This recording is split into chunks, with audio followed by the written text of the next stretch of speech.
प्रश्नकाल 61 Shri Jasbir Singh Gill. Sir, question number 1 sir, 61 61 sir. Your answer is laid on the table of the House. Sir, मैं आपके माध्यम से मंत्री जी से ये पूछना चाहता हूं कि जितने भी मिडिल ईस्ट देश हैं, चाहे सेंट्रल एशियाई देश हैं, वो आज खाने पीने की कीमतें इतनी बढ़ चुकी हैं, चाहे अफगानिस्तान की हम मदद भी कर रहे हैं, वहां भी लोगों को खाना नहीं मिल रहा है।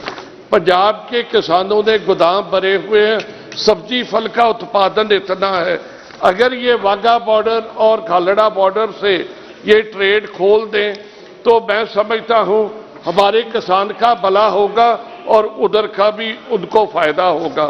क्या कोई तय सीमा है जिस पे आप ये सेंट्रल एशियाई देश, पाकिस्तान को छोड़ दिए हम हर लड़ाई में देश के साथ है। मेरी आपसे गुजारिश है, क्या मिडिल ईस्ट या सेंट्रल एशियाई देशों के साथ कोई भी कुछ तय सीमा पे कुछ ये व्यापार शुरू होगा पंजाब के लैंड रूट से? धन्यवाद। अध्यक्ष जी, हमारा जो ट्रेड रूट्स हैं, लैंड रूट्स हैं, वो भारत की तरफ से हमने बंद नहीं किए हैं। ट्रेड पर किसी प्रकार की रोक हमने नहीं लगाई है। लेकिन जो विषय आपने सेंट्रल एशियन कंट्रीज को लेकर या अफगानिस्तान को लेकर उठाया है, हमें समझना होगा कि कोई भी ट्रेड है उसका ट्रांजिट अरेंजमेंट वाया पाकिस्तान ही होगा, और इसके लिए जो जिम्मेदारी है वो रूट्स को ओपन करने की और ट्रेड को रिज्यूम करने की पाकिस्तान पर ही है। क्योंकि ये जो बैन लगाया है ये यूनिलैटरली पाकिस्तान ने इंपोज किया है, भारत ने इंपोज नहीं किया है। तो इसलिए ये जिम्मेदारी पाकिस्तान की है, क्योंकि ट्रांजिट उनकी टेरिटरी के थ्रू ही होना है। सभापति जी, मैं सिर्फ ये जानना चाहता हूं, क्या पाकिस्तान से कोई व्यापार किसी बंदरगाह के बंदरगाह से हो रहा है? गुजरात की कुछ बंदरगाह से पाकिस्तान को सामान क्या जा रहा है, कुछ महाराष्ट्र की बंदरगाह से कोई सामान पाकिस्तान को जा रहा है? मैं ये जानना चाहता हूं। धन्यवाद। अध्यक्ष जी, हमारा जो भी ट्रेड अभी तक पाकिस्तान के साथ होता था, अटारी वाघा बॉर्डर के थ्रू होता था, कराची पोर्ट के थ्रू होता था। इसके अलावा अभी हमारा लैंड रूट से तो नहीं हो रहा है, लेकिन सी और एयर रूट से कुछ जो हमारा व्यापार है वो JNPT Mumbai, ICD Tughlakabad, Mundra SEZ, ACC Mumbai, ACC Hyderabad, ACC Ahmedabad, इन सारी जगहों से अभी हो रहा है। Doctor T Sumati.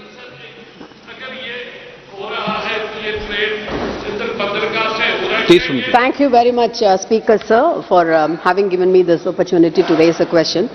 Sir, I would like to inform this August House through you, sir.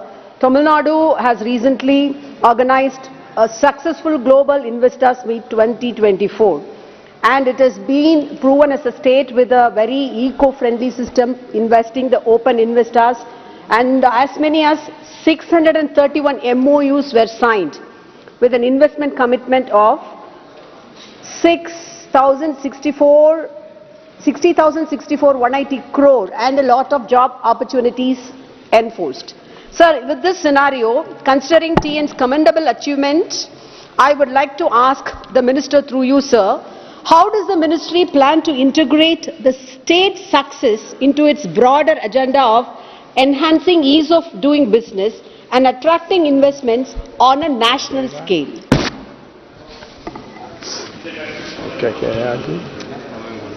Sir, how does it relate to the subject under discussion?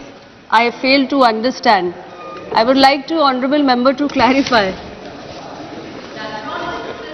Beautiful question, beautiful answer.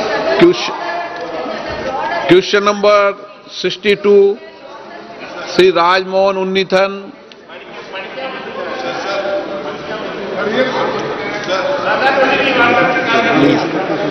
माननीय मंत्री जी पर रखा गया है। बेनी बैनन। Sir, this question is regarding the railway overbridge. Sir, in my constituency there is a railway station named Angamali, and Angamali is one of the most important railway stations in Kerala. This station is known as Angamali for Kaladi, because the Kaladi, the birthplace of Adi Shankara, is very near to this station. And nowadays, this international airport of Cochin Airport is very near. But sir, Angamali is one of the rare railway stations having level cross across the platform. This proposal for ROB has been pending for the long time. Sir, this area, there is a large godown for food corporation. The head office, please, बैठिए. the head office of State Bamboo Corporation, storage division of KSCB, and there are 200 small industrial units are there. And sir, this railway gate is which more than 85 trains pass through a day. And there is a proposal. It has accorded sanction for a proposal for ROB in this area by the railway board in a sharing base. So would you please, whether you give immediate steps to start the work there? Manya Adhyakshi, this flyover ROB to be constructed on the LC gate number 280. This is actually a case study. A case study in which how the lack of cooperation from a state government can lead to serious lack of development.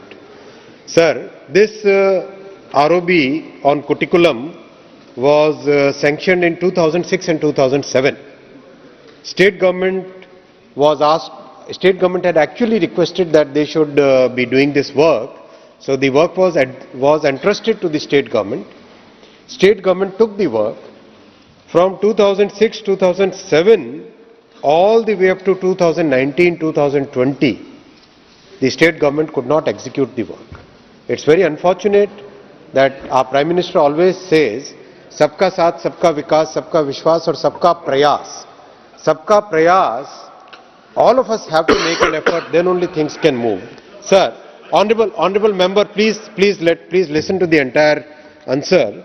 Sir, the project had to be removed from the pink book because of the lack of performance on part of the state government's company which was given this work. Then the project was reinstated once again in 2021.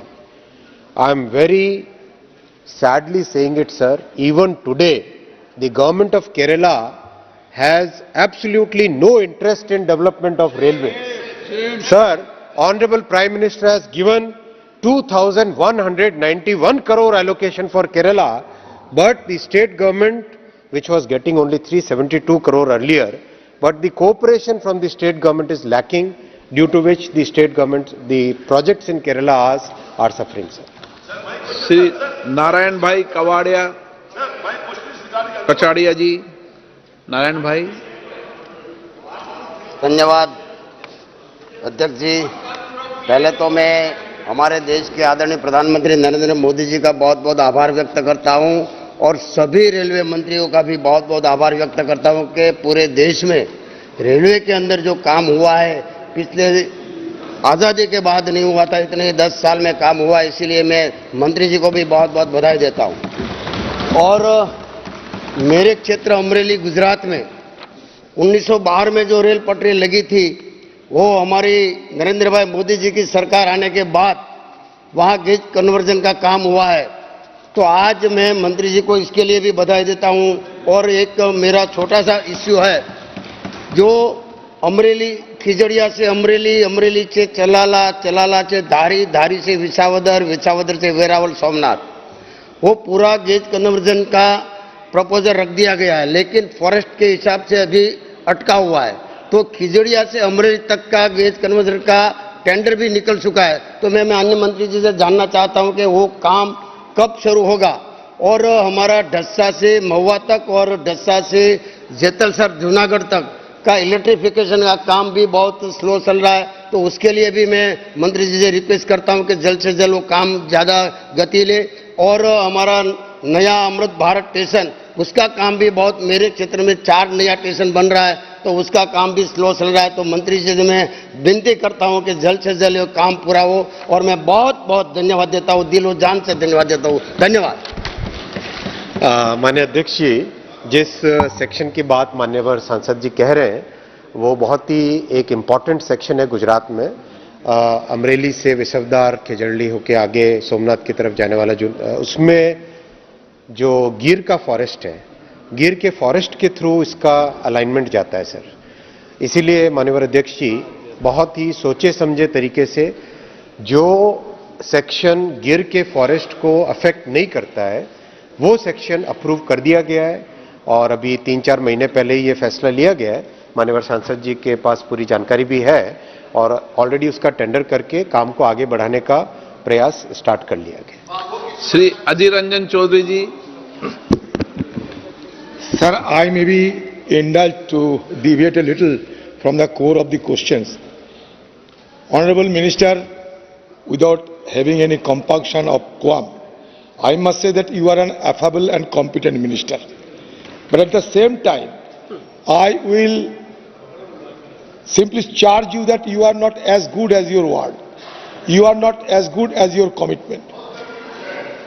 In the house itself, प्रश्न पूछे। Sir प्रश्न यह कि 2014 साल में हमारे constitution में 131 ROB, जिसको कहते हैं कि 55 तला आरओबी, आप जानते हैं वो अभी तक खत्म नहीं है, आधा अधूरी पड़े हुए हैं। On the pretext of state government participation you can not shirk your own responsibility also. Second thing, आपने ये वादा किया था ये सदन के अंदर, मैं नहीं बहुत सारे एमपी एक साथ आपको यह गुजारिश किए थे कि आप कोविड के बाद एक जगह 10 रुपया लेते हैं भाड़ा, दूसरी जगह 30 रुपया लेते हैं। एक ही दूरी है, दूरी एक है। गंगा के इस पार जिसका भाड़ा 10 रुपया, गंगा के उस पार 30 रुपया, कैसे चलते हैं इस तरीके की एनोमली? फिर भी आप इसको करेक्ट नहीं करते, ये नहीं सुधारते, आप बार बार आप वादा करते हैं, नहीं करते कुछ। मान्यवर सभापति महोदय, पहले तो मैं मान्यवर एलओपी साहब को धन्यवाद देना चाहूंगा कि उन्होंने भारत सरकार के काम की, मोदी जी के काम की तारीफ की और आपकी ये तारीफ उस हाउस में भी बहुत ही, वहां भी एलओपी साहब ने इस बार तो घोषणा ही कर दी थी, घोषणा ही कर दी थी। कहा रेल मंत्री जी की तो तारीफ की है ना। तो भारत सरकार का काम सर, मोदी जी का काम आज सारा देश देख रहा है। सर, आपने जो फ्लाईओवर की बात उठाई, माननीय अध्यक्ष जी, बहुत खुशी की बात है कि पिछले वित्तीय वर्ष में रिकॉर्ड स्तर पे 1000 फ्लाईओवर्स और अंडरपासेस देश भर में बने। तो मोदी जी ने जिस तरह से रेलवे का ट्रांसफॉर्मेशन किया है, उसमें अनफॉर्चुनेटली कुछ एक राज्यों में दिक्कत है, बाकी सब जगह बहुत अच्छा कोऑपरेशन मिल रहा है। जहां जहां कोऑपरेशन, हम तो बिल्कुल ओपन माइंड के साथ, प्रधानमंत्री जी का हमेशा एक फेडरल स्ट्रक्चर पे विश्वास है, इसीलिए एक ओपन माइंड के साथ हर राज्य के पास जाते हैं और कहते हैं कि देखिए मोदी जी ने इतना एलोकेशन दिया है, अब आपकी तरफ से जो सहयोग हो सके वो सहयोग करिए। माननीय अध्यक्ष जी, जैसे वेस्ट बंगाल की अगर बात करें तो वेस्ट बंगाल के लिए जहां से बड़े लंबे समय से रेलवे मंत्री होते थे, बड़े लंबे समय तक रेल मंत्री होते थे, वहां पे मिलते थे वेस्ट बंगाल को मात्र 4380 करोड़ 2009 से 2014 में।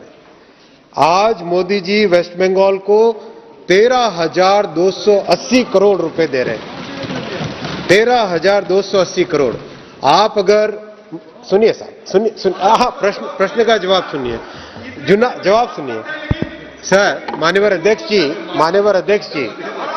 आज भी कुछ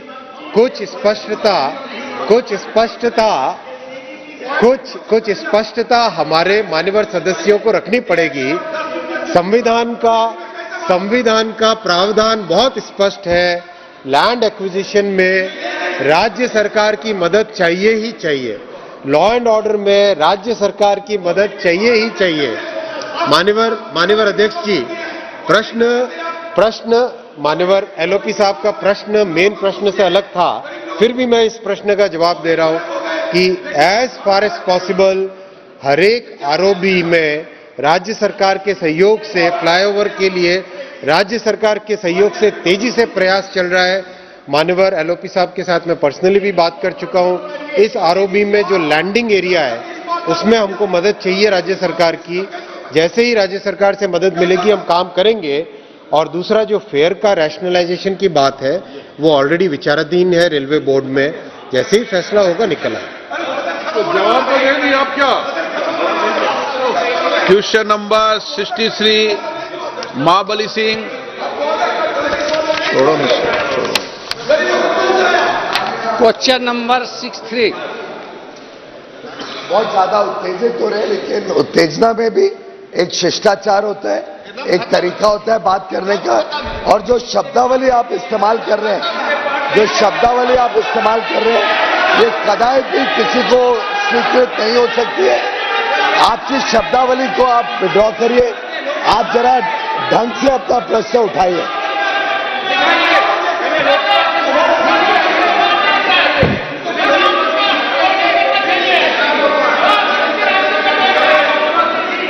question number 63 Mahabali Singh. Question number 63। बाद में उधर नहीं रहते आप। माननीय अध्यक्ष महोदय, उत्तर सभा पटल पर प्रस्तुत है। माननीय मंत्री जी, उत्तर सभा पर प्रस्तुत है।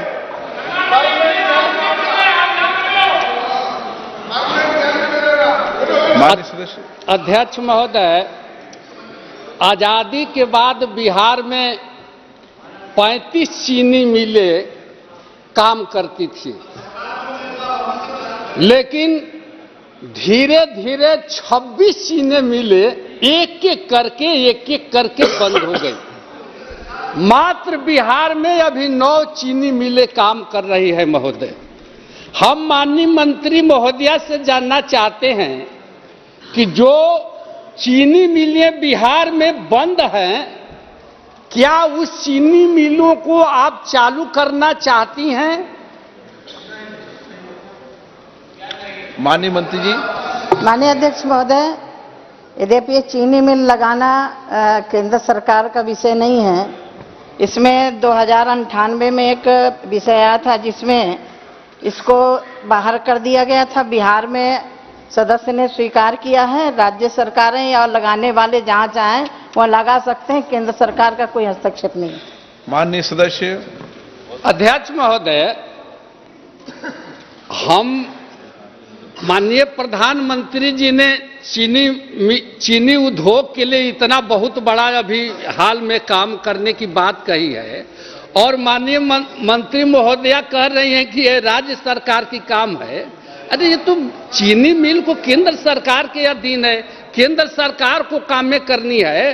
तो ये जो बंद चीनी मिलें हैं, इसको केंद्र सरकार क्या चालू करने का विचार नहीं रखती? और दूसरा मेरा अनुपूरक प्रश्न है महोदय कि जो किसान जो है गन्ने का उत्पादन महोदय बहुत परिश्रम से करते हैं, चाहे बिहार का सवाल हो चाहे उत्तर प्रदेश का सवाल हो, और उनका उत्पादन का सही मूल्य और समय पर उनका भुगतान नहीं होने के चलते एक साल से 2 साल तक किसान मिल का प्रबंधक का चक्कर काटते रहते हैं महोदय।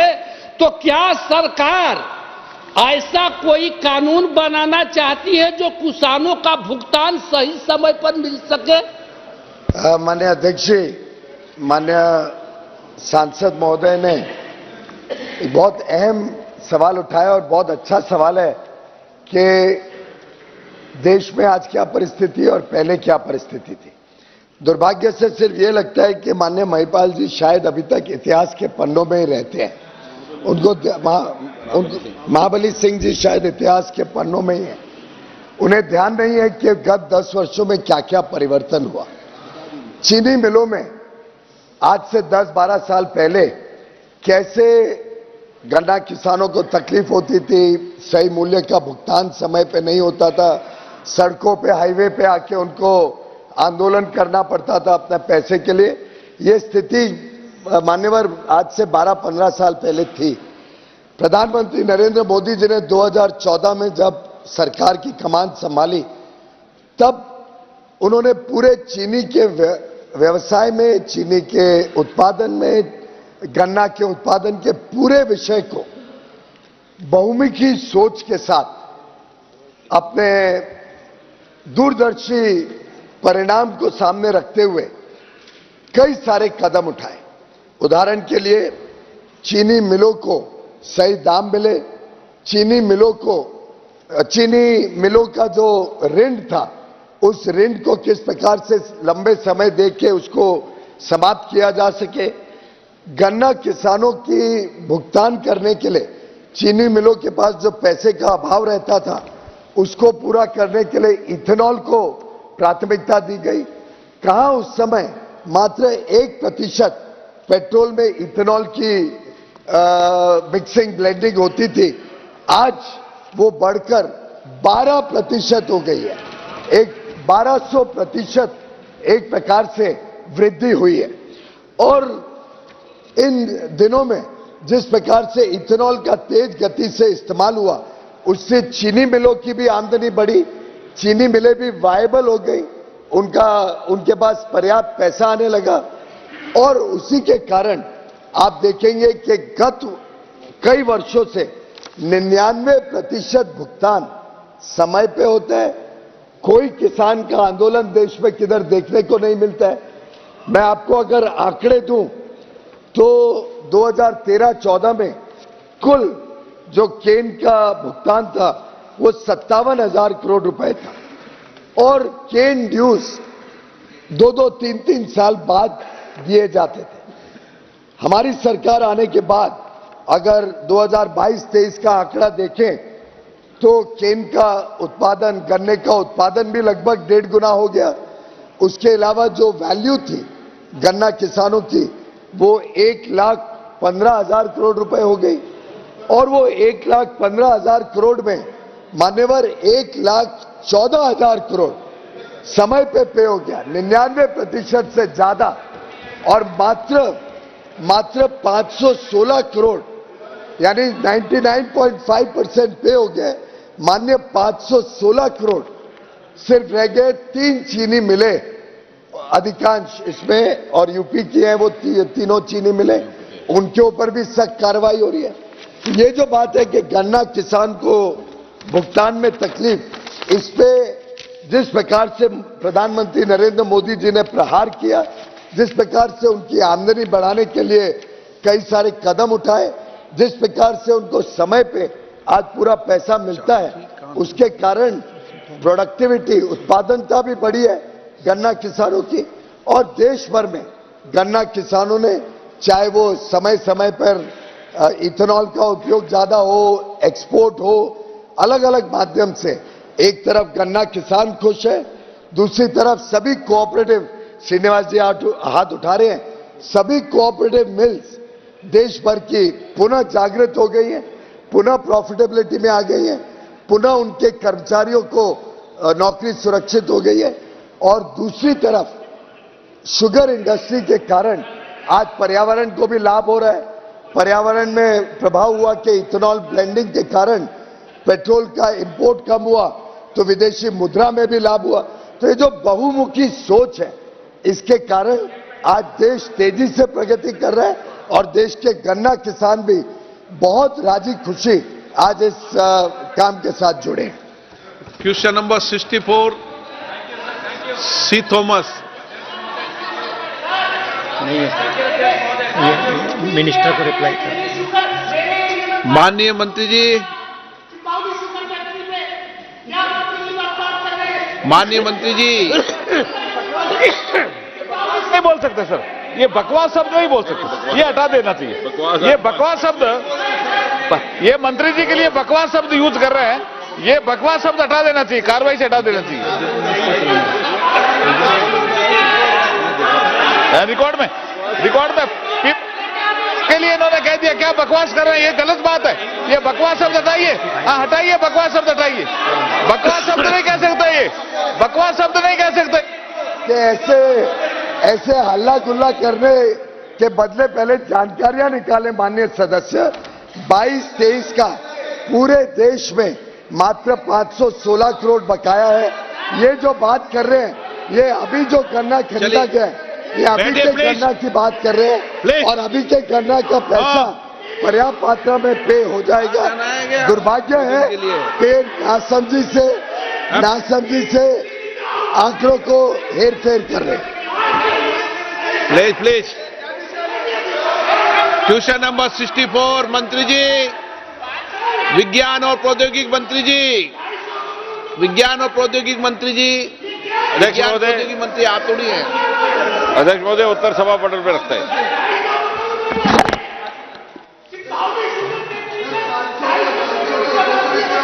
नहीं।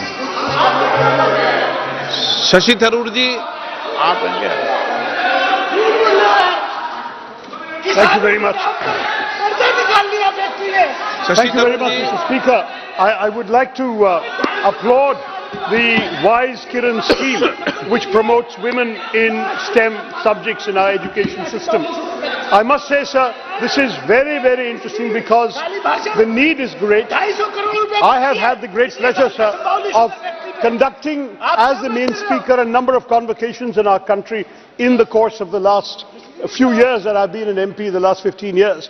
And in the 75 or 80 convocations where I've spoken, it has struck me, sir, that even in institutions where women are a very small percentage of the workforce, of the student body, where women are maybe even just 25% of the student body, 90% of the prize winners, the diploma holders, the gold medalists tend to be women. This has led me to believe that the future is female, sir, and I'm glad we're doing this scheme. Having said that, however, it is also true that only 1/3 of the women, despite their great successes in the education system, only 1/3 of the women actually are in STEM careers. And what is particularly worrying, sir, is that promotions in STEM careers seem to be denied to women. We are seeing a situation in which pretty much in every STEM discipline, the top positions are regularly occupied by men. Does the government have any thought about whether there could be gender affirmative programs, not only to ensure that women who do well in their studies get career opportunities, so the number of women in STEM disciplines and careers goes up, but also whether there should be some encouragement to put women in leadership positions, because it's startling to see that when a woman and a man, even the woman with higher marks, gets into a STEM career, the man's promotion comes 2 or 3 years before the woman's does. And this is a pattern that has been studied, and I would love to know if the government has looked into the matter and has any thoughts on how to remedy it. Thank you, sir.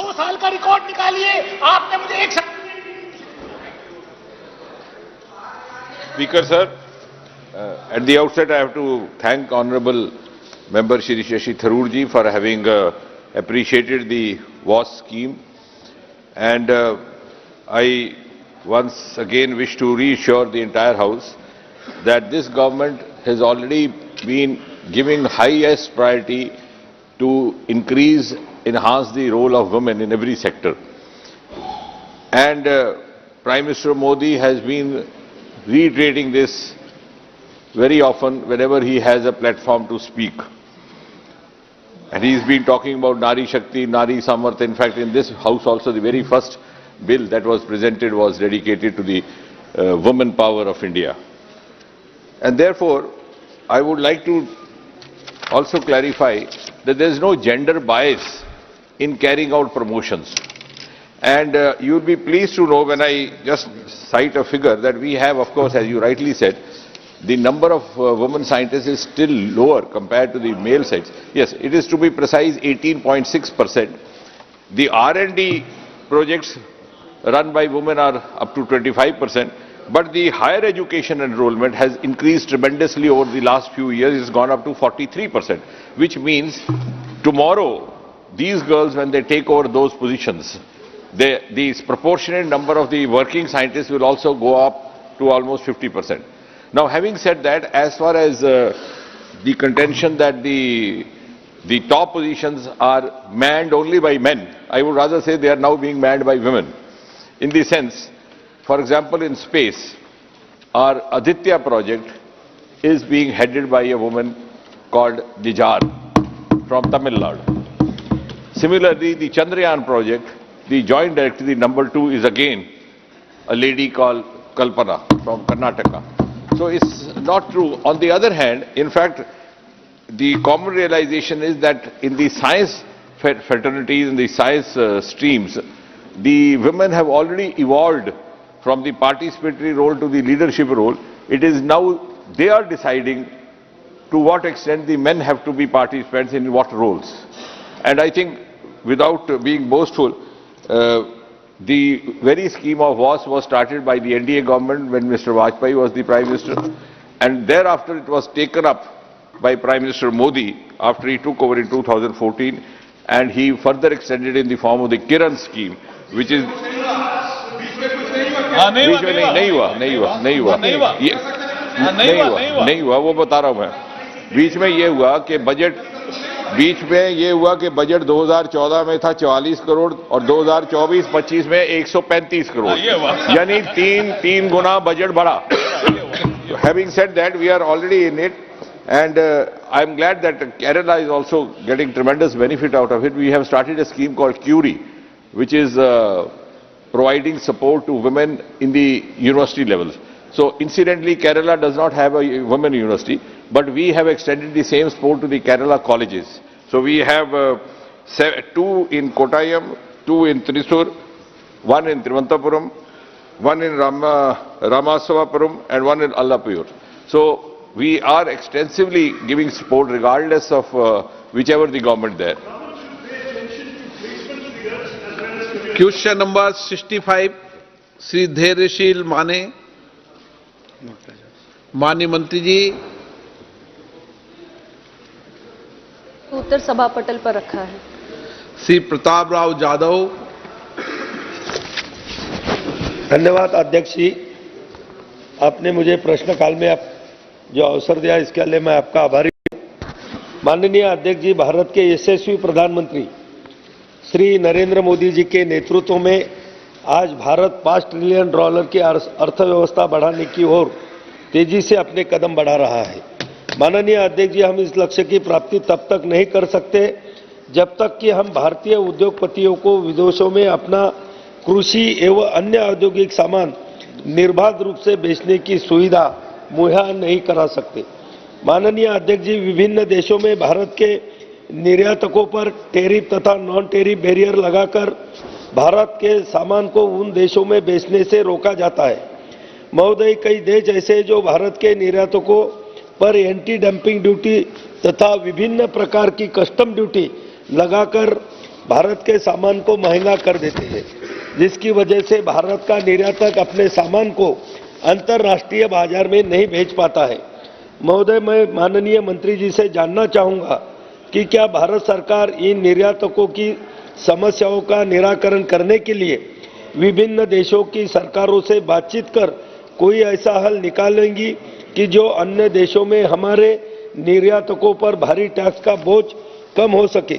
साथ ही साथ भारत सरकार ने कृषि उत्पादों जैसे कि कपास, soybean, चीनी, चावल के निर्यात पर जो प्रतिबंध लगाए हैं उनको हटाने पर विचार करेंगी ताकि भारतीय निर्यातक अपने सामान को अंतर्राष्ट्रीय बाजार में आसानी से बेच सके। अध्यक्ष जी, सबसे पहले तो मैं माननीय सदस्य को आपके माध्यम से ये सूचित करना चाहती हूँ कि हमारे कृषि निर्यात बहुत बेहतर परफॉर्म कर रहा है और पिछले वित्तीय वर्ष में हमारा जो कृषि निर्यात रहा वो $50 बिलियन से ज्यादा रहा। जहां तक हमारे निर्यातकों की दूसरे देशों में जिन ट्रेड बैरियर्स का वो सामना करते हैं उसका विषय है, तो इस संबंध में मैं बताना चाहती हूँ कि हर देश अपने टेरिटरी में आने वाले प्रोडक्ट्स की सेफ्टी और क्वालिटी को इंश्योर करने के लिए अपना एक रेगुलेटरी स्ट्रक्चर बना के रखता है और कई बार ये डोमेस्टिक मैन्युफैक्चरर्स को भी अप्लाई करते हैं और निर्यातकों को भी। लेकिन कई बार ऐसा होता है कि दो देशों के रेगुलेटरी स्ट्रक्चर्स में आपस में कुछ गैप्स होते हैं, कई बार इम्प्रॉपर इम्प्लीमेंटेशन होता है या किसी तरीके की आर्बिट्रेरीनेस होती है या लैक ऑफ ट्रांसपेरेंसी होती है, जिसके कारण ये बैरियर्स की तरह प्रतीत होते हैं। ऐसी अवस्था में निरंतर भारत सरकार और हमारा मंत्रालय जो हमारे निर्यातक किसी भी देश में अपने कृषि उत्पाद को या किसी भी अन्य उत्पाद को निर्यात कर रहे हैं, किसी भी प्रकार के बैरियर का, ट्रेड बैरियर का यदि वो सामना करते हैं तो उसके लिए हम उनकी मदद करते हैं। इसके लिए हमारे पास कई मैकेनिज्म्स हैं। अभी हमने हाल ही में एक टास्क फोर्स भी गठित की है। ये टास्क फोर्स एक ऐसी कोर टीम के रूप में है जिसमें 25 हमारे अलग अलग मंत्रालय, हमारे ईपीसीज और हमारे एक्सपोर्टर्स, स्टेक होल्डर्स सभी लोग शामिल हैं, जिनसे हम चर्चा करते हैं और किस कंट्री में वो कौन सा ट्रेड बैरियर फेस कर रहे हैं उसके बारे में उनके स्पेसिफिक ट्रेड कंसर्न को समझते हैं।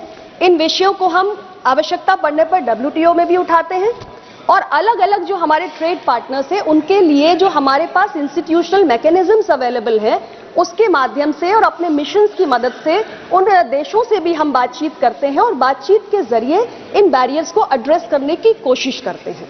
श्री गौरव गोगोई जी। धन्यवाद अध्यक्ष महोदय। सर, ये ट्रेड को लेके ये सवाल है और ट्रेड में हम देखते हैं कि चीन से बहुत सी चीज़ें आज भी भारत इंपोर्ट करता है, विशेष रूप से मोबाइल फ़ोन में। सर भारत में आज हम मोबाइल फ़ोन की मैन्युफैक्चरिंग तो कर रहे हैं, लेकिन ये जो मेड इन इंडिया की जो मोबाइल फ़ोन है, इसके अंदर अगर आप कंपोनेंट्स देखोगे तो वो मेड इन चाइना कंपोनेंट्स है। So made in India mobile phone, लेकिन कंपोनेंट है मेड इन चाइना। तो जिस वक्त सर चीनी सोल्जर लद्दाख में हमारे किसानों के साथ मुठभेड़ कर रहा है, भारत सरकार क्यों चीन से ये मोबाइल कंपोनेंट्स इंपोर्ट कर रही है? क्यों भारत सरकार दूसरे देशों में नहीं देख रही कि हम दूसरे देशों से ये इंपोर्ट करें, और क्यों हम अपने इंपोर्ट डिपेंडेंसी चाइना पे अब बना रखें, विशेष रूप से मोबाइल फोन में, जहां पे प्रिवेसी का मामला हो सकता है, सर्वेलेंस का मामला, सर कंप्लीट एक सेंटेंस सर, सर्वेलेंस का मामला हो सकता है, स्नूपिंग का मामला हो सकता है।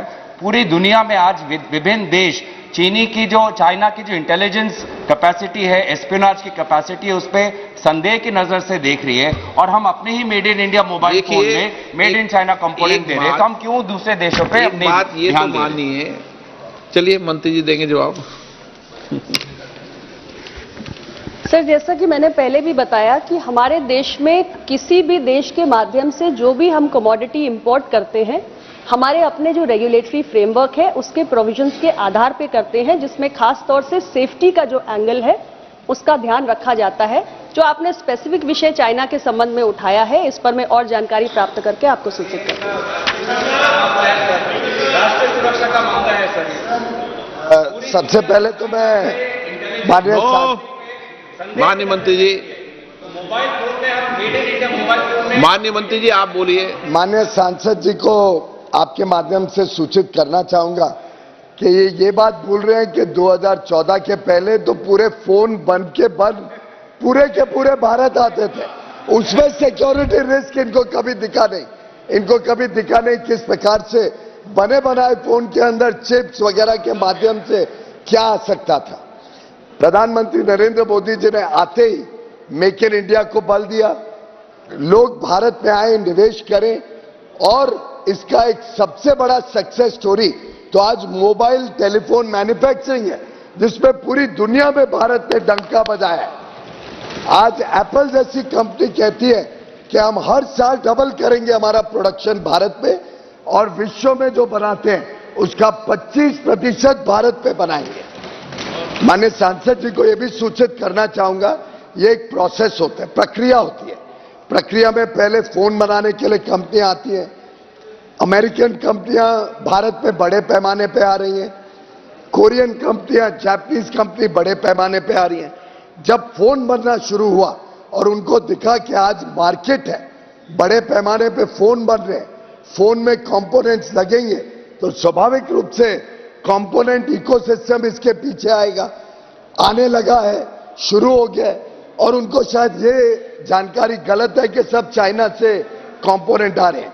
Component Korea, Japan, Taiwan, Europe, America, सभी देशों से टेक्नोलॉजी के हिसाब से।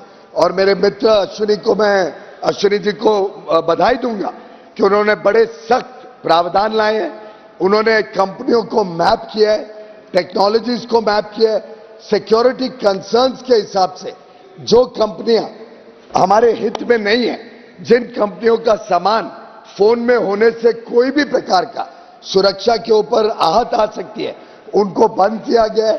और जो फ्रेंडली नेशंस है और फ्रेंडली नेशंस की सिक्योर सप्लाई चेन के ऊपर आज भारत सरकार बल दे रही है। प्रधानमंत्री नरेंद्र मोदी जी के नेतृत्व में प्रोडक्शन लिंक्ड इंसेंटिव स्कीम सफलता से इस देश में निवेश भी ला रही है, टेक्नोलॉजी भी ला रही है। और मेरा मानना है जिस तेज गति से इस इकोसिस्टम को भारत डेवलप कर रहा है, ये आगे भारत विश्व का सप्लायर बनेगा। और एक आखिरी में जानकारी आपके माध्यम से देना चाहूंगा, कल ही एक कंपनी मुझे टेलीकॉम की मिलके गई जो टेलीफोन बनाती है और अन्य प्रोडक्ट बनाती है, और उन्होंने अपने निवेश के प्लान्स बताए। उन्होंने बताया कैसे पीएलआई सिस्टम से वो यहां और निवेश करना चाहते हैं और पूरा इकोसिस्टम भारत लाके मेड इन इंडिया प्रोडक्ट, जिसमें मेड इन इंडिया कंपोनेंट्स भी हो, लेकिन इस प्रोसेस को एक समय सीमा लगती है और ऐसे ओवरनाइट सुपरमैन की तरह आके मुझे लगता है कोई मोबाइल फोन यहाँ नहीं बनेंगे। जो काम माननीय प्रधानमंत्री मोदी जी ने किया है उसकी मैं समझता हूँ गौरव गोगोई जी भी दाद देंगे। क्वेश्चन नंबर 66 के मुरलीधरन। Question number 66 sir. ये दिखा रहे जवानों के प्रति Sir, जवान मर रहे हैं और China sir, there are lot of cases in various states in India regarding the encroachment of railway lands. Sir, the reason is railway is not utilizing their own lands. In my constituency also in Talasheri, 50 acres of railway land is still vacant. So I want to know from the government whether the Railway Land Development Authority is considering any land development project under the public-private partnership in these idle railway lands.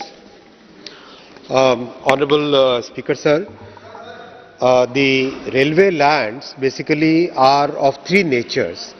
The majority of the railway land which is shown as vacant railway land, that is basically the land along the railway tracks. That is practically the majority of the land which is shown as railway land available is basically along the railway tracks. That is kept reserved for expansion. As noticed in the budget, Honorable Prime Minister has very big vision for expansion of railway network. 3 major corridors have been approved which will basically add about 40,000 kilometers और railway network में जुड़ेगा और किस तरह से एक तेजी से रेलवे का ओवरऑल डेवलपमेंट हो. So, Honorable Speaker, sir, most of the railway land is basically reserved for expansion. Outside that, whatever railway land is available is being taken up for development in various phases. Many interesting projects have been done in the recent past. In the last 10 years, some of these railway lands have been developed as housing complexes, some have been developed in other ways, but we are moving in a very systematic way. Okay, Muralidharan ji. Sir, whether the government should consider these 50 acres land in Talasheri for the development of the railway. Members' suggestion is noted, sir. Deepak Ved ji. Manikam Tagore ji. Sir, Railway launched Amit Bharat station scheme for the development of the stations. As the it's among 118 stations are among that thing, as the reply Honorable Minister has replied. Aspirational districts, is there any specific plan to include more stations in aspirational district? Because aspirational district is which are all backward districts, and we all know that there needs special support for that. And my district is an aspirational district, and Sivakasi and Arupukote stations are not included in this scheme. And I like to request the Honorable Minister, will he consider including Sivakasi, which is a fireworks hub, and Arupukote, which is a handloom hub, to be included in the Amit Bharat station scheme? Thank you, sir. जी, मैं प्रधानमंत्री श्री नरेंद्र मोदी जी के vision को आपके माध्यम से सदन के सामने रखना चाहूंगा. प्रधानमंत्री जी ने एक ऐतिहासिक काम हाथ में लिया है, एक तरीके से भागीरथी काम हाथ में लिया है. 1300 स्टेशंस का रीडेवलपमेंट एक साथ आज चल रहा है और काम जिस तेजी से चल रहा है माननीय अध्यक्ष जी, देश में सौभाग्य मिला कई जगह स्टेशंस को ढंग से जाके देखने का. काम जिस तेजी से चल रहा है वो अपने आप में एक सुखदायक चीज है. आपके स्वयं के कोटा स्टेशन में भी अगर देखें और देश भर में कई जगह, भुवनेश्वर देखिए, अलमपुर देखिए, बिहार में देखिए, झारखंड में देखिए, उत्तर प्रदेश में देखिए, मध्य प्रदेश में देखिए, सब जगह जैसलमेर, उधमपुर, जब कई मान्यवर सदस्यों के स्टेशंस जो बन रहे हैं, बहुत ही तेजी से काम हो रहा है. 1300 स्टेशन का रीडेवलपमेंट का एक साथ इतना बड़ा प्रोजेक्ट विश्व में कहीं पर शायद नहीं लिया गया होगा. ये इतना बड़ा स्टेशन रीडेवलपमेंट का काम है, ये और अच्छा प्रोग्रेस हो जाए, इससे बहुत सारी लर्निंग्स भी आ रही है. माननीय अध्यक्ष जी, जो प्रधानमंत्री जी का विजन है कि शहर के दोनों हिस्सों को जोड़े और एक बहुत अच्छा रूफ प्लाजा बने, नई अर्बन स्पेस बने, वो सब इस प्रोग्राम के माध्यम से साकार हो रही है। IB ईडन जी। सर, आपके माध्यम से बहुत ही महत्वपूर्ण विषय उठाना चाहता हूं सर। आप इस प्रोजेक्ट के लिए आपके भी ग्रीन सिग्नल चाहिए sir. Sir, I've already raised this issue to the Honorable Minister. It is regarding 110 acres of land in my constituency in Ernakulam, which the Indian Railway owns. This is a marshalling yard, and as we all know that the Ernakulam town and junction railway stations have been in a stagnant position, and the only way to develop the railways in Kerala is to develop this particular railway station, where inside the heart of the city you have 110 acres of land. The Railway Land Development Authority, RLD, have made a study on this. A detailed project report has been made. I hope the Honorable Minister and the government would consider this matter very positively. Also, sir, what is the present status of the Shabari Rail project in Kerala? Is the government intending to take up the project, or government has dropped the projects? Honorable Speaker, sir, the Shabari Rail project is another classic case study in which after so many years of effort, because of the lack of cooperation from the state government, because of the lack of cooperation on land acquisition, lack of cooperation on giving the matching fund, the project has not really taken the kind of progress which it should have made. Right now we are working on two possible alternative alignments. One of the alignments actually takes the project railway line all the way very close to the Shabari shrine, and the other alignment basically terminates about 25 or 26 kilometers before the shrine. So once both the alignments are kind of fully examined, then only a final decision can be taken. And regarding the Ernakulam railway land, I'll request the honourable member to come and meet me. We can discuss what best use it can be put to. Kerala government is in Indie block. Sir, मैं आभारी हूं sir कि आपने पूरे प्रश्न को पूछने की अनुमति दी। सर, मैं सबसे पहले तो अपने यशस्वी प्रधानमंत्री जी का और माननीय रेल मंत्री जी का आभार व्यक्त करना चाहता हूं सर। मैंने लंबे काल से पार्लियामेंट में आने का मौका मिला। हिंदुस्तान की आज़ादी के बाद ये पहली सरकार है, 10 साल की सरकार, जिसने मोदी जी के नेतृत्व में निश्चित तौर पर पूरे देश के स्टेशनों का पुनर्विकास करके कीर्तिमान स्थापित करने का काम किया। दिल से आभार व्यक्त करना चाहता हूं। सर, मेरे संसदीय क्षेत्र में अमृत भारत स्टेशन के लिए सर एक स्टेशन का आपने पिछले बार चयन किया था सर, तरेगना स्टेशन का। सर, काम प्रारंभ हो गया है, थोड़ा विलंब से मगर काम प्रारंभ हो गया। मैं आपके माध्यम से ये अनुरोध करना चाहूंगा और जानना चाहूंगा, आपने पिछली बार अनुरोध के बाद आपने कहा था अगले वित्तीय वर्ष में मैं और आपके इलाके के स्टेशन को मैं पुनर्विचार करूंगा उसके डेवलपमेंट के लिए।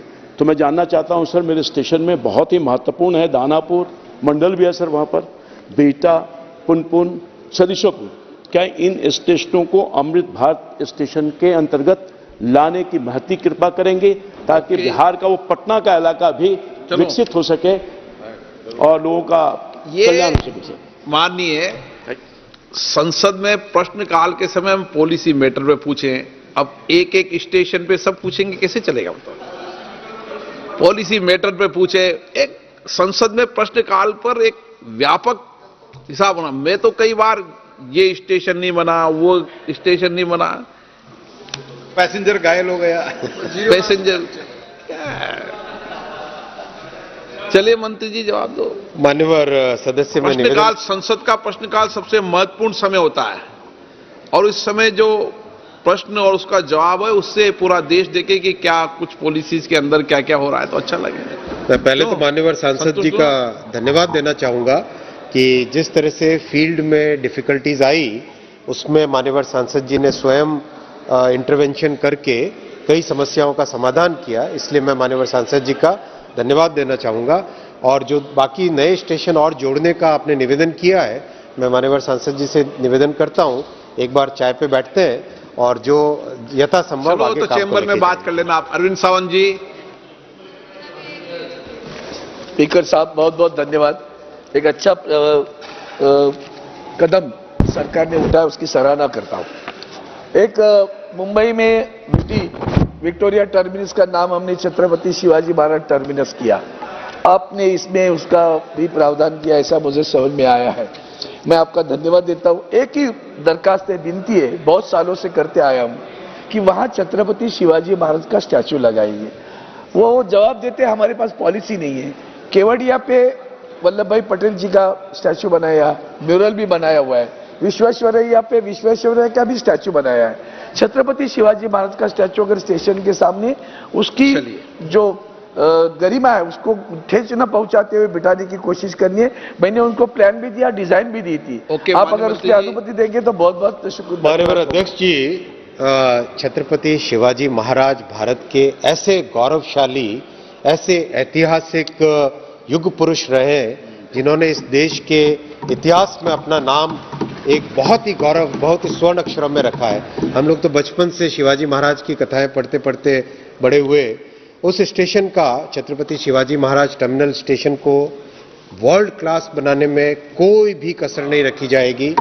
काम आरंभ हो गया है और ऐसा माननीय अध्यक्ष जी काम का जो डिजाइन हुआ है, मैं आपके सामने रखना चाहूंगा कि उस डिजाइन को जैसे कंप्लीट होगा ये काम आरंभ हो चुका है, लोग स्टेशन को देखने के लिए आएंगे, ऐसा मेरा विश्वास है। Question number 67 Shri Pashupatinath Singh ji. एक विशेषता थी कि कोई भी अगर उनको धोखा देता था तो वो उससे पूरा बदला भी लेते। पशुपतिनाथ सिंह जी, प्रश्न संख्या 67 पूछता हूं। माननीय मंत्री। Laid on the table of the house sir. धन्यवाद अध्यक्ष महोदय। सर्वप्रथम तो मैं माननीय मंत्री जी और माननीय प्रधानमंत्री जी को बधाई दूंगा कि आज़ादी के बाद 2014-65 वर्षों में कोयला का उत्पादन 462 मिलियन टन प्रतिवर्ष होना शुरू हुआ था और आज 10 वर्षों में वह दुगना से अधिक हो गए। 893.19 मिलियन टन वार्षिक उत्पादन होना शुरू हो गया। देश के समृद्धि में कोयले का बहुत बड़ा योगदान होता है। जब यह रिकॉर्ड उत्पादन शुरू हुआ तब ओबी डंप की समस्या आई, क्योंकि ज़्यादा ओपन कास्ट से कोयला निकालकर और बड़े बड़े पहाड़ बना दिए। समय 12 बजने वाला है, इसलिए शॉर्ट पूछ लेंगे तो जवाब दे देंगे। एक तो बहुत मुश्किल से अध्यक्ष महोदय, कई बार कोशिश किया। नहीं, मैं तो आपके हित के लिए कह रहा हूं, अगर आप शॉर्ट पूछ लो जवाब दे देंगे। बहुत संक्षिप्त में है। हाँ, बहुत संक्षिप्त में है। मैं बात भी करता हूं बहुत संक्षिप्त। अब ओबी डंप की समस्या, भौगोलिक स्थिति बदल दिया कोलफील्ड का। कहीं तालाब हो गए, कहीं पहाड़ हो गया और वहां कोयला में आग लगी हुई है, विस्थापन की समस्या है। राज्य सरकार इनको जमीन उपलब्ध नहीं करे। हमारा प्रश्न है कि यह नियमानुकूल है कि कोई रहती लैंड कोई देता है, अधिग्रहण होता है, तो कोयला उत्पादन करने के बाद उसको समतल बनाकर और उसको वापस कर दिया जाए। क्या इस पर सरकार विचार रखती है? सर, जैसे माननीय सदस्य ने उल्लेख किया कि कोयला प्रोडक्शन के बारे में उन्होंने उल्लेख किया है, मैं सदन को आश्वस्त करना चाहता हूं। जो हम लगभग 500 मिलियन टन, 550 मिलियन टन से ज़्यादा उत्पादन 2013-14-15 में होता था, जब मोदी जी आने के बाद हम अभी इस बार 1 बिलियन टन क्रॉस कर रहे हैं sir. We are crossing 1 billion ton, that is 1000 million ton. मैं ये भी आश्वस्त करना चाहता हूं कि देश कोयले में पक्का जो सब्स्टिट्यूएबल जो कोल है, इंपोर्ट सब्स्टिट्यूएबल जो कोल है, उसमें आत्मनिर्भर हम बनेंगे, ये भी मैं आश्वस्त करना चाहता हूं। इसके साथ ही साथ जो ओबी रिमूवल जो है, ओबी बर्डन जो है, तो एक इशू है, लेकिन इसके लिए जो रेगुलेटरी सिस्टम है और रेगुलेटरी सिस्टम इन प्लेस है। Director general of mine safety तो रेगुलर इंस्पेक्शन करते हैं, ओबी डंप्स का उसका ज्योमेट्री कैसा है, स्लोप स्टेबिलिटी राडार भी, इसका भी उपयोग कई जगह हो रहा है, लेकिन पूरा उसका फ्लैटनिंग करके रिफिल करके हमको वापस करने का पॉलिसी आज के दिन में हमारे नहीं है, क्योंकि उसके एक बार ओपन कास्ट में माइनिंग पूरा करने के बाद रिफिल करने के लिए, और रिफिल करने के बाद वो नीचे गिरता है, इसके कारण बहुत समय लगता है। और उसमें हमने इको पार्क बनाया है, उससे जो सैंड उत्पन्न होता है बालू, वो बालू हम उसका उपयोग कर रहे हैं। और उसे ये भी हम कंसिडर कर रहे हैं सोलार पार्क, जो अभी ओबी साइड जो है उसका सोलार पार्क भी उसके ऊपर लगाने का कंसिडरेशन में है। तो ओवरऑल तो जो लैंड कैसे उपयोग करें, इको पार्क कैसे करें, ये सब सोच रहे हैं, लेकिन ये रिस्की रहता है, इसलिए फ्लैटन करके वापस करने का अभी तो सोच सरकार के सामने नहीं है। Question number 68 K Suresh ji. Sir, question number 68 statement. आप 1 सेकंड में पूछो, 1 सेकंड में जवाब।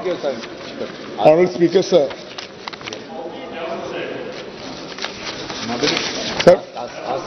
आप पूछ ले, कोई बात। Sir, first of all, I would like to congratulate Honorable Railway Minister to take up various railway stations for redevelopments. Sir, in my constituency, Mavelikara, also included in the Amrit Bharat scheme, the tender has been floated. Unfortunately, that tender was cancelled. Now the work has been delayed. So I would like to ask the Honorable Minister when this work will be restarted. And also, Chenganur is the gateway of Shabarimala. That railway station also included the second phase of the redevelopment, but work has been not taken up. These two important questions, Honourable Minister kindly reply. Honourable Speaker, sir, Honourable member has asked a very specific question about the Mavelikara railway station. Unfortunately, the first tender which was awarded, that was not performed, and the tender had to be cancelled. Already a fresh tender has been issued, sir.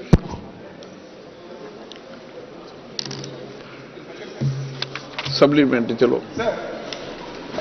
There is a proposal from Chenganur to Pamba elevated railway line.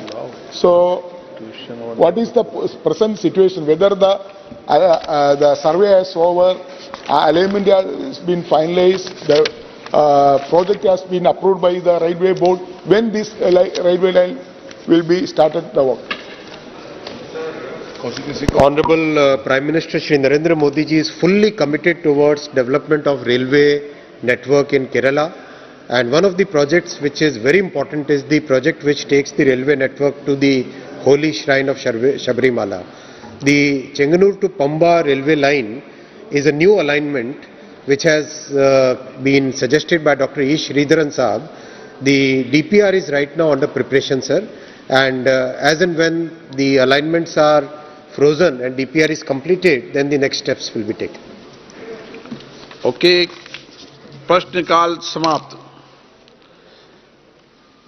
माननीय सदस्यगण, माननीय संसदीय कार्य मंत्री जी ने प्रस्ताव किया है कि आवश्यक सरकारी कार्य को निपटान हेतु 7वीं लोकसभा के 15वें सत्र को शनिवार दिनांक 10 फरवरी 2024 तक के लिए बढ़ा दिया जाए। यदि सभा की अनुमति हो तो शनिवार 10 फरवरी 2024 तो सदन की बैठक निर्धारित की जाए, बढ़ा दिया जाए। मुझे कुछ माननीय सदस्यों द्वारा कुछ विषयों पर स्थगन प्रस्ताव की सूचनाएं प्राप्त हुई है। मैंने स्थगन प्रस्ताव की किसी सूचना की अनुमति नहीं दी गई है। Item number 2, doctor Jitendra Singh ji. अध्यक्ष महोदय, आपकी अनुमति से मैं आपकी संशोधित कार्यवली में क्रम संख्या 2 के आगे मेरे नाम पर सूचीबद्ध कागजात सभा पटल पर रखता हूं। धन्यवाद सभापति महोदय। Item number 3, Phagan Singh Kulaste. महोदय, मैं आपकी अनुमति से आज की संशोधित कार्यसूची के क्रम संख्या 3 पर मेरे नाम पर उल्लेखित कागजात सभा पटल पर रखता हूं। धन्यवाद। आइटम नंबर 4, श्री राव साहेब दानवे। सभापति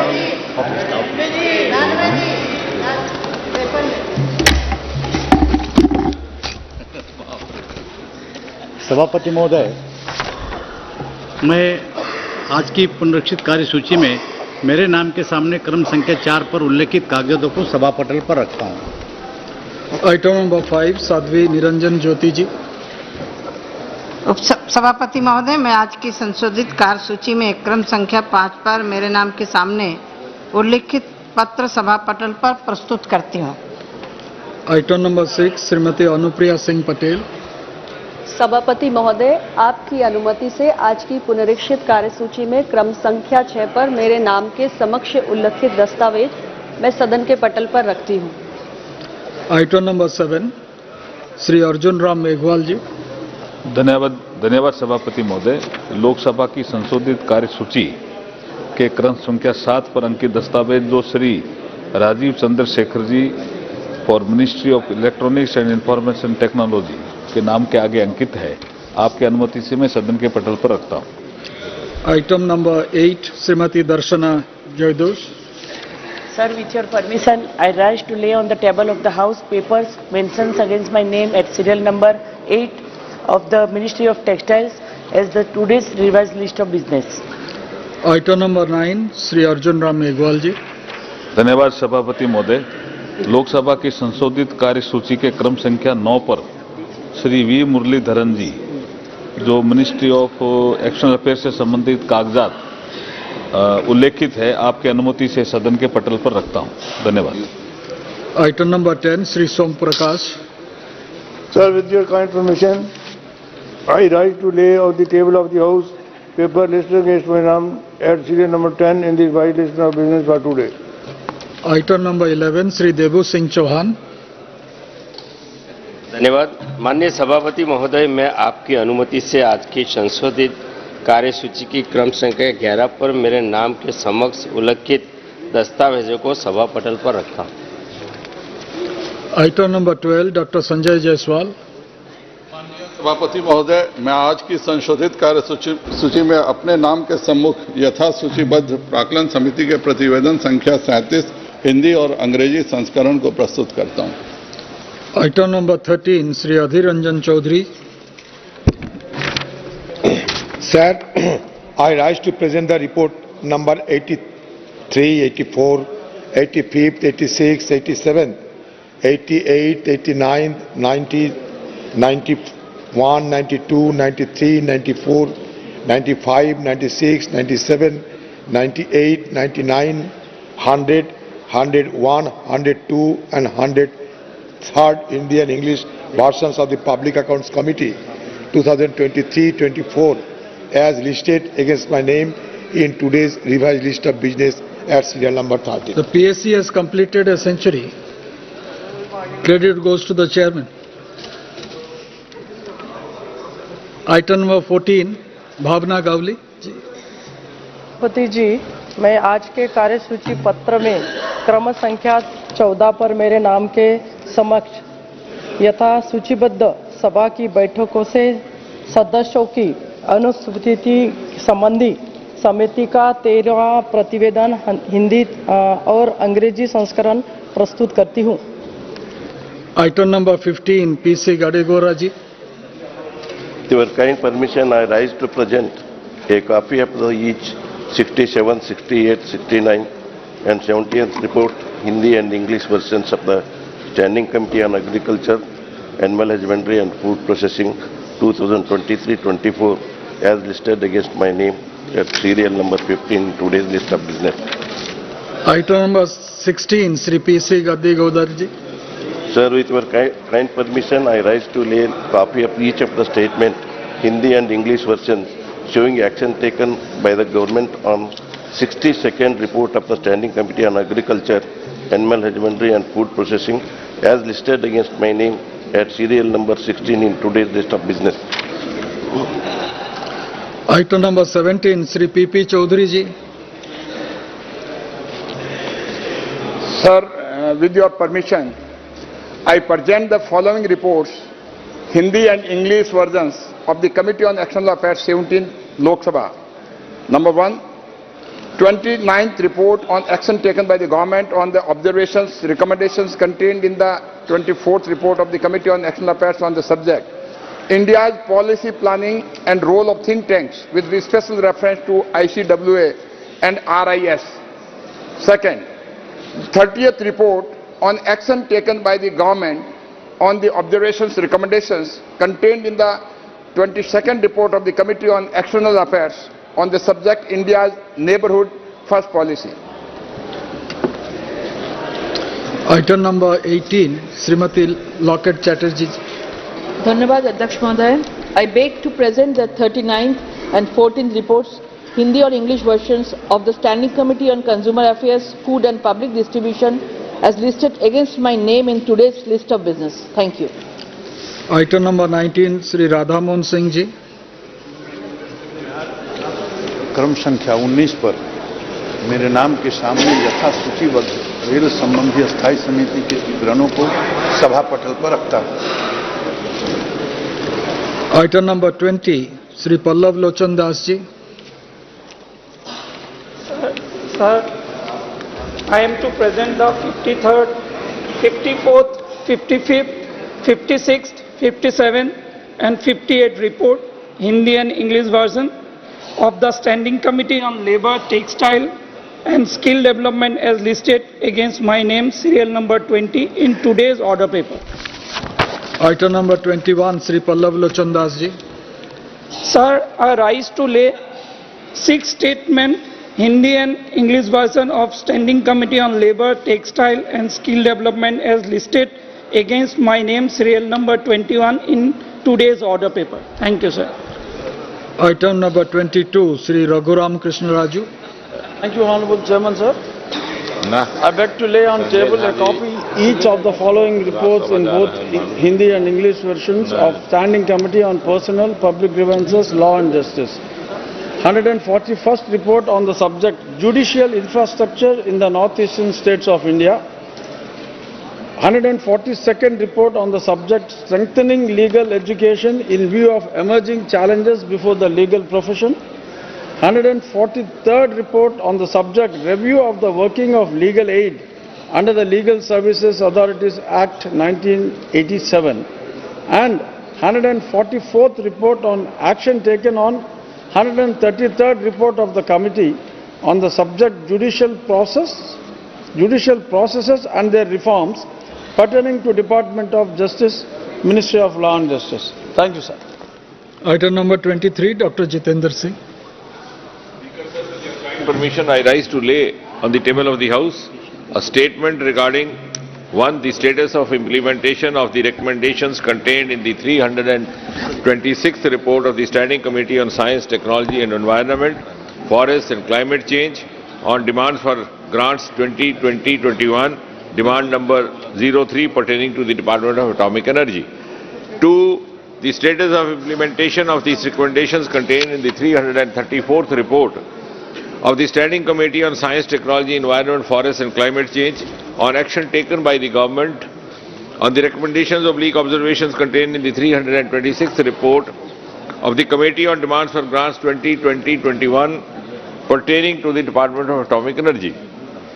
Number 3, the status of implementation of the recommendations contained in the 341st report of the Standing Committee on Science, Technology, Environment, Forests and Climate Change on the demands for grant 2021-22, demand number 03 pertaining to the Department of Atomic Energy. Thank you, Speaker, sir. Item number 24, Sri Rao Sahib Danve. सभापति महोदय, मैं कोयला मंत्रालय से संबंधित कोयला आयात प्रवृत्ति और आत्मनिर्भरता का मुद्दा 2022-23 के संबंध में विभाग संबंधित कोयला, खान और इस्पात संबंधित संसदीय समिति के 37वें में अंतरिक्ष परिषद के कार्यान्वयन की स्थिति के संबंध में वक्तव्य दे रहा हूं। Item number 25, Sri Som Prakash ji. Respected Sir, with your kind permission, I rise to make a statement regarding the status of implementation of the recommendations contained in 182nd report of the Standing Committee on Commerce on Ecosystem of Startup to Benefit India pertaining to the Department of Promotion of Industry and Internal Trade, Ministry of Commerce and Industry. Thank you. धन्यवाद Shri Ajay Bhatt ji. Item number 26, Shri Ajay Bhatt ji. Okay. Arjunram Meghwal. Sir, Honorable Chairman, sir, with your kind permission, I rise to make a statement on behalf of my colleague, Shri Ajay Bhatt, regarding the status of implementation of the recommendation contained in the 35th, 36th, 37th and 38th report of the department-related Parliamentary Standing Committee on Defence relating to the demand for grants, that is demand number 19, 20, 21, 22 of the Ministry of Defence for the year 2023-24. Thank you. Dhanyavad. Honorable members who have been permitted to raise matters under Rule 377 today may personally hand over approved text of the matter at the table within 20 minutes. Now we take up item number 28 से 33 तक एक साथ.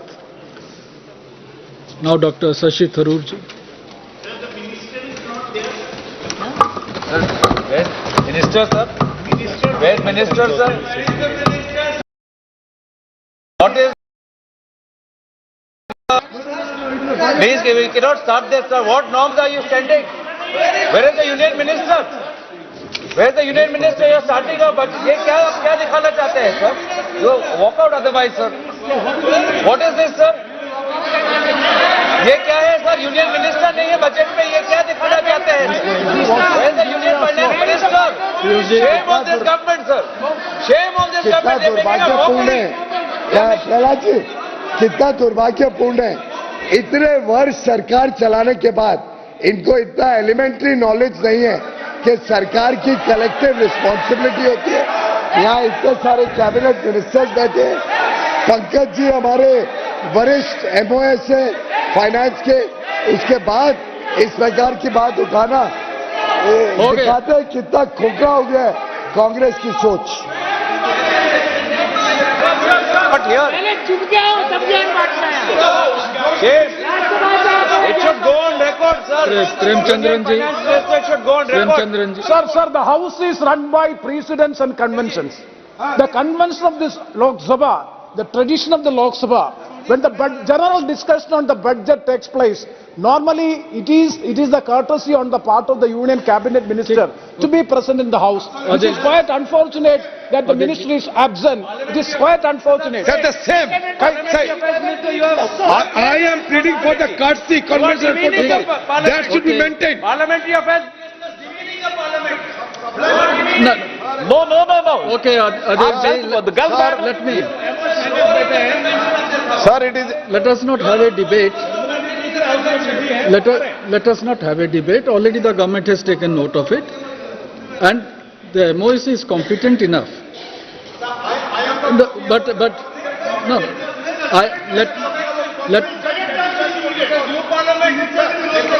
that is not the case. That is not the case. That is not the case. Allow Dr. Shashi Tharoor to speak. Dr. Shashi Tharoor. Dr. Shashi Tharoor, please. Parliamentary affairs let us is not taking the role seriously. Not to police of the parliamentary democracy in this country. Sir. Dr. Shashi Tharoor ji. Sir, I join my colleagues in deploring the absence of the Honourable Finance Minister. No, she's not absent. Who had actually introduced the interim budget She's coming, last week. already it has been But I will nonetheless initiate the debate on behalf of my party. The budget comes at a very crucial moment for our country. We are shortly heading to the polls to decide who should lead the nation. But on what basis will the people come to this decision? Because when in 2014 they did offer a mandate to this current ruling dispensation, they did so with the hope that the government would come through on its bloated rhetoric of Sabka Saath, Sabka Vikas, the illusory promise of inclusive development for all Indians. Now fast forward 10 years later, sir, and we find the people of this country have been sadly betrayed by a government whose economic mismanagement in this past decade has left the people of India staring at widespread distress, hardship, low incomes and high unemployment. The first glimpse of their economic ineptitude came with the reckless decision of demonetization that broke the back of the Indian economy and resulted in a monumental disaster where poor and middle-class citizens suffered and in several cases even died while waiting in long lines to convert their notes. while the wealthy friends of the government managed to exchange their currency with ease. We must also not forget the sudden no-notice lockdown of 24 March 2020, imposed without warning or planning, which led to lakhs of migrant workers walking, trudging thousands of miles, kilometers back to their homes. During that national lockdown, sir, the most stringent in the world, between April and May 2020, individual income in India dropped by 40%. The bottom 10% of households lost 3 months' worth of income. Over its first 2 terms, this government demonstrated that its specialty was to issue policies marked by haste, incompetence and complete disregard for its own citizens. Just 1 minute, 1 minute. The House has taken up the discussion and voting on demand for grants on account for the year 24-25. Sri Suresh Kodinunil and Srimati Aparupa Podar have tabled cut motions on the demand for grants on account. If the honourable members want to move their cut motions, they may send a slip at the table within 15 minutes, indicating the serial number of the cut motions they would like to move. A list showing the serial numbers of cut motions treated as moved will be put up on the notice board shortly thereafter. In case the members find any discrepancy in the list, they may kindly bring it to the notice of the officer at the table immediately. Now proceed, Dr. Sir. I'll resume, sir, where I left off and welcome the Finance Minister to this House. If demonetization was a bad policy, badly implemented, GST was a good idea, badly designed and shabbily implemented. The goods and services tax has been used to trample over the financial autonomy of our states, and when coupled with demonetization, it resulted in finishing off India's job-generating small, micro and medium businesses. It caused a 45-year unemployment high and ended the economic recovery that had begun in 2013, all while failing to achieve any of its stated objectives. Ordinary Indians have suffered, sir. Even the GST tax slabs on basic commodities like toothpaste 5%, footwear 18%, shirt and pants 5%, rice and wheat 5%. Instead of flushing out black money, it simply resulted in concentrating wealth in the hands of the government at the expense of the Aam Aadmi. So any talk of a robust economy and of GDP growth cannot be abstract or theoretical, but must be rooted and centred in the welfare of the people of India, who are the principal stakeholders of our economic progress. The question is, who are the people the government is serving? The Finance Minister mentioned 4 quote-unquote castes that the government supposedly looks after, namely the Garib, poor, Mahilayen, women, Yuva, youth, and Annadata, farmers. She said that their needs and aspirations and welfare are the government's highest priority. However, all 4 groups are some of the worst performing groups in the most categories you can find for social and economic policy performance. Let's begin with the Yuva. There is a tragic irony in the government's claims of success when desperate young people are queuing up to risk their lives in Israel in the middle of a war because they have no decent work in India. The unprecedented levels of unemployment have left countless citizens, especially our young workforce, with few prospects for a brighter tomorrow. Overall, an unemployment rate of 8 to 9% has become the new normal in our country. Unemployment reached a 45-year high in 2017, currently stands at 7.3% according to CMIE data, but has crossed 8% just a few months ago. Worse, the unemployment rate amongst youth aged 20 to 24 stood at 45.4%, sir, in 22-23. The Indian economy actually employs fewer people today than it employed in 2012. The data we have actually for the government is only 2018 and 2012, but that's where we have it. We employ fewer people. Agriculture and manufacturing jobs have gone down. Financially precarious construction work and low-end service roles are the only ones where they've seen any sort of employment. No wonder people are so prepared to risk their life and limb for a job in Israel, risking dying to make a living, sir. That's what our young people have been reduced to. Periodic labour force survey data shows that regular salaried employment has stagnated for 5 years. Talk of self-employment, which the government does, is a cop-out, because most of the self-employment is unpaid family labour, which is disguised unemployment. Experts reckon that the growing army of self-employed in any case constitutes very low-quality employment, and unpaid workers have increased from 40 million in 2017 to 95 million last year. You can call them self-employed, but unpaid workers are not counted as employed by the ILO, the International Labour Organization. Now, the share of agriculture in total employment has gone up, which is an indication that there are not enough jobs available outside of agriculture. To this, the government offers schemes like Skill India as a palliative. Skill India has set out a goal of skilling 40 crore workers by 2022, but if you look at the grand total trained under the Pradhan Mantri Kaushal Vikas Yojana, it is 1.3 crore, not 40 crore. And of that 1.3, only 24 lakh people have been placed in jobs. Skill India has been a failure, sir. The workforce share that was formerly vocationally educated trained in 2012 was 2.3%. In 2023, after 10 years of this government, the share has gone from 2.3 to 2.4%. What should we say? Congratulations. All this crying about Yuva Shakti. The truth is that their future looks bleak, sir. The Affairs Minister is disrupting the Finance Minister. Sir, here is one land of member is speaking, please. Have the courtesy to listen. The Finance Minister doesn't wish to hear any uncomfortable truth, sir. This is pre-planned, sir. This is pre-planned. It is. The young people of our country, sir, are facing a double whammy. Falling labour participation rates and shockingly high unemployment, as I've just described, while the minister was otherwise occupied. Government praises the start-up culture as an alternative, but fund-starved start-ups fired nearly 18,000 people in 2022. Start-up fundraising activity is so subdued, sir, that all Indian start-ups put together raised just $1.1 billion in January, down 75% compared to January of the previous year. Let's turn to MSMEs. They've been the main employment generators in this country, but they also find themselves shrinking in today's economy. Many were permanently closed after the disastrous demonetization. In 2016, we had 6.25 crore MSMEs. The number has dwindled to now 3.25 crore, as per the government's own Udayam portal, the MSME registration portal.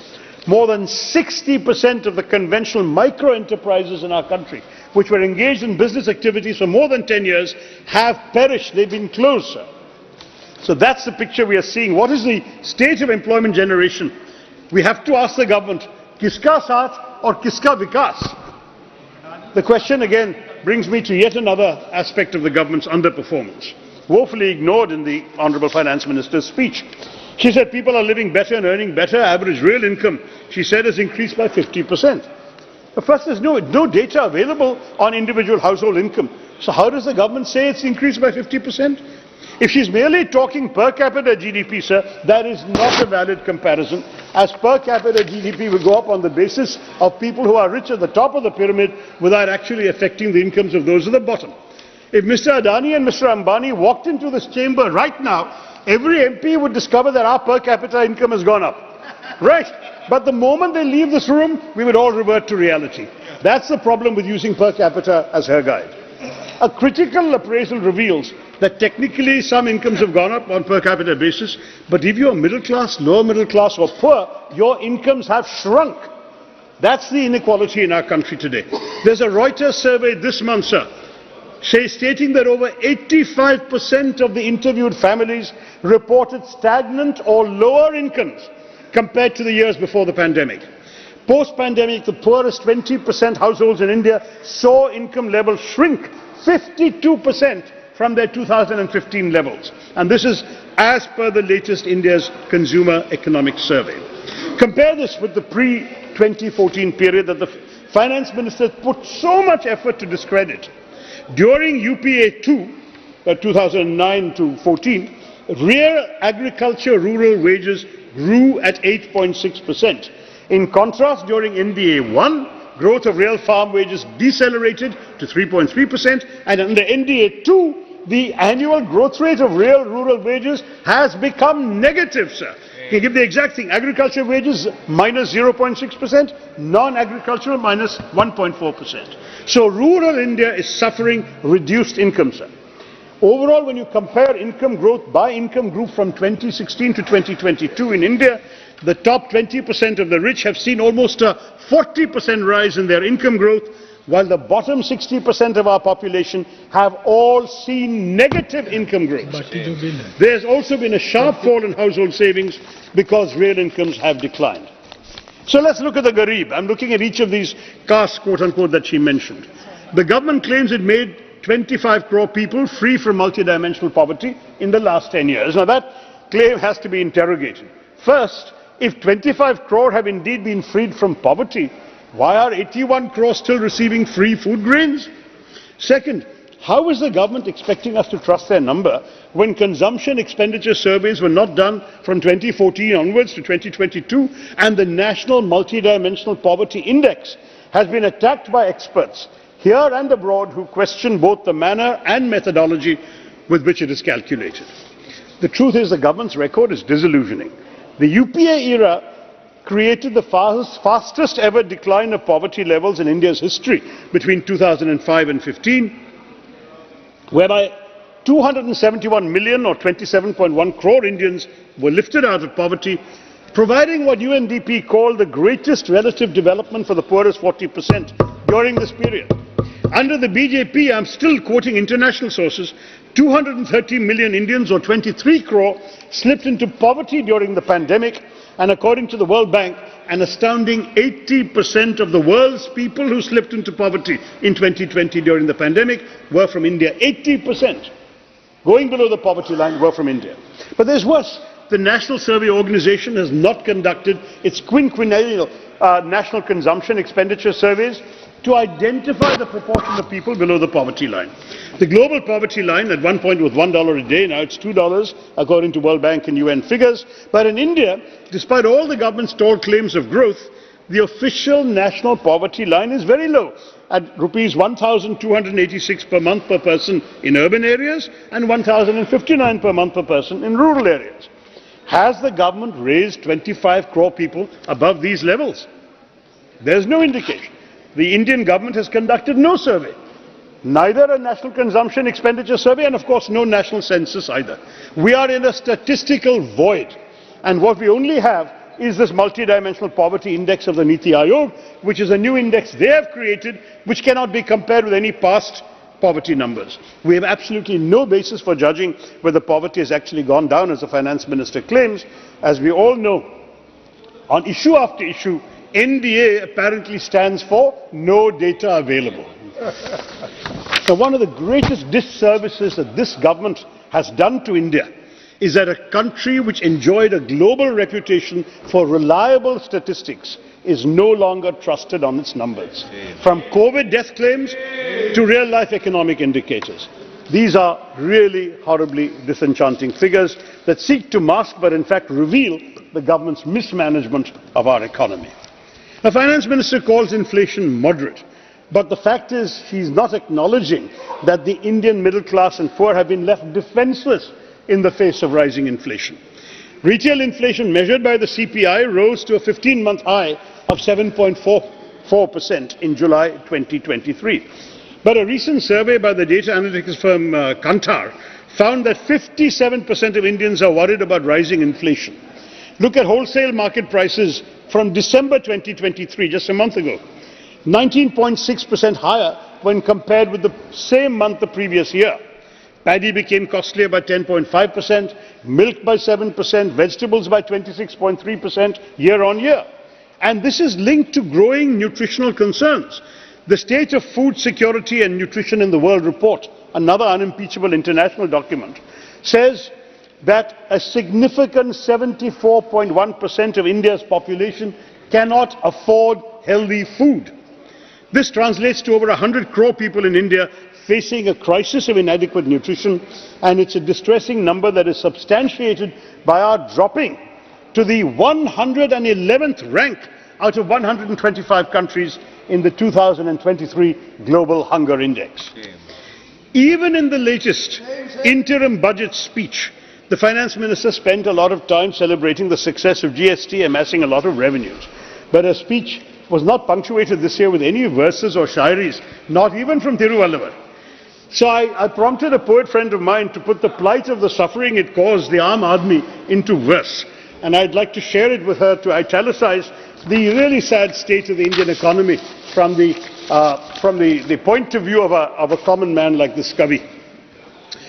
कर्ज के बोझ से आम आदमी तर-तर हो गया, महंगा हो गया खाना पीना, महंगा घर हो गया। मंत्री जी के बजट की खामी हम बतलाते हैं, सिर से करके शुरू चलो पैरों तक जाते हैं।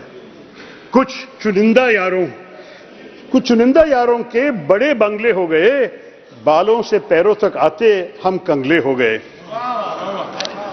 माना आप डाई नहीं करते, पर कहीं तो करते हैं। इतनी महंगी हो गई डाई कि लगाने से डरते हैं।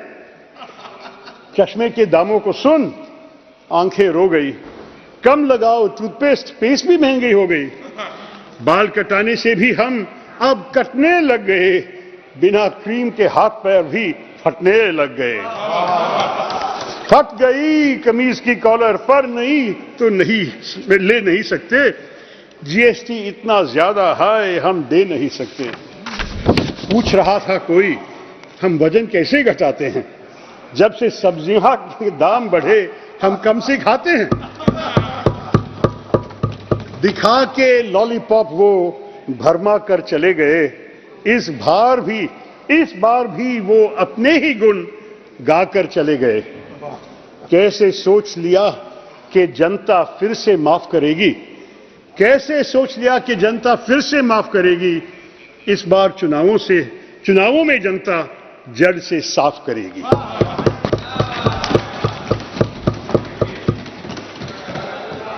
That, sir, is the plight of the Aam Aadmi. Others who can are voting with their feet. The External Affairs Minister told Parliament that over 16 lakh Indians gave up their citizenship, including 2,25,000 in 2022 alone. High net worth Indians are leaving the country because of this government's tax terrorism. 7,500 millionaires left India in 2022, 6,500 last year. They have taken their resources to invest them abroad and not in our country, where private investment is seriously down under the NDA government. The FM's claims of human development don't stand the test of objective scrutiny either. She claimed that a large number of new institutions of higher learning, especially AIIMS, IITs, IIMs, are being set up. As I've said in the House innumerable times, the problem with this government is not ideation, it's a delivery of public services and the implementation of grand policy announcements. In this case too, the government has failed to ensure proper execution. Look at the AIIMS, for example. In some cases, only land is allotted. Nothing is done beyond that. Sometimes even that clearance takes years. In Madurai, the approval to construct an AIIMS came 5 years after the PM laid the foundation stone in 2019. In my own state of Kerala, we are still waiting for the establishment of an AIIMS to boast the quality of medical services for our residents. In other cases like AIIMS Bhubaneswar, posts are lying vacant and nothing has been operationalized. Now, another major axis of the government's self-congratulation was the efficacy of its various schemes for the poor. They're very nicely named and so on. But that too is a delusion that requires a sobering reality check. In the last fiscal year, for which we have numbers, 90 lakh beneficiaries of the government's flagship Pradhan Mantri Ujjwala Yojana did not refill their cylinders. Data revealed through an RTI showed that of the 9.58 crore PM Ujjwala Yojana households, 1.8 crore brought no refills, while another 1.51 crore bought just one refill. But the government does nothing to make the cylinders more affordable to ordinary people. It's all headline management, bottom line mismanagement. In fact, most of the government's successes actually left out. Jan Dhan, 51 crore Jan Dhan accounts were created, but over 20% of them are inoperative as of December 23, last month, just a month ago. Nearly half the inoperative accounts belong to women. So much for Nari Shakti. Ayushman Bharat, in August 2023, the CAG found that 43,000 crore had been misappropriated in the Ayushman Bharat scheme. Manrega, which the Prime Minister had disparaged in his first Lok Sabha speech of 2014. Demand for Manrega continues to be higher even than pre-COVID levels, despite the low wages being given and the various bottlenecks in accessing the scheme. Between April and December 2023, just the last 6-month phase, A record 231.34 crore person days were generated across all states at a time when the government had drastically reduced the budget for the scheme by 33% in the last budget. They then had to seek supplementary funds of 16,000 crore in December. If the economy is so good, if jobs are so plentiful, why did the revised estimate for Manrega 2023-24 increase by 43% compared to the budget estimate? Let's turn to the Annadata. Close to 689 lakh farmers enrolled under the Fasal Bima Yojana during the 2023 season. Claims were only paid to 7.8 lakh farmers. Shame. Are you supporting your applicants or not? The number of beneficiaries enrolled under the PM Kisan Samman Nidhi Yojana decreased from 11.84 crores in 2019 to 3.78 crores in 22, marking a 67% decline, sir. And CAG tells us over 3,000 crores were reportedly siphoned away from the PM Kisan scheme through the creation of fake beneficiaries using publicly available Aadhaar details. In fact, the total expenditure to the Ministry of Agriculture and schemes related to farmers' welfare has been declining as a percentage of the total budget outlay since 2019. And during this government's period from 2014 to 2022, at least 1 lakh farmers have committed suicide. As per recently released National Crime Records Bureau report, this amounts to a scary 30 suicides per day every day that BJP has been in power, sir, in the last 9 years. The Prime Minister's promise to double the income of farmers between 2015 and 2022 lies in shambles. They've stopped repeating it.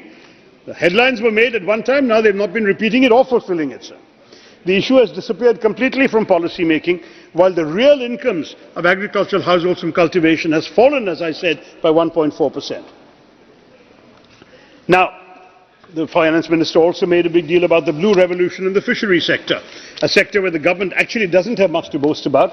I can tell you because most of the fishermen in my constituency are living below the poverty line, and the budget allocation for the sector has been raised for the entire country by a meagre 134 crore. The government claims to have doubled pisciculture and aquaculture. Absolutely no evidence of this. And the PM himself talked about creating a Ministry of Fisheries, but they've only created a Department of Fisheries, which is part of a larger ministry. I've never heard of a government that actually breaks its own promise and then claims credit for it.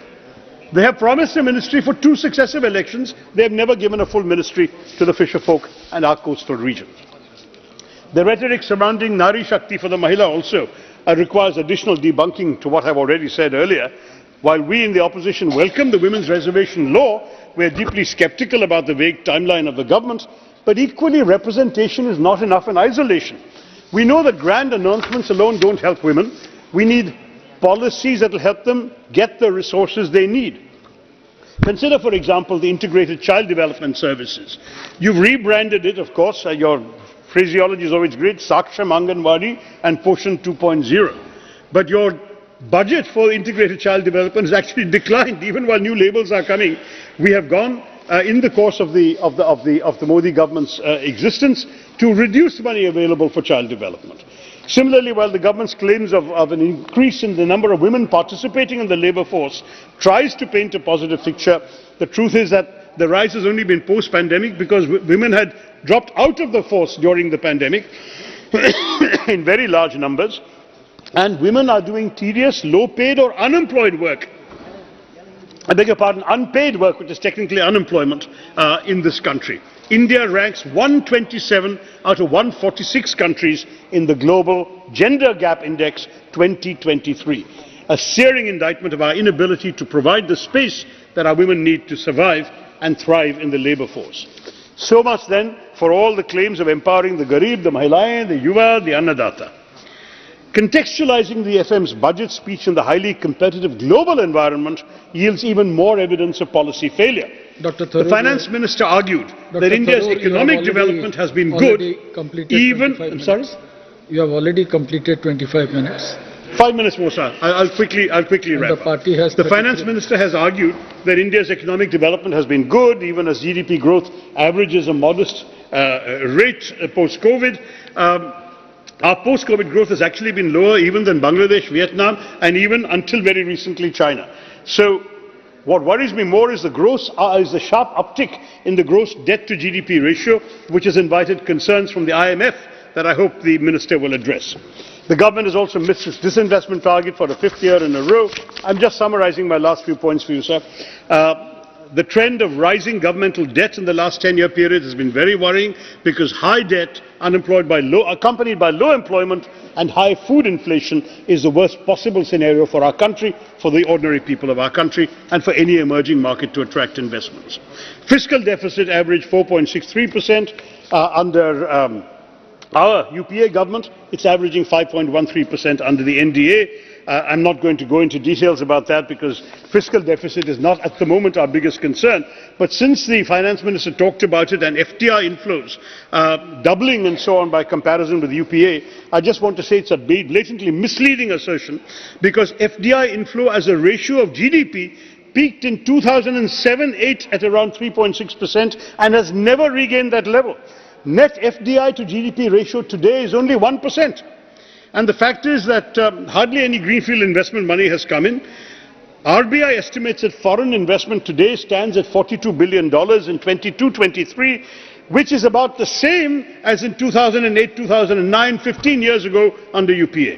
Over those 15 years, foreign investment has come down in terms of a percentage of GDP, whereas Vietnam, for example, has close to 4.5% of GDP in their example. And gross FDI into India in the first half of the current financial year, April to September, was just $10 billion. The last time it was lower than this was in the first half of 2007-2008, sir. And the finance minister hasn't given us any cost-benefit analysis of the production-linked incentive scheme for which so much money has been spent. Where is the employment generation happening, Madam Minister? There is an absolute need for mid-course corrections, and she will have to answer this question. Internally, meanwhile, sir, our states are in turmoil because transfers to states have been reduced substantially. We know right now in Jantar Mantar there's a protest going on with many states protesting the way in which amounts have not been transferred. The current allocation of 3,67,000 crores in budget 22-23 already sees a gap of almost 6,000 crores in the revised estimates, and there's been a further decrease in the coming budget to 3,59,000 crores. Devolution of tax revenues is a problem because the states have only been getting 30 to 33% in the last 5 years, a far cry from the 15th Finance Commission's recommendation of 41% and a reduction from the 42% given by the 14th Finance Commission. And the fact is the share of cesses and surcharges, which the government doesn't need to share with the states, keeps going up. It's now, it was 8.16% of gross tax revenue under our peak, but under this government, the number has tripled to 28.08% of gross tax revenue in the last fiscal year. So I just want to say there's a rising trend in capex, and we all have applauded that in the past. But the fact is the government seems to believe in trickle-down economics. Spend money at the top, somebody will benefit down below. We believe in trickle-up, sir. That is, if our economy produces the things that people wish to consume at affordable prices, the Aam Aadmi will not only live better, but will become a full participant in the economy. Our objective should be to make ordinary people into consumers and stakeholders in India's economic prosperity, but our government does not see them at all in just focusing on capex. Finally, sir, the finance minister reserving an amount of 11,111,111 crores for capital expenditure shows there's nothing particularly scientific about the calculations in her budget. A minister who chooses a lucky number is heading an economy that needs all the luck it can get, sir. There is no question that when she says that GDP stands for governance, development and performance, GDP, as I pointed out through my speech, the fact is it's not equitably enhancing the capabilities of the ordinary people of this country. Instead, G stands for government intrusion and tax terrorism, D stands for demographic betrayal, and P stands for poverty continuing. This actual GDP also jettisons the trinity of demography, democracy and diversity the government claims to be serving. The demographic dividend is on the cusp of becoming a demographic disaster with the unemployment crisis, the K-shaped growth and the ever-widening schism between the rich and the poor. Democracy is suffering through this government's arrogant contempt for institutions, a government that suspended 146 MPs rather than be held accountable for a security breach, that bulldozes laws as per its own whims and fancies with no regard for parliamentary procedure, that requires a no-confidence motion to be moved before its leaders are willing to speak on vital issues, including Manipur, should ideally refrain from claiming to be the messiah of democracy, let alone its mother. And when it comes to diversity, we know the record hasn't been great either, with increasing attacks on religious minorities, the ruthless dispensing of bulldozer justice, mob lynching, communal violence and worse, combined with the disregard for states and their operations through a skewed and centralizing cooperative federalism, under which the states are meant to cooperate, but the centre operates as it pleases. The government has failed gravely on all the counts where it pats its own back. Thank you. Therefore, sir, I'm concluding, this House must realize the game of smoke and mirrors that the government is playing with interim budget, with nearly no redressal of the real crises plaguing our economy and affecting the Aam Aadmi. It is high time that this election gives others an opportunity to show up their shallow rhetoric for what it is, which is all talk and no action. Thank you, Mr. Chairman. Thank you. I should thank you, Dr. Tharoor. It is not only your eloquence, but your content, for which we have been awarded yesterday in a very beautiful function. Now I request Sri Nishikant Dubey ji.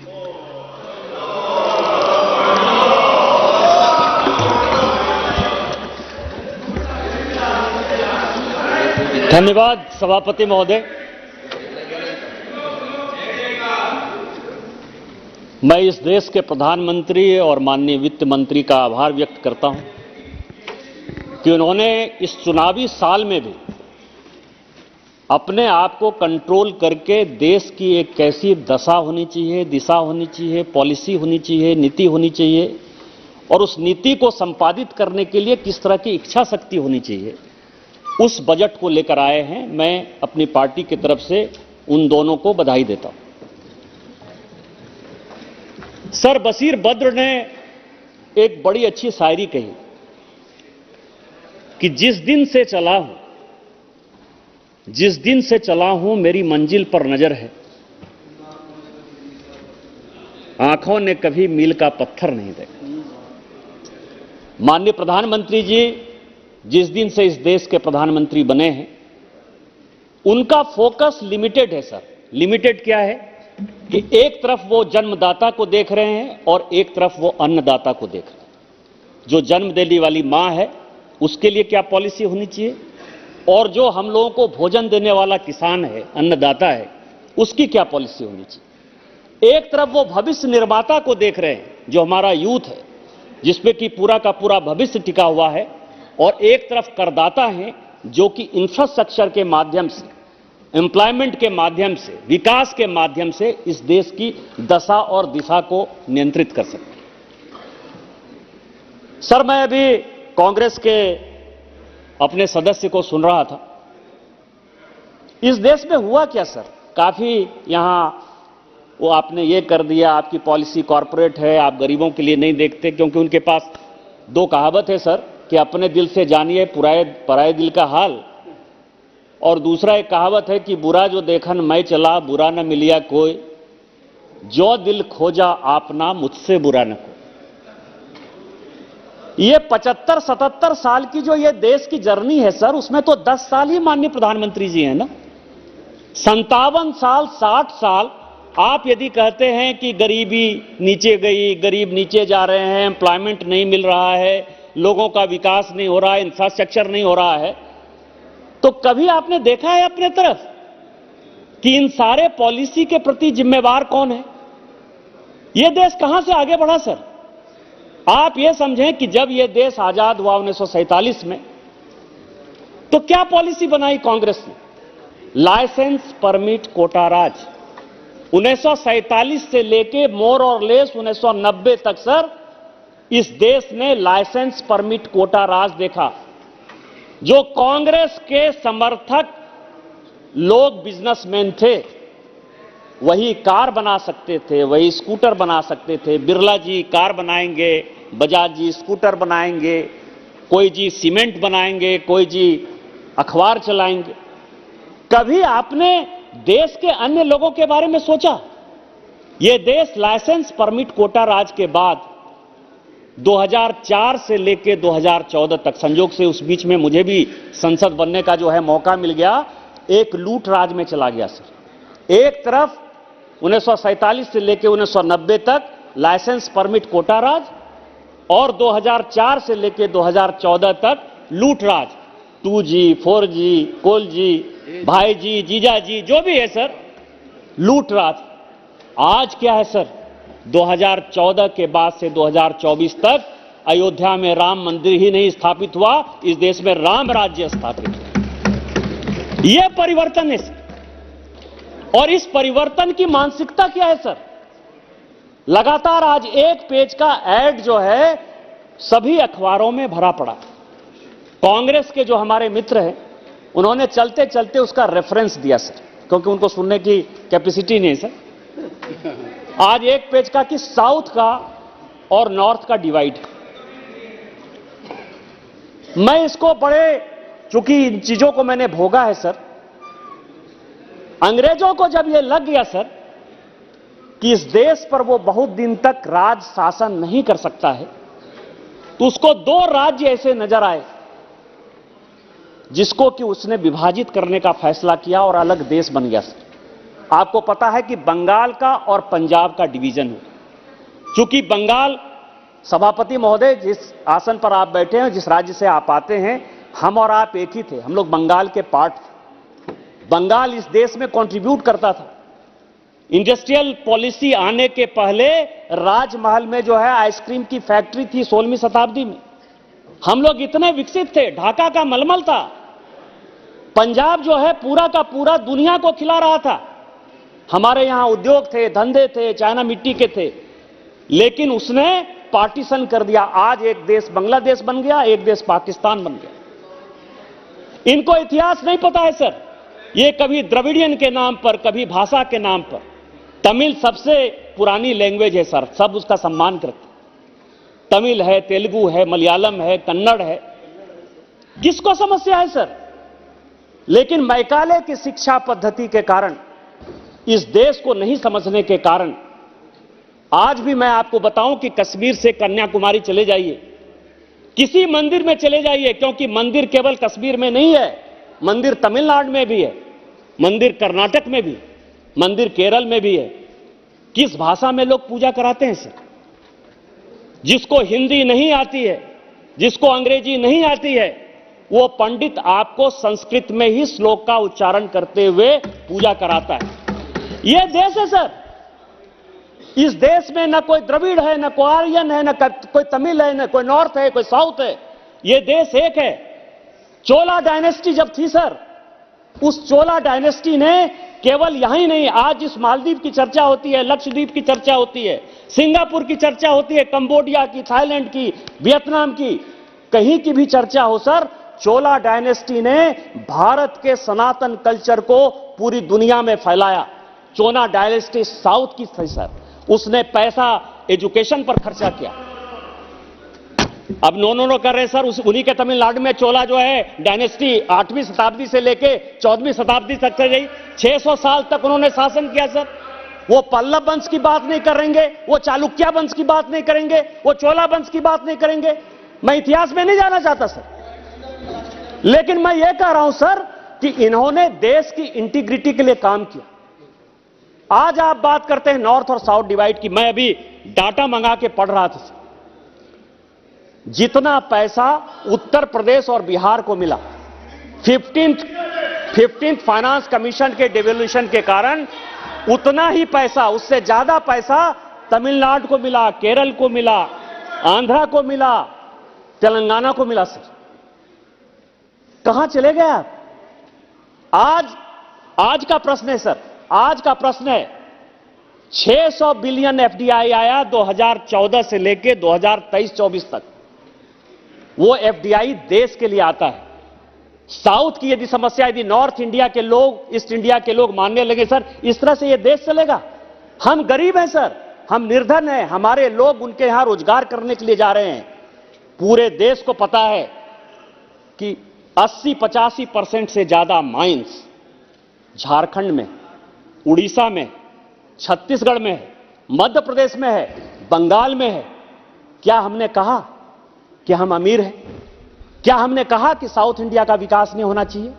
क्या हमने कांग्रेस के ऊपर दबाव डाला कि हमारे साथ आप अन्याय कर रहे हो, हम देश तोड़ देंगे? उस मेंटलिटी की बात करते हो।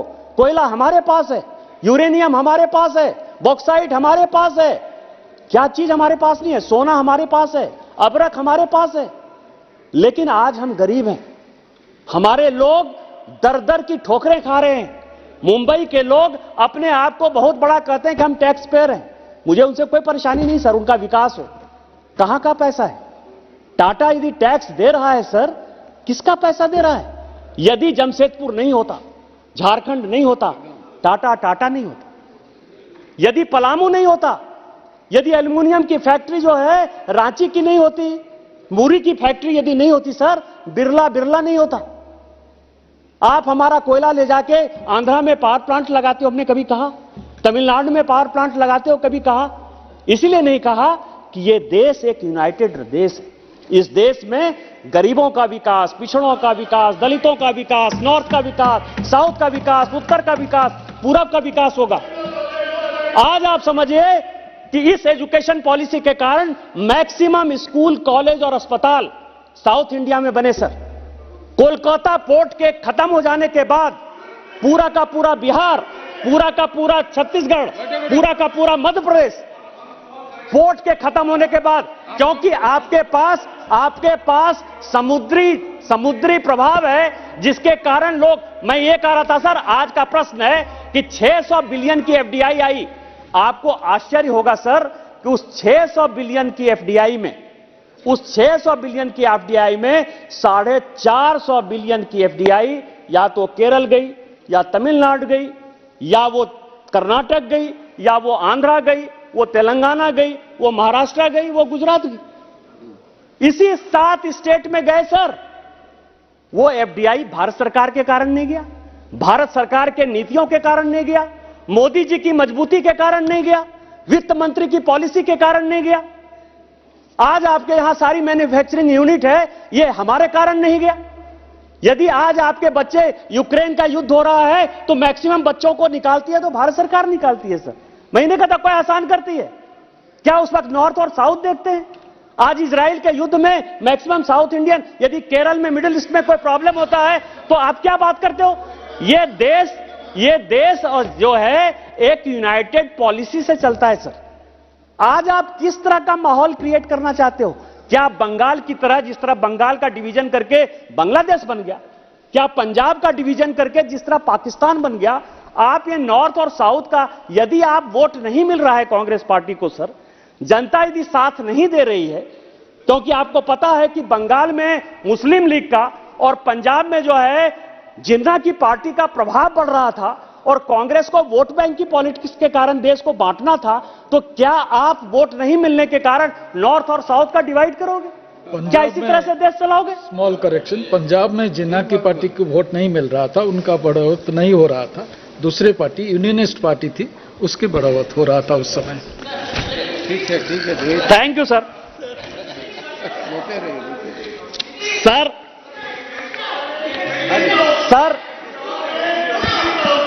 Mister Raja, I am not yielding sir, I am not yielding. जब उनका समय आएगा वो बोलेंगे सर। निशिकांत जी, जब वो समय आएगा तो बोलेंगे sir, I am not yielding. Nishikant ji, दूसरा सर, आप बोलिए। दूसरा सर, आप ये समझें, निशिकांत जी, सभापति महोदय, कांग्रेस ने अपनी पार्टी की बर्बादी के साथ, इस बर्बादी के साथ एक झूठ के जुमले का जो है काम स्टार्ट कर दिया सर। अभी प्रेसिडेंशियल एड्रेस में भी सर राष्ट्रपति के अभिभाषण के साथ साथ ग्लोबल हंगर इंडेक्स पर जो है बहुत चर्चा हुई सर। ये ग्लोबल हंगर इंडेक्स का जो है ये नमूना है सर कि किस तरह ये बहकावे में आकर देश को गुमराह कर रहे हैं कि 111 नंबर पर हम आ गए। हमने देखा सर कि कौन कौन सी नीतियों के कारण और किस आधार पर ग्लोबल हंगर इंडेक्स बना।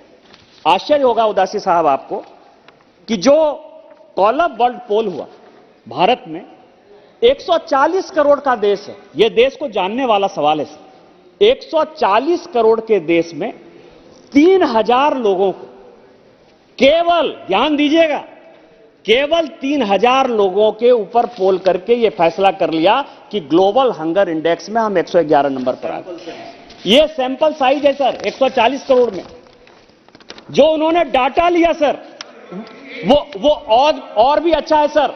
जैसे अभी शशि थरूर जी ने बहुत अच्छी बात कही कि एनएसएसओ का जो है सर्वे नहीं हुआ है, जनसंख्या का सर्वे नहीं हुआ, उन्होंने खुद एक्सेप्ट किया सर। 2011 का यूपीए के सरकार के समय का जो है ये डाटा लेके सभापति महोदय 2011 का वो लोगों को, और उसमें भी सर्वे साइज कितना है, 1 लाख आदमी। 2011 में जो उन्होंने डाटा लिया वो 1 लाख आदमी का डाटा लिया सर।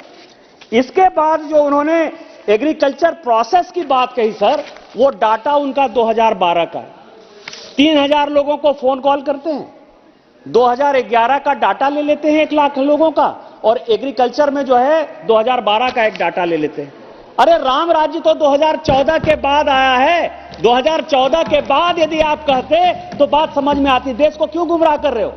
और यदि उन्हीं के आधार पर तय किया जाए तो आज ग्लोबल हंगर इंडेक्स में बड़े अथॉरिटी के साथ मैं बोलता हूं कि भारत 48 नंबर पर है। इसके लिए माननीय मोदी जी और वित्त मंत्री दोनों बधाई के पात्र हैं।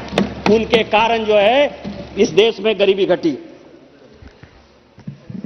सर, इस बजट की, अभी तक तो मैं बाकावे में था, इस बजट की कुछ बातों को मैं बोलना चाहता हूं सर।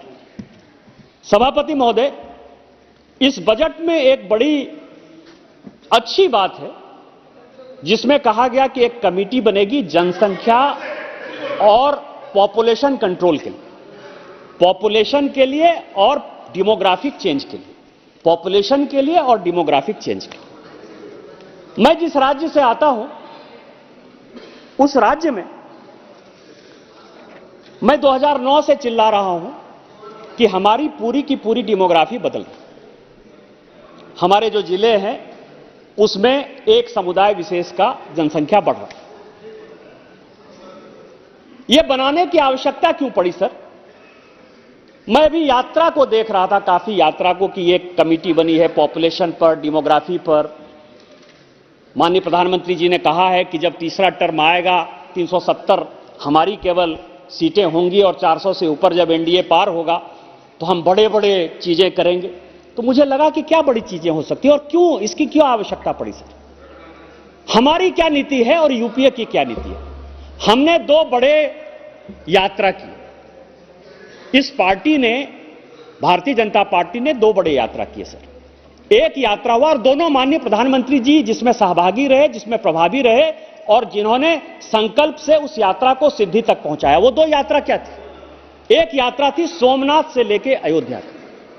हमने कहा कि पुनर्जागरण होने की आवश्यकता है, जैसे सोमनाथ बना वैसे ही हम अयोध्या बनाएंगे।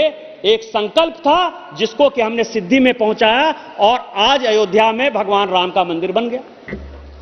दूसरी यात्रा थी हमारी कन्याकुमारी से कश्मीर, और हमने यह बताया कि कन्याकुमारी से कश्मीर एक है, कश्मीर में धारा 370 है, 35 ए है। इस देश में 2 निशान, 2 विधान और 2 प्रधान नहीं चलेंगे। हम 370 खत्म करेंगे और दोनों संकल्प को हमने सिद्धि तक पहुंचाया। यह हमारी यात्रा का उद्देश्य था। इनकी यात्रा का क्या उद्देश्य है? आपदा में अवसर ढूंढना सर। आपदा कहीं है तो उसको अवसर में कैसे तब्दील करो। मैं जनसंख्या पर, डेमोग्राफी पर बात कर रहा हूं जो इस बजट का पार्ट है। ध्यान से सुनिए।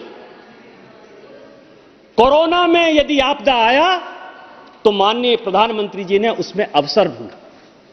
कैसे लोगों को रोजगार मिलेगा, कैसे अस्पताल में ऑक्सीजन के सिलेंडर पहुंचेंगे, कैसे ऑक्सीजन के प्लांट लगेंगे जो 70 साल में आपने नहीं किए। देश को आत्मनिर्भर बनाया। इन्होंने क्या किया? ये मणिपुर से शुरू करते हैं। पूरे देश को यह पता है सर, मणिपुर के हालात बहुत ही खराब हैं। इसके बावजूद भी ये जो टुकड़े टुकड़े गैंग की मानसिकता है इस कांग्रेस की, इसने आपदा में अवसर ढूंढा और मणिपुर से अपनी यात्रा को स्टार्ट किया। और कहां गया? गौरव गोगोई बहुत चिल्ला रहे हैं, आपने यात्रा का रूट क्या बनाया?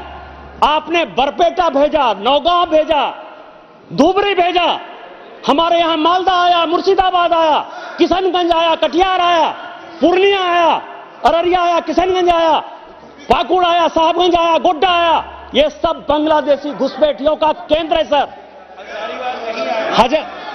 ये सब बांग्लादेशी घुसपैठियों का केंद्र है। ये बांग्लादेशी मुस्लिम वोट के लिए, इसी के लिए ये कमेटी बनाने की आवश्यकता पड़ी सर, कि जनसंख्या को नियंत्रित ही नहीं करना है। ये जो डेमोग्राफी चेंज हो रही है, ये सारे जिले ऐसे हैं सर, एक मंदिर में नहीं गए। उन्होंने भूपेन हजारिका के यहां जाने का तोहमत नहीं उठाया।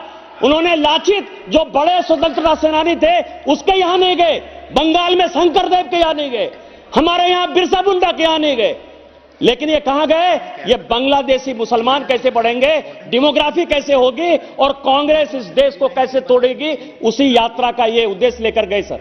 और इनका मानसिकता क्या है सर? एक सूर्यकांत त्रिपाठी निराला की एक बड़ी अच्छी कविता है सर, कि पेट पीठ दोनों मिलकर हैं एक, चल रहा है लकुटिया टेक, मुट्ठी भर दाने को भूख मिटाने को। कल का क्या है वीडियो सर? कल का वीडियो इस देश को सोचने समझने और देखने का बात है और कांग्रेस की मानसिकता दिखाता है। इस गांव में, हमारे गांव में, झारखंड के गांव में लोग जो है आज भी इतने गरीबी में जीते हैं कि वो अपने परिवार को यदि पालन पोषण कर लें तो बहुत है सर, कुत्ता नहीं पालते। कुत्ता को बिस्किट देते देते राहुल गांधी ने एक आदमी को कुत्ता वाला बिस्कुट दे दिया सर। क्या यही देश है? क्या यही यात्रा है? ये कल का वीडियो जो है फॉलोअर है सर, क्या यही देश है सर? और इसी कारण से मैंने सर, मैं आपको बताऊं, इस देश में कुत्ते का बड़ा खेल है सर। मैंने एक फिल्म देखी थी, मैंने एक फिल्म देखी थी सभापति महोदय, तेरी मेहरबानियां। तेरी मेहरबानियां में सभापति महोदय, वो जैकी श्रॉफ की बड़ी फेमस फिल्म थी सर, कि उसमें जो है कुत्ता अपने मालिक के लिए मर जाता है। यहां उल्टा है सर, मालिक, यहां तो पीडी के कारण हेमंतो बिश्व शर्मा बाहर निकल गए सर, हेनरी के कारण एक महिला सांसद यहां से चली गई सर, और अब नूरी का इतना प्रभाव है सर कि कुत्ता का भोजन जो है आम आदमी को दे रहे हैं। यही कांग्रेस की मानसिकता है। और इसीलिए जनसंख्या नियंत्रण पर और जनसंख्या डेमोग्राफी के लिए एक बड़ी अच्छी कमेटी जो है भारत सरकार लेकर आई है, हम उसका धन्यवाद देते हैं सर। दूसरा सर, मैं आपको बताऊं सभापति महोदय कि एक कितने मेंबर हैं इनके? सुंदरकांड में एक बड़ा अच्छा लाइन है सर, दीन दयाल विरद संभारी, हरहु नाथ अब संकट बारी। और सर बोलिए सर, पॉइंट ऑफ ऑर्डर बोलिए। 353 सर, मैं करना नहीं चाहता, but unfortunately I had to do it because 353 says no allegation of a defamatory or incriminatory nature shall be made by a member against any person. आदरणीय अभी जो उन्होंने राहुल गांधी जी के नहीं सुनिए, बोला मानहानिकारक बोलने दीजिए सर, जो उन्होंने मानहानिकारक नहीं है, जो उन्होंने बोला है सर, वो पूरा गलत है, तथ्यजनक है। और हमको ये भी पूछना चाहिए कि गलत हो सकता है पर मानहानिकारक बुलाते हैं, ये अपने पैर धोने के लिए किसको बुलाते हैं, वो छवि भी पूरे देश ने देखी है। तो देश को निशिकांत जी सर प्लीज सर, मैंने जो वीडियो देखा है, मैंने अपना डिसीजन दे चुके हैं। आप बोलिए, बजट पे बोलिए। बजट पर ही बोलते सर। बजट का जो दूसरा विषय है सर, बिस्किट खत्म हो गया, कि 11 लाख, जिसके ऊपर की शशि थरूर जी का बड़ा टेंशन था सर, कि इस इंफ्रास्ट्रक्चर डेवलपमेंट के लिए 11 लाख करोड़ से ऊपर जो है भारत सरकार ने बजट पे रखा है। और उसमें 2-3 समस्याएं हैं सर, कि जब इनकी सरकार थी, और मैं आईबी की बड़ी एक अच्छी रिपोर्ट लेकर आया सर, कि 2014 और 2024 में क्या फर्क आया। आपको पता है सर कि लगभग हजारों एनजीओ ऐसे हैं। नहीं, ये आईबी की रिपोर्ट है सर, आईबी की रिपोर्ट है और पब्लिक डोमेन में सर, कोई मतलब कोई सीक्रेट डॉक्यूमेंट लेके नहीं आया हूं। नहीं, ये सीक्रेट डॉक्यूमेंट नहीं, गूगल पर ये गूगल पर मौजूद है, पब्लिक डोमेन में है, ये गूगल पर मौजूद है सर। आप ये समझे पब्लिक डोमेन में सर। मैं कोई एक्सक्लूसिव डॉक्यूमेंट नहीं आया, 2014 की रिपोर्ट है, इनकी सरकार थी सर। ठीक है। उसमें ज्वाइंट डायरेक्टर आईबी ने एक बड़ा रोता हुआ जो है एक रिपोर्ट दिया सर कि इस देश का डेवलपमेंट नहीं हो सकता क्योंकि यहां जितने एफसीआरए लाइसेंस धारक, उनसे बड़ा प्यार है सर, इनको प्यार होने के कारण भी हैं कि न्यूज क्लिक वाला अरेस्ट होता है तो उसके लिए बड़ा कैंपेन कर देते हैं क्योंकि चाइना का पैसा क्यों आ रहा है, चाइना के साथ कांग्रेस पार्टी अपना एग्रीमेंट साइन कर लेती है सर, इनका है। जब यहां भारत में जो है डोकलाम में और कहां पूरा चिल्लाते रहते हैं, जब पूरा हंगामा चल रहा है चाइना के साथ, भूटान में जब वो घुस जाते हैं तो उनके राजदूत के साथ जो है इनके नेता को, नाम नहीं बोलूंगा सर नहीं तो फिर पॉइंट ऑफ ऑर्डर हो जाएगा, लेकिन मान लीजिए सर युवराज को जो है परेशानी होती है तो वो चाइना के जो है एम्बेसडर के साथ मिल लेते हैं। तो इनकी जो सोच समझ है सर कि देश को टुकड़े टुकड़े करने वाले गैंग के साथ ये खड़े हुए नजर आते। लेकिन आपको यह लगेगा सर कि दो रिपोर्ट है, एक एमके नारायण की रिपोर्ट है जो उन्होंने केवाईसी नॉर्म्स के बारे में कहा कि किस तरह से जो अपना स्टॉक मार्केट में जो चीजें आ रही उसमें से उनको लगता है कि टेरर का पैसा। और दूसरा ये आईबी की रिपोर्ट है, वो ये कह रहे हैं कि एफसीआरए लाइसेंस, क्योंकि राजीव गांधी फाउंडेशन को भी एफसीआरए लाइसेंस था सर, इनकी और भी एनजीओ को एफसीआरए लाइसेंस है, तो उसमें इनको बड़ा समस्या होता है एफसीआरए को खत्म करने के लिए। जो नेशनल एडवाइजरी काउंसिल जिसके बारे में माननीय प्रधानमंत्री जी परसों जिक्र कर रहे थे, उसके ही 2-4 लोग जो है एफसीआरए लाइसेंस, चाहे हर्ष मांदर हो चाहे रुना राय हो, जिनको कि उन्होंने एनएससी का मेंबर बना था, एनएससी के मेंबर बने थे। मैं ऑन रिकॉर्ड यदि भारत सरकार के आप पदाधिकारी रहिएगा तो उसके बारे में कहूंगा। ये सारे लोग जो है देश में जहां कहीं भी इंफ्रास्ट्रक्चर का जो है विकास होना होता है वहां ये आंदोलन करते। इस कारण से कोल के खिलाफ हमारे यहां आंदोलन है, उस कारण से न्यूक्लियर के खिलाफ आंदोलन है, उसके कारण से लोगों को पीने का पानी और डैम के खिलाफ आंदोलन है, उसके खिलाफ रोड बनाने का आंदोलन है, उसके खिलाफ फैक्ट्री बनाने का आंदोलन है। ये पूरी आईबी की रिपोर्ट में कहा गया था। और इनका क्या काम था, उस सारे रिपोर्ट पर सो जाए। माननीय प्रधानमंत्री जी आए और माननीय प्रधानमंत्री जी ने और पूरी भारत सरकार ने एक बड़ा फैसला किया कि ये जितने सो कॉल्ड एनजीओ हैं जो दुनिया में दूसरे देश से, आप ये समझिए कि मेरे यहां लोग मरे या जिए, इस कोरोना के बाद ये पूरे देश को समझने की आवश्यकता है, दुनिया को समझने की आवश्यकता है सभापति महोदय। जब कोरोना में पूरी दुनिया मर रही थी, हम भी मर रहे थे, सभी लोगों ने अपने अपने बॉर्डर को बंद कर दिया। कोई हमारे नागरिक को या हम उसके नागरिक को लेने को तैयार नहीं थे। उनको लगा कि देश बचेगा, देश के नागरिक बचेंगे तभी हम बचेंगे। आज पूरी दुनिया, चाहे अमेरिका हो चाहे ब्रिटेन हो, हमारे लोगों को रोजगार देने के लिए जो है वो वीजा पॉलिसी में बड़ा परिवर्तन कर रहे हैं। और हमको लगता है कि अमेरिका का फंडेड पैसा आ रहा है और हमारे लोगों को बचाने की बात कर रहा है। आप मेधा पाटकर को इतना दिन तक बचाए रखे, बढ़ाए रखे, उसके कारण न गुजरात के लोगों को पानी मिल रहा था, न राजस्थान के लोगों को पानी मिल रहा था, न मध्य प्रदेश के लोगों को पानी मिल रहा था। हमने जब अटल बिहारी वाजपेयी जी ने एक फैसला किया कि इंटरलिंकिंग को रिवर करना है, क्योंकि कई एक जगह ऐसा होता है कि बाढ़ हो जाता है, कई एक जगह सुखाड़ हो जाता है, और यदि दोनों नदियों को यदि हम जोड़ देंगे तो बाढ़ और सुखाड़ दोनों की समस्या से खत्म हो जाएंगे। आप ही कई युवराज ने 2004 से लेकर 2014 तक कहा कि यह पॉलिसी गलत है।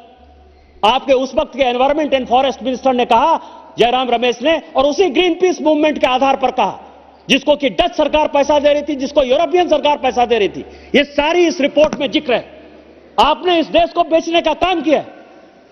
और आज हम जब 11 लाख करोड़ की योजना लेकर आ रहे हैं, लोगों को गरीबी से निकालने की बात कर रहे हैं, 16 लाख करोड़ रुपया पीएम गति शक्ति में देने की बात कर रहे हैं, कोई ऐसा एमपी यहां मौजूद नहीं है जिसको कि 4 लेन का नेशनल हाईवे नहीं मिले। कोई ऐसा आदमी नहीं है जहां की प्रधानमंत्री आवास नहीं गया। कोई ऐसा आदमी नहीं है जहां की हर घर जल नल की काम नहीं चल रहा है। कोई ऐसा एमपी नहीं है जिसके लोगों को आयुष्मान भारत का कार्ड नहीं मिला। यदि हम गरीबों की बात करते हैं तो आपको कुछ नहीं दिखाई देता। आपको लगता है कि नहीं ऐसा ही चलता रहेगा, चीजें ऐसे चलती रहेगी। आज मैं ऑन रिकॉर्ड कह रहा हूं सर, कांग्रेस ने जो झारखंड में ये यात्रा निकाली है, उस यात्रा में जितना पैसा खर्चा हुआ, कांग्रेस के एमपी के यहां 352 करोड़ रुपया पकड़ाया, उसी पैसे से ये यात्रा निकाली गई, क्योंकि वो उसका सांसद है। यदि कांग्रेस में हिम्मत है तो उसका जवाब दे। आज यदि रेड हो रहा है सर, ये कह रहे हैं कि पूरा जो है सीबीआई आ रही है, ईडी आ रही है, इनकम टैक्स आ रहा है। क्यों नहीं आएगा सर? पैसा आ रहा है। आप ये देखें कि यदि मैं 2023-24 का जानने का बात है, 2023-24 में अभी 9 महीना ही हुआ है सर, 1500 करोड़ रुपया कैश पकड़ाया है और लगभग 1000 करोड़ का जेवर पकड़ाया है। जब पैसा आप रख लीजिए, पैसा पकड़ा है। कोई ऐसा आदमी है जिसका बंगाल में रेड हुआ कैश नहीं पकड़ाया? झारखंड में कांग्रेस के एमपी के यहां नहीं पकड़ाया? छत्तीसगढ़ में नहीं पकड़ाया? तेलंगाना में नहीं पकड़ाया? कर्नाटक में नहीं पकड़ाया? कर्नाटक में तो चुनाव के समय मैं मौजूद था। और आप कहेंगे कि उस विकास के लिए हम पैसा लाएंगे तो आप कहेंगे कि सीबीआई, ईडी और इनकम टैक्स आ जाएगा। ये नहीं चलेगा। न खाएंगे न खाने देंगे। ये माननीय प्रधानमंत्री जी का मूल मंत्र है। भ्रष्टाचार से हम लड़ेंगे जब तक भ्रष्टाचारी को जेल नहीं भेज देंगे। अभी आपने देखा कि ईडी ने झारखंड के मुख्यमंत्री को जेल भेजा है और आप मान के चलिए कि वो जिंदगी में चुनाव लड़ने काबिल नहीं होगा। इस देश में इलेक्शन कमीशन में जो आदमी हलफनामा में अपनी प्रॉपर्टी नहीं बताए, 105 प्रॉपर्टी है। मेरा केस है लोकपाल के यहां और सीबीआई ने प्रिलिमिनरी इंक्वायरी में कहा है 105 प्रॉपर्टी न इलेक्शन कमीशन को कहा है सर, न इनकम टैक्स को कहा है। यदि आप चुनाव लड़ने जाते हैं, हम आप सभी चुनाव लड़ने जाते हैं सभापति महोदय, शामिल हो जाएंगे, सारे केसेस भूल जाएंगे और यही हमको आदरणीय मुख्यमंत्री करके बुलाएंगे। सर मेरे ऊपर 42 केस है। मेरे ऊपर, मेरे मां के ऊपर, मेरे पिताजी के ऊपर, मेरे पत्नी के ऊपर, मेरे भाई के ऊपर, मेरे बेटे के ऊपर, मैं सारे केस लड़कर आया हूं। आपकी तरह मुख्यमंत्री की तरह भगौड़ा नहीं था जो भाग गया। मैं सारे केस को लड़ रहा हूं और ये 105 आप भ्रष्टाचारी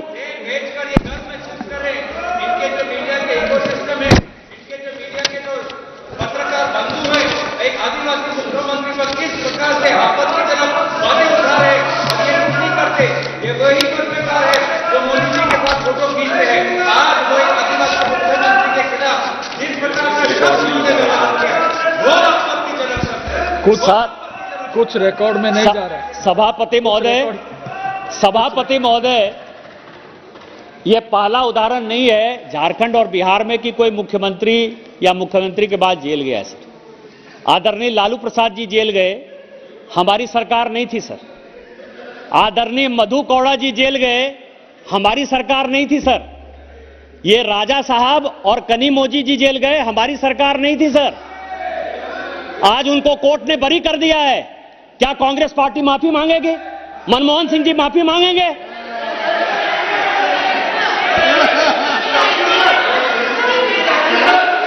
मैं तो कह रहा हूं माफी मांग कि आपको बरी कर दिया कोर्ट में, लेकिन आपको मनमोहन सिंह ने, सोनिया जी ने जेल भेजा।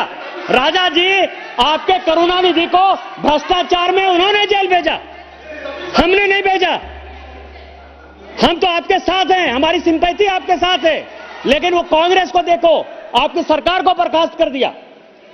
सर इस बजट में दो और महत्वपूर्ण बात है। मैं अपनी बात जो है छोटी छोटी बात करके जो है, मैंने बहुत समय ले लिया सर। दो बहुत बात है। एक बात है सर कि अध्यात्म से पर्यटन तक ये देश जो है वो सनातन देश है सर। और सनातन देश ये है। 35 मिनट्स हो गए, बस 5-7 मिनट में खत्म करूंगा। केवल दो छोटे छोटे पॉइंट्स हैं। ये देश महत्वपूर्ण है सर। इस देश में अध्यात्म एक बड़ी ताकत है। आज भी लोगों को रोजगार देने का साधन हमारे यहां जो रिलीजियस टूरिज्म है, यही सबसे महत्वपूर्ण है सर। लोग मेले में जाते थे, आपको ध्यान हो कि उस वक्त कॉलरा हो जाता था, लेकिन वर्षों तक इस भारत सरकार ने कांग्रेस के नेतृत्व में मुस्लिम अपीजमेंट के अलावा कभी भी इस देश के जनमानस को टटोलने की या उनके बारे में सोचने की कोशिश नहीं की। आज इस बजट में चाहे अयोध्या में रामलला विराजमान हुए हो, चाहे बनारस में जो है विश्वनाथ कॉरिडोर बना हो, चाहे महाकाल कॉरिडोर बना हो, चाहे इस सरकार ने 29 और सिटीज को डेवलप करने का सवाल किया हो, इससे जो इंफ्रास्ट्रक्चर डेवलप हो रहा है सर, पूरे देश दुनिया के जो लोग आ रहे हैं वो लोगों को रोजगार दे रहा है।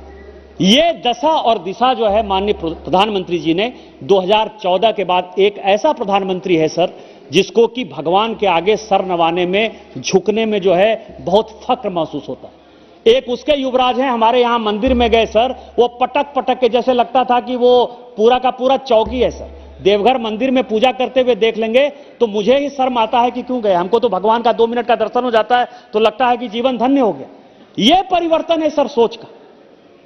आप सेकुलरिज्म करते रहिए, मुस्लिम अपीजमेंट करते रहिए, इस देश के लोगों को अध्यात्म में रुचि है और वो पर्यटन जो है आगे बढ़ाता है। इसके लिए हम माननीय प्रधानमंत्री जी के प्रति शुक्रगुजार हैं और भारतीय जनता पार्टी के कार्यकर्ता होने के नाते हमको लगता है कि राम राज्य की परिकल्पना हो रही है।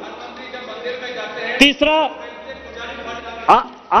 अंतिम पॉइंट सर, अंतिम पॉइंट यह है कि इस बजट में एक अंतिम लास्ट, आपको अंग्रेजी आती है, हमको हिंदी आती है, हम हिंदी मीडियम स्कूल में पढ़े, क्या करिएगा, यही फर्क है। आप तमिल में बोलते अच्छा लगता, तेलुगु में बोलते अच्छा लगता, कन्नड़, मराठी, मलयालम में बोलते अच्छा लगता। किसने आपको अंग्रेजी सिखा दिया? अंग्रेजी हमारी भाषा नहीं है। आप देखें कि ब्रिटेन में जो है, ब्रिटेन के लोग यदि जाते हैं पेरिस तो वो जो है फ्रेंची बोलते हैं, वो दूसरी भाषा नहीं बोलते हैं, जर्मन ही बोलते हैं लोग। अपनी भाषा पर गर्व होना चाहिए। आप तमिलियन है, तमिल भाषा बोलिए, अंग्रेजी बोलकर आप तमिल हमको समझ में आएगा, नहीं आएगा तो ट्रांसलेशन कर लूंगा मैं। दूसरा सवाल है सर, ये मैकाले की शिक्षा पद्धति के कारण इसीलिए नॉर्थ साउथ डिवाइड है। देश के बारे में नहीं पता है, अध्यात्म के बारे में नहीं पता है, कल्चर के बारे में नहीं पता है, प्रधानमंत्री के बारे में नहीं पता है, मंदिर की इकोनॉमी के बारे में नहीं पता है।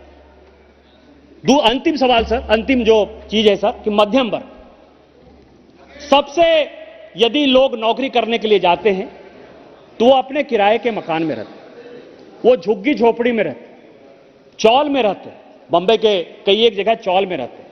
और इसके बारे में, गरीबों के बारे में सोचा हमने कि 3 करोड़ से 5 करोड़ आवास हो जाएगा, शहरी के लिए हो जाएगा, ग्रामीण के लिए हो जाएगा, जल जीवन मिशन हो जाएगा।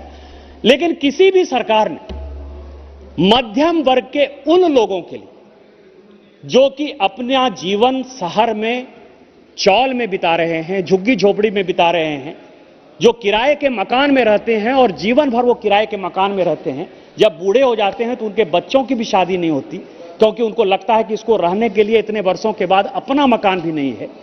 उसके लिए माननीय प्रधानमंत्री जी ने इस बजट में एक बड़ा ही लैंडमार्क घोषणा किया है सर, जो बजट के बाद पूरा होगा। और वो जब पूरा हो जाएगा तो सभी लोगों को अपना मकान होगा, कोई किराए के मकान में नहीं होगा, कोई चौल में नहीं होगा, कोई झुग्गी में नहीं होगा। इसके लिए हम माननीय प्रधानमंत्री जी के शुक्रगुजार हैं। और माननीय प्रधानमंत्री जी एक काम जो हमेशा करते हैं, जो ये लोग कभी नहीं करते हैं, कि उनको कभी अहंकार नहीं है। ये लोग तो अपने आप को राजा मानते हैं, हमेशा अहंकार है। वो हमेशा विद्यार्थी की तरह रहते हैं सर। और विद्यार्थी का जो 5 लक्षण है कि काक चेष्टा, बको ध्यानं, स्वान निद्रा तथैव च, अल्पाहारी गृह त्यागी विद्यार्थी 5 लक्षणम। उनका काक की तरह चेष्टा है कि इस देश के गरीबों को जो है आगे करना है। बगुले की तरह ध्यान है कि उस योजना को कैसे पूरा करना है। कुत्ते की तरह उनकी नींद है, श्वान की तरह उनकी नींद है, जो किसी भी आहट को सबसे पहले आपदा को पहचानती है। उनका जो है अल्पाहारी, कम खाते हैं सर, और चूंकि घर परिवार नहीं है तो गृह त्यागी हैं। इस 5 लक्षण के कारण हमें गर्व है कि हम भारतीय जनता पार्टी के कार्यकर्ता हैं, मोदी जी हमारे नेता हैं और इस अवसर पर इस बजट को लेकर आए हैं। आपने मुझे वक्त दिया, इन्हीं शब्दों के साथ जय हिंद, जय भारत। धन्यवाद निशिकांत जी। तिरुदयानिधि मारन சார், வணக்கம் சார். அவைத்தலைவர்களுக்கு முதல் வணக்கத்தை தெரிவித்துக் கொள்கிறேன். இந்த இடைநிலை நிதி அறிக்கை ஒரு பெரிய கண் துடைப்பு, ஒரு மிகப்பெரிய ஏமாற்றத்தை தந்துள்ளது. குறிப்பாக ஏழை மக்களுக்கு இந்த நிதிநிலை அறிக்கை மூலமாக எந்த பயனும் இல்லை. ஒரு நிறைய எதிர்பார்ப்பு இருந்தது. அது குறிப்பாக நடுத்தர மக்கள் ஏதாவது வரி சலுகைகள் தருவார்களா, இவர்கள் 1000 பேசுகிறார்களே, சத்தியங்களை வாரி வாரி வழங்குகிறார்களே, கண்டிப்பாக நடுத்தர மக்களுக்கு ஒரு நல்ல செய்தி வரும் என்றால் நாமம் தான் வந்து இந்த அரசாங்கத்தின் நிதிநிலை அறிக்கையிலே செலவு எவ்வளவு தெரியுங்களா? 47,65,768 கோடி. 6% சென்ற ஆண்டை விட அதிகம். இதில் 25% வெறும் வட்டிக்கு செலவிடுகிறார்கள். அவர்கள் வாங்கிய கடனுக்கு திருப்பி தர வட்டிக்கு 25% அவர் தருகிறார்கள். வெறும் 40% அவர்கள் செலவினமாக வைத்துக் கொள்கிறார்கள். மேலும் பார்த்தீங்கன்றால் வரைவு தீர்மானத்துக்கு ஒட்டிதான் இந்த பட்ஜெட்டே அமைந்திருக்கிறது. இது இந்த நிதிநிலை அறிக்கை பிரதான செலவுக்கு முன்னுரிமை கொடுத்து சமூக நலனுக்கு பின் தள்ளியுள்ளது. குறிப்பாக பார்த்தீர்கள் சமூக நல திட்டங்களுக்கு 7% இந்த மானியத்தை இந்த அரசு இந்த நிதிநிலை அறிக்கை குறைத்துள்ளது. குறிப்பாக உணவு மானியம் எங்கே இவர்கள் உணவு ரேஷன் கடையிலே இலவசமாக அரிசி கோதுமை தருகிறேன் சொல்கிறார்களோ அந்த உணவு மானியத்திலே 3.3% குறைத்திருக்கிறார்கள். பிறகு விவசாயிகளை விடுவார்களா? விவசாயத்துக்கான உரம் மானியத்திலையும் 13.2% இந்த நிதிநிலை அறிக்கை குறைத்துள்ளது. மட்டுமல்ல, பாதுகாப்பு மற்றும் சமூக பாதுகாப்புக்கு அத்தனையுமே இவர்கள் குறைத்துள்ளார்கள். ஆனால் இந்த நிதிநிலை அறிக்கையை வெளியிட்ட மாண்புமிகு நிதியமைச்சர் எங்களுக்கெல்லாம் பெருமை. நாங்கள் நினைத்தோம் தமிழ்நாட்டை சார்ந்தவர், தமிழ்நாட்டில் பிறந்தவர், நல்லவர், வல்லவர் என்று நாங்கள் நினைத்தோம். ஆனால் அவர் வாயிலுடன் வருவதெல்லாம் உண்மைக்கு அற்ற செயல்கள் தான் இருக்கின்றது. குறிப்பாக பார்த்தினால் இந்த இடைக்கால நிதி அறிக்கை ஏழைகளுக்காக, இளைஞர்களுக்காக, மகளிருக்காக, விவசாயிகளுக்காக என்று சொன்னார்கள். பார்த்தீங்கன்றால் உண்மை நிலை என்ன? இங்கு பணக்காரர்கள், குறிப்பாக அம்பானி, அதானி, டாடா போன்றவர்கள் தான் மேலும் மேலும் பணக்காரராக ஆகியிருக்கிறார்கள். ஏழைகள் இன்னும் பரம ஏழைகளாக போய்கொண்டிருக்கிறார்கள். இன்னும் சொல்ல போனால் இந்த அம்பானி, அதானி, டாடா நிறுவனம் போன்றவர்கள் 20% பணக்காரர்கள் தான். இந்தியாவின் 40% வருமானம் அவர்கள்ட்ட தான் இருக்கிறது. ஆனால் நடுத்தர மக்கள் இன்னும் ஏழையாகி கொண்டிருக்கிறார்கள். அவர்கள் வருமானம் 20% குறைந்து கொள்கிறது. இன்னும் சொல்ல போனால் சிலருக்கு வருமானமே இல்லாத நிலைமை வந்திருக்கிறது. இளைஞருக்கு வேலை வாய்ப்பு தருகிறேன் என்று சொல்கிறார்கள். எங்கே வரும் திருப்பி ஆட்சி தந்தால் இளைஞர்கள் தருவார்களா? ஐயா பிரதமர் அவர்களே, என்ன சொன்னீர்கள்? 2014ஆம் ஆண்டு ஆண்டுக்கு 2 கோடி பேருக்கு வேலை வாய்ப்பு தருகிறேன் என்று சொன்னீர்களே, அது என்னாச்சு? 10 ஆண்டுகளாக வெறும் வாயில் வாடை சுட்டீர்களே, அதை தவிர வேற என்ன செய்தீர்கள்? இதுவரைக்கும் வேலை வாய்ப்பு இல்லை. பெண்களுக்கு வேலை வாய்ப்பு குறைந்து கொண்டே இருக்கிறது. 2016-17 11.88% குறைந்திருக்கிறது. 2021-22 7.96% குறைந்திருக்கிறது. இன்னும் இந்த பெண்கள் வேலை வாய்ப்பு குறைந்து கொண்டிருக்கிறது. 2014 திரு பிரதமர் மோடி அவர்கள் என்ன சொன்னார்கள்? நாங்கள் ஆட்சிக்கு வந்தால் விவசாயிகளின் வருமானத்தை இரட்டிப்பு ஆக்குவோம் என்றீர்கள். இரட்டிப்பு ஆனதா? இல்லையே. இன்றைய நிலை என்ன? பணவீக்கத்தால் விவசாயத்துறை, விவசாயிகள் நிலைமை அழிந்து கொண்டிருக்கிறது. நீங்கள் என்ன செய்கிறீர்கள்? அம்பானிகளுக்கும், அதானிகளுக்கும், டாடாஸுக்கும் வாராக்கடனை தள்ளுபடி செய்கிறீர்கள். பணக்காரர்களான கடனை தள்ளுபடி செய்கிறீர்கள். ஆனால் விவசாயிகளின் கடனை இதுவரை நீங்கள் தள்ளுபடியே செய்யவில்லை. அதற்கு மாறாக விவசாயிகளுக்கு எதிரான விவசாய மசோதாக்களை கொண்டு வந்தீர்கள். ஆனால் இந்தியாவின் மக்கள் உரிமைத்த குரலை எதிர்த்த பெண் அந்த மசோதாவை நீங்கள் பின்னுக்கு வாங்கிக் கொண்டீர்கள். முன்னு பார்த்தீர்கள், சில்லறை விற்பனை பணவீக்கம் இந்த 8 ஆண்டில் 7.8% உயர்ந்திருக்கிறது. மொத்த விலை பணவீக்கம் 9 ஆண்டில் 15.8% ஏறி இருக்கிறது. RBI சொல்கிறது 6% சில்லறை பணவீக்கம். ஆனால் நமது பணவீக்கம் 7.8 போயிட்டு. அது அத்தியாவசிய பொருட்கள் விலை ஏறிக்கொண்டே இருக்கிறது. இந்த 30 ஆண்டுகள் இல்லாத அளவிற்கு அத்தியாவசிய பொருட்கள் பணவீக்கம் ஏறிக்கொண்டிருக்கு. இந்த நிலைமை என்ன? அதாவது சேமிப்புகளை மக்கள் தங்கள் சேமிப்புகளை அவர்கள் பொழுது கழித்துக் கொண்டு வருகிறார்கள். வேறு வழி இல்லை. எதுக்கெல்லாம் சேமித்து போயிருந்தார்களோ அத்தனையும் அவர்கள் என்று கொண்டு வருகிறார்கள். குறிப்பாக பார்த்தீங்கன்றால் இந்த பாஜக அரசு வந்த நாள் முதல் தமிழ்நாட்டுக்கு எதிர்ப்பான ஒரு அரசாகவே திகழ்ந்து கொண்டிருக்கிறது. சென்ற ஆண்டு மிக்ஜாம் புயல் என்ற மிகப்பெரிய கொடூரமான புயலை நமது தமிழ்நாடு குறிப்பாக சென்னை சந்தித்தது. எங்கள் மாண்புமிகு முதல்வர் திரு மு.க. ஸ்டாலின் அவர்கள் பிரதமரை சந்தித்து நேரடியாக சந்தித்து சுமார் 7033 கோடி கேட்டார். மிகவும் அது மட்டும் இல்லாமல் நிரந்தர நிறைவாக ஒரு 12,650 கோடியை கேட்டார்கள். இதுவரைக்கும் எங்களுக்கு வந்தது என்ன? 0 தான். ஒரு நயா பைசா கூட ஒன்றிய அரசிலிருந்து வரவில்லை. இத்தனைக்கும் ராணுவத்துறை அமைச்சர் ராஜ்நாத் சிங் வந்தார், பார்த்தார். ஏன் நிதியமைச்சர் நிர்மலா சீதாராமன் வந்தார்கள், பார்த்தார்கள், கையை சேர்த்தார்கள், வெறும் வாய்ப்பேச்சு பேசினார்கள், இன்டர்வியூ கொடுத்தார்கள், ₹1 தர வக்கில்லாமல் சென்று விட்டார்கள். எப்படின்னா இது கொடுமை என்னென்றால் நாங்கள் கேட்டோம். என்ன கேட்டோம்?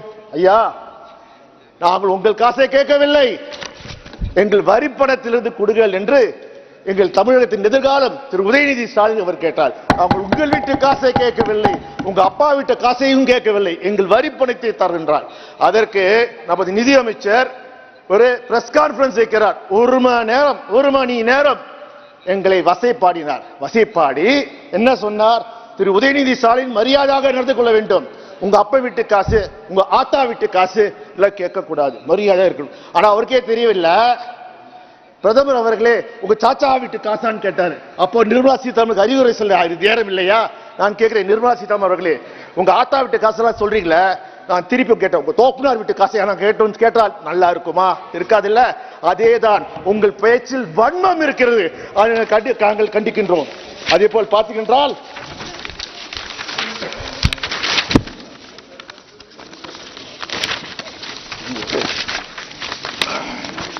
இந்த பாஜக அரசு வந்தவுடன் கடந்த 10 ஆண்டு சாதனை என்று சொல்கிறார்கள். டிமானிட்டைசேஷன், பண மதிப்பிழப்பு கொண்டு வந்தார்கள். எதுக்கு கொண்டு வந்தார்கள்? மோடி அவர்கள் சொன்னார்களே, பிரதமர் எனக்கு 3 மாதம் தாருங்கள், இந்தியாவிலிருந்து எடுக்கப்பட்ட கருப்பு பணத்தை அத்தனையும் நான் கொண்டு வரேன் என்றால் என்ன கருப்பு பணத்தை கொண்டு வந்தார்கள்? புதிதாக 2000 ரூபாய் நோட்டை அறிமுகப்படுத்தினார்கள். ஐயா கேட்கிறேன், இங்கே 2000 ரூபாய் நோட்டு எங்கே? ஏன் அதை எடுத்தீர்கள்? அப்போது நீங்களே தவறு செய்தீர்கள் அர்த்தம். பிறகு மாபெரும் உலகத்தை அழித்த கோவிட் வந்தது. கோவிட்-19 எப்படி இந்தியாவுக்குள் வந்தது? அதற்கு முக்கிய பொறுப்பே பாஜக தான். என்ன குஜராத் தேர்தலுக்காக நமஸ்தே ட்ரம்ப் என்ற நிகழ்ச்சியை குஜராத்திலே நடத்தினார்கள். அதற்காக அனைத்து விமான நிலையங்களையும் திறந்து வைத்தார்கள். அதன் மூலம்தானே கோவிட் வந்தது. அதை நீங்கள் நடத்தாமல் இருந்தால் பல ஆயிரக்கணக்கான உயிர்களை நீங்கள் காத்திருக்கலாமே. ஏன் இன்னும் மேலே சொல்கிறேனே, நீங்கள் இறப்பு மதிப்பை கூட தவறாக தான் குறைத்து காட்டினீர்கள். அதுவும் குறிப்பாக சொல்ற பணவீக்கத்தால் மக்கள் கஷ்டப்படும் போது, குறிப்பாக வெங்காய விலை ஏறிய போது இந்த அவையிலே நிதியமைச்சர் என்ன சொல்கிறார்? வெங்காயமா விலை ஏறிச்சா? நான் வெங்காயம் சாப்பிடுவதில்லை, அதனால எனக்கு பத்தி தெரியவில்லை. என்ன அகங்கார பேச்சு, போஷுவா பேச்சு. அதாவது ஏழைகள் கஷ்டத்தை தெரியாமல் பணக்காரர்கள் மட்டும் ஆதரிக்கின்ற பேச்சு தானே. பிறகு நாங்கள் கேட்டோம், இந்த கோவிடுக்கு பிறகு பெட்ரோல் விலையும் கேஸ் விலையும் ஏற்றிவிட்டீர்களே, பெட்ரோல் விலை 100 ரூபாய் தொட்டுவிட்டது, டீசல் விலை 100 ரூபாய் தொட்டுவிட்டது, கேஸ் விலை கிட்டத்தட்ட 1000 ரூபாய்க்கு வந்தது. ரஷ்யாவில் நடக்கிற போரினால் அங்கு குறைந்த விலையிலே எண்ணெய் கிடைக்கிறது. அந்த எண்ணெயை யார் வாங்குகிறார்கள்? ரிலையன்ஸ் நிறுவனம், அதானி நிறுவனம் வாங்கி இங்கே இந்தியாவுக்கு கொண்டு வரவில்லை, வெளிநாடுகளுக்கு ஏற்றுமதி செய்கிறார்கள். அதனால் கொள்ளை லாபம் அடித்தார்கள். அந்த லாபத்திலே நமக்கு விலையை குறைத்திருக்கலாமே, நீங்கள் செய்யவே இல்லையே. ஆனால் என்ன செய்தார்கள் இந்த பாஜக அரசு? ஒவ்வொரு பெட்ரோல் பங்கிலும் ஒவ்வொரு ரயில் நிலையிலும் பிரதமர் செல்ஃபி ஸ்டாண்டை வைத்தார்கள். அந்த செல்ஃபி ஸ்டாண்டுக்கு விலை எவ்வளவு தெரியுமா? 6 லட்சம் ரூபாய். எதற்கு? பிரதமருடன் நான் புகைப்படத்தை செல்போம் தேவையா? அந்த பணத்தை மக்களுக்கான பயனுள்ள வகையிலே நீங்கள் செலவழித்திருக்கலாமே, செய்யவில்லையே. அதனால் என்ன செய்வீர்கள்? இன்னும் சொல்ல போனால் நீங்கள் இப்பொழுது இந்தியாவிலே இடியை பயன்படுத்துகிறீர்கள். நீங்கள் என்ன சொன்னீர்கள்? காங்கிரஸ் கட்சி குறிப்பாக மறைந்த இந்திரா காந்தி அவர்கள் எமர்ஜென்சியை தவறாக பயன்படுத்தினார், அது பெரிய குற்றம், அந்த குற்றத்தை நாங்கள் செய்ய மாட்டோம் என்று சொன்னீர்கள். இன்று எமர்ஜென்சி போலவே நீங்கள் ஈடியை பயன்படுத்தி கிட்டத்தட்ட 95% வழக்குகள் யார் மீது இருக்கின்றால் எதிர்க்கட்சி மீதுதான் உங்களால் திணிக்கப்பட்டு வழக்குகள் போடப்பட்டு நீங்க அதே கொடுமை உங்கள் லாபத்திற்காக நீங்க செய்கிறீர்களா இல்லையா? அது குறிப்பாக பார்த்தீங்கன்னா இந்த பண மதிப்பிழப்பு போது போது பிரதமர் படம் போட்டு ஒரு முழு பக்கம் விளம்பரது. யார் என்ன விளம்பரம்? பேடிஎம் விளம்பரத்தில் பிரதமர் நரேந்திர மோடி டிஜிட்டல் பரிமாற்றத்தை நாங்கள் ஆதரிக்கிறோம் என்று வந்தது. இன்றைக்கு பேடிஎம் சரியாக செய்யவில்லை, அது மூடுகின்றதுக்கு காரணத்துக்கு அப்ப மக்கள் கேட்பார்களே இது என்ன நியாயமா? அதுல என்ன ஆயிற்று, என்ன தவறு நடந்தது இது கேட்பது என்ன நடந்தது? அதே போல் பார்த்தீங்கன்றால் தொடர்ந்து எங்கள் முதல்வர் திரு மு க ஸ்டாலின் அவர்களும் எங்கள் இளைய தலைவர் திரு உதயநிதி ஸ்டாலின் அவர்களும் நீட்டை கண்டிக்கிறோம், நீட்டை எதிர்த்தோம். எங்கள் தமிழ்நாட்டில் மட்டுமா குழந்தைகள் இழக்கிறார்கள்? முதல் தலைமுறை குழந்தைகள் பட்டதாரி ஆக முடியாமல் தவிக்கிறார்களே, வேண்டும் என்றே பிற்படுத்துவோர் மருத்துவர் ஆகக்கூடாது என்பதற்காக கொண்டு வந்த சட்டம் தானே இது? ஏன் இன்றைக்கு ராஜஸ்தான் மாநிலத்திலே குறிப்பாக நம்ம சபாநாயகர் இருக்கிற தொகுதி கோட்டா தொகுதியிலே என்ன நடக்கிறது? கோட்டா மாநிலத்திலே எவ்வளவு குழந்தைகள் தூக்கிட்டு சாவுகிறார்கள். காரணம் நீங்கள் கொண்டு வந்த நீட். இதையாவது மனிதாபிமானத்துடன் இன்றாவது தமிழ்நாட்டுக்காகவும் ஏன் இந்த கோட்டாவிலே படிக்கின்ற இளைஞருக்காக நீங்கள் செய்த வேண்டும் என்று நான் கேட்கிறேன். அதே போல் பார்த்தீங்கன்றால் 2018ஆம் ஆண்டு இதே நிதியமைச்சர் திருமதி நிர்மலா சீதாராமன் சென்னையில் வந்தார். அப்போது ஜெயலலிதா மறைந்து விட்டார். அதிமுகவை கைப்பற்றி அவர் முதலமைச்சர் ஆகலாம் என்ற ஒரு கனவு திட்டத்துடன் அப்பொழுது வந்தார். அப்போது அவர் சொன்னார், நீட் இந்த ஆண்டு நீட் வராது, இந்த ஆண்டுக்கு மட்டும் நீட் விலக்குக்கு நாங்கள் முயற்சிக்கிறோம் என்று மக்களை ஏமாற்றினார்கள். அது மட்டுமா செய்கிறீர்கள்? நீங்கள் இந்த தமிழை வளர்க்கிறீர்கள். பேசினாரே சோழர்கள் வளர்த்தார்கள், சோழர்கள் தமிழை வளர்த்தார்கள்.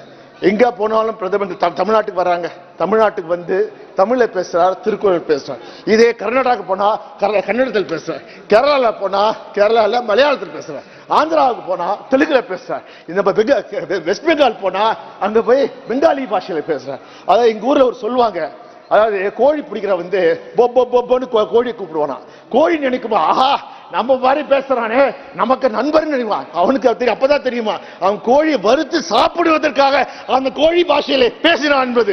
அதே போலதான் இங்கே நடந்து கொண்டிருக்கிறது. அதே போல் பார்க்கிறேன். குறிப்பாக நான் கேட்பது இந்த பெர்ஃபார்மன்ஸ் ப்ரொடக்ஷன் லிங்க் ஸ்கீம் என்ற ஸ்கீமை நீங்கள் வைத்திருக்கிறீர்கள்.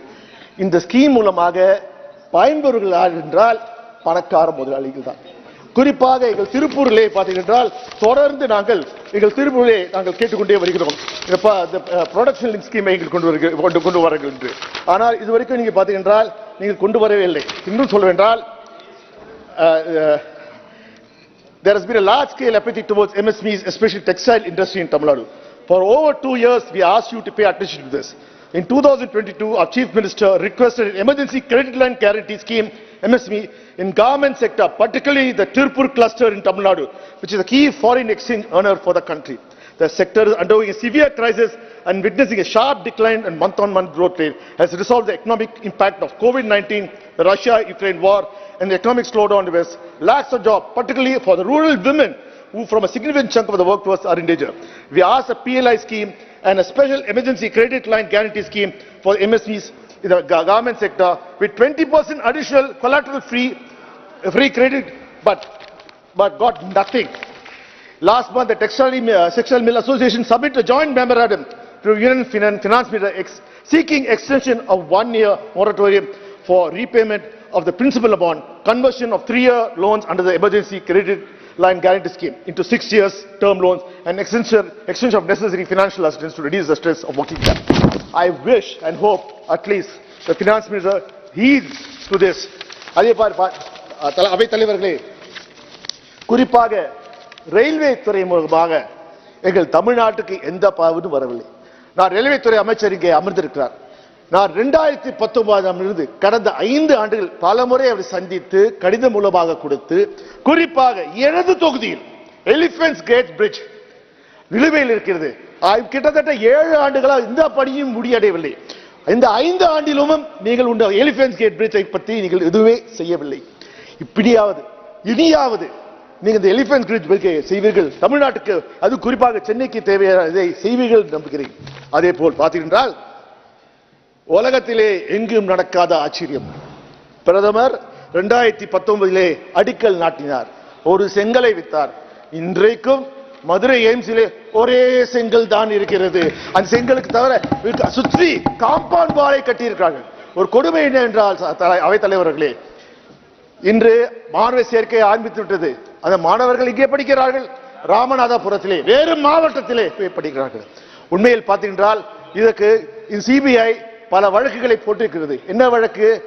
கட்டமைப்பு இல்லாத நிறுவனங்கள் எப்படி மாணவர்கள் சேர்க்கை செய்யலாம், அவ்வாறு சேர்க்கை செய்தால் அது இந்தியா சட்டத்தின்படி குற்றம் இருக்கிறது. அப்பொழுது எய்ம்ஸ் கல்லூரி கட்டமைப்பே இல்லாமல் 300 கல்லூரி போனீங்களே, அப்போ யார் மீது சிபிஐ வழக்கு போட வேண்டும்?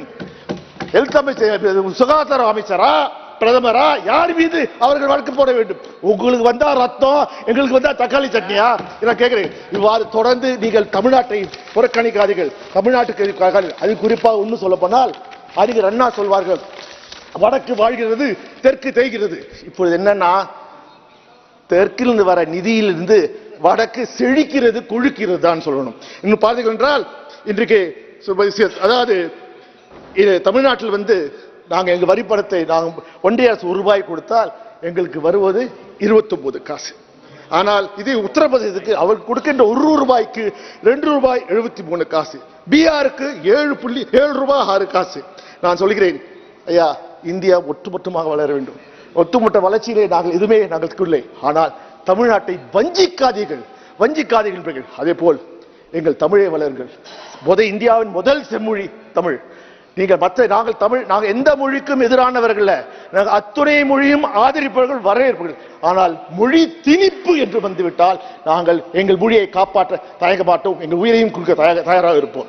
அவைத் தலைவர்களே, மீண்டும் ஒருமுறை உங்கள் நன்றியை தெரிவித்து, வாழ்க தமிழ், வாழ்க கலைஞர், வாழ்க தலைவர், வாழ்க தலைவர் மு.க. ஸ்டாலின் கூறி விடைபெறுகின்றேன். Thank you. Sri Saugata Roy. Sir, I rise to speak on the budget. Though this Ghamandiya finance minister is not there to listen to our speech. No, that he word is the will Ghamandiya finance minister of the Ghamandiya Pradhan Mantri. They do not. You can do away with that word. They do not think it is necessary. It's not written. I'll speak about you, Mr. Vaishnav. Wait a little.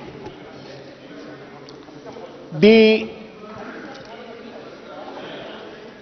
finance minister has given a statement which is provoking all the states. Sir, you know that Tamil Nadu has backed Kerala's suit in Supreme Court against centre's move to stifle states. Karnataka CM is leading a march to Delhi. West Bengal Chief Minister had a dharna for 2 days demanding money for NREGA. This government wants to finish the opposition-ruled state. That is why the budget is for the rich. It's an anti-poor budget. One example will make it clear. The best project for the poor in this country was the MG-NREGA. Its allocation was 1,11,000 crore in 2021. Now it has come down to 86,000 crores. So for the poorest of the poor, there is no money. Not only that, the Pradhan Mantri Kisan Samman Nidhi, 10 crore landholding farmer families were getting 6,000 per year. There was expectation that it would be raised to about 9,000, but that has not been done. They believe they are already coming to government. I want to remind them in 2004, you were here in Parliament. They gave the slogan, India Shining. Vajpayee preponed the election. What happened? BJP lost. Do not take the people of the country for granted. अभी से बोल दिया कि हम जीतेंगे, ये it is not wise. And while on this, I want to tell the finance minister, you have given every day you are saying that opposition ruled states are not cooperating in railway projects. You had said that West Bengal does not seem interested in new railway projects. I totally condemn your statement. The metro projects, which were started in 2010 when Mamata Banerjee was railway minister, they have not been finished yet. And the railway minister is only interested in Vande Bharat trains, fast trains at high cost, denying the poor. Now, one Odia MP is talking to him. He is also from Odisha, so I won't disturb him anymore. So, this is my point against this government. Sir, if you see the budget speech, you are a very careful reader of the budget speech. You will not find certain words. Minority is not mentioned. Working class is not mentioned. And even artificial intelligence is not mentioned.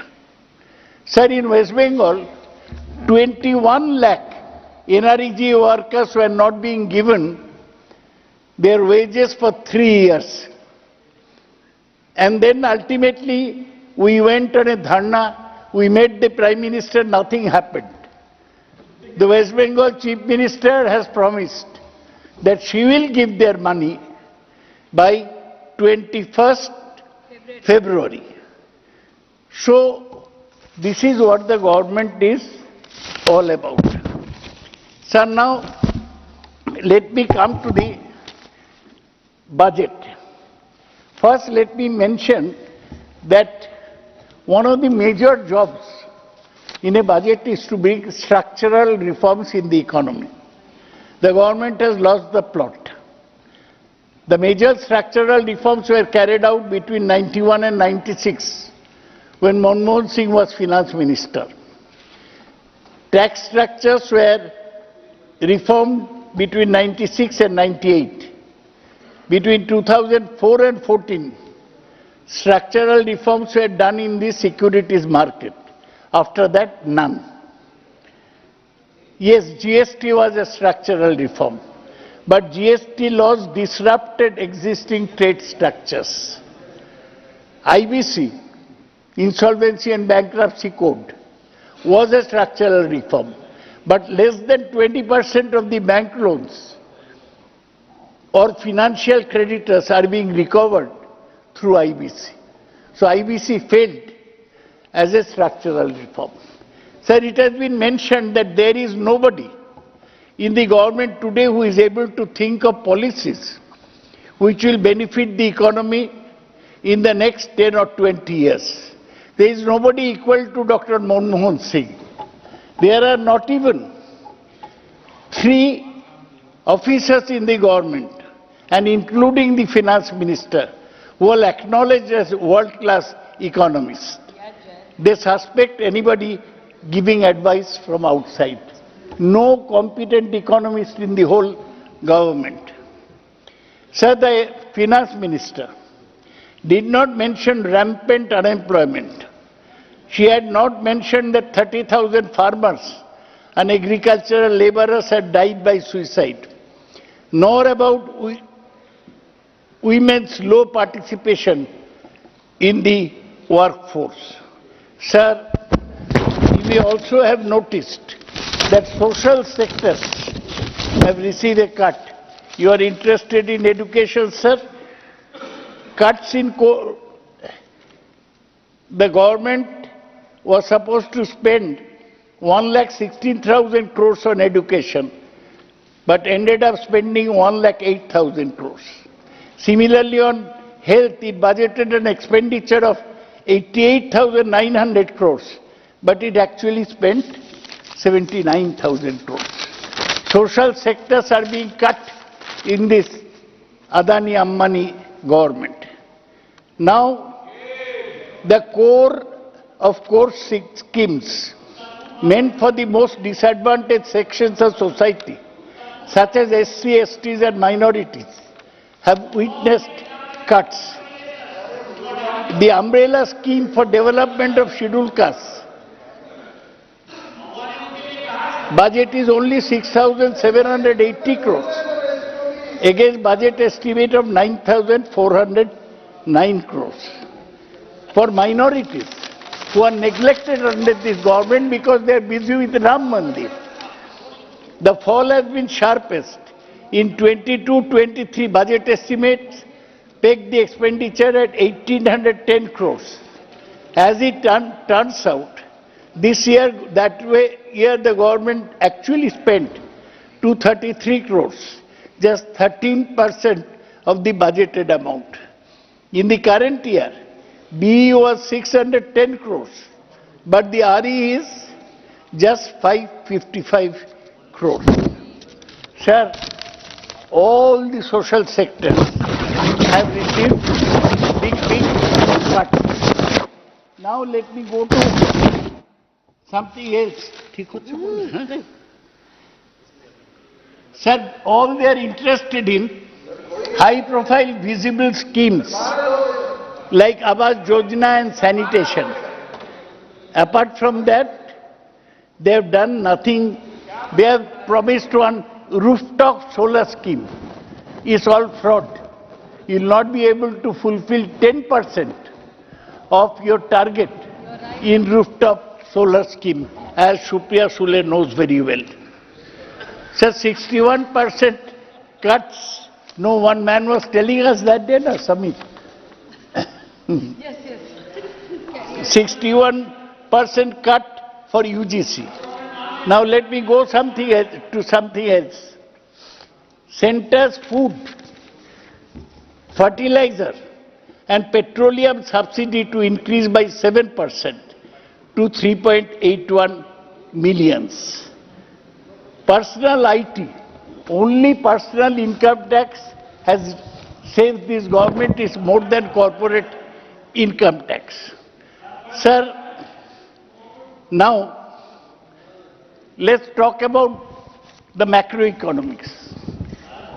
Between 2014 and 22, GDP grew at an average of 5.6%. But India's growth rate was even higher from 2000 to 2010 at 6%. Economists say India's economy will need to grow faster than current 6 to 7% rate in order to absorb growing number of entrants in the work area. Sir, what does Raghuram Rajan, world-class economist, say?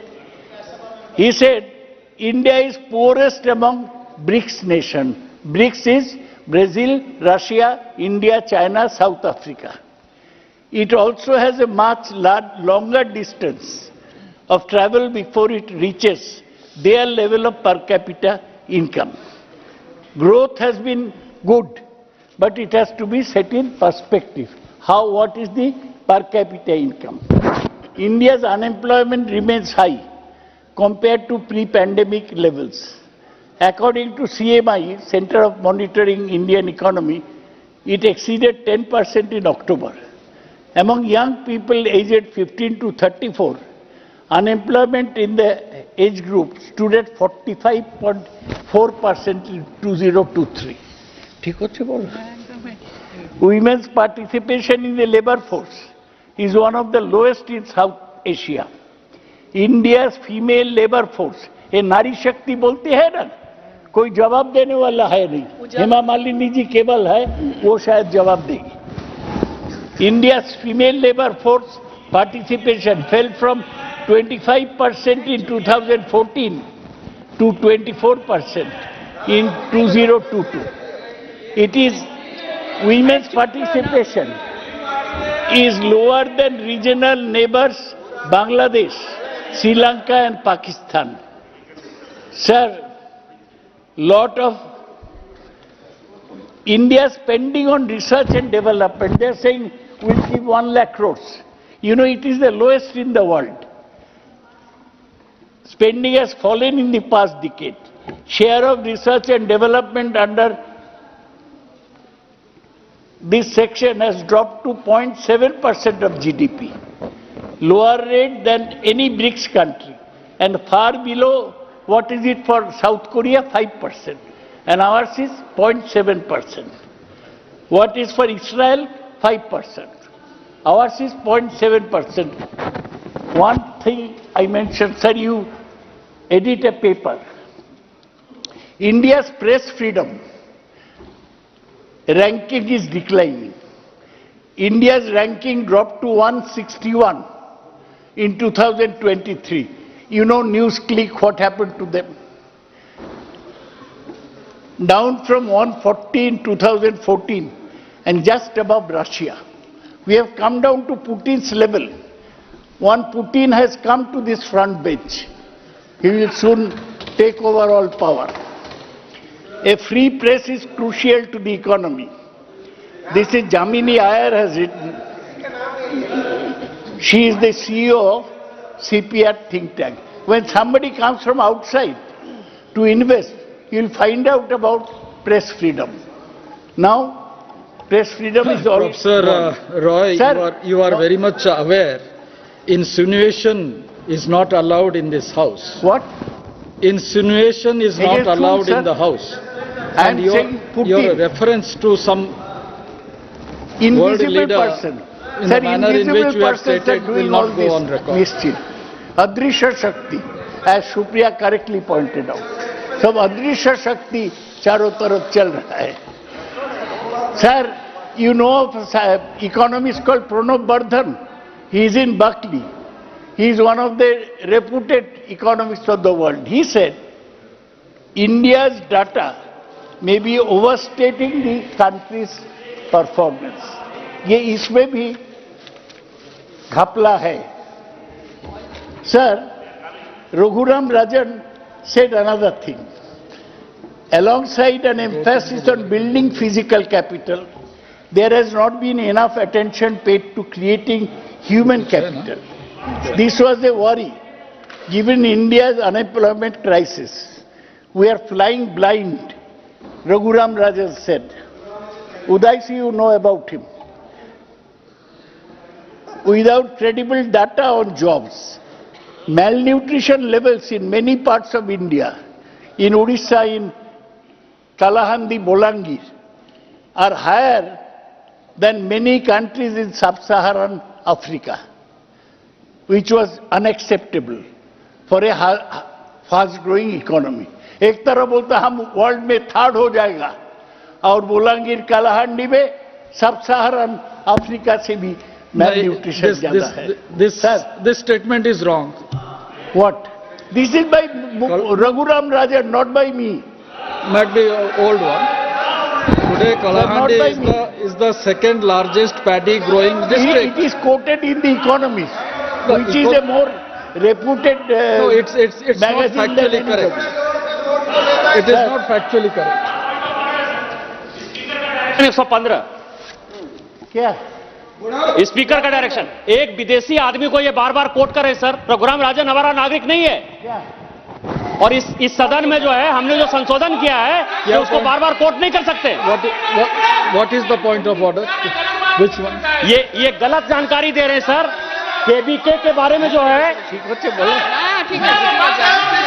ये KBK के बारे में जो उन्होंने कालाहंडी के बारे में बोला है सर, यदि इनके पास कोई पेपर है केवल रघुराम राजन के तो इनको जो है भेजना चाहिए, नहीं तो इसको एक्सपंज करना चाहिए सर, क्योंकि एक गलत बयानी कर रहे हैं. 115 स्पीकर का डायरेक्शन ये कहता है कि मेंबर यदि गलत बोल रहा है तो दूसरा मेंबर उसको सुधार सकता है. ये गलत नहीं बोल सकते सर. और एक विदेशी को बार बार कोट कर रहे हैं. वो रघुराम राजन हमारे माँ पिता नहीं है sir. He is not my father. या यहाँ के इकोनॉमिस्ट नहीं है. वो मनमोहन सिंह जी नहीं है. आप उससे छोड़िए और आगे बढ़िए. Sir, The Economist on November 13 said Now, if sluggish you have a investment copy is of that, holding please India place it back. on the table of the House. Otherwise, Investment it as will a not go fraction on. of GDP, which exceeded 40% in 2008 UPA, No. is now This cannot go on 34% like this, Professor. as per Barclays Bank. The money is not going Sogat into Babu, factories. something we have to follow Sir, the rules. you're saying something. We have to follow the rules. If you are quoting some statement, Yes. then you have to place it on the record. Please. You, just after this, I have the papers with me. The money is not going into factories, research or other parts of private business. 36.5% of banks But you are reading from sanctioned are for roads and bridges and another 20% for power. For chemicals, only 2.3%. Chemicals is an index of country's development. And it has dropped from 3.4%. Foreign portfolio investment only recently turned positive after more than 2 years of outflows. And FDI fell by foreign direct investment, fell by 16% to 71 billion in March 31, 2023. New announcements have crashed to a 20-year low, reflecting insufficient animal spirits in the economy, as per CMI. Sir, Indian business climate remains difficult. The touted tax changes have too many tires and too much discretion in the hands of feared revenue officials.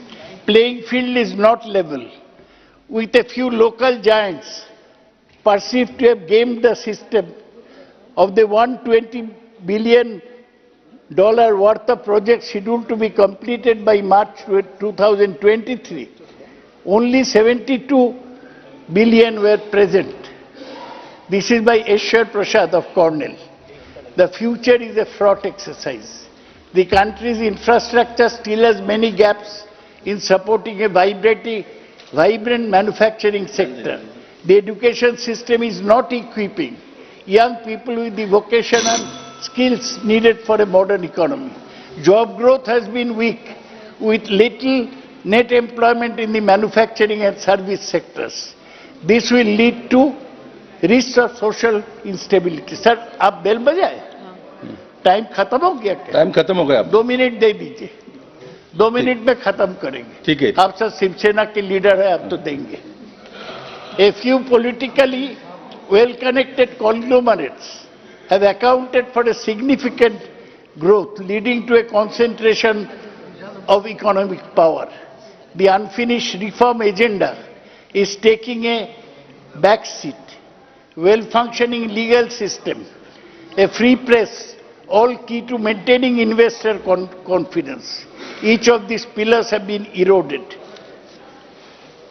In a government prickly about criticism, government is switching into triumphalist mode rather than pushing forward with the unfinished economic agenda. Sir, the biggest beneficiaries of India's stock market boom are the political insiders. Best connected of all is Gautam Adani, who has a relationship with Modi. Billionaire families. Sir, I am quoting from economists. I am quoting for economists. Sir, billionaire families like Adanis and Ambanis are Modi's partners in state building. But they are not globally competitive. 353. India has failed to capitalize on rising labor costs in China. Bangladesh was more entrepreneurial and has higher GDP per capita. India will benefit from diversification from China, driven by national 353 sir. किसी के ऊपर कोई allegation लगा सकते हैं sir. इन्हीं की party के एक सांसद है जो इनके ऊपर आरोप लगा रही है कि वो अडानी को मदद कर रहे थे. क्या ये सही है? मैं तो शौकत बाबू को ईमानदार समझता हूं. ये हमेशा अडानी की बात करते हैं. इन्हीं की पार्टी की सांसद कहती है कि उन्होंने अडानी की मदद की. क्या ये सही है? जलते हैं. जी, ये गलत है. आप अपनी बात खत्म कीजिए. आप अपनी बात खत्म If I कीजिए. have said anything unparliamentary, I am ready to hold my ears and be expunged. But I shall not take this nonsense from the professional hecklers. Sir, World Bank, sir, ये सुनिए, World Bank's Human Capital Index, which measures countries' education and health outcomes on a scale of 0 to 1, India's score is 0.49. Below Nepal, Kenya, both poorer countries. China scored 0.65, on par with Chile and Slovakia, which have higher GDP per capita. India has hundreds of millions of underskilled youngsters. In 2019, less than half of India's 10-year-olds could lead a simple story, and compared to 80% of China's children and 96% of American children. India's path is neither that of China nor that of the West. India might become the forerunner दादा खत्म कीजिए. हो गया sir, एक 4 sentence, rather gloomy model for populous low-income countries managed without a powerful, effective government apparatus or globally competitive manufacturing center. Political connection deliver easy credit. India's growth has been debt-fueled. In the current moment, there is a natural fit between the promoter model of capitalism, personified by Adani, and Modi's popularism. This is said by Ashoka Modi, one noted man, economist. He has written a book called India is Broken. Is India? Sir, इसलिए मैं कह रहा हूं, निर्मला सीतारमण का budget लोगों को साम्य नहीं दे रहा है, लोग आर्थिक स्थिति को आगे नहीं बढ़ा रहे हैं, केवल बोल रहा कि हम 3 नंबर हो जाएगा और आधा लोग गरीबी में रहेगा, वो कोई सलूशन नहीं है, इसलिए मैं ये बजट को विरोध करता हूं. M Gurumurthy ji. Thank you, Chairman, sir. Sir, I particularly appreciate the government vision of Viksit Bharat, aligned with the Honorable President's emphasis on establishing this vision on the pillars of youth power, women power, farmers, and the poor. Sir, I want to mention that under the leadership of our Honorable Chief Minister Sri Y. Jagan Mohan Reddy Garu, the Andhra Pradesh state government has been successfully working on this for the past 56 months. As is clear in our name, YSR, which stands for Yojana Shramika Raitu, our party is founded on the principles of providing welfare and development of the youth, women, farmers, and the poor, which is the basis for Centre's Viksit Bharat, sir. Sir, in 2022, India grappled with agricultural challenges, witnessing reduced wheat and rice crop production due to heat waves and shifting of monsoon patterns, sir. Paddy farmers incurred losses from diminished grain quality, and situation worsened in 2023. Notably, in Andhra Pradesh, facing increased drought conditions impacting chili and cotton crops, sir. The International Food Policy Research Institute predicts a 16% decline in India's food production and a 23% increase in those at risk of hunger by 2030 due to climate change, sir. The Finance Minister discussed agriculture and food processing, emphasizing the intensified efforts for value addition in the agricultural sector and elevating farmers' income, sir. However, the upcoming year's allocation for this scheme is only 729 crores, sir, marking 21% decrease from last year's budget estimate, sir. Government should consider increasing the financial assistance allocated on this pivotal scheme, sir. Fertilizer Department actuals for financial year 2023-2022 are 2,51,369 crores. However, the interim budget only allocates 1,64,150 crores, sir. I request the central government to ensure that even if the fertilizer allocation is reduced on a national-wide scale, it must not be reduced for coastal regions that have suffered the brunt of cyclones, sir. Sir, the Labor Ministry has seen a decreased allocation from 13,221 crores to 12,531 crores, sir. Scheme-wise, these changes is best reflected in the allocation to the Atmanirbhar Bharat Rozgar Yojana scheme, whose allocation has been cut down from 2,272 crores to 150 crores, sir. Unemployment being a biggest harm facing the youth of today, sir, such decreases do not reflect the need of the hour, sir. Significant investment in employment generation is needed, sir. In this next context, the stagnant budget allocation of 538 crores for the upcoming year, sir, the same as last year, made to the center's capacity building and skill development scheme does not seem adequate, sir. Bharat must take advantage of the demographic window, hence investing the job creation to maximize our greatest resource, our people, is crucial for economic success, sir. Sir, increasing the funding for the scheme for safety of women from 321 crores to 955 crores deserves applause, sir. Making a woman feel safe also encourages her to engage in variety of other productive activities that can increase her quality life, sir. However, it must be considered that the revised projection of 22-23 was 1,008 crores, sir.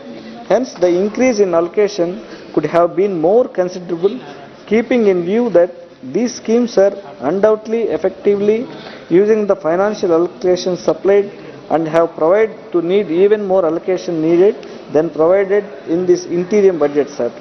The rise of artificial intelligence, unfortunately, we weaponized against women, regrettably being done via a manner of deep fake, sir, among other defensible acts, sir. Sir, the Pradhan Mantri Awas Yojana has the second highest budget among all schemes, sir, 2024 and 25 at 80,671 crores, sir. This new allocation boost to PM Awas Yojana would also prove tremendously beneficial to women, since the initiative incentives women's ownership of houses, sir. The Andhra Pradesh government has previously submitted a proposal for about 4,000 crores to be disbursed under special assistance of capital investment, which would go on to benefit the women of our nation via schemes such as PM Awas Yojana and others, sir. And also, it contributes to the cause in states such as Andhra Pradesh, which have exhibited solid track record of fund usage in the past, sir. Sir, Mahatma Gandhi National Rural Employment Guarantee Program remains the largest work guarantee program in the world, sir. There has been a continuous decrease in budgetary allocations from MGNREGS from 98,000 crores in 2021 to 2022 to 73,000 crores, sir. In 2022-2023, further reduced down to 60,000 crores, sir. In 23-24 and for the upcoming year, it remains stagnant 86,000 crores, sir. Same as last year's revised estimate. The Andhra Pradesh government has consistently sought as increase in MGNRGA mandates, proposing a augmentation from 100 to 150 days for individuals and a total of 16 crore mandates, sir. Given the prevailing drought condition leading a rural migration, the state urges the central government to support its economy by enhancing NREGS man hours and introducing new initiatives under the scheme, sir. Sir, I find it essential to highlight that the promise of special category status of Andhra Pradesh made during its bifurcation in 2014 remains unfulfilled to this day, sir. Despite promise of the then Prime Minister and prior approval from the Cabinet, this commitment is not just a demand but a right of the people of Andhra Pradesh, sir. The unscientific bifurcation process, which led to the loss of the capital city of Hyderabad and crucial infrastructure, has resulted in severe economic and developmental and institutional challenges for the successor states, sir. Furthermore, inheriting higher debates and liabilities along with receiving only 45% of the revenues despite compromising 58% of the undivided state population. Given the adverse impact on the financial capacity, Andhra Pradesh urgently requires greater financial space for developmental activities, sir. It is the responsibility of the state government, central government, to compensate for the loss of suffered by the successor states, sir. Therefore, I urge the government to formulate a implementing time-bound plan for granting special category status to the Andhra Pradesh promptly, providing the necessary support, be a financial or otherwise, to address the unfair losses incurred due to the illegal bifurcation, sir. Sir, the Polavaram irrigation project is a national important project and is very important for the people of Andhra Pradesh. The total cost of the project is 55,548.87 crores at 2017 to 2018 price level as approved by the Technical Advisory Committee, sir. But these revised cost estimates is not yet approved by the central government, sir. Further limited the funding of phase 1 completion of 12,911 crores, sir. But this amount is inadequate for the providing rehabilitation and resettlement to the 36 additional villages and 48 habitations. Hence, the Andhra Pradesh government submitted a proposal of revised cost estimates of 17,144 crores, sir, for phase 1 of the project, which includes the cost of such rehabilitation as well, sir. It is requested to approve the revised cost estimates approved by the Technical Advisory Committee and the revised cost estimates for the phase 1 and to provide compensation of the additional cost of 4,222 crores incurred by the Andhra Pradesh government for the resettlement and rehabilitation, sir. Sir, the NTC mill in Tirupati is among the 23 textile mills run by the National Textile Corporation across the country, sir. Production activities in all NTC mills were suspended from the March 2022 due to COVID pandemic. This mill has more viability in equipped with sufficient resources, sir. The central government should take immediate action for fully functioning of the NTC mill in Tirupati for relieving to the BPL families supporting through the operation, sir. Thank you, sir. Santosh Kumar ji. सभापति महोदय, आपने मुझे माननीय वित्त मंत्री जी द्वारा वित्तीय वर्ष 2024-25 के लिए अंतरिम बजट में सदन में चर्चा के लिए अनुमति दी, इसके लिए आपको बहुत बहुत धन्यवाद। मैं अपनी पार्टी की तरफ से इस अंतरिम बजट का समर्थन करता हूं। सर्वप्रथम मैं माननीय प्रधानमंत्री जी का आभार प्रकट करता हूं कि हमारे गुदरी के लाल जननायक कर्पूरी ठाकुर जी को इस वर्ष भारत रत्न देने का काम किया है। यह मात्र आदर सम्मान और पुरस्कार नहीं है, बल्कि पूरे बिहार वासियों के लिए उनके सम्मानित नेता के प्रति सम्मान है। इसे बिहार के 14 करोड़ जनता गौरवान्वित महसूस कर रही है। यह पिछड़े, अति पिछड़े और कमजोर वर्गों के लोगों का सम्मान है। हमारे नेता माननीय मुख्यमंत्री नीतीश कुमार जी भी कर्पूरी ठाकुर जी के साथ काम किए हैं और उन्हीं के सिद्धांतों और वसूलों को आगे बढ़ाने का काम किए हैं। और जो आरक्षण उन्हीं की देन है। देश का पिछड़ा, अति पिछड़ा और शोषित समाज आज उनका ऋणी है।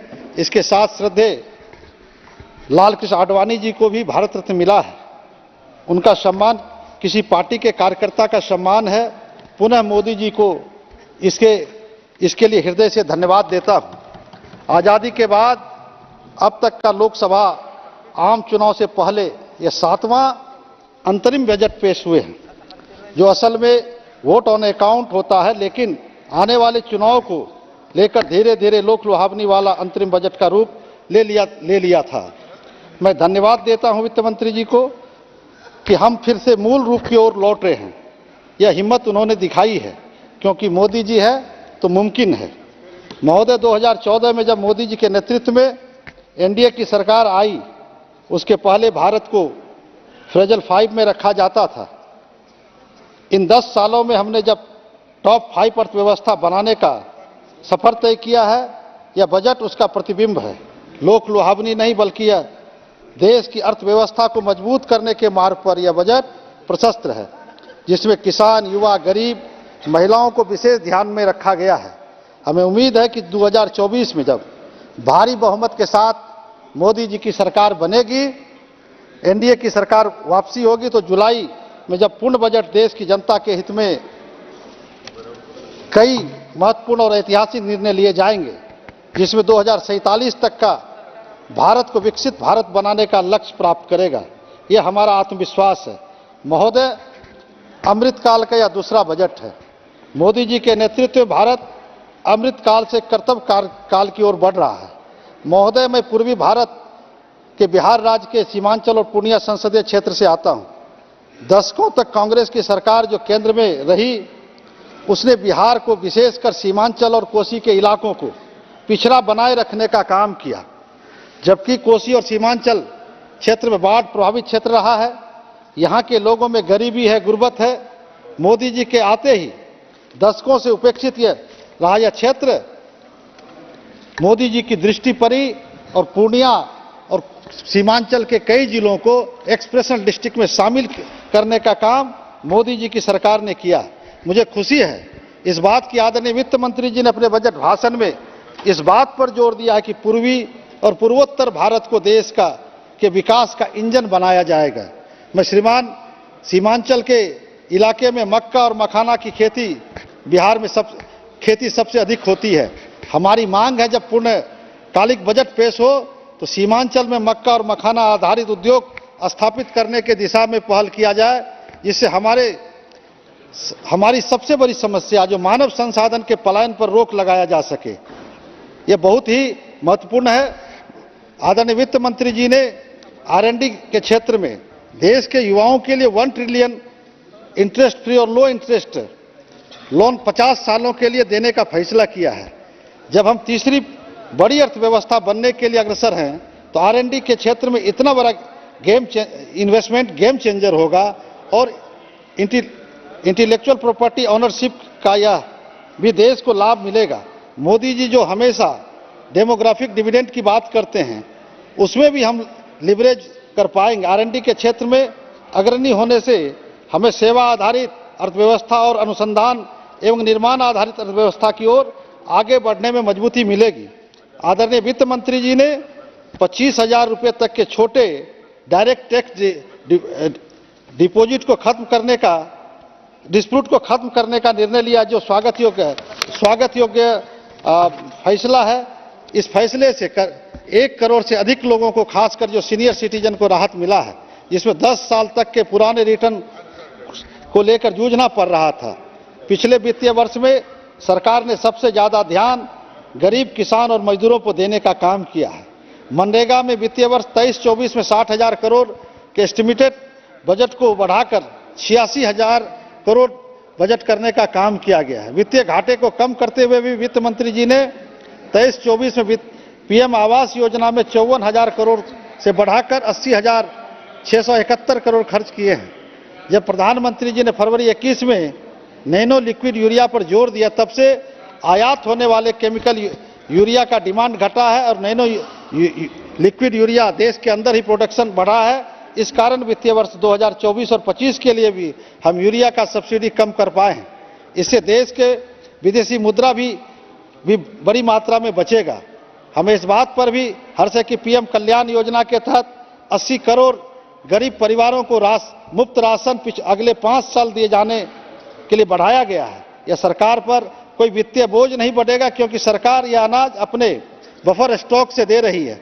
ये 80 करोड़ गरीब परिवार अपने इस बचत का खर्च शिक्षा और अन्य स्वास्थ्य और अन्य कर पाएंगे। लोहिया जी ने अंत्योदय कल्याण की बात की थी, यही अंत्योदय सरकार की, यह आदरणीय प्रधानमंत्री जी की प्राथमिकता है। वित्त मंत्री जी ने आशा और आंगनबाड़ी कार्यकर्ताओं को भी आयुष्मान भारत से जोड़ा है और सर्वाइकल कैंसर से पूरे विश्व में जितनी मृत्यु होती है उसका 1/4 केवल भारत में होता है। मुझे खुशी है कि वित्त मंत्री जी ने अपने बजट भाषण में इसकी चिंता व्यक्त की है और 9 से 14 वर्ष की किशोरियों के लिए वैक्सीन का प्रावधान किया है। आदरणीय प्रधानमंत्री जी ने 3 करोड़ लखपति दीदी का सरकार लक्ष्य रखा है कि 3 करोड़ लखपति दीदी हम बनाएंगे, सेल्फ हेल्प ग्रुप की आजीविका की दीदियों को। इसके लिए बिहार में पहले से काम बिहार के माननीय मुख्यमंत्री जी ने जीविका के माध्यम से नारी सशक्तिकरण को मजबूत करने का काम पूर्व से करते आए हैं और केंद्र की सरकार ने, आज मोदी जी की सरकार ने 3 करोड़ महिलाओं को, हमारी मां बहनों को सशक्त करने के लिए लखपति दीदी बनाने का योजना रखा है। यह फ्लेक्सिबल इंक्लूजन और नारी सशक्तिकरण का मजबूत कदम है। माननीय वित्त मंत्री जी ने पीएम आवास के तहत 2 करोड़ पक्के मकान का फैसला लिया है और 1 करोड़ घरों में पीएम सूर्योदय सोलर ऊर्जा से आच्छादित किया जाएगा। यह सराहनीय कदम है। माननीय वित्त मंत्री जी ने 40,000 वंदे भारत कोच बनाने की घोषणा की, अच्छी बात है। यह मेरा आदरणीय रेल मंत्री जी से आग्रह होगा कि वंदे भारत का किराया मिडिल क्लास के अनुरूप हो, यह सुनिश्चित करने की कृपा करें। अंतरिम बजट में रेलवे के अपग्रेडेशन की बात कही गई है। हमारा पूर्णिया रेल के क्षेत्र के मामले में 2 भागों में बटा हुआ, पूर्वोत्तर सीमांत रेलवे और मध्य पूर्व रेलवे में बटा हुआ है। मेरी समझ में यही कारण है कि पूर्णिया संसदीय क्षेत्र जितना रेल सुविधाओं मिलनी चाहिए उतना नहीं मिल पा रहा है। हमारे क्षेत्र की 2 रेल परियोजनाएं लंबित है। काफी समय से हम सरकार से मांग करेंगे कि जब हम पूर्ण बजट में आएंगे तो दोनों परियोजनाओं को हमारा चालू कराया जाए, ताकि जो हमारा जलालगढ़ से किशनगंज रेलखंड परियोजना लंबित है, वहीं कुर्सेला बिहारीगंज रेलखंड परियोजना हमारी लंबित है, इसको पूरा कराने का काम जो पूर्ण बजट हो उसमें किया जाए। हमारा एक नेशनल हाईवे जो 4 लेन जो Vidyapur Dalsingh Sarai Simri Bakhtiarpur Purnia greenfield access road है, ये स्वीकृति के कगार पे है। इसको भी स्वीकृत करके आने वाले समय में अगले बजट में इसको लेके इस रोड का निर्माण कराया जाए। पूर्णिया खगड़िया 4 लेन सड़क हमारा वो अभी सुपर एक्सप्रेस है, उसको 4 लेन में परिवर्तित करके उसको बजट में प्रावधान किया जाए। हमारे साथी यहाँ पे कह रहे थे कि सिवान में सिवरन से सिवान शहर को जोड़ने वाले संपर्क संख्या 91 आरओबी का निर्माण वो लंबित है, उसको भी रेल मंत्री जी के माध्यम से उसको पूर्ण कराया जाए। स्वीकृत हो चुका है, क्योंकि हमारे साथी अभी कह रही थी इसको भी पूर्ण कराने का काम किया जाए। और पूर्णिया से रेल पटना के लिए कोई ट्रेन नहीं है, एक ट्रेन चलाने की कृपा किया जाए।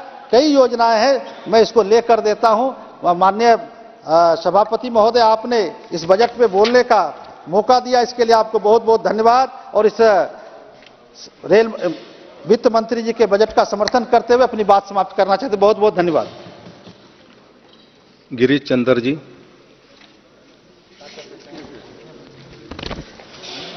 सभापति महोदय, लोकतंत्र के इस नए मंदिर में आपने मुझे अंतरिम बजट 2024-2025 में बोलने का अवसर प्रदान किया, इसके लिए मैं आपका आभार व्यक्त करता हूं। साथ में अपनी बहुजन समाज पार्टी की राष्ट्रीय अध्यक्षा आदरणीय बहन कुमारी मायावती जी का भी आभार व्यक्त करता हूं। सभापति महोदय, माननीय वित्त मंत्री जी ने अपने बजट के अभिभाषण के समय सामाजिक न्याय की कोरी परिक्रमा की है, जैसे सर्वांगीण, सर्वस्पर्शी, समावेशी, जिसका भाव यह है कि सभी लोगों का सभी क्षेत्रों में सबकी पहुंच में विकास का होना बताया गया है। ये जब तक किसी देश में सर्व समाज में शिक्षा का व्यापक प्रचार प्रसार सहित शिक्षित होना नहीं पाया जाएगा, तब तक किसी राष्ट्र का सर्वगुण विकास होना अनुचित है। सभापति महोदय, शिक्षा के क्षेत्र में अनुसूचित जाति, अनुसूचित जनजाति, ओबीसी के छात्रों को भी काशी हिंदू विश्वविद्यालय में आरक्षण के अधीन आने वाली रिक्तियों को उन वर्ग के अभ्यर्थियों के द्वारा न भरकर एक NFS का टैग लगाकर उन रिक्तियों को सामान्य वर्ग के अभ्यर्थियों से भरा जाना, यह दर्शाता है कि वर्तमान सरकार आरक्षण वर्ग में आने वाले अनुसूचित जाति, अनुसूचित जनजाति तथा ओबीसी के हितों के लिए कितना सार्थक पहल कर रही है।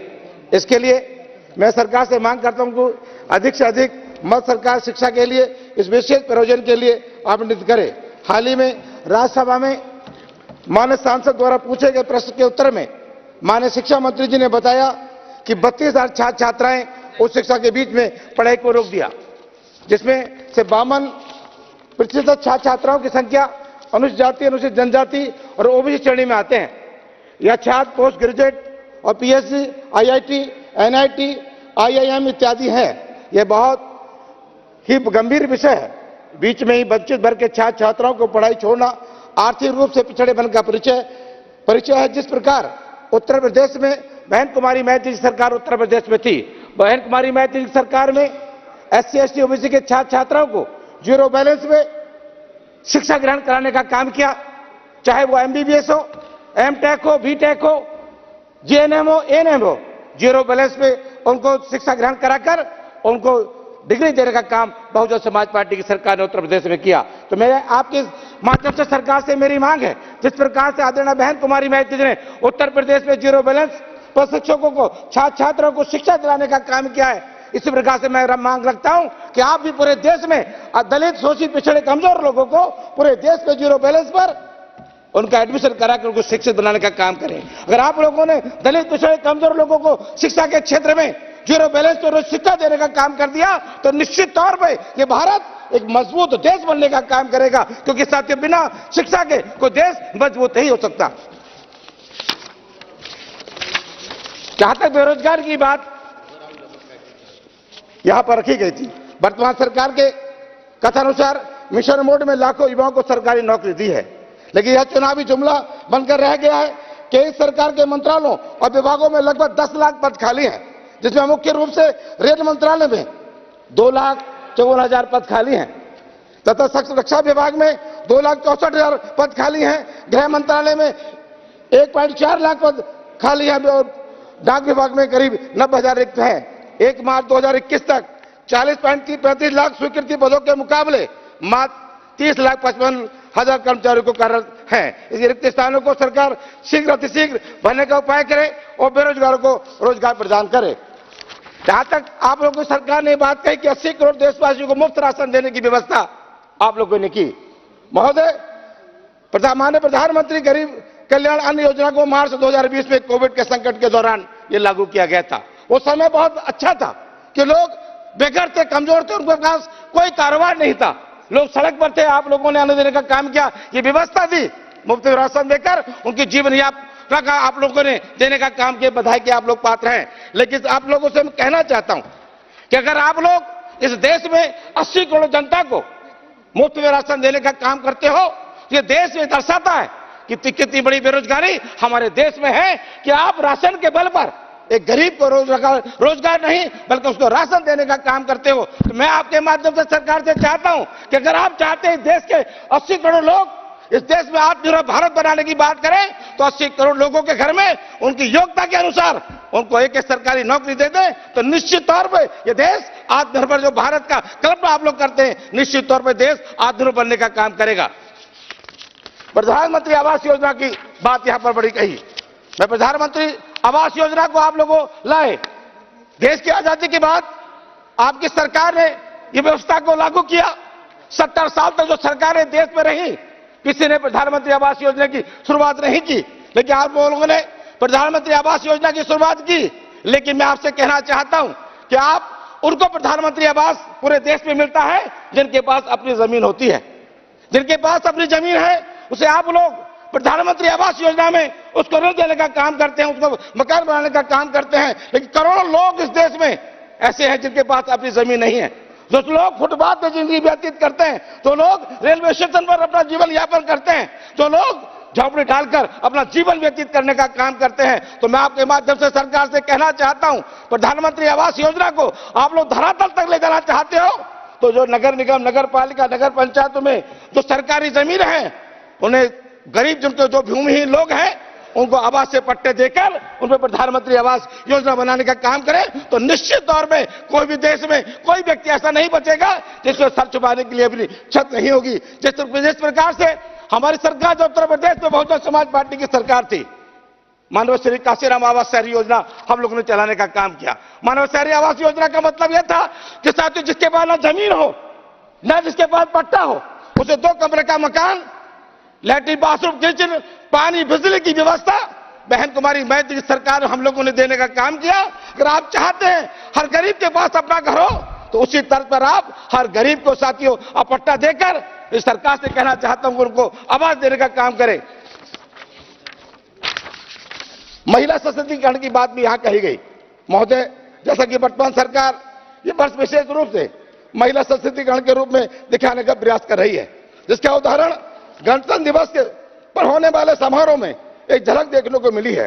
इस संदर्भ में मुझे बस इतना वो कहना है कि वर्ष 2022 में महिलाओं के खिलाफ होने वाले अत्याचार से संबंधित कुल 4,45,256 केस रजिस्टर किए गए हैं, जो लगभग 51 FIR महिलाओं पर प्रति घंटा दर्शाने का काम करती है। सबसे दुखद तो यह है कि 14,247 केस वर्ष 2022 में दिल्ली में दर्ज हुए हैं, जो देश के अन्य राज्यों से सर्वाधिक हैं। यह आसानी से समझा जा सकता है कि केंद्र सरकार के अधीन काम करने वाली दिल्ली पुलिस की भौगोलिक स्थिति को देखते हुए सबसे कम क्षेत्रफल में महिलाओं के ऊपर देश में सर्वाधिक अत्याचार होना, यह शिक्षा का स्तर भी काफी ऊंचा है। यह सोचने में विवश करता है कि महिलाओं की सुरक्षा करने में सरकार विफल है। इस सरकार में आंगनबाड़ी कार्यकर्ताओं के लिए आयुष्मान कार्ड आप लोगों को लेकर आए थे, यह अच्छी पहल सरकार की है। आंगनबाड़ी कार्यकर्ता पर सहायिका पर उनका मानदेय बहुत कम है।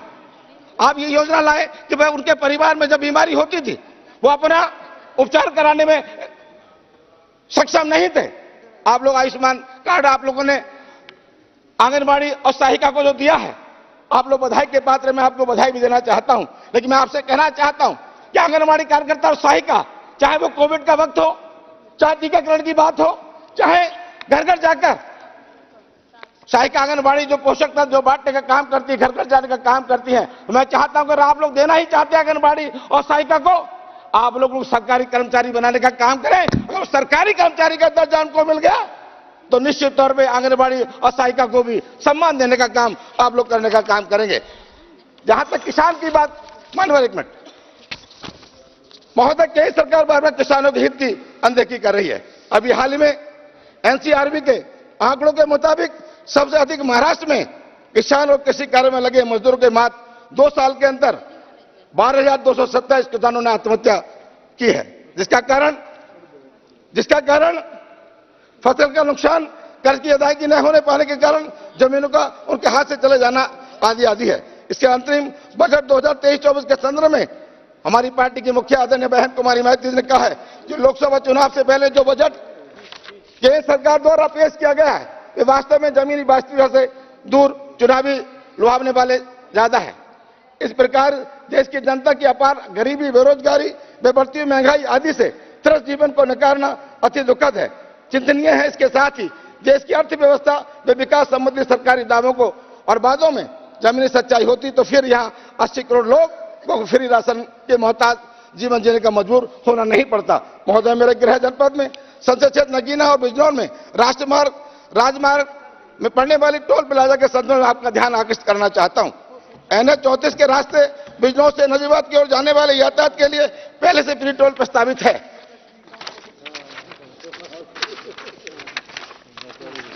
NH 734 और NH 790 AD के माध्यम से बिजनौर से धामपुर की ओर यातायात कोतवाली से धामपुर के बीच पहले से टोल संचालित है। ये सड़क 2 लेन वाली सड़क है, जिसका अधिकतम उपयोगकर्ता क्षेत्र के किसान और स्थानीय निवासी करते हैं। कोई भी वाणिज्य वाहन इस सड़क पर उपयोग नहीं करता। NHAI नीति के अनुसार 10 किलोमीटर के दायरे में सभी स्थानीय निवासियों को टोल शुल्क में से छूट दी गई है। फिर भी सरकार बिजनौर कोतवाली रोड के बीच टोल प्लाजा के निर्माण पर पैसे क्यों बर्बाद कर रही है? विदित हो कि NHAI अधिकारी जानबूझकर किसानों और स्थानीय निवासियों से अवैध टोल वसूलना चाहते हैं, जिससे किसानों की आय प्रभावित होगी। इस छोटी सी सड़क पर टोल की व्यवस्था नहीं है। अतः आपसे अनुरोध है कि बिजनौर से कोतवाली के बीच बन रहे टोल प्लाजा का निर्माण किसानों व स्थानीय निवासियों के हित में अमल निर्माण रुकवाने की कृपा करें। आपका बहुत बहुत धन्यवाद। भावना गवली जी, एक मिनट। भावना जी, मंत्री जी। हाँ, सरकारों को आदेश संवाद किया गया है कि जो भूमिहीन किसान गरीब हैं उनको जमीन उपलब्ध करा करके 20 बाई 25 करवाएं, आवास उनको दिया जाएगा। मंत्री जी ने अच्छी बात कही।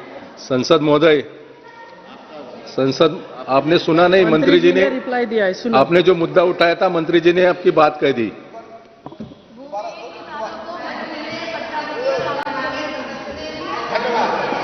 है, लेकिन उसमें जो एक शंका उठाई है उसमें राज्यों के साथ संवाद किया जा रहा है, किया गया है कि जो भूमिहीन गरीब है जिनके नाम से आवास आवंटित हुआ है उनको राज्य सरकारें जमीन दें, उनका आवास दिया जाएगा। धन्यवाद। भावना गौली जी। धन्यवाद सभापति जी। आपने मुझे बजट 24-25 के 25 पे बोलने का अवसर दिया। मैं समर्थन के साथ में यहाँ मेरे कुछ विचार यहाँ रखना चाहती हूँ। जैसा कि सरकार ने इस बजट में सारी चीजों को लिया है, सभी विषय को इसमें हमने देखा है और हर विषय पे ध्यान दिया गया है। और सबसे बड़ी बात तो मैं यहाँ पर बताना चाहूंगी कि जैसा हमारा एक विशेष संसद का सत्र हुआ था और उसमें महिलाओं का आरक्षण हुआ, उसके बाद में सरकार ने महिलाओं के लिए जो घोषणाएं की है उसमें लखपति दीदी हो, चाहे बचत गट के सेल्फ हेल्प ग्रुप की महिला हो, चाहे आंगनवाड़ी हो, चाहे आशा वर्कर हो, इन सभी महिलाओं को सरकार ने देखा है, उन पे बजट में भी फोकस किया गया है। मैं यहाँ पर बताना चाहूंगी कि जिस आयुष्मान भारत कार्ड का निर्माण या उसे बनाने के लिए आंगनवाड़ी और आशा वर्कर को बताया गया है या बजट में उसका उल्लेख भी हुआ है। मैं यहाँ पर बताना चाहूंगी, विशेष करके सभापति जी, जब हमने दिशा की बैठकें हम लेते हैं, हम सभी उसके चेयर होते हैं, उसमें मैंने और मेरे वहाँ के जो डिस्ट्रिक्ट कलेक्टर हैं हम दोनों ने मिलके एक निर्णय लिया था कि जो हमारी महिलाएं हैं, छोटे छोटे व्यवसाय करती है, छोटे छोटे सेल्फ हेल्प ग्रुप के माध्यम से काम करती है, कुछ चीजों का निर्माण करती है, उनको भी रोजगार इस माध्यम से मिले। और हमने उसको जोड़ा था कि जो आयुष्मान भारत के कार्ड बनाएंगे तो वो ये आशा वर्कर और दूसरी महिला बनाएंगे, उनके साथ साथ सेल्फ हेल्प ग्रुप की महिलाएं भी बनाएंगी। क्योंकि सभापति जी, हम देखते हैं कि हमारे देश में 48% महिला है और महिलाओं के ऊपर अभी तक किसी का ध्यान नहीं था। जितना ध्यान हमारे महिलाओं के ऊपर मोदी जी ने दिया, पिछले कार्यकाल में किसी ने नहीं दिया। और मैं फिर से धन्यवाद देना चाहूंगी मोदी जी साहब का, हमारे प्रधानमंत्री जी का, कि उन्होंने महिलाओं के ऊपर विशेष लक्ष्य दिया है। यहाँ पर मैं बताना चाहती हूँ कि लखपति दीदी का भी उल्लेख किया गया है, उसको 3 करोड़ तक बढ़ाने का उद्देश्य भी रखा है। मैं इसके साथ में ये भी बताना चाहूंगी कि जो हमारे हथकरघा चलाने वाली महिला है, जो हस्तकला में निपुण हमारी महिला है और जो हमारी बचत गट के माध्यम से छोटे छोटे व्यवसाय करने वाली महिला है, उनको जब वो बैंकों में जाती है तो वो बैंकों में जाने के बाद में उनको वहां से ऋण मिलता है। और मैं यहाँ पर बताना चाहूंगी सभी हमारे सांसद भाइयों को भी और सभापति जी, ये बहुत विशेष करके है कि उन हमारे महिलाओं की क्रेडिट जो है, आप देखिए क्रेडिट जो है ना, सबसे बड़ी क्रेडिट हमारी महिलाओं की है, क्योंकि जब वो ऋण लेती है ना तो ऋण देती भी है बैंकों को। और इस वजह से महिलाओं के लिए यहाँ पर फोकस किया गया है। और महिलाओं को अगर हम और सपोर्ट करेंगे, और इस बजट में तो दिया, इससे आगे अगर हम करते हैं तो मैं समझती हूँ कि घर घर में उद्योग होगा, घर घर की महिला उद्योग करेगी और इस देश को सक्षमता के तरफ ले जाने के लिए पूरे जोर शोर से देश के प्रगति में अपनी हिस्सेदारी भी देगी। और मैं चाहती हूँ एक क्रांति के मिशन, एक क्रांति जैसा मिशन यहाँ पर बने, एक मिशन के रूप में महिलाओं के ऊपर और फोकस हो और वो देश को आगे बढ़ाए। इस प्रकार से आगे के बजट में भी महिलाओं के लिए और अच्छे तरीके से, ये तो दिया ही है लेकिन अभी आप देने जा रहे हैं तो और दीजिए। मैं हमारे प्राइम मिनिस्टर सर से भी विनती करती हूँ, प्रधानमंत्री जी से भी विनती करती हूँ, मोदी साहब से भी विनती करती हूँ कि महिलाओं को आपने दिया है और वो सक्षम है, वो करने जैसे हमारी भारत की नारी और सब पे भारी, ऐसे स्थिति में आज महिला हमारी भारतवर्ष की काम कर रही है। तो मैं यहाँ पर बताना चाहूंगी कि जिस प्रकार से हमें यहाँ पर मिला है उसको बजट में और थोड़ा 3 करोड़ नहीं, मैं तो समझती हूँ लखपति दीदी 10 करोड़ तक हमने उसको बढ़ाना चाहिए। सभापति जी, दूसरी चीज मैं यहाँ पर बताना चाहूंगी कि जो हमारे किसान हैं, किसानों के लिए भी करीबन 6,000 रुपए हमारे किसानों को दी जाते हैं प्रधानमंत्री जी के ये योजना के तहत। और मैं ये भी बताना चाहूंगी कि बहुत सारे मत्स्य उद्योग है, डेयरी उद्योग है, उसके ऊपर भी बहुत अच्छा फोकस किया है, उसमें भी प्रोजेक्ट हम बढ़ाने जा रहे हैं, बजट भी हमने बढ़ाया है। और मछली का निर्यात करने के लिए भी यहाँ पर बहुत बड़ी अच्छी पहल की हुई है। तो मैं यहाँ पर बताना चाहूंगी कि जो हमारे किसान हैं, जो सोयाबीन का उत्पाद करते हैं, लेकिन ये चीज हमने बार बार देखी है, मैं 25 साल से देखती आ रही हूँ। जब उनकी फसल निकलती है, जब फसल वो काट के घर पे लाते हैं, तो उनका जो भाव है वो गिर जाता है। उसके भी ऊपर हमने देखने की और सोचने की आवश्यकता है। दूसरी बात यह है कि मेरा क्षेत्र है, कर्नाटक है, महाराष्ट्र है, मध्य प्रदेश है, ऐसे कुछ राज्य है, तेलंगाना है, ऐसे कुछ राज्य है जहां पर किसान कपास का निर्माण करती है। और बहुत बार यह भी देखा गया है कि बीटी कॉटन को हमारे यहाँ लागू नहीं किया है, उसे हमने ये नहीं दिया हुआ है। तो मैं यहाँ पर बताना चाहती हूँ कि बीटी कॉटन को भी मान्यता मिले और किसान चुपके चोरी से वो कॉटन ना लगे, बीज ना लगाए, वो कॉटन का बीज लगाए और अच्छी फसल भी ले। इसलिए हमें उसके ऊपर भी सोचना पड़ेगा। 2004 से हमारा ये बीटी कॉटन के ऊपर एक रिट पिटीशन हुआ है सुप्रीम कोर्ट में, वो पेंडिंग है, उसके तरफ भी देखने की बहुत आवश्यकता है। जो ऑर्गेनिक करना चाहते किसान वो ऑर्गेनिक खेती करे, कपास निकाले, और जो हमारा बेटी का उपयोग करना चाहते हैं वो बेटी का उपयोग करे, क्योंकि मैं एक किसान की बेटी हूं और यहाँ पर ये बताना बहुत जरूरी मैं समझती हूँ। और उसी के साथ साथ मैं यहाँ पर एक बात बताना चाहूंगी कि जिस प्रकार से हमारे प्रधानमंत्री जी ने हर लक्ष्य को तय किया है, जैसा अर्जुन का लक्ष्य, आपको पता है महाभारत में हमने देखा है कि मछली आपको कैसी दिख रही है, ऐसा पूछने के बाद में अर्जुन ने यह बताया था कि मुझे मछली नहीं दिख रही है, मुझे मछली का आग दिख रहा है। उसी प्रकार से हमारे जो प्रधानमंत्री जी है उनको मछली की खाली आग दिखती है, विकास दिखता है, लोगों की सेवा करना उनके प्राथमिकता है। और उसी सेवा का नतीजा यहाँ हम देखते हैं कि ये 10 साल में इतना परिवर्तन हुआ है कि पिछले जो 70 साल की बात कर रहे हैं वो लोग भूल गए 70 साल वाले लोगों को। अब ये लोग बोलते हैं कि मोदी जी है तो सब मुमकिन है, और ये मुमकिन होते हुए हम सब लोग देख रहे हैं, हम साक्षीदार हैं इस चीज के। और मैं यहाँ पर बताना चाहूंगी कि जिस प्रकार से मेडिकल एजुकेशन में भी ओबीसी के बच्चों को 27% का आरक्षण यहाँ दिया गया, ये हमारे लिए बहुत बड़ी बात है। उसी के साथ साथ मैं यहाँ पर रेलवे की तरफ आना चाहूंगी।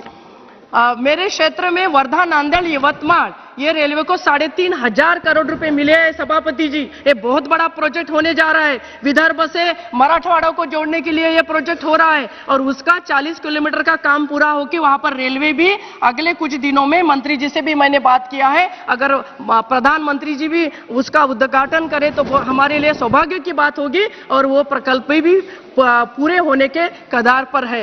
और 750 करोड़ रुपए इस बजट में हमें मिले हैं, उसके लिए भी मैं रेलवे मंत्री जी का और फाइनेंस मंत्री जी का धन्यवाद करना चाहती हूँ। लेकिन निशिकांत जी, एक बात मैं यहाँ बताना चाहती हूँ, उस सदन में भी, पुराने वाले सदन में भी मैं हमेशा यही बात उठाती थी कि मेरी शकुंतला रेलवे, जिसको 2005 से मैं उसके पीछे पड़ी हूँ कि ये 2005 से मेरे रेलवे को सैंक्शन मिले, उसका सर्वेक्षण तो होता है, उसके लिए तो पैसा आ जाता है, पर उसको स्वीकृति नहीं मिलती है। तो मैं यहाँ पर बताना चाहती हूँ कि मेरा जो आकांक्षित डिस्ट्रिक्ट, एक डिस्ट्रिक्ट मेरा है वाशिम और दूसरा है मेरा यवतमाल, तो वो आकांक्षित डिस्ट्रिक्ट है ना, उसके लिए ये रेलवे होना मुझे लगता है बहुत जरूरी है। और इस प्रकार से वो रेलवे के ऊपर भी सरकार ने ध्यान देने की आवश्यकता है, वो दे, ये मैं मांग करती हूँ।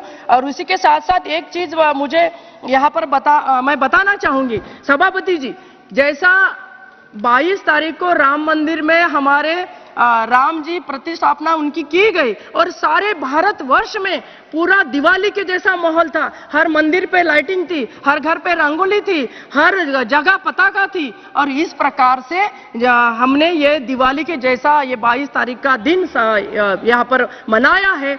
उसी को लेके मैं ये बताना चाहती हूँ कि जितने भी बड़े मंदिर है वो बड़ी मंदिर छोटे मंदिरों का देख रेख करे, उनके पुजारी है, उनके भविष्य का, उनके बच्चों का भविष्य का सोचे और बड़े मंदिर छोटे मंदिर को देखे। क्योंकि हमारे यहाँ कुल जो हम बोलते हैं ना, जो बच्चों को पढ़ाने के लिए हमने गुरुकुल हमारे यहाँ चाहिए, तो वह गुरुकुल भी बने, क्योंकि गुरुकुल बनेंगे तो बच्चों के ऊपर संस्कार होंगे और संस्कार होंगे तो संस्कारी बच्चे आगे बढ़ेंगे तो देश आगे बढ़ेगा। तो इसके ऊपर भी देखने की सोचने की बात है और उस पर भी बजट में कुछ आना चाहिए अगले बार में, मैं ये समझती हूँ। और मैं यहाँ पर मोदी जी का धन्यवाद करती हूँ कि जिस प्रकार से उन्होंने हमारे सभी तबके के लोगों के लिए काम किया, आवास के लिए किया है। 2 करोड़ के आवास यहाँ पर बनाने का उद्देश्य भी रखा है। मंत्री जी ने अभी बताया है कि राज्य सरकारें हमें वहां पर जमीन उपलब्ध कराए तो हम दूसरे गरीबों को भी वहां पर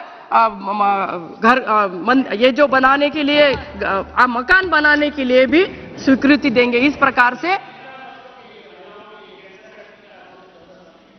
बच्चों के लिए और महिलाओं के लिए टीकाकरण कैंसर का दिया है, वो भी बहुत बड़ी बात है। और ऐसे बहुत सारी चीजें हैं कि इस बजट में आई है और आगे भी आती रहेगी।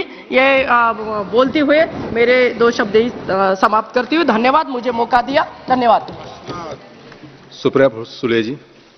Thank you. On behalf of my party to speak on the budget, I would thank and congratulate Nirmala ji. Probably this is her fourth budget and a woman leading from the front.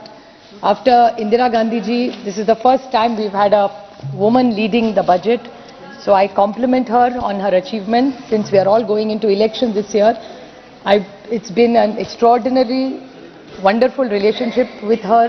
We have many disagreements on the budget, but she's been very kind and indulgent to all of us when she has spoken and replied to many of our questions. So I compliment Nirmala ji for all the efforts that she had done, right or wrong, but she has done something. So I compliment her for the good and a few suggestions for improvement in the larger interest of the nation. Sir, there are 4 engines to growth. One is private consumption, second is private investment, exports and government expenditure. Unfortunately, in the way this government has worked, the entire focus is on government expenditure. I will come back to that point, but I would like to highlight a few points that this government is harping about in this. एक आप कहते हैं कि आपकी 4 जातियां हैं, किसान, महिला, गरीब और युवा। तो एक का संक्षेप में मैं आपको पूछना चाहती हूँ कुछ सवाल कि आप कहते हैं कि ये किसानों की सरकार है, तो किसान का सबसे ज्यादा नुकसान सर आप और मेरे निर्वाचन क्षेत्र से में सीमित है, वो है प्याज का। आपके यहाँ भी प्याज की दिक्कत है, मेरे यहाँ भी है। ये पहली सरकार है इस देश के इतिहास में जिसने एक्सपोर्ट पे बैन लाया है, किसान की प्रोडक्ट पे। इनको पाकिस्तान का किसान को 2 पैसा ज्यादा मिले चलता है, लेकिन उनको भारत के किसान को 2 पैसा नहीं देना है। और बाहर से लाएंगे प्याज, लेकिन यहां से बाहर नहीं जाने देंगे। क्या इनका कौन से किसान के लिए इनका प्यार उबल रहा है, मुझे समझ में नहीं आ रहा है सर। और ये फिर 10 बार हमने कॉमर्स मिनिस्ट्री को पूछा है, विनती की है। यहाँ आज भारती ताई नहीं है, शायद वो भी खुद गई है, लेकिन महाराष्ट्र के बाकी के कोई सांसद ने एक बार भी उन्होंने रिक्वेस्ट नहीं किया। और महाराष्ट्र सरकार, पता नहीं आप ही की सरकार है सर, आपको थोड़ा सा इन्फ्लुएंस लगाइए आपका। और ये जो प्याज का जो किया है गड़बड़ इस सरकार ने, तो वो बोलिए कि एक्सपोर्ट खोल दे। और ये सिर्फ प्याज का भी नहीं है। अभी ताई आपकी पार्टी की बोल रही थी कि सोयाबीन की क्या दिक्कत है, अच्छा हुआ आपके घर से ही आपको मिला है गिफ्ट। तो वो भी कह रही थी कि आप सोयाबीन को अभी भाव नहीं मिल रहा है, वही दिक्कत है दूध की। दूध का महाराष्ट्र सरकार ने अभी सरप्लस दिया है, लेकिन पैसा नहीं पहुंच रहा है किसानों को। तो ये किसान विरोधी सरकार है ये। और doubling of income of farmers, where is the data? ये कहते जाते हैं we have doubled the income of the farmers, but what is the data to prove it? Yes, this is one of that जुमलेबाजी कि हाँ double करेंगे करेंगे, आजकल वो कहते भी नहीं है। And if you ask this entire data which shows of this government, I'm purely going by data which is available in the government of India. In commodities, if you go by paddy, if you compare UPA and NDA, 10 साल में 138% we have increased the price, while in their 10 years only 60.5. Same thing with urad, tur, wheat, chana, cotton, सबका है sir. I would like to table this data. I won't take the time of this house.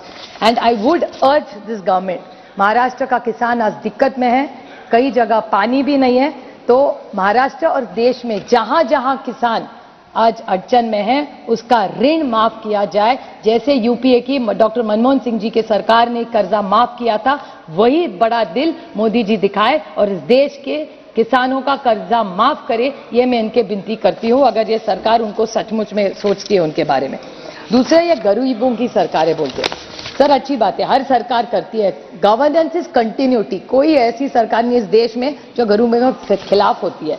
लेकिन इनका data ऐसा कहता है the total wealth of this country is in the top 1%, बाकी के सब 1%। सर कैन यू इमेजिन 40%, 40% देश की जो वेल्थ है वो 1% में है सर। तो how are they supporting the wealth and how many people they keep saying, एक जगह कहते हैं कि हम सब ने गरीबी हटाई है, तो फिर 80 करोड़ को जो जनता को खाना देते वो नंबर क्यों नहीं कम हो रहा है? It's a contradiction. मैं पिछली बार भी यही सवाल था, लेकिन मुझे किसी तो जवाब नहीं दिया सर, इसलिए मैं फिर पूछ रही हूं कि अगर आप गरीबी कम कर रहे हैं तो how is that impact not showing in the numbers?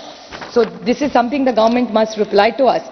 And गरीबों के लिए इन्होंने जनधन योजना जो चिदम्बरम साहब ने शुरू की थी, और ये गरीबों के लिए, शोषित, वंचित, पीड़ित के लिए बहुत अच्छी बात है, लेकिन जनधन योजना में जो अकाउंट है 50 करोड़ से ज्यादा अकाउंट्स है, उसमें से 20% से ज्यादा नॉन ऑपरेटिव है, उसमें से महिला के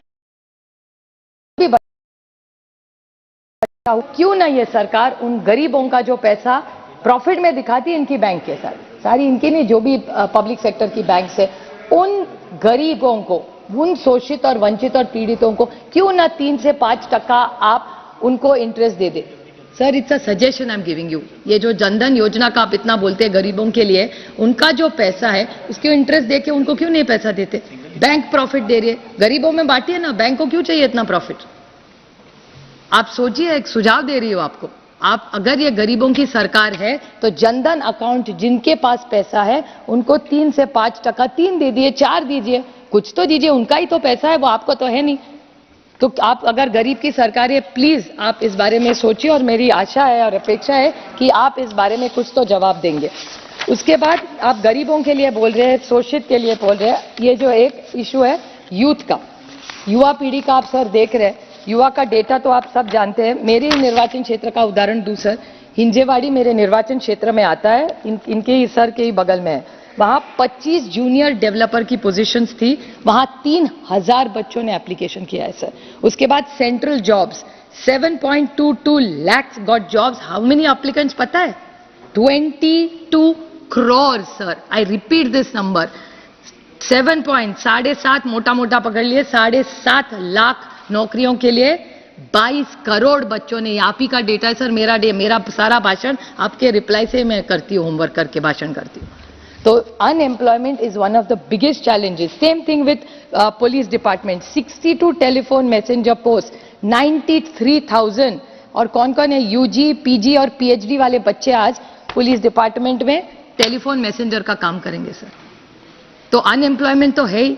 तो उसके बारे में आपकी सरकार यूथ के लिए इतना सारा कर रही है, तो उसके बारे में नौकरियां तो हो नहीं रही है, आर्टिफिशियल इंटेलिजेंस होने वाला है, it is going to disrupt our lives, jobs are going to change already. अगर आप थोड़ा सा होमवर्क करें सर, आपको पता होगा कि व्हेन पुराने जमाने में 10 साल पहले जब इतनी टेक्नोलॉजी थी नहीं, तब अनएम्प्लॉयमेंट का जब रेशो हुआ करता था, अगर आप 1000 करोड़ अगर इन्वेस्ट करें ना सर, तो उसमें I give you the exact number, when you invested 1 crore it led to 33 jobs in 1994 which fell further. तो 1 करोड़ को 1994 में 33 जॉब्स हुआ करते थे, इन 2015 8 जॉब्स, 8 ही है, because technology has changed our life. So what is this government's plan for unemployment if you are such a youth progressive government?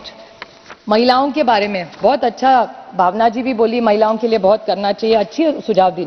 I just have 2 small questions about this to ask this government कि आप उज्ज्वला योजना के बारे में इतना कहते हैं, तो रिफिल्स 50% से भी ज्यादा नहीं है। So how are you calling it your flagship program? People don't afford it. आप कई आशा और आंगनवाड़ी सेविका को मिली है सर जाके, उनका दुख आपको पता है। मेरे तो क्षेत्र में पूरी महाराष्ट्र में आंगनवाड़ी और आशा वर्कर का आंदोलन चल रहा है, वो पगार बढ़ाना मांग रही है सर, 4,000, 5,000, 10,000 भी उनको पैसा नहीं है। तो अगर आप महिलाओं के लिए कुछ करना चाहते हैं तो हमारी आंगनवाड़ी और आशा वर्कर का पगार बढ़ाइए, परमानेंट करिए और उनको पेंशन भी दीजिए। इसके बारे में सोचिए अगर आप सचमुच महिलाओं को कुछ उनके लिए कुछ करना चाहते हैं। उसके बाद इन्फ्लेशन, महंगाई तो सबको पता है सर, महंगाई के बाद खिलाफ ही जब हमारी सरकार की थी, हमारे खिलाफ बोल बोल के ये सरकार में आए, लेकिन आप घर में जाके भाभी को पूछिए क्या सस्ता हुआ है आज, किसी के भी घर में जाए सब, भैया आप भी घर जाके भाभी को पूछिए आज कुछ सस्ता नहीं हो रहा है। फूड इन हाँ वो नहीं बाहर जाना पड़ेगा यार, रेंज नहीं आता है। सुप्रिया जी आप अपनी बात जल्दी खत्म कीजिए। 2 minutes, just 2 minutes। आपके पार्टी से सुनील तटकरे जी भी है। तो मैं बैठ जाऊं? नहीं आप जल्दी खत्म कीजिए आपको। EPS 95 का शब्द, ये तो अरुण जी हम सबके नेता थे, भले बीजेपी में थे लेकिन मैं भी उनको नेता मानती थी। सुषमा जी और अरुण जी से हम सब ने बहुत सीखा है, लेकिन उन्होंने जब ऑपोजिशन में थे तब EPS 95 इनके लिए आपने कहा था कि इनको पैसा आप दे देंगे। आज EPS 95 में बहुत सारे सीनियर सिटीजन्स ऐसे हैं जिनको आज पैसा नहीं मिल रहा है, 1000 रुपया से कम मिलता है। अगर उनको बच्चों को कुछ गिफ्ट देना हो, बहू को कुछ देना हो, तो उनके खिस्से में आज पैसा नहीं है, लेकिन उनके हक का पैसा है। तो ये EPS 95 का पैसा गया कहां और गया होगा तो यू आर अकाउंटेबल। इस देश का पैसा है, इस सीनियर सिटीजन जिनके कारण हम खड़े हैं, इस देश के जो बुजुर्ग हैं उनका पैसा है, वो आपके पास है, लेकिन कहाँ है किसी को पता नहीं, आप दे नहीं रहे। फिर रह गया डिमोनेटाइजेशन और करप्शन। निशिकांत जी भी बहुत अच्छा बोलते थे उनके स्टेट का इशू। मैं उनको पूछने वाली हूँ कि मैं भी दंग रह गई जब वो करप्शन और भ्रष्टाचार के बारे में। अच्छा है, भ्रष्टाचार देश मुक्त होगा तो मैं आपके साथ खड़ी रहूंगी। एक बार करके तो दिखाया आप। जिस पे आरोप करेंगे उसके एक्शन लेना पड़ेगा, अब सिलेक्टिव एक्शन नहीं हो सकता। तो ये जब आप करेंगे तब मैं उनको याद दिलाना चाहती थी कि ये जो पेटीएम स्टोरी है, सर 2-3 मिनट लूंगी, मैं खत्म कर दूं, मैं बजट पे ही बोल रही हूँ सिर्फ। ये पेटीएम का स्टोरी है। मुझे याद है जब डीमोनेटाइजेशन हुआ था, तब डीमोनेटाइजेशन के बाद सबसे ज्यादा बड़े एड्स किसके आए थे, तो पेटीएम के आए थे। और आज पेटीएम के खिलाफ सबसे ज्यादा कौन लड़ रहा है, तो ये सरकार लड़ी है। और ये सरकार कह रही है कि सबसे ज्यादा मनी लॉन्ड्रिंग कहां हुआ है, तो वो पेटीएम में हुआ है। तो आपकी सरकार इतने साल कर क्या रही थी? फिर डिमोनेटाइजेशन करना गलत था कि पेटीएम गलत था या टेक्नोलॉजी गलत है? और फिर निशिकांत जी कह रहे इतना पैसा मिल रहा है, कैश मिल रहा है, तो इतना कैश इन सर्कुलेशन आया कैसे? अगर आप डिमोनेटाइजेशन कर रहे हैं तो इतना कैश आया कैसे कि जो आप पकड़ रहे हैं सिलेक्टिवली? इसका तो जवाब सरकार को देना पड़ेगा। और करप्शन इंडेक्स में देश में कोई सुधार नहीं हो रहा है। और सर आपको डर लगेगा, हम दोनों जिस राज्य से आते हैं, परसों मैंने टीवी पे देखा, टीवी पे एक आदमी था, इनका ही एमएलए था, वो दूसरे आदमी को गोली मार रहा है, और वो भी पुलिस स्टेशन में सर, उल्लासनगर में, और कह रहा है कि पैसा मेरा लूटा लिया। अभी आप होती है ये करप्शन नहीं है तो क्या? आप तो इंक्वायरी लगाना चाहिए आपने कि बीजेपी का विधायक एक अपने फ्रेंडली पार्टी पे गोली चलाता है, वो भी पुलिस स्टेशन में चलाता है, और आरोप करता है कि वो हो। नहीं, मैं करप्शन की बात, वो झारखंड का कह रहे थे, मैं महाराष्ट्र का कह रही हूं। तो जैसे वहां हो रहा है वैसे यहां भी हो रहा है। तो ये करप्शन, जो पैसा कहां से आ रही है, आरोप कैसे आ रहे हैं सर? अगर ये भ्रष्टाचार मुक्त करना तो मैं भी वही चाहती हूं ना सर। तो वो बोल दे, वो कुछ एक्शन इसी पे ले ले, फिर साथ मिलकर भ्रष्टाचार इस देश से निकाल देंगे हम लोग। जब क्रिप्टो करेंसी की बात थी, मुझे याद है हम सब ने, मेरे दोस्त और ये उदासी जी नहीं है, चाहे दुबे जी भी उस पर बोले थे, हम सब एक आवाज में क्रिप्टो करेंसी के खिलाफ बोल रहे थे कि उसको आप कुछ उसके बारे में करिए। लेकिन क्रिप्टो के बारे में फिर हाँ ना, फिर उस पर टैक्स लगा दिया। There is no clarity of policy in this government for crypto currency, and the same problem you are going to have in algorithm Sensex trading. It's a good thing which is happening, but technology, please, I'm reading this out, it makes technology more efficient, but it's a potential and an opportunity for making manipulation possible and unfair advantage to large institutes and hurt the smaller investments. So this is something very, very important, sir. I'm just wrapping up. Just one small point I will ask. Now I'm purely speaking on the budget questions. I expect you to indulge me by answering. Fiscal deficit 2013 में 4.5 था, आज 5.8 है. And I'll quote Arun Jaitley ji. He used to say, fiscal prudence to me is a paramount importance because of considerations of intergenerational equity. We cannot leave behind the legacy of debt for our future generations. We cannot go on spending today which should be financed by taxation in further date. Total debt. What was the total debt in 2013, 2014 जब हमारी सरकार थी? 56.51 lakh crores. What is the debt today? 168.72 lakh crores. Public debt of GDP ratio UPA के time में 85 था, फिर 68 आ गया, it's back to 85. Per capita income increase UPA की सरकार में 232% इंक्रीज हुआ था, आप में only 115 हुआ है. पर tax matter disputes, Arun ji का ही स्टेटमेंट है कि डिस्प्यूट्स मस्ट बी रिड्यूस्ड. आज क्या है? 5.61 lakh cases of values of 29 lakh crore of tax matters are now pending. आपने 25,000 का किया, बहुत अच्छी बात है, मैं स्वागत करती हूँ, लेकिन इसका आप क्या करेंगे? So these are many questions, and that I go back to the beginning of my speech, that 4 engines of growth. Private consumption, private investment, exports is not doing well.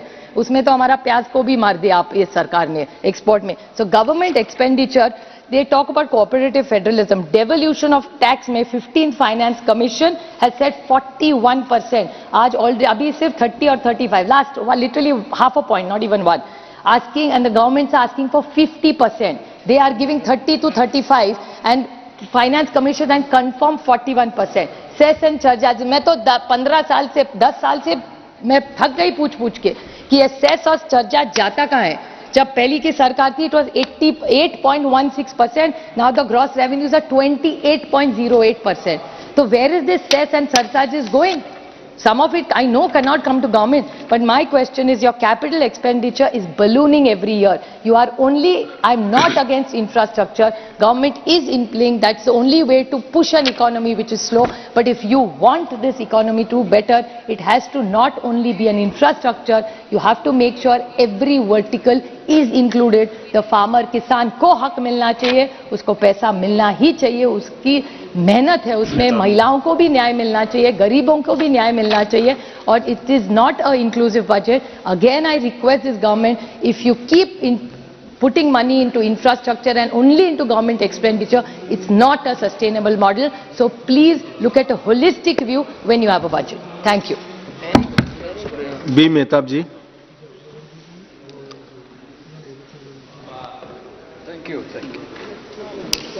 Thank you, Chairman, sir. I stand here to deliberate on this interim budget which was placed before this House some days ago. I was asking my friend why this term of interim budget has been written in the speech of Honorable Finance Minister. It has a ring of paradox. By Indian protocol, this vote on account had to resist moves as Lok Sabha polls are due in another 2 months' time, after which a new government will propose revenue and expenditure plans for 24-25. This is a moment extraordinary, backed by a rare momentum, both economic and political. Finance Minister's proposals reveal confidence. I would say this interim budget presented ahead of the general election bears the stamp of a government that seems confident of getting another term and is looking at the long-term picture. Priority has been given to fiscal consolidation and capital expenditure. Even populism has taken a back seat. We are aware that the interim budget is bound by spirit of the Model Code of Conduct of the Election Commission, which forbids any policy measure that could influence the election outcome. The letter of the law applies only after the election is notified, which cannot be earlier than 3 weeks prior to the first date of election. In an election year, this interim budget is in a welcome return to transparency and convention has stuck to the essentials. There are no grand giveaways, as has been mentioned about waiving out loan around 62,000 crores that happened in 2009. No conspicuous welfareism, no populist posturing through tax tweaks.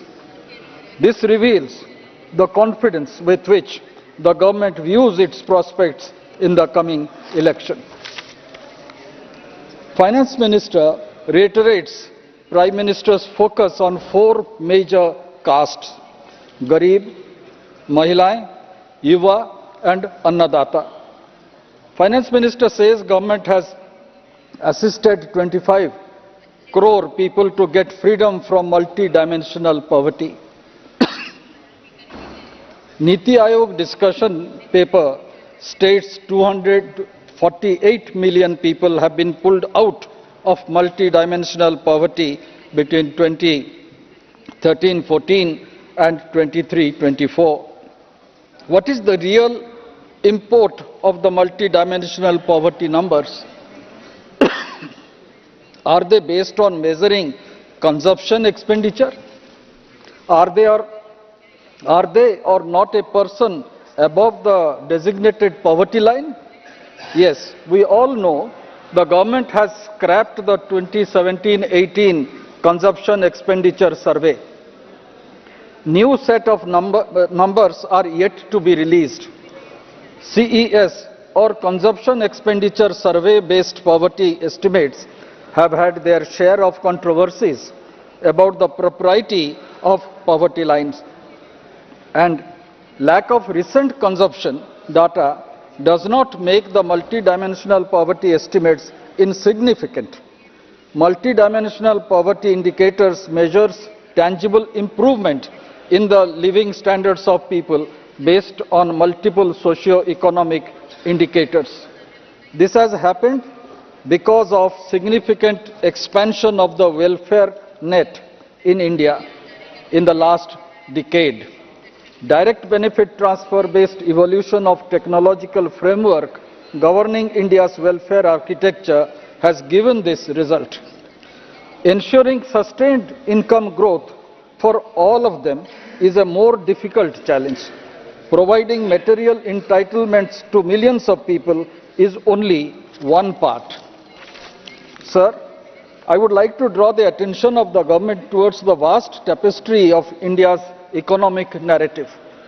There exists a stark duality. Mr. Nishikant Dubey, while deliberating on this budget, had mentioned about East, West, North, South, and the poverty of Eastern India. But I would like to harp on the tale of two Indias. India versus Bharat, as it has already been stated. Urban prosperity dances to a different rhythm today in our country. The rural heartland struggles for survival. Economic disparity demands our attention and contemplation. For millions in rural India, an economic slowdown has become an oppressive reality, contrary to the nation's overall economic triumph. The crux of the issue lies in the fraying fabric of rural employment. Fewer jobs, intensified competition, and dwindling farm outputs erode the financial stability of those living in the agricultural hinterland. The narrative of rural India's struggle contrasts sharply with the urban success story.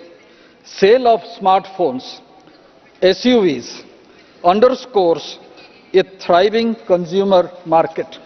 Yet, this urban affluence appears as a mere echo in the vast rural landscapes where two-wheelers sales considered as a barometer of rural consumption.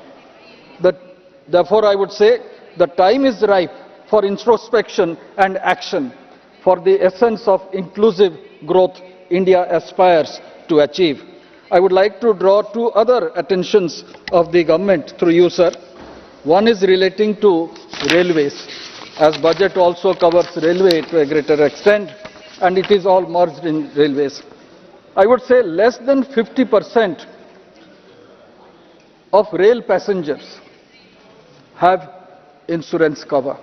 I'm not going into what lines have been declared and 3 lines and all that.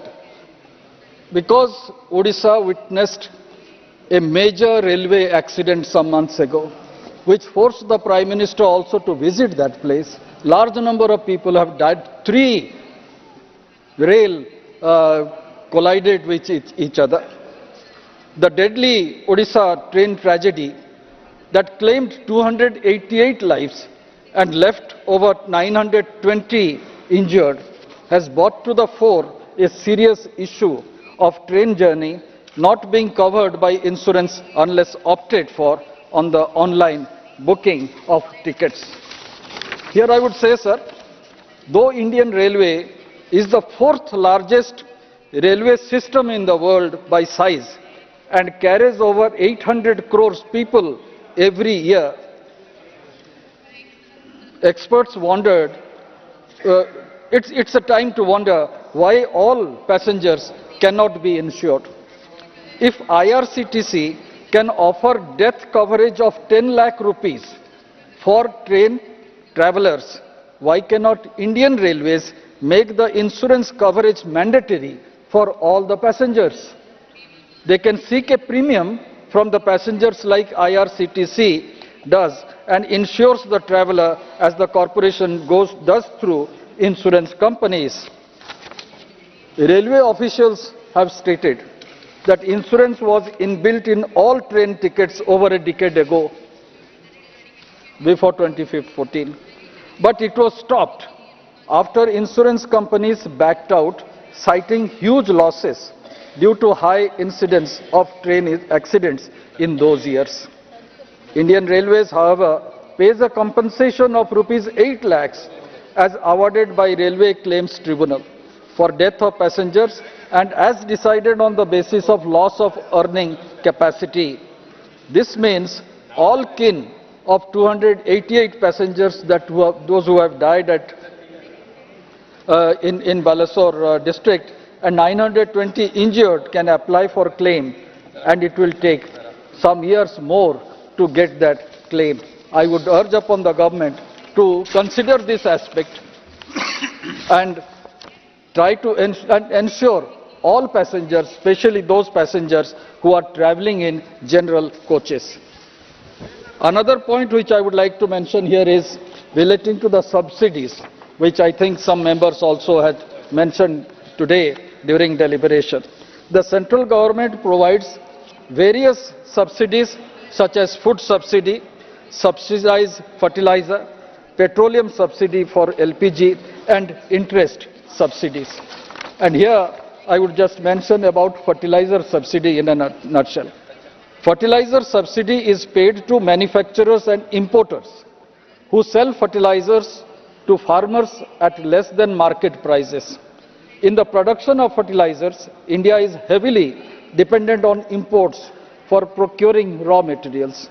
The 15th Finance Commission had noted that such dependence makes India vulnerable to international prices and makes fertilizer subsidies unsustainable.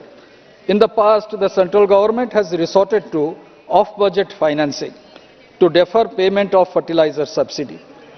The Standing Committee of Parliament on Chemicals and Fertilizers in 2020 had observed that several fertilizer plants operate with very old technology. Thus, the government bears the cost of this inefficiency in terms of higher subsidy.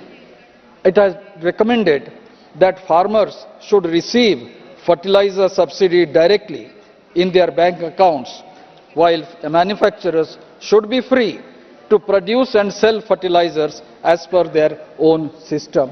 I think this is the best suggestion which the Standing Committee has given relating to subsidy component, and I believe the government should consider it as early as possible. Another issue which was mentioned by Supriya Suleji is relating to cess and surcharge. The Constitution, of course, allows, and this is my last point, sir, the central government to levy cesses and surcharges. However, they do not form a part of the divisible pool of taxes from which revenue is devolved to states as per Finance Commission recommendation. And what is the position today? Central government's gross tax revenue, that is GTR, is today around 14%. Between 17 and 18 and 24 and 25, the central government's revenue from cesses and surcharge increased at an annual rate of 15%. And it is increasing year after year, while the growth in the total gross tax revenue is lower at 10% of the year. And this shows that central government is garnering more money than the state and that is bringing in large number of disparity between the distribution of finance from the central pool. And this is the reason why I would say that states that are poorer, I would support Nishikant Dubey's point of view, states that are poorer should get a larger share from the divisible pool, which Finance Commission is determining, but also should get a greater support from the central government, the money that the central government is acquiring through cess and surcharges. When you are having a welfareism in the country, I would just remind this House that in 1947 or even in 1952, when the first parliament was formed, when the budget was placed in this House, what was the budgetary provisioning? The budgetary provisioning was for post and telegraph, was for defense. That and education and other social ministries were not actually part. Health ministry came much later. Just to establish All India Institute of Medical Science in Delhi, Health Ministry, that time in the cabinet, a discussion was there, and one can go through the papers now because it is all available, that why do we need a health ministry in central government? It's a state issue. Why do we need an education ministry at the union level? It's a state issue. But because decision was taken that the central government also should involve itself for welfare of the people, that's how these ministries came into existence. And what is happening today after 75 years? It is welfare which is the main focus of the union government, and states are being deprived of the welfare of the money that should be invested by the state. And I would conclude by saying it is an interim budget. Elections are due, and I would believe when the next government is formed in month of June or July, we will get a better understanding of the thinking of the then government. Thank you, sir. Jyoti Mani ji.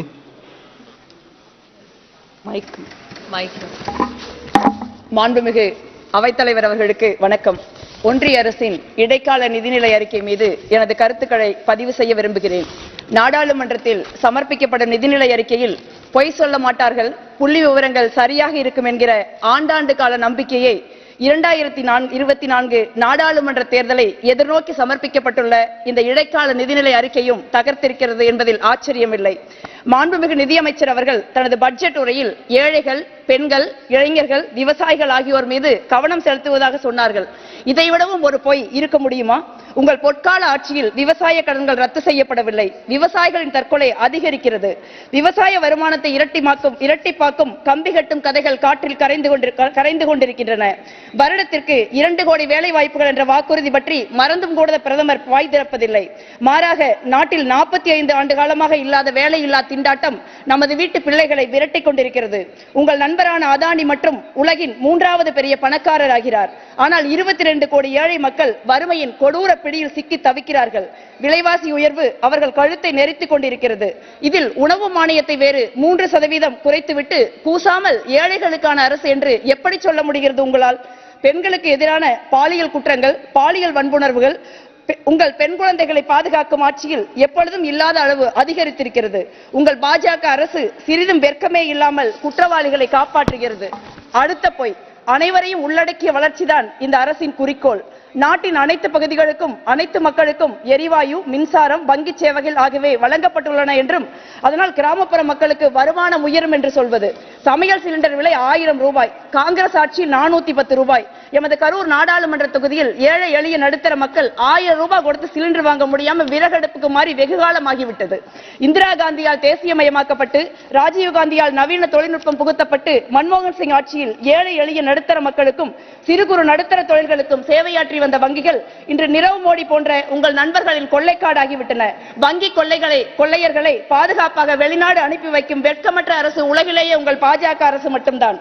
உங்களின் ஆசையோடு வெளிநாட்டில் இருந்து குறைவான விலைக்கு நிலக்கரி இறக்குமதி செய்கிறார் உங்கள் நண்பர் அதானி. நிலக்கரி நடுக்கடலுக்கு வந்தவுடன் பல மடங்கு விலையேறி இந்தியாவில் கரை சேர்கிற அதிசயம் உங்கள் பாஜக ஆட்சியில் நடக்கும் மேஜிக்குகளில் ஒன்று. பிறகு மின்சார கட்டணம் ஏறாமல் என்ன செய்யும்? நடுத்தர வர்க்கத்தினருக்கு வீட்டு வசதி திட்டம் அறிமுகப்படுத்தப்படும், 2 கோடி வீடுகள் கட்டப்படும் என்று காதில் பூ அல்ல பூக்கூடையே சுற்றுகிறீர்கள். வீட்டுக் கடனுக்கான வட்டி விகிதம் 10% உயர்த்தப்பட்டுள்ளது. பிறகு எப்படி நடுத்தர மக்கள் வீடு கட்ட முடியும்? தமிழ்நாட்டிற்கு பிரதம மந்திரி வீடு கட்டும் திட்டத்தின் கீழ் வீடுகள் வந்து 3 ஆண்டுகள் ஆகிவிட்டன. பிறகு எப்படி மக்களுக்கு சொந்த வீடு கனவு நிறைவேறும்? நீங்கள் தமிழகத்திற்கு அள்ளி கொடுப்பதாக வேறு அளந்து விடுகிறீர்கள். நீங்கள் கிள்ளி கூட கொடுப்பதில்லை. எனது நண்பர் மதுரையின் நாடாளுமன்ற தொகுதியைச் சேர்ந்த வெங்கடேசன் அவர்கள் இங்கே அமர்ந்திருக்கிறார். எய்ம்ஸ் மருத்துவமனைக்கு 2வது செங்கல்லை கூட நீங்கள் எடுத்து வைக்க உங்களுக்கு மனமில்லை. தமிழ்நாடு பெருமழை, பேரழிவை உள்ளடக்கி உருவாக்கிய வெள்ளம், புயல் என்று இயற்கை பேரிடரில் சிக்கி தவித்தது. நூற்றுக்கணக்கானவர்கள் உயிரிழந்தார்கள், ஆயிரக்கணக்கானவர்கள் உடைமைகளை இழந்தார்கள். வீடுகள், சாலைகள், பாலங்கள் என்று தமிழகத்தின் உள்கட்டமைப்பு சிதைந்து கிடக்கிறது. ஆனால் தமிழ்நாடு அரசு கேட்ட 30,000 கோடி ரூபாய் இழப்பீட்டை ஒன்றிய பாஜக அரசு இன்று வரை தர மறுக்கிறது. முதலமைச்சர் நேரில் வந்து பிரதமரை சந்தித்தார். தமிழக எம்பிக்கள் உள்துறை அமைச்சரை சந்தித்தோம். ஆனால் இழப்பீடுதான் இன்னும் எங்களை எட்டவில்லை. உங்களுக்கும் எங்களுக்கும் இடையே அவ்வளவு தூரம். தமிழ்நாடு உங்களை மடியேந்தி பிச்சை கேட்கவில்லை. நாங்கள் இரவு பகலாக உழைத்து உங்களுக்கு கட்டிய வரியில் எங்கள் உரிமையை கேட்கிறோம். அதை தருவது உங்கள் கடமை என்பதை நீங்கள் நினைவில் கொள்ளுங்கள். எம் தமிழ்நாட்டு மக்கள் தத்தளித்த போது, கண்ணீரும் துயரத்திலும் மூழ்கி கிடந்த போது எங்களை எட்டி கூட பார்க்காத இந்தியாவின் மாண்புமிகு பிரதமர் இப்பொழுது வாரத்திற்கு 2 முறை தமிழ்நாடு வருகிறார். பிரதமர் வாரத்திற்கு 7 முறை வந்தால் கூட உங்களை தமிழ்நாடு தலைநிமிர்ந்து பார்க்காது. உங்கள் விருப்பின் விதை எமது தமிழ் மண்ணில் முளைக்காது. அது அன்பின் நிலம், சுயமரியாதையின், சமூக நீதியின் களம். இதை வருகிற நாடாளுமன்ற தேர்தல் உங்களுக்கு உணர்த்தும். எங்களுக்கு தான் ஒன்றும் தரவில்லை. எதிர்க்கட்சிகள் ஆளும் மாநிலங்களில் இடி, சிபிஐ, வருமான வரித்துறை போன்ற சுதந்திரமான அமைப்புகள் உங்களுக்காக 2004 நாடாளுமன்ற தேர்தலுக்காக தீயாக வேலை செய்து கொண்டிருக்கின்றன. அவர்களுக்காவது ஏதாவது கொஞ்சம் பார்த்து செய்யுங்கள். அவர்கள் தமிழ்நாட்டில் வந்து லஞ்சம் வாங்கி காவல்துறையின் கையில் அகப்பட்டுக் கொள்கிறார்கள் என்று அன்போடு கேட்டுக்கொள்கிறேன். இந்தியாவிலேயே முதல் முறையாக பெருந்தலைவர் காமராசர் தமிழ்நாட்டின் அனைத்து அரசு பள்ளிகளிலும் மதிய உணவு கொடுத்தார். தெருவெங்கும் பள்ளிகள் திறக்கப்பட்டன. தமிழகம் கல்வியில் தனித்துவமான மாநிலமாக விளங்க அதுவே அடித்தளமிட்டது. இன்று இந்தியாவில் முதல் முறையாக தமிழ்நாட்டின் மாண்புமிகு முதலமைச்சர் மு.க. ஸ்டாலின் அவர்கள் அரசு துவக்க பள்ளிகளில் காலை உணவு திட்டத்தை துவங்கி இருக்கிறார். இது தமிழகத்தின் கல்வி மற்றும் சமூக நீதி வரலாற்றில் இன்னொரு மைல்கல். இப்படி ஒரு சிறப்பான திட்டத்தை, ஒரே ஒரு சிறப்பான திட்டத்தையாவது உங்களால் 10 ஆண்டுகளில் உருவாக்க முடிந்திருக்கிறதா? 2004, 2014 10 ஆண்டுகளில் காங்கிரஸ் அரசாங்கம் இந்தியாவில் 23 கோடி மக்களை வறுமையில் இருந்து காப்பாற்றியது. உலக வரலாற்றிலேயே முதல் முறையாக 100 நாள் வேலைவாய்ப்பு திட்டம் என்று அழைக்கப்படும் மகாத்மா காந்தி ஊரக வேலைவாய்ப்பு உறுதியளிப்பு சட்டம் உருவானது. ஆனால் 12 வாரங்களுக்கு உழைத்த மக்களுக்கு ஊதியம் கொடுக்காமல் இன்று அந்த 100 நாள் வேலைவாய்ப்பு திட்டத்தை நீங்கள் அழித்துக் கொண்டிருக்கிறீர்கள். உழைக்கும் மக்கள் வயிற்றில் அடிக்கிறீர்கள். அனைவருக்கும் கல்வி திட்டம், தகவல் அறியும் உரிமை சட்டம், உணவு பாதுகாப்பு சட்டம், கோடிக்கணக்கான மாணவர்களுக்கு கல்வி கடன், வேலைவாய்ப்பு, இப்படி ஒன்றையாவது இந்த 10 ஆண்டுகளில் உங்களால் உருவாக்க முடிந்திருக்கிறதா? மாறாக அவற்றையெல்லாம் அழித்தொழிக்கிறீர்கள். ஊழலை ஒழிக்க கொண்டு வரப்பட்ட தகவல் அறிவு உரிமை சட்டத்தை கொஞ்சம் கொஞ்சமாக கொன்றுவிட்டீர்கள். சாமானிய மக்கள் கையில் காங்கிரஸ் கொடுத்த அதிகாரம் உங்களால் பறிக்கப்பட்டு விட்டது.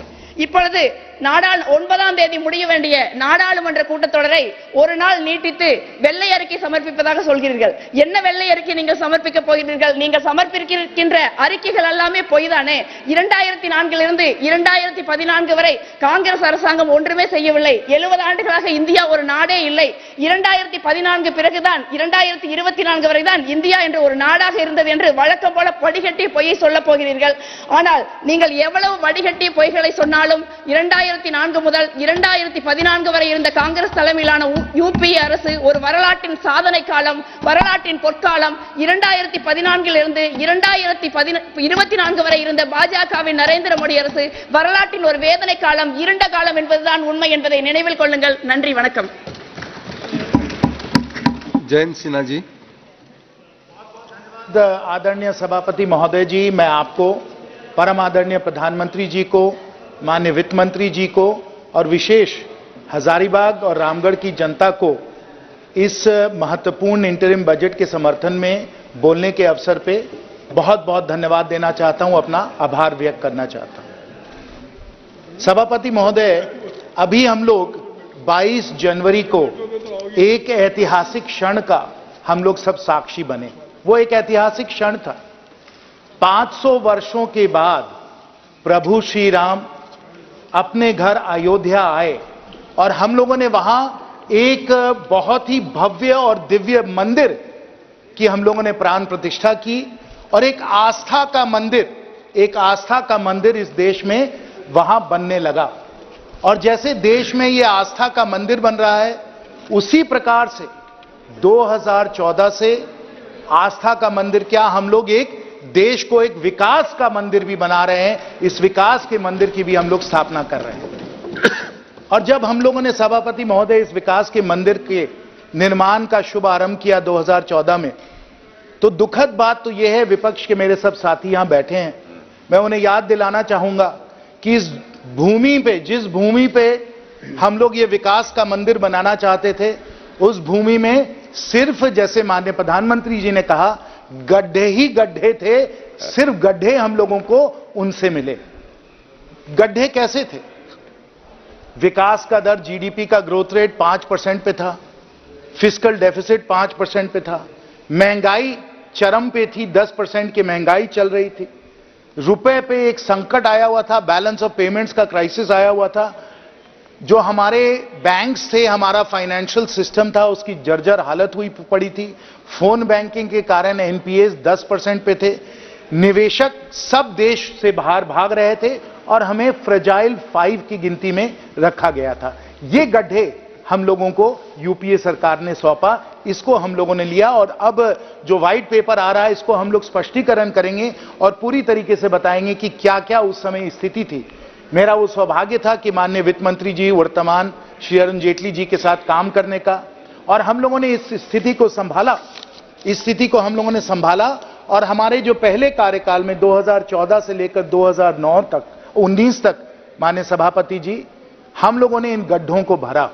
और जो पहले गड्ढे को हम लोगों ने भरा, जो इन्होंने काम आरंभ किया था लेकिन उसको अधूरा छोड़ दिया, वो जीएसटी का काम है। और जीएसटी के बारे में मैं आपको बता दूं कि पूरे विश्व में माना जाता है कि जिस प्रकार से सबसे कॉम्प्लेक्स टैक्स रिफॉर्म किसी अगर देश ने किया, जो हम लोगों ने सेंटर में भी किया, हम लोगों ने राज्यों में भी किया, पूरे फेडरल ढांचे को हम लोगों ने पूरा एक नया पब्लिक फाइनेंस की रूपरेखा दी। पूरे विश्व में ये जीएसटी जो है, इस प्रकार का कभी नहीं किसी ने अमल किया था। वो हमारी सरकार ने 2014 से लेकर 2019 हम लोगों ने इसको अमल किया। और आज आप आंकड़े जान रहे हैं, ये आंकड़े वो लोग नहीं बताते हैं, लेकिन आंकड़े क्या हैं कि आज हर महीने 1.7 लाख करोड़ का जीएसटी का कलेक्शन हो रहा है, जहां 0.98 करोड़ हमारे जीएसटी इनडायरेक्ट टैक्सेस के फाइलर्स थे, आज 1.4 करोड़ टैक्स फाइलर्स हो गए हैं। और इस प्रकार से जीएसटी में जो क्रांति आई हमारे देश की अर्थव्यवस्था में, इसका कोई मुकाबला नहीं किया जा सकता है। और उसी तरीके से, क्योंकि हमें फोन बैंकिंग पे जो बैंकिंग की स्थिति थी उसमें हमें सुधार लाना था, हम लोग आईबीसी लाए, हम लोगों ने इंद्रधनुष के द्वारा अपने बैंकिंग सिस्टम को हम लोगों ने सुदृढ़ बनाया, दुरुस्त बनाया, मजबूत बनाया। और उस समय जो 10% से ज्यादा एनपीए चल रहे थे, आज वो 4% से कम आ गए हैं और हमारे बैंकिंग सिस्टम में बहुत एक मजबूती आई है और उसके आधार पे ही हम लोगों की अर्थव्यवस्था आगे बढ़ रही है। ये बैंकिंग में हम लोगों ने सुधार लाया आईबीसी के द्वारा। डीबीटी के बारे में तो सबको मालूम ही है, कई बार हम लोगों ने इसकी इस सदन में चर्चा की है। हम लोगों ने 50 करोड़ लोगों को हम लोगों ने बैंक अकाउंट दिए, 34 लाख करोड़ हम लोगों ने डीबीटी के द्वारा हम लोगों ने लोगों के बैंक के खाते में सीधा डाला और करीब 3 लाख करोड़ की इसके द्वारा बचत भी हुई है। ये क्रांति डीबीटी के द्वारा हम लोग लाए हैं और इसमें पूरी विश्व में इसका समर्थन और इसकी प्रशंसा की जा रही है। हमारे विपक्ष के साथी नहीं कर पा रहे हैं, लेकिन पूरे विश्व में सब अर्थशास्त्री जो हैं इसकी प्रशंसा करते हैं। साथ साथ आप आयुष्मान भारत की क्रांति को समझिए, इसके द्वारा 5 लाख रुपए गरीब परिवार को हर वर्ष इलाज के लिए मिलते हैं। आप जाइए किसी से पूछिए कि उनको इससे कितना लाभ मिला है, वो सब आपको बताएंगे कि उनके जिंदगी में बहुत बड़ा इसके द्वारा परिवर्तन आया है। और स्वच्छ भारत अभियान के द्वारा भी हम लोगों ने 11 करोड़ शौचालय बनाए हैं। तो ये सब आंकड़े हैं, लेकिन आप सिर्फ आंकड़ों में मत ध्यान दीजिए। 4-5 वर्ष पहले मैं खोखा गांव में एक बार एक दौरा कर रहा था और एक वृद्ध नारी मेरे पास आई। हम लोग नारी शक्ति की बात करते हैं, मैं आपको धानेश्वर देवी जी के बारे में बताना चाहता हूं। वो मेरे पास आई, उन्होंने कहा कि मैं विधवा हूं, मेरे पति जी की मृत्यु हो गई है, मेरे पास कोई सहारा नहीं है इस दुनिया में, आप हमारी क्या मदद कर सकते हैं। मैंने पूरे विश्वास से कहा कि आपके पास दुनिया में कोई सहारा नहीं है, तो परम आदरणीय प्रधानमंत्री जी आपके सहारा हैं। हम आप लोगों के लिए हम लोग पक्का घर बनवाएंगे। और हम लोगों ने धानेश्वरी देवी जी को उसके बाद ना सिर्फ पक्का घर दिया, हम लोगों ने शौचालय दिया, गैस का सिलेंडर दिया, बैंक का खाता दिया, और आज उसी खोखा गांव में धानेश्वरी देवी जी को वृद्धा पेंशन 1000 रुपए महीने सीधा उनके बैंक के खाते में मिल रहा है। हम सिर्फ आंकड़ों की बात नहीं कहते, हम चेहरों की बात, हम लोगों की बात करते हैं, लोगों के जिंदगी में परिवर्तन लाकर हम लोग दिखाते हैं। और मैं ये भी एक बात कहना चाहता हूं, क्योंकि हम लोग गरीबों की बात कर रहे हैं, शशि थरूर जी और अभी सुप्रिया जी ने कई आंकड़े उन्होंने प्रस्तुत किए। उन्होंने विदेश की कई संस्थाएं हैं, उनकी डेटा जो है उसको चेरी पिक करके हम लोगों के बारे में बताया। लेकिन उन्होंने जो नीति आयोग का जो काम किया गया है मल्टी डिमेंशनल पॉवर्टी इंडेक्स पे, उसके बारे में कोई जिक्र नहीं की, उसको दरकिनार कर दिया, उसकी आलोचना की।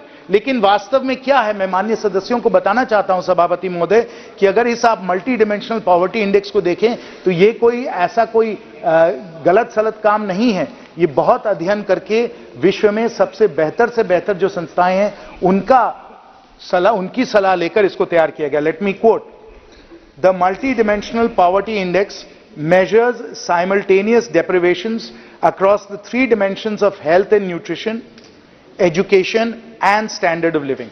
It also retains the robust Alkire-Foster methodology developed by our technical partners, the Oxford Poverty and Human Development Initiative and the United Nations Development Programme. You have chosen to set aside methodologies and indicators that were developed in our country with the best technical inputs around the world, which measures in a comprehensive way the reduction of extreme poverty in this country. जब परम आदरणीय प्रधानमंत्री जी कहते हैं कि 25 करोड़ लोगों को हम लोगों ने अति गरीबी से उठाया, उनका उत्थान किया है, तो इस मल्टी डिमेंशनल पॉवर्टी इंडिकेटर के तहत हम लोग ये कह रहे हैं, ये वास्तव में है, ये पूरा वैज्ञानिक तौर पे किया गया है। मैं विपक्ष के साथियों को कहूंगा कि इसको भी देखिए, आप सिर्फ विदेश के जो आंकड़े हैं उनको ना देखें, भारत के भी आंकड़े जरा देखें, उनको इस प्रकार से आप दरकिनार नहीं करिए।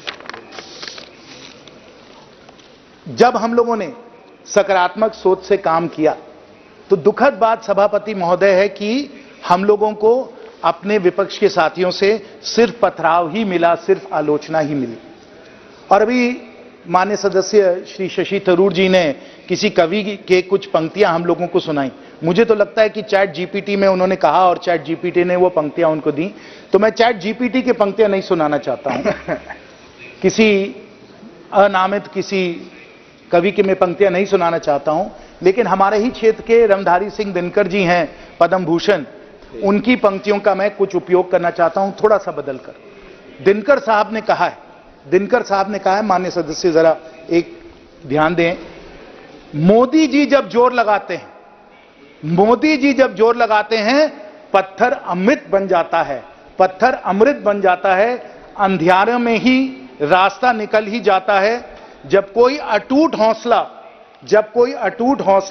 कोई अद्यम साहस हो, जब कोई अकल का उपयोग करे, बुद्धि का बल ले, तब तो दुनिया हिल जाती है, क्योंकि मोदी जी जब जोर लगाते हैं पत्थर अमृत बन जाते हैं। ये दिनकर जी की पंक्तियां थोड़ा बदलकर मैंने कहा है, क्योंकि हम लोग अमृत पत्थरों से, जो पत्थर हमें मिले उनका हम लोग अमृत बना रहे हैं, अमृत काल में हैं।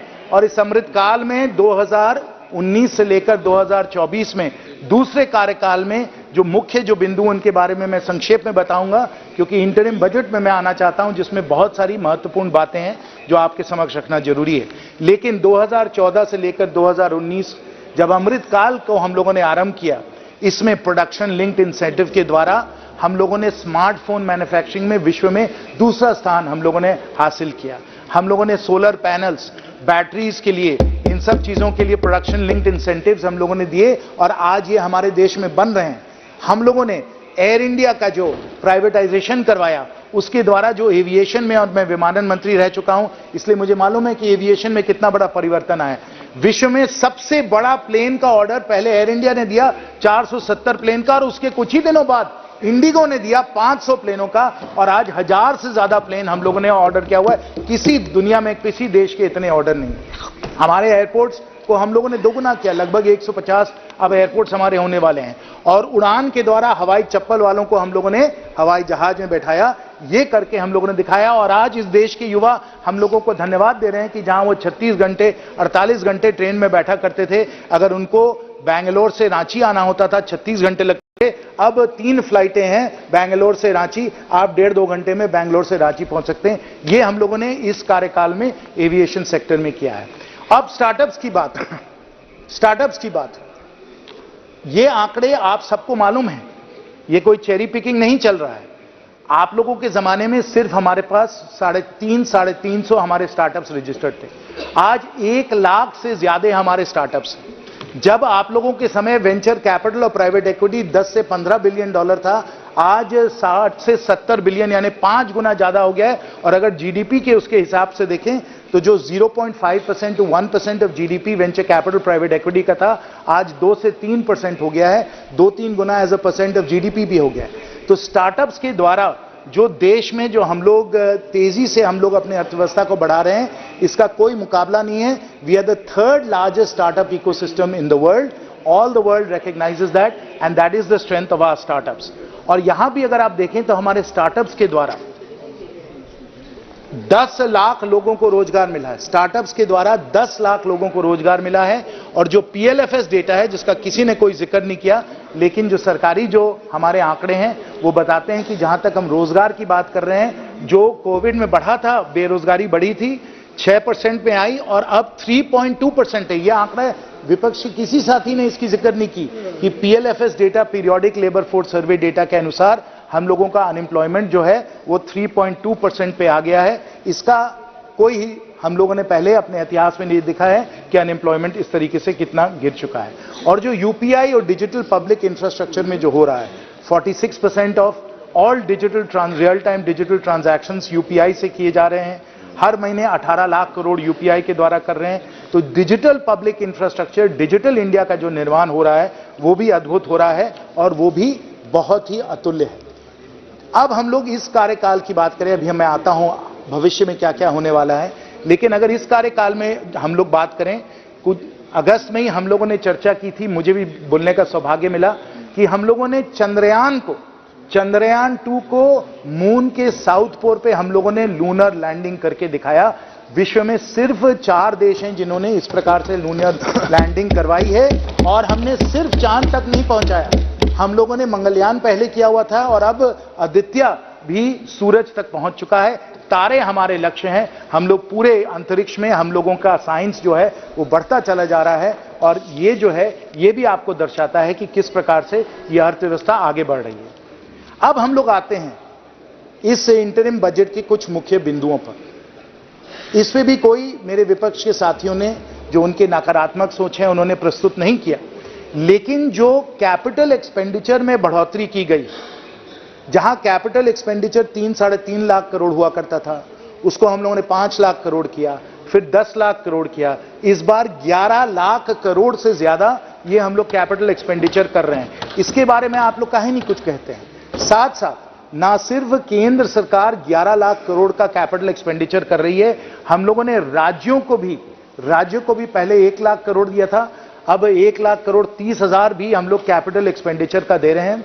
और इसके द्वारा जो क्रांति आ रही है इंफ्रास्ट्रक्चर में, जो हम लोगों को वर्ल्ड क्लास इंफ्रास्ट्रक्चर बन रहा है, वो हम सब लोगों के सामने है। ये बहुत ही भव्य हम लोगों का सदन बना है। इसी प्रकार से जो यूपीए सरकार में इन लोगों ने सीलिंग बनाया, जो मुंबई में इन लोगों ने सीलिंग बनाया, हम लोगों ने इसके मुकाबले में अटल सेतु ब्रिज बनाया जो 18 किलोमीटर का ब्रिज है। इसका कोई मुकाबला नहीं किया जा सकता। अगर ये लोग पैसेंजर ट्रेन बनाते थे तो हम लोग बुलेट ट्रेन, अमृत भारत और वंदे भारत के हम लोग ट्रेन बना रहे हैं। ये कैपिटल एक्सपेंडिचर का हम लोगों का लाभ मिल रहा है। रेलवेज में 3 और इकोनॉमिक कॉरिडोर्स बन रहे हैं, तेजी से सेमी फास्ट ट्रेन्स बन रही हैं। इसका कोई मुकाबला नहीं किया जा सकता है।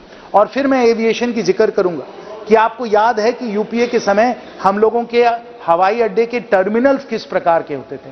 आप पटना जाइए या उसके समय उसके पहले अगर आप जाते बनारस जाते, कहीं कहीं ये सब जो टर्मिनल्स थे, इतने घटिया टर्मिनल थे, आपको लगता था कि पता नहीं आप कहां पहुंच गए हैं।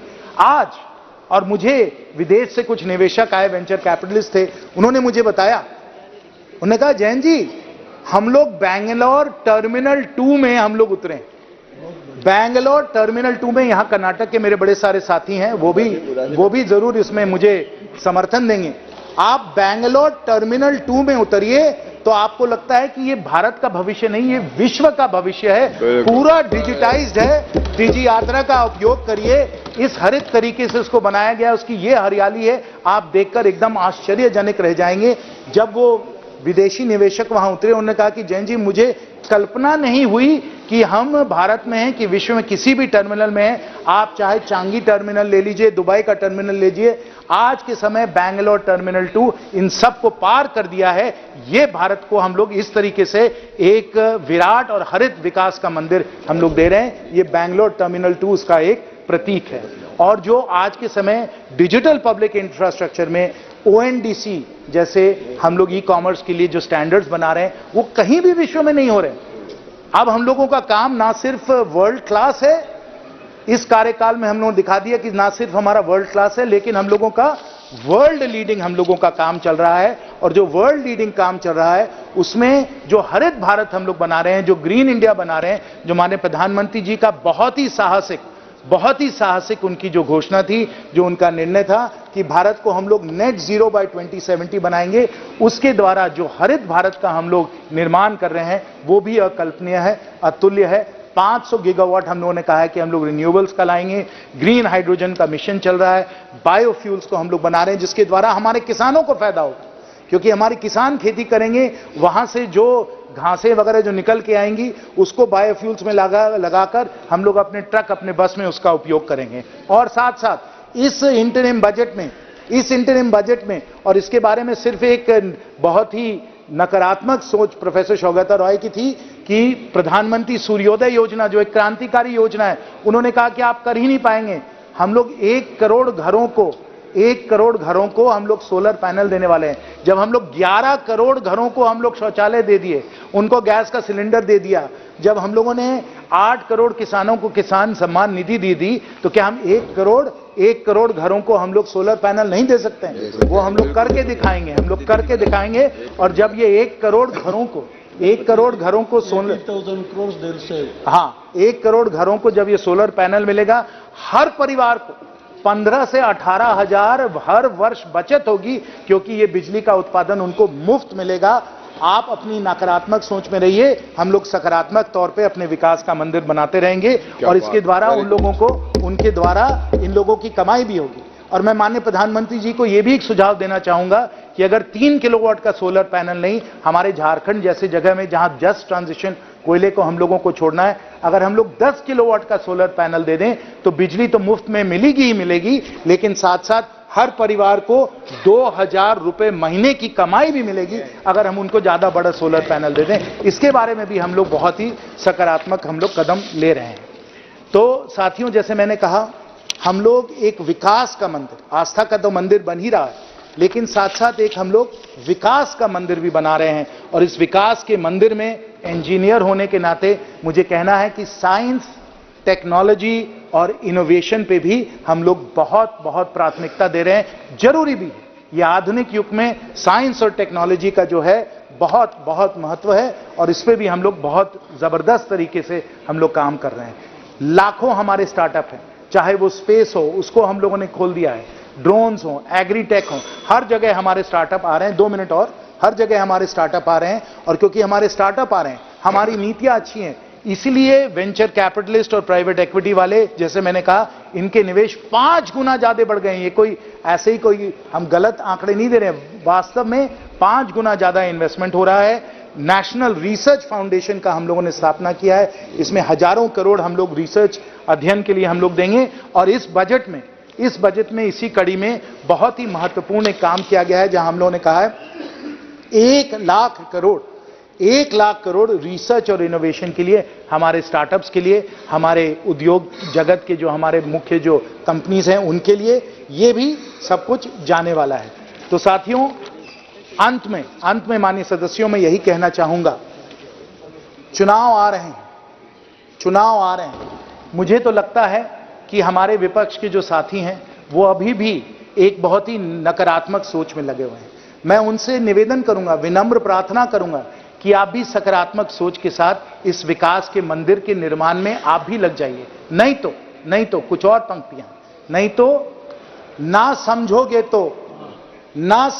तो मिट जाओगे, ना समझोगे तो मिट जाओगे। चुनाव आ रहे हैं विपक्ष वालों, तुम्हारी दास्ता भी नहीं रहेगी दास्ताओं में।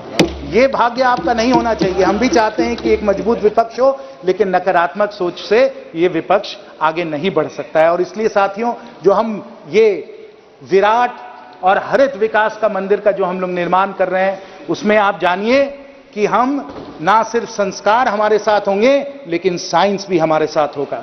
ना सिर्फ विरासत हमारे साथ होगी, विज्ञान भी हमारे साथ होगा। और ना सिर्फ आस्था हमारे साथ होगी, हमारी 144 करोड़ जनता की आकांक्षाएं भी हम लोगों के साथ होंगी। ऐसे विकास के निर्माण मंदिर का हम लोग निर्माण कर रहे हैं। बहुत बहुत धन्यवाद। Very good, very good. T Sumathi जी।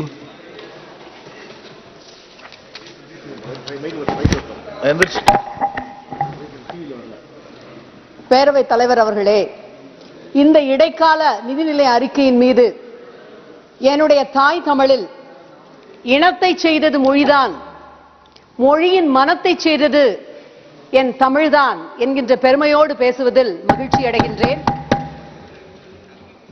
இந்த சமயத்திலே தான் முதலமைச்சராக இருந்த ஒவ்வொரு காலகட்டத்திலும் பெரு முதலைகளை அல்ல, பெரு முதலாளிகளை அல்ல, பெரு வியாபாரிகளை அல்ல, நடைபாதை ஓரத்திலே இருந்த வியாபாரிகளை, உழவர்களை, நடைபாதை ஓரத்திலே பூக்காரிகளாக தங்களுடைய வாழ்க்கையை நடத்தி கொண்டிருந்த மகளிரை அழைத்து அவர்களுடைய கருத்துக்களை கேட்டு நிதிநிலை அறிக்கையை தயார் செய்த எங்களுடைய ஒப்புயர்வற்ற தலைவர், முத்தமிழறிஞர் தலைவர் கலைஞரை நினைவு கூறுகின்றேன்.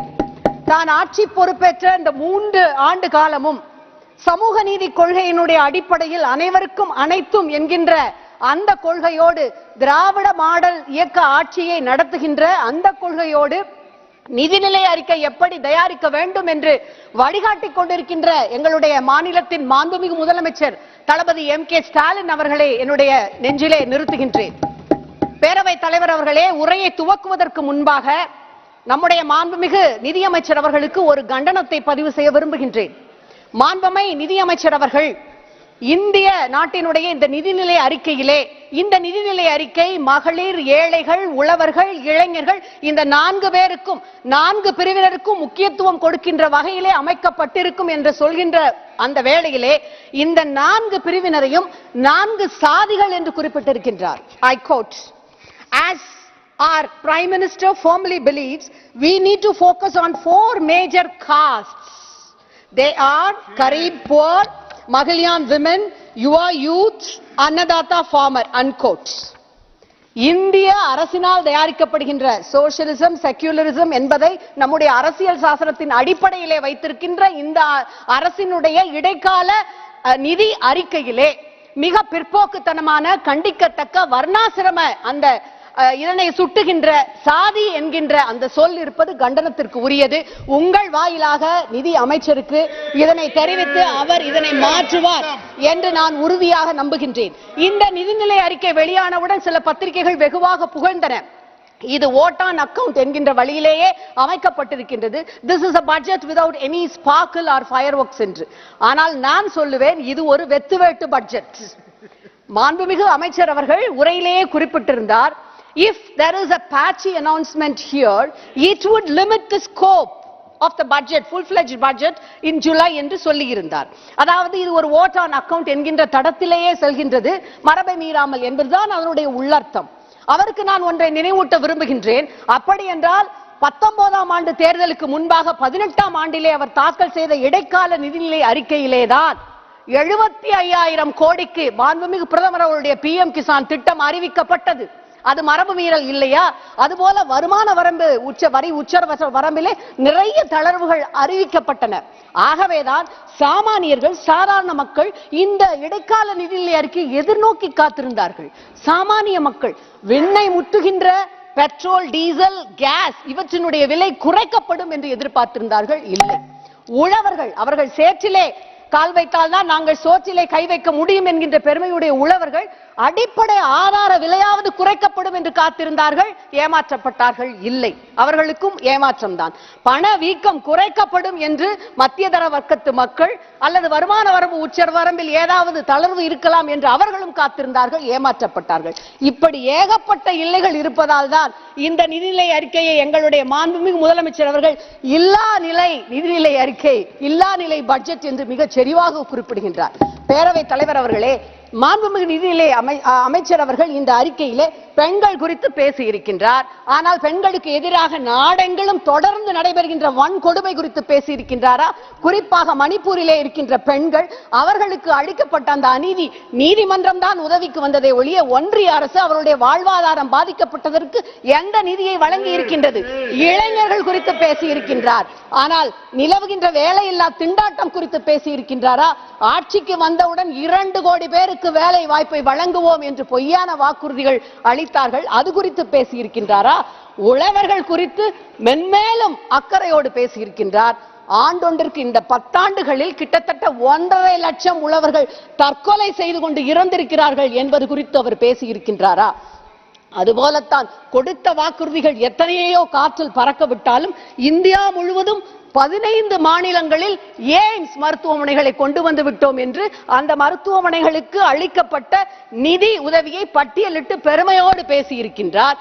அப்படி என்றால் 15 அறிவிக்கப்பட்டு 19ஆம் ஆண்டிலே மாண்புமிகு இந்திய பிரதமர் அவர்களால் அடிக்கல் நாட்டப்பட்டு 2வது செங்கலை கூட எடுத்து வைக்காமல் இருக்கின்ற மதுரை எய்ம்ஸிற்கு ஏன் இன்னமும் கட்டுமான பணிகளுக்கான நிதிகள் ஒதுக்கப்படவில்லை?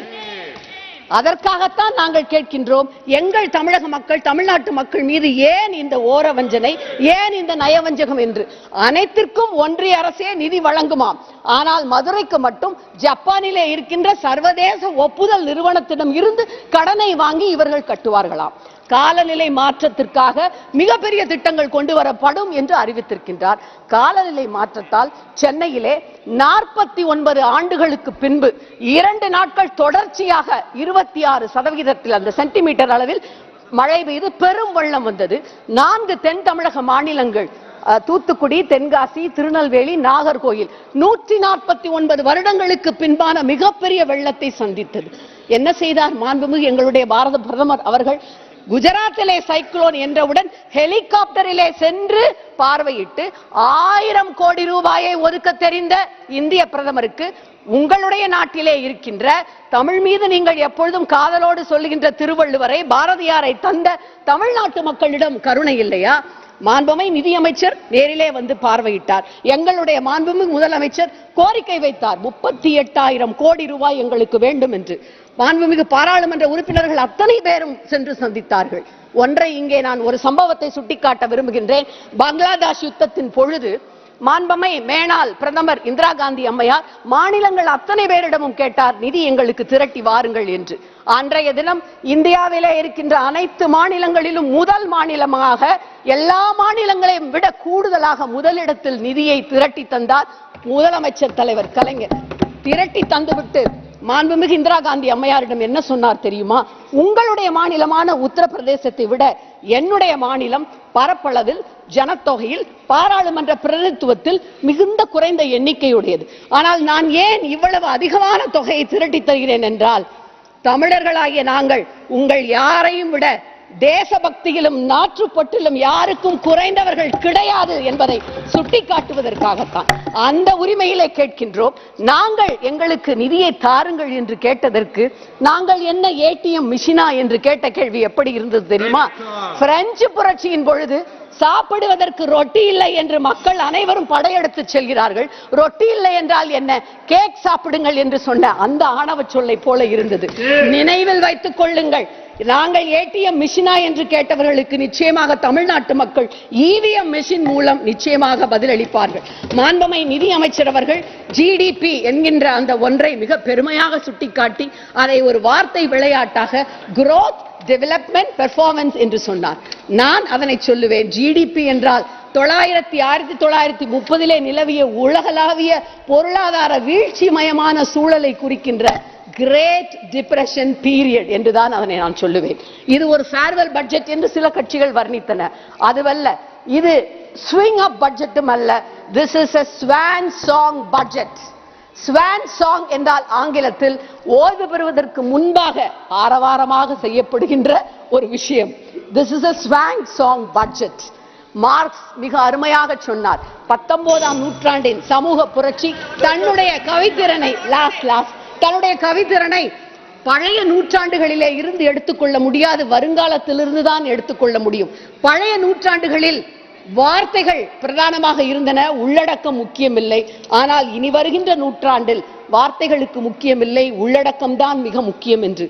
உள்ளடக்கம் எதுவுமின்றி வெறும் வார்த்தை ஜாலங்களால் மக்களை ஏமாற்றுகின்ற ஒரு அறிக்கை தாக்கல் செய்யப்பட்டிருக்கின்றது.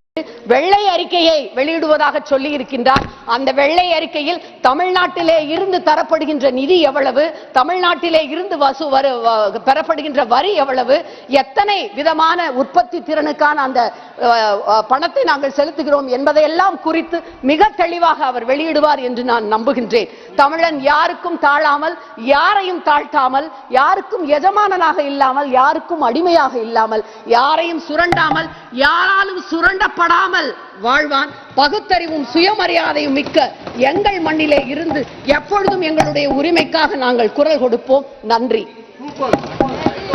विनायक राउत जी.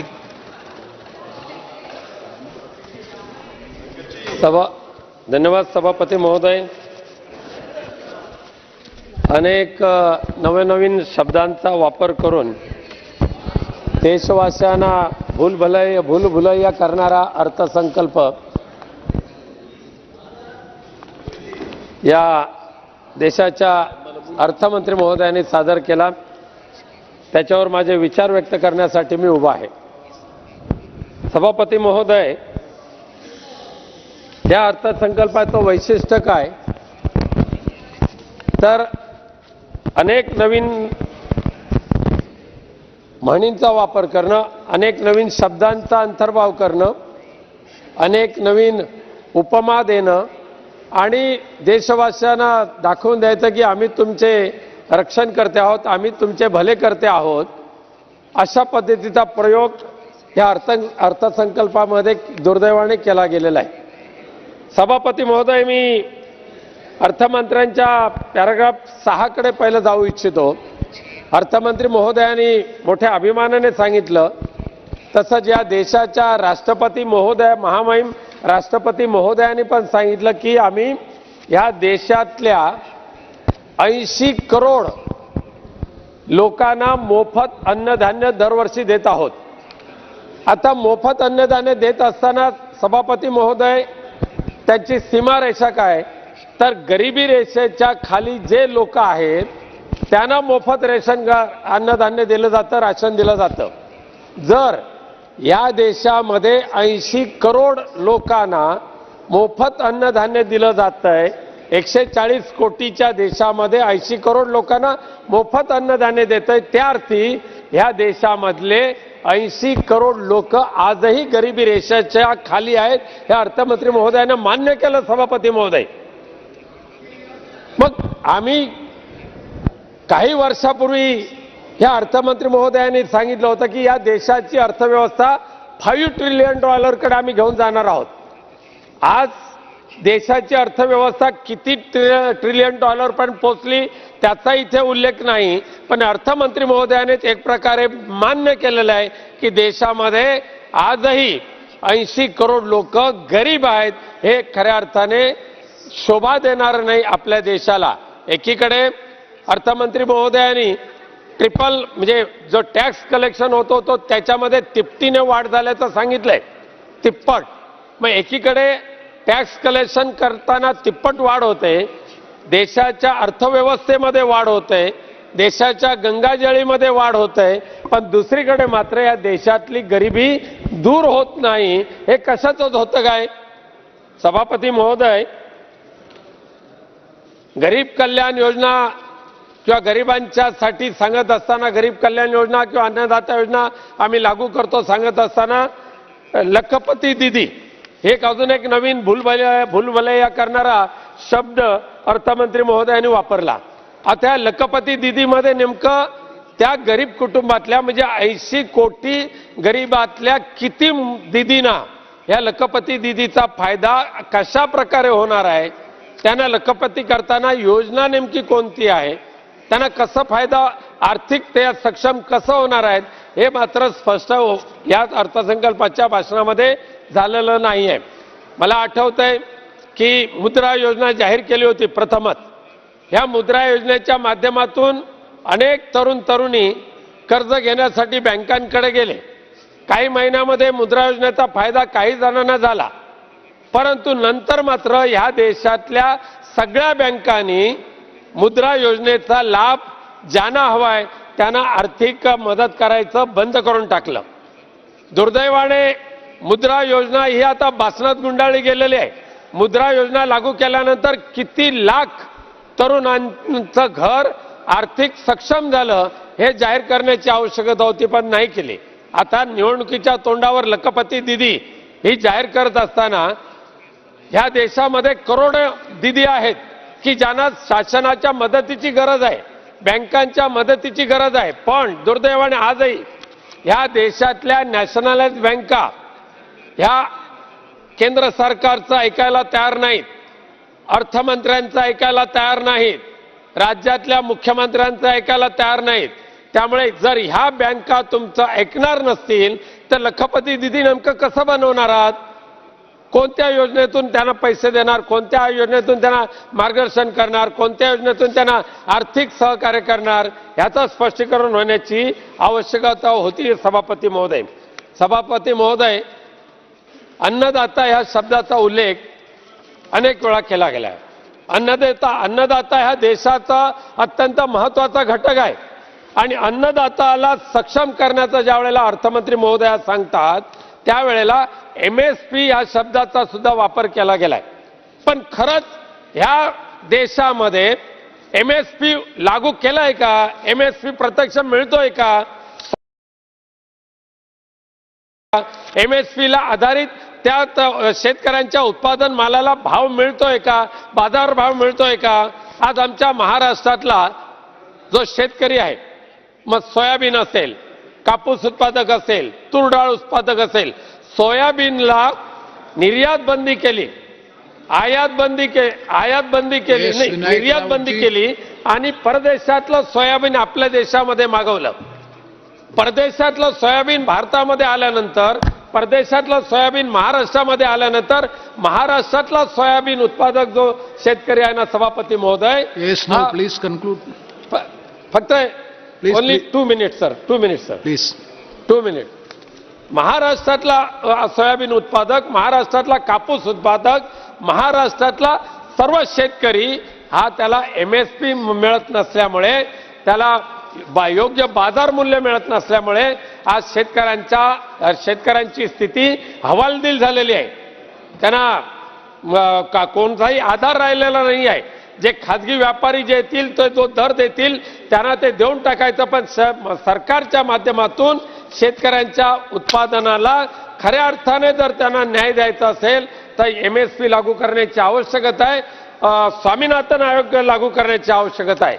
सभापती महोदय, या अर्थसंकल्पामध्ये बोलत असताना ह्या देशामध्ये इंटरनेट कम्युनिकेशनची चांगली सोयी सुविधा उपलब्ध करून देण्यासाठी 4G चे टॉवर्स उभे करण्याचा एक चांगला निर्धार केंद्र सरकारने केला. संबंधित मंत्री महोदयांना मी त्या दृष्टीने धन्यवाद देतो. पण दुर्दैवाने काय झालं सभापती महोदय की ह्या देशामध्ये 4G चे टॉवर जवळजवळ 25,000 4G चे टॉवर्स या देशामध्ये मंजूर झाले. पण 4G चे टॉवरचं फाउंडेशन टाकण्यासाठी अख्ख्या देशामध्ये फक्त 1 minute sir, only 1 minute, 4G चे टॉवर्स उभे करण्यासाठी ह्या देशामध्ये फक्त 3 कंपन्या नियुक्त केल्या. फक्त 3. अख्ख्या देशामध्ये 3 कंपन्यांची मोनोपॉली आहे सभापती महोदय. त्यामुळे 500 दिवसामध्ये 4G टॉवर्स उभे करण्याचं आश्वासन दिलं होतं. आज माझ्या लोकसभा मतदारसंघामध्ये एकही टॉवर्स अद्यापही चालू होऊ शकला नाही. माननीय मंत्री महोदयांना मी त्याबाबत विनंती केलेली आहे. तुम्ही कॉन्ट्रॅक्टरांची मोनोपॉली करण्यासाठी धन्यवाद विनायक. नाही, लास्ट मुद्दा सर, लास्ट मुद्दा, भारतीय रेल्वे. यस सर, लास्ट शेवटचा मुद्दा सर, भारतीय रेल्वेच्या बाबत आम्हाला अभिमान आहे. वंदे भारत चालू केली, अभिमान आहे. अनेक रेल्वेचं जाळं चांगलं पसरतंय, अभिमान आहे. पण रेल्वेचं खाजगीकरण करत असताना मी आवर्जून उल्लेख करेन अर्धा मिनिट की कोकण रेल्वे ही आज देशाचा अभिमान आहे. अगदी उत्तरेकडून दक्षिणेकडे भारताला जोडणारा एकमेव रेल्वे मार्ग म्हणजे कोकण रेल्वे मार्ग. शेवटचा अर्धा मिनिट सर, लास्ट का आधा मिनिट सर. कोकण रेल्वे ही कोकण रेल्वे कंपनी आहे सर, आणि ही कंपनी विसर्जित करून कोकण रेल्वेचं भारतीय रेल्वेमध्ये मर्जिंग करावं, विलिनीकरण करावं अशी आम्ही विनंती माननीय रेल्वे मंत्री महोदयांकडे केलेली आहे. मी धन्यवाद देणार रेल्वे मंत्री महोदयांना. धन्यवाद श्री प्रताप सिन्हा जी. नहीं थोड़ा 30 सेकंड प्लीज 30 सेकंड.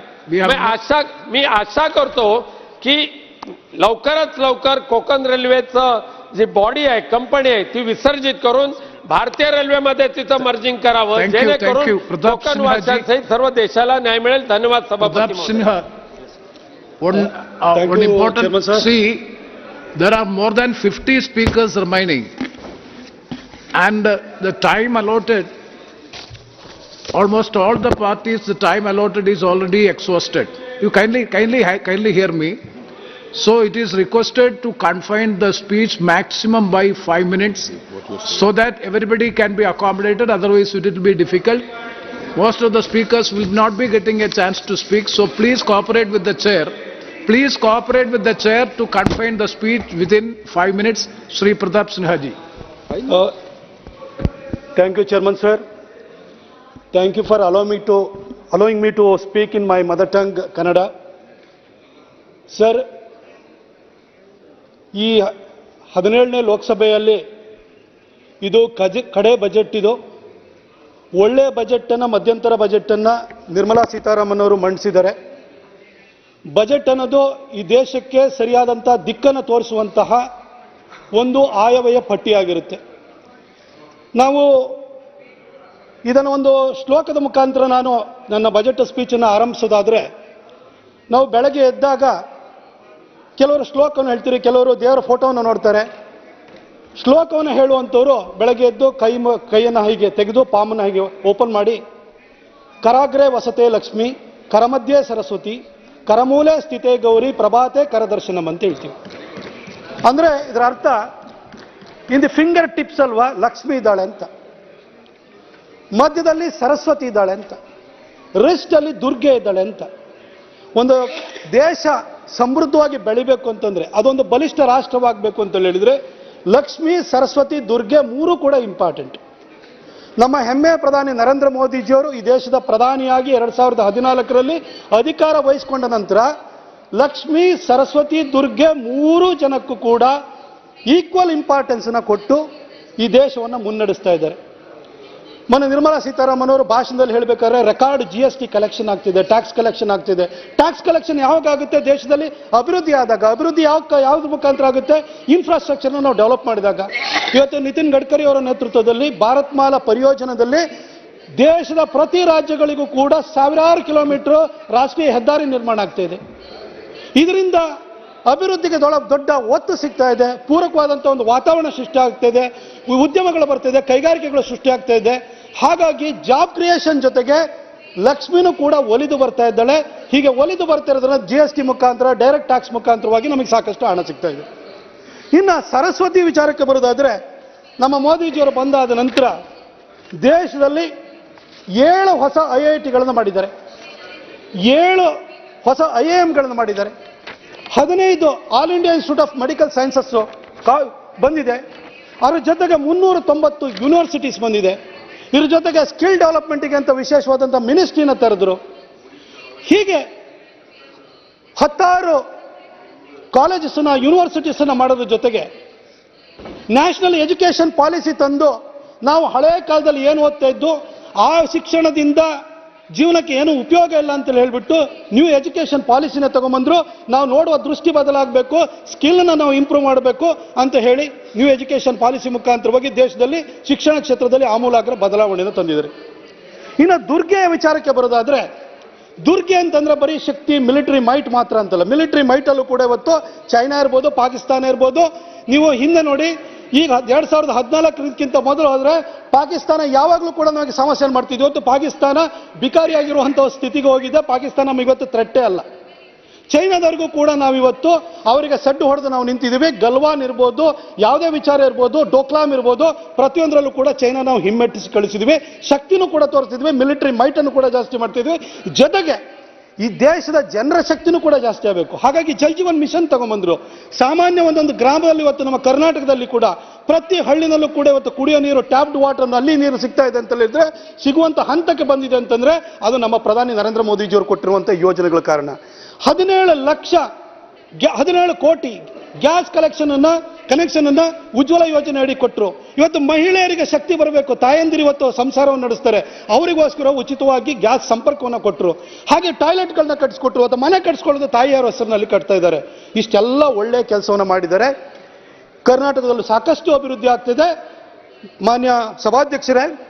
ಆದರೆ ಕರ್ನಾಟಕದಲ್ಲಿ ನಮಗೊಂದು ಸರ್ಕಾರ ಬಂದಿದೆ ಇವಾಗ. ಆ ಸರ್ಕಾರದವರು ಸಂಕಷ್ಟಕ್ಕೆಲ್ಲ ಶನೇಶ್ವರ ಕಾರಣ ಅನ್ನೋ ರೀತಿಯಲ್ಲಿ ಏನೇ ವಿಚಾರ ಬಂತು ಅವ್ರ ಹತ್ರ ಸರ್ಕಾರನ ಸರಿಯಾಗಿ ನಡೆಸಲಿಕ್ಕಾಗಲಿಲ್ಲ ಅಂತ ಕೂಡಲೇ ಕೇಂದ್ರ ಸರ್ಕಾರದ ಹತ್ರ ಬೆರಳು ತೋರಿಸ್ತಾರೆ. ಚುನಾವಣೆಗಿಂತ ಮೊದಲು ಇಡೀ ದೇಶ, ರಾಜ್ಯಾದ್ಯಂತ ನಮ್ಮ ಕರ್ನಾಟಕದಲ್ಲಿ ಒಂದು ಟೂರಿಂಗ್ ಟಾಕೀಸ್ ತರ ಹೋದ್ರು. ಎಲ್ಲ ಕಡೆ ಟೂರಿಂಗ್ ಟಾಕೀಸ್ ಅಂದ್ರೆ ಹಳ್ಳಿ ಕಡೆ ನಾಟಕ ಮಾಡುವಂಥವ್ರು ಈ ವೆಹಿಕಲ್ಗಳಲ್ಲಿ ಹೋಗ್ತಾರೆ, ಆ ನಾಟಕದ ಕಂಪನಿ ತಗೊಂಡು. ಹಾಗೆ ಪ್ರತಿ ಕಡೆನೂ ಹೋಗಿ ಹಳ್ಳಿಗೆ ಹೋಗ್ಬಿಟ್ಟು 40% ಕಮಿಷನ್ ತಗೊಳ್ತಾರೆ. ಹಾಗೆ PSI ಹಗರಣ, ಹಾಗೆ ಬಿಟ್ಸ್ ಕಾಯಿನ್, ಈ ಥರದೆಲ್ಲ ಓಡಾಟವನ್ನು ಮಾಡಿದ್ರು. ಚುನಾವಣೆಯಲ್ಲಿ ಗೆದ್ದುಬಿಟ್ರೆ ಜನರನ್ನ ಇದೇ ರೀತಿ ಮಂಗ್ಯ ಮಾಡಿ. ಆದ್ರೆ ಚುನಾವಣೆ ಗೆದ್ದಾದ ಕೂಡಲೇ ಕಾಂಗ್ರೆಸ್ ಕಾಲಿಡ್ತು, ರಾಜ್ಯಕ್ಕೆ ಬರನು ಕೂಡ ಕಾಲಿಡ್ತು. ಬರ ಪೀಡಿತ ಆದ ಕೂಡಲೇ sir, I'll take another, my time is 10 minutes sir, please give me some more time sir, I'll finish it sir. Sir ಅವ್ರು ಬಂದಾದ ಕೂಡಲೇ ಬರನು ಬಂತು ಸರ್. ಬರ ಬಂದಾದ ಕೂಡಲೇ ಕಾವೇರಿ ಇರ್ಬೋದು, ಯಾವುದೇ ಅಣೆಕಟ್ಟುಗಳಿಂದ ಬರಿದಾಗುವಂಥ ಸ್ಥಿತಿ ಬಂದೋಯ್ತು. ಆಗ CWRC ಇರ್ಬೋದು, Kaveri water management regulatory commission ಇರ್ಬೋದು, CWMA Kaveri water management authority ಇರ್ಬೋದು, ಅಲ್ಲಿ ಹೋಗಿ ಕರ್ನಾಟಕದ ಪರಿಸ್ಥಿತಿಯನ್ನು ಸರಿಯಾಗಿ ಹೇಳಿ ನಮಗೆ ನ್ಯಾಯ ಪಡ್ಕೊಳ್ಳೋದ್ರ ಬದಲು ಅವರು ಅದಕ್ಕೂ ಕೂಡ ಕೇಂದ್ರ ಸರ್ಕಾರ ಬರಬೇಕು, ಮಧ್ಯಸ್ಥಿಕೆ ವಹಿಸಬೇಕು, ಈ ರೀತಿ ಕೇಂದ್ರ ಸರ್ಕಾರದ ಮೇಲೆ ಬ್ಲೇಮ್ ಮಾಡ್ಲಿಕ್ಕೆ ಶುರು ಮಾಡಿರು.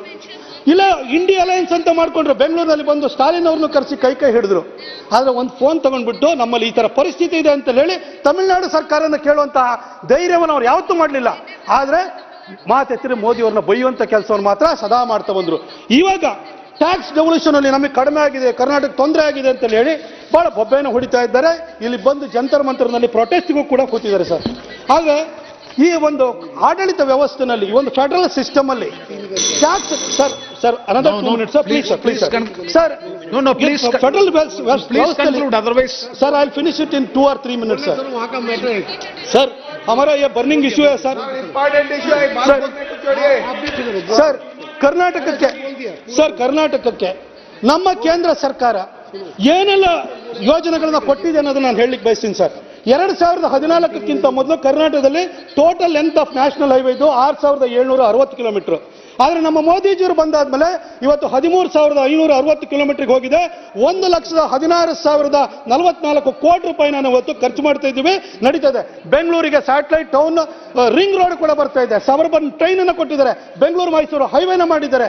ಹೀಗೆ ಕರ್ನಾಟಕದಲ್ಲಿ ಹೆಚ್ಚು ಕಡಿಮೆ 1.5 ಲಕ್ಷ ಕೋಟಿ ರೂಪಾಯಿದ ನ್ಯಾಷನಲ್ ಹೈವೇ ಪ್ರಾಜೆಕ್ಟ್ಸ್ಗಳು ಕೂಡ ಬಂದಿದೆ. ಹಾಗೆ ರೈಲ್ವೆ ಪ್ರಾಜೆಕ್ಟ್ಸ್ ಬಂದಿದೆ. 2014ಕ್ಕಿಂತ ಮೊದಲು ಕರ್ನಾಟಕಕ್ಕೆ ಆವರೇಜ್ ರೈಲ್ವೆ ಪ್ರಾಜೆಕ್ಟ್ ಅಲ್ಲಿ UPA ಸರ್ಕಾರಕ್ಕೆ ಸಿಗ್ತಾ ಇದ್ದು ಕೇವಲ 800 ಕೋಟಿ. ಆದ್ರೆ ಈ ಸರಿ ಬಜೆಟ್ ಅಲ್ಲೇ ನಮ್ಮ ಕರ್ನಾಟಕಕ್ಕೆ ಒಂದೇ ಬಜೆಟ್ ಅಲ್ಲಿ 7,000 ಕೋಟಿನ ನಮ್ಮ ನರೇಂದ್ರ ಮೋದಿಜಿಯವರು ಕೊಟ್ಟಿದ್ದಾರೆ. ಪ್ರತಿ ಬಜೆಟ್ ಅಲ್ಲೂ ಕೂಡ 5,000 ಕೋಟಿಗಿಂತ ಹೆಚ್ಚು ಕೊಟ್ಟಿದ್ದಾರೆ. ಇಷ್ಟೆಲ್ಲ ಒಳ್ಳೆ ಕೆಲಸಗಳು ನಡೀತಾ ಇದೆ ಇವತ್ತು. ಹಾಗೆ ನಾನು ಟ್ಯಾಕ್ಸ್ ಬಗ್ಗೆ ಹೇಳಬೇಕು ಅಂತಂದ್ರೆ, highest tax payers direct tax ಅಂತಲ್ಲಿ ನೀವು ಹೇಳಿದ್ರೆ ಇನ್ಕಮ್ ಟ್ಯಾಕ್ಸ್, ಕಾರ್ಪೊರೇಟ್ ಟ್ಯಾಕ್ಸ್ ಅಂತ ಹೇಳ್ಬೋದು. ಈಗ 6,14,000 ಕೋಟಿನ ಮಹಾರಾಷ್ಟ್ರ ಪೇ ಮಾಡುತ್ತೆ, 2,15,000 ಕೋಟಿನ ಡೆಲ್ಲಿ ಪೇ ಮಾಡುತ್ತೆ. ಕರ್ನಾಟಕ 2,05,000 ಕೋಟಿಯನ್ನು ಮಾಡ್ತಾರೆ, ತಮಿಳುನಾಡವರು 1,06,000 ಕೋಟಿಯನ್ನು ಮಾಡ್ತಾರೆ. ಹೈಯೆಸ್ಟ್ ಟ್ಯಾಕ್ಸ್ ಪೇಯರ್ಸ್ ಅಲ್ಲಿ 50% ಡೈರೆಕ್ಟ್ ಟ್ಯಾಕ್ಸಸ್ ಬರ್ತಾ ಇರೋದು ಮಹಾರಾಷ್ಟ್ರ ಮತ್ತು ಡೆಲ್ಲಿಯಿಂದ ಬರ್ತಾ ಇದೆ. ಆದ್ರೆ ಇಲ್ಲಿಂದ ಯಾವತ್ತೂ ಕೂಡ ಕೇಂದ್ರ ಸರ್ಕಾರ ಅನ್ಯಾಯ ಮಾಡಿದೆ ಅಂತ ಯಾರು ಹೇಳಿಲ್ಲ. 14 ಫೈನಾನ್ಸ್ ಕಮಿಷನ್, 15 ಫೈನಾನ್ಸ್ ಕಮಿಷನ್, ಇಲ್ಲಿ ರಾಜ್ಯಗಳ ಪ್ರತಿನಿಧಿಗಳು ಇರ್ತಾರೆ, ಮುಖ್ಯಮಂತ್ರಿಗಳು ಇರ್ತಾರೆ. ಅಲ್ಲೆಲ್ಲ ಹೋಗಿ ಇದೇ ಹಿಂದೆ ನಮ್ಮ ಕರ್ನಾಟಕದ ಮುಖ್ಯಮಂತ್ರಿ ಆಗಿರೋ ಅವ್ರ ನಿಯೋಗನೂ ಇತ್ತು, ಅಲ್ಲಿ ಯಾವತ್ತೂ ಕೂಡ ತೆಗೆದಿಲ್ಲ.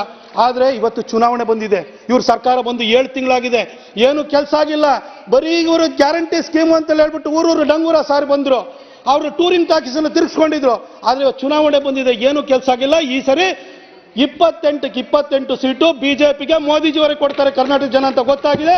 ಹಾಗಾಗಿ ಆ ಟೂರಿಂಗ್ ಟಾಕೀಸ್ ಅನ್ನು ತಗೊಂಡು ಬಂದು ಇವತ್ತು ಜಂತರ್ ಮಂತರ್ನಲ್ಲಿ ಕೂತ್ಕೊಂಡಿದ್ದಾರೆ ಸರ್. ಇವತ್ತು ಚೇರ್ಮನ್ ಸರ್ ಇಷ್ಟೆಲ್ಲ ಒಳ್ಳೆ ಕೆಲಸಗಳನ್ನ ಮಾಡುವ ಜೊತೆಗೆ ಚೇರ್ಮನ್ ಸರ್ ನಮಗೆ ಕರ್ನಾಟಕಕ್ಕೆ ಕೇಳಿದ್ದನ್ನೆಲ್ಲ ಕೊಡುವಂತ ಕಾಮಧೇನು ತರ ಮೋದಿಜಿಯವರಿದ್ದಾರೆ. ಅವರು NDRF ನಲ್ಲೂ ಕೂಡ ಬರ ಪರಿಹಾರ ಕೊಡ್ತಿಲ್ಲ ಬರ ಪರಿಹಾರ ಕೊಡ್ತಿಲ್ಲ ಅಂತ ಹೇಳ್ತಾರೆ. 2004ರಿಂದ 2014ವರೆಗೂ UPA ಸರ್ಕಾರ ಕೊಟ್ಟಿದ್ದು 3,233 ಕೋಟಿ ಕೊಟ್ಟಿದ್ದು.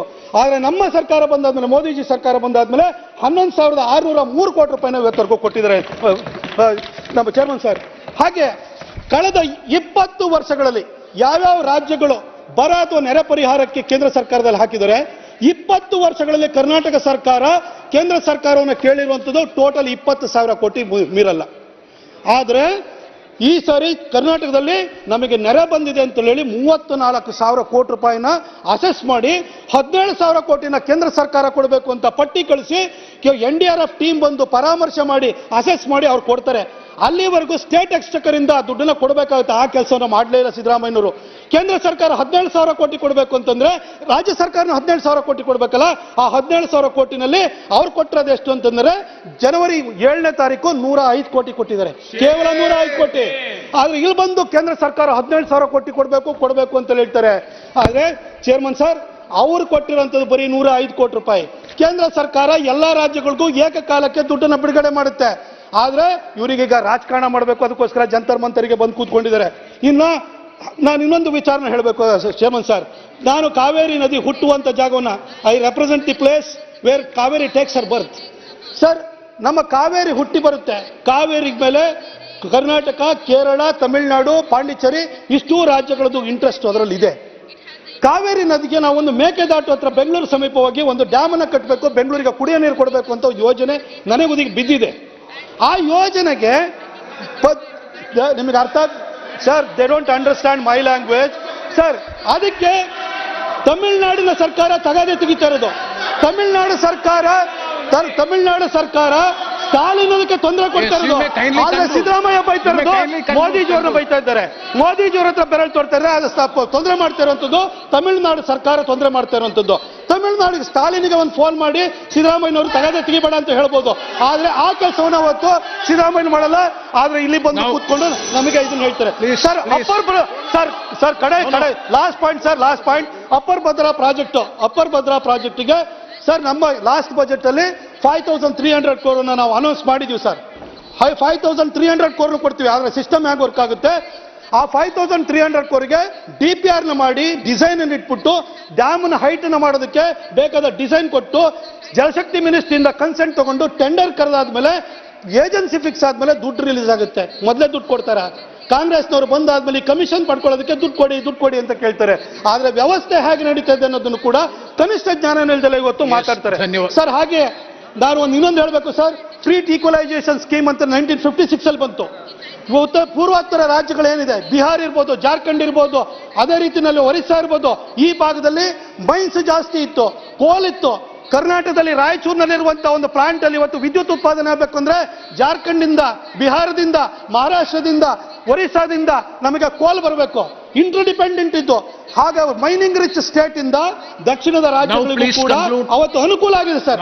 ಅದನ್ನೆಲ್ಲ ಮರೆತು ನೆಹರು ಅವರು ತಂದಿರುವಂತಹ ಪಾಲಿಸಿನ ಮರೆತು ಇವತ್ತು ಉತ್ತರದ ರಾಜ್ಯಗಳಿಗೆ ಅಲ್ಲೆಲ್ಲ ಲಾಭ ಆಗ್ತಿದೆ ಅಂತ ಹೇಳ್ತಾರೆ.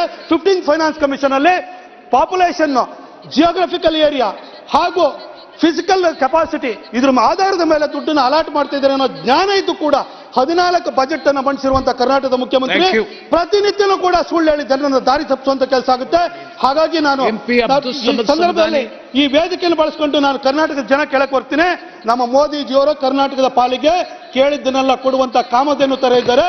ಆದ್ರೆ ಎಲ್ಲದನ್ನು ಲೂಟಿ ಮಾಡಿ ಬರಿದು ಮಾಡ್ತಾ ಇರುವಂತಹ ಮುಖ್ಯಮಂತ್ರಿ ಇವತ್ತು ರಾಜ್ಯಕ್ಕೆ ಇರುವಂತದ್ದೇ ನಮ್ಮ ರಾಜ್ಯದ ಇವತ್ತಿನ ದುಸ್ಥಿತಿಗೆ ಕಾರಣ ಅಂತ ಹೇಳಿ ಬಯಸ್ತಾ ಮತ್ತೊಮ್ಮೆ ಈ ಬಜೆಟ್ ಒಂದು ಅದ್ಭುತವಾದಂತಹ ಬಜೆಟ್ ಅನ್ನು ಕೊಟ್ಟದಕ್ಕೋಸ್ಕರ ನಿರ್ಮಲಾ ಸೀತಾರಾಮನ್ ಅವರಿಗೆ ಹಾಗೂ ನಮ್ಮ ಹೆಮ್ಮೆಯ ಪ್ರಧಾನಿ ನರೇಂದ್ರ ಮೋದಿ ಅವರಿಗೆ ಹಾಗೂ ಮೈಸೂರಿಗರ ಪರವಾಗಿ 10,000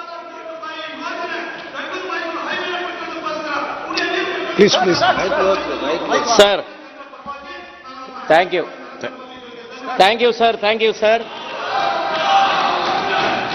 you sir. Sir, it has to be stated with all seriousness that this budget is neither a true reflection of the real state of our economy, nor does it provide any idea of the future agenda of governance. Sir, India is facing various issues of economy. Several issues are related with the economy nowadays, including sagging of rural economy leading to subdued demand, and our rural economy has yet to recover. But sir, this budget has nothing to say about this kind of basic problems faced by our country. Instead of that, sir, it is very much noticeable that this self-congratulating budget has put forward many claims, large claims. And there are certain key words used by the budget, by the Honorable Finance Minister to make these claims. One is, it is an inclusive budget, and they have already mentioned the word social justice and secularism in action. I would like to know from my honorable friends sitting on the other side, what is your secularism in action? You stated the honorable minister stated in the budget, it is the government is moving forward or implementing secularism in action. The law-breaking moves that is sponsored and supported by the government. Is it your model of inclusion? What does the word inclusion mean? The word inclusion means democratic pluralism, secularism, and recognition of various dimensions of vividity, plurality, related with Indian diversity, related with our idea of India, Indian reality. And the government is supporting so many actions, negative actions throughout the country to weaken the principles of Constitution. For example, sir, Uniform Civil Code. Is it your model of inclusion? The government tried to bring Uniform Civil Code. But even in the Constitution it is stated that it cannot be imposed. None other than B.R. Ambedkar stated that Uniform Civil Code cannot be imposed. But nowadays, sir, the government is trying through back door to bring Uniform Civil Code using state governments. I would like to know from the government, from the honorable ministers and friends sitting on the other side, how can a state government bring Uniform Civil Code? Then you are arguing for inclusion, destroying the diversity of the country. The government is making large claims about inclusion. Sir, what is being done in the country? For example, in the places of worship of the minority community, either they are demolished or confiscated or captured. Unjust and illegal claims are made against the places of worship of minorities. It is against the Constitution. It is against the very principle of Constitution, the basic principles of Constitution. And minorities' rights are violated. See, I would like to remind my friends who are sitting on the other side, the rights of the minorities they belong to the cardinal principles, the basic tenets of our Constitution.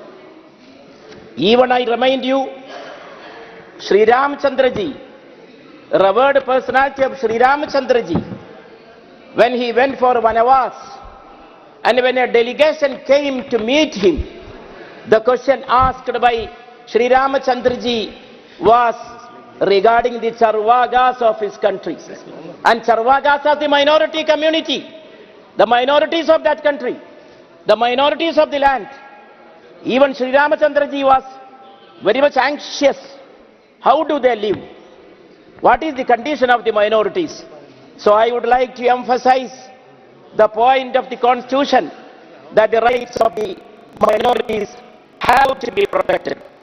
Sir, minority status of educational institutions, it is being challenged, and minority rights are at stake. And not only that, even now the agenda is brought, the agenda of population. even the agenda of population, the focus of the government is targeted at minorities.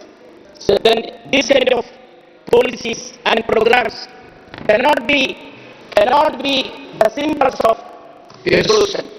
Sir, 2 minutes. Sir, India is facing several issues. Even when the budget was presented in 2019, there were certain major announcements. But this time, no word to say about inflation. Threat of inflation is looming large, and the government is, the Honorable Finance Minister is vocal about making claims about women, youth, farmers, Garib, Mahilayen, now our Annadada. Sir, what is their condition in the country? It is a kind of decadence. The government is making great claims about the last decade. I would like to call this decade at the decade of decadence. Yes. So, sir. No, please. Sir. Sir, give me 1 minute. Give me 1 minute. The problem is other members will be denied. Sir, the country is on the verge of worst crisis of rural distress. Farmer suicide is repeating. Yes. Nothing to say about. So I would like to remind my friends on the other side, and I would like to request the government, please protect the basic tenets of constitution. Thank you. The secular credentials. I would like to quote a couplet, sir, with your permission. 1 second. Yes. One quote. रेशमी लिबास में छुपी हुई थी हमारी मुफलिसी, रेशमी लिबास में छुपी हुई थी हमारी मुफलिसी, एक आवार हवा ने हमको नंगा कर दिया. Every budget is exposing this government. This is the condition. So please come forward to the real spirit of pluralism and inclusion. Yes, Rahul Kaswan ji. Thank you, sir. Yes. धन्यवाद सभापति महोदय. राहुल जी 1 second. आपत्ति है जहां इन्होंने कहा कि एक समुदाय के स्थलों को तोड़ करके उनको अपनाने की कोशिश की जा रही है.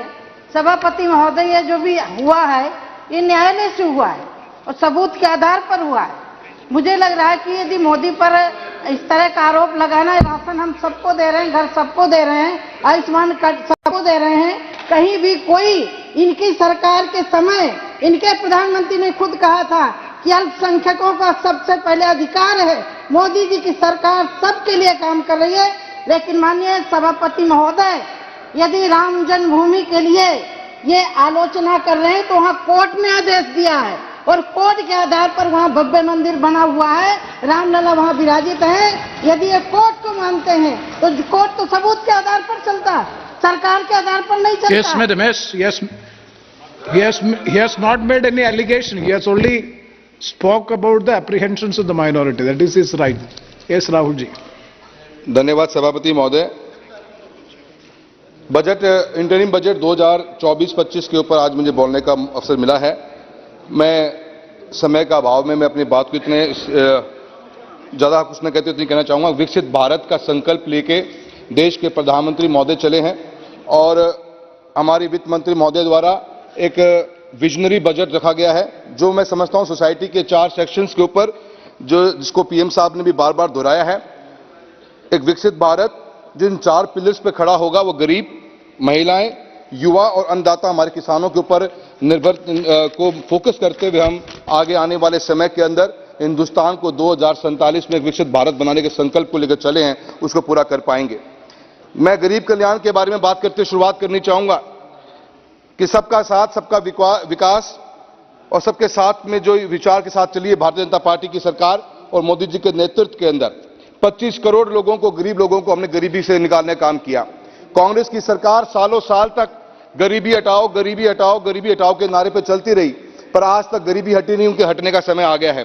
सीमा बहुत छोटी हो चुकी है इनकी और आने वाले 2024 चुनाव में ये जो जितने अभी हमारे सदस्य दिख रहे हैं बैठे हुए, मुझे ख्याल से वही नंबर इनका आ पाएगा. पीएम जन धन खाता, जीवन धन का जो अकाउंट खोलने की बात करी गई और देश के प्रधानमंत्री महोदय का जो विजन था जैम का, जन धन, आधार और मोबाइल, इसके थ्रू हमने बीते हुए सालों के अंदर 34 लाख करोड़ रुपए का पैसा डायरेक्ट बेनिफिट ट्रांसफर के मार्फत से किसानों तक, कोई एक आम आदमी तक पहुंचाने का काम किया. इसके अंदर सरकार ने 2.78 लाख करोड़ की बचत करी, जो अपने आप में बहुत बड़ा, मैं समझता हूं कि इस बचत से बहुत से हम स्कीमों को गवर्नमेंट तक ले जा पाए। आज मैं कांग्रेस के हमारे कई साथियों की बातें सुन रहा था। मैं देश के प्रधानमंत्री महोदय का जो स्कीम इन 10 सालों में लॉन्च करी गई, वो हर स्कीम एक क्लोज एंडेड स्कीम थी, ताकि उस स्कीम का हमें उस एक पर्टिकुलर टाइम फ्रेम में उसको स्कीम को पूरा कर सकें और किसानों तक, गरीबों तक उसका फायदा पहुंचा सकें। पर इस कांग्रेस की सरकार ने राजस्थान के अंदर हर उस स्कीम को तोड़ने का काम किया जो गरीबों को गरीबी की रेखा से हटाकर आगे बढ़ाने का काम करती। हमारा जल जीवन मिशन की जो योजना निकली, जल जीवन मिशन की योजना 2024 तक हमें 90% घरों में पीने का पानी पहुंचाने का काम था। पूरे हिंदुस्तान में यह प्रोग्राम बहुत तेजी से चला, पर राजस्थान की वो सरकार रही कांग्रेस की जिसने बीते हुए इन 4.5 सालों के अंदर मात्र 32% का काम किया। मेरी लोकसभा क्षेत्र के अंदर 3,08,000 घरों में पीने का पानी पहुंचाने का काम था। सभापति महोदय, इन बीते हुए 4 साल के अंदर एक कॉन्स्टिट्यूएंसी के अंदर हमारी तारानगर लगती है, जहां तारानगर, चूरू और सदाशहर के कुछ गांवों में पीने का पानी मिलना था। 850 करोड़ रुपए की योजना आज तक चालू नहीं करी गई। दीनदयाल उपाध्याय ग्रामीण ज्योति योजना, देश के प्रधानमंत्री मोदी जी का सपना था कि 2022 तक आखिरी व्यक्ति तो जो ढाणी में बैठा हुआ है उसको हम रोशनी देने का काम करेंगे। इसी सरकार ने बीते हुए इन 5 साल के अंदर राजस्थान एक ऐसा मात्र प्रदेश रहा पूरे हिंदुस्तान के अंदर जिसके पास ढाणियों में बैठे व्यक्ति को रोशनी देने का कोई प्रोग्राम नहीं उसके पास में। दीनदयाल उपाध्याय के अंदर पहले चरण में जब 2014 से 19 के अंदर हमने करीब 18,000 ढाणियों में लाइट देने का काम किया। आज मेरी लोकसभा के अंदर 52,000 ऐसे घर हैं जिनको रोशनी की जरूरत है। पर सत्ता परिवर्तन हो चुका है, सरकार जा चुकी है और भारतीय जनता पार्टी की मजबूत सरकार भजनलाल जी के नेतृत्व में चल रही है और हम उम्मीद करते हैं कि आने वाले समय के अंदर हमें इसका फायदा मिलेगा। एक बहुत शानदार स्कीम है। मैं ये बात इसलिए बता रहा हूं कि गरीबी कैसे खत्म हो, गरीब कैसे आगे बढ़े, योजनाओं के मार्फत से बढ़ते पर इस सरकार कांग्रेस की किस तरह एक एक योजनाओं तोड़ने का काम किया है। आरडीएसएस स्कीम में निकली 2.5 से 3 लाख करोड़ रुपए का ये प्रोग्राम था पूरे हिंदुस्तान में। रिवाइज डिस्ट्रीब्यूशन सेक्टर स्कीम थी जो हमारे सर प्लीज एक फर्स्ट पेज है sir. No, just already 4 minutes over, just 1 Give me 3 minutes, sir. Please, sir, don't sit down. Sir, मेरा ये कहना है कि आरडीएसएस स्कीम निकली, उस स्कीम को भी तोड़ने का काम किया। आज किसानों की बात करूंगा, हमारे मंत्री महोदय बैठे हैं कैलाश जी, ऐतिहासिक स्कीमें निकाली गई हैं। पीएम किसान सम्मान निधि के बारे में सबने बात करी, प्रधानमंत्री फसल बीमा योजना, मेरी लोकसभा क्षेत्र की बेहतरीन योजना के हमने काम किया इसके अंदर। बीते हुए इन 6 सालों के अंदर सर बताते खुशी होती है कि 7200 करोड़ रुपए का क्लेम डिसबर्समेंट हुआ है चूरू लोकसभा क्षेत्र के अंदर, जो अपने आप में हिस्टोरिकल है। और ऐसे ही नहीं, इस कांग्रेस की सरकार ने 2021 के फैसले को, जो भारत सरकार ने कांग्रेस सरकार को कहा कि स्टैक की कमेटी दोबारा बुलाई जाए, आज तक कमेटी बुलाई नहीं की। चुनाव के समय पे कमेटी बुला ली गई, जिसका कोई रिजल्ट निकला नहीं और किसान को 750 करोड़ का क्लेम मिलना था, जहां 250 करोड़ में सेलेक्ट कर रह गया। मैं आपको एक सजेशन और भी देना चाहता हूं, मंत्री जी बैठे हुए हैं। 2023 के अंदर जो भी पॉलिसियां बनी है रबी की, sir please sir 1 minute sir, I haven't even touched the subject, sir. This is the time sufficient to conclude. No, I was being given 10 minutes of time. No, 5 minutes. This is the direction. But I was spoken for 2 minutes also. No, you have already completed 5 minutes. Sir, मैं मंत्री जी बैठे हुए 2023 की policy जो reject हो रही है, insurance companies कर रही है, उस मुद्दे को आप एक बार जरूर देखेंगे। मैं सरकार के बहुत सी चीजों पर फोकस मेरा था, पर last line sir please. This is not fair sir. जो डेवलपमेंट के इश्यूज हैं भाई कॉन्स्टिट्यूएंसी के अंदर, पूरे देश भर में 11 लाख करोड़ रुपए का जो प्रावधान रखा गया है, रेलवे सेक्टर के अंदर बहुत अच्छे काम हुए हैं। मैं सरकार के मंत्री महोदय का धन्यवाद देता हूं कि मेरी लोकसभा क्षेत्र में अधिकतर काम इलेक्ट्रीफाइड हुए हैं। पर एक बहुत ही महत्वपूर्ण लाइन है जो हमारी सरदार शहर से हनुमानगढ़ और राजगढ़ तारानगर सरदार शहर के को एक नई लाइन जोड़ने का काम किया जाए। सीकर नौखा का बहुत दिनों से demand, sir please 1 minute more. No please sir 1 minute, इसको काम को जोड़ा जाए, बहुत से लोगों की इसकी डिमांड रही है। सर, मैं आपका इन शब्दों में धन्यवाद दूं, पर I support this the interim budget provided by the minister. I was supposed to speak too much, sir. Thank you very much. Thank you. See, there are so many members remaining. Once again, on behalf of the chair, I would like to appeal to all the honorable members once again. There are so many members who have not even made their maiden speech in this building. This is the last session. So let all the members get an opportunity to have a speech in this house. So better, otherwise most of the members will be denying the chance to speak. Kindly cooperate with the chair. Time is very short. Asnin Masoodi ji, Jammu Kashmir budget is also there. You please. बहुत शुक्रिया जनाब। 7 minutes please. 7 minutes. एक गुजारिश में करूंगा जनाब। 7 minutes. बात है, एक तो जम्मू कश्मीर से मैं that's why 7 minutes. You please. तो दूसरी बात है जम्मू कश्मीर का बजट है, तो जनाब मेरे लिए तो एक यूनियन बजट भी और जम्मू कश्मीर का बजट भी डील करें, तो मुझे थोड़ा सा रिलैक्सेशन दीजिए। तो जनाब पहले जो पॉजिटिव पहलू इंटरिम बजट का, जनाब मुझे एहसास है कि ये इंटरिम बजट है, उससे कोई तवक़ात हमें नहीं थी कि कोई वेलफेयर बड़ी अनाउंस होगी, वेलफेयर स्कीम होगी या कोई पॉपुलर मेजर होगा। लेकिन पहले इसके जो बेहतर पहलू हैं मैं उनका जिक्र करूंगा। जनाब जहां तक जो सर्विकल कैंसर वैक्सीनेशन का जो 9 से 14 साल की बच्चों के लिए है, तो जनाब वो बड़ा सराहना कदम है। जनाब रूफटॉप सोलराइजेशन भी बड़ा सराहना कदम है, क्योंकि जो आगे हमें क्लाइमेट चेंज के हवाले से जो हमारे वो कमिटमेंट्स है इंटरनेशनल लेवल पर, उसके हवाले से ये बड़ा ही इम्पॉर्टेंट कदम है। तो जनाब आवास योजना अगरचे इम्पॉर्टेंट है, लेकिन हम लक्ष्य कभी प्राप्त नहीं कर पाते हैं और ये सिर्फ घोषणाएं रहती हैं। तो जनाब हमें भी टैक्स रिफॉर्म, हमें तवक़ात क्या थी, जो सोशल सेक्टर है जिसमें उसमें और इन्वेस्टमेंट की, लेकिन है ही नहीं, कोई प्रोविजन नहीं है। जनाब एम्प्लॉयमेंट जनरेशन पर कोई जोर नहीं है। जब एफडीआई में सरप्राइजिंगली जनाब 2022 के मुकाबले में 2024 में 10% का 10% कम रहा। तो क्या वजूहात थी, मुझे उम्मीद है कि फाइनेंस मिनिस्टर जब जवाब देंगे तो उसका जिक्र करेंगे। दूसरी बात यह है कि जनाब इन्वेस्टमेंट कमी आ गई, महंगाई और रोजगारी के बारे में कोई प्रोविजन नहीं है, कुछ कहा नहीं गया है कैसे काम हो जाएगी। तो ये जो चैलेंजेस थे उन चैलेंजेस का जिक्र नहीं किया गया। और जनाब कैपेक्स का जो बार बार ऐलान किया जाता है कि 10 लाख करोड़ 7 लाख करोड़, लेकिन एक्चुअली वो रिलीज कितना होता है, ये उपलब्धियां जो उसकी है, जो हसूलियाबियां, वो हमें नजर क्यों नहीं आती है, वो विजिबल क्यों नहीं है।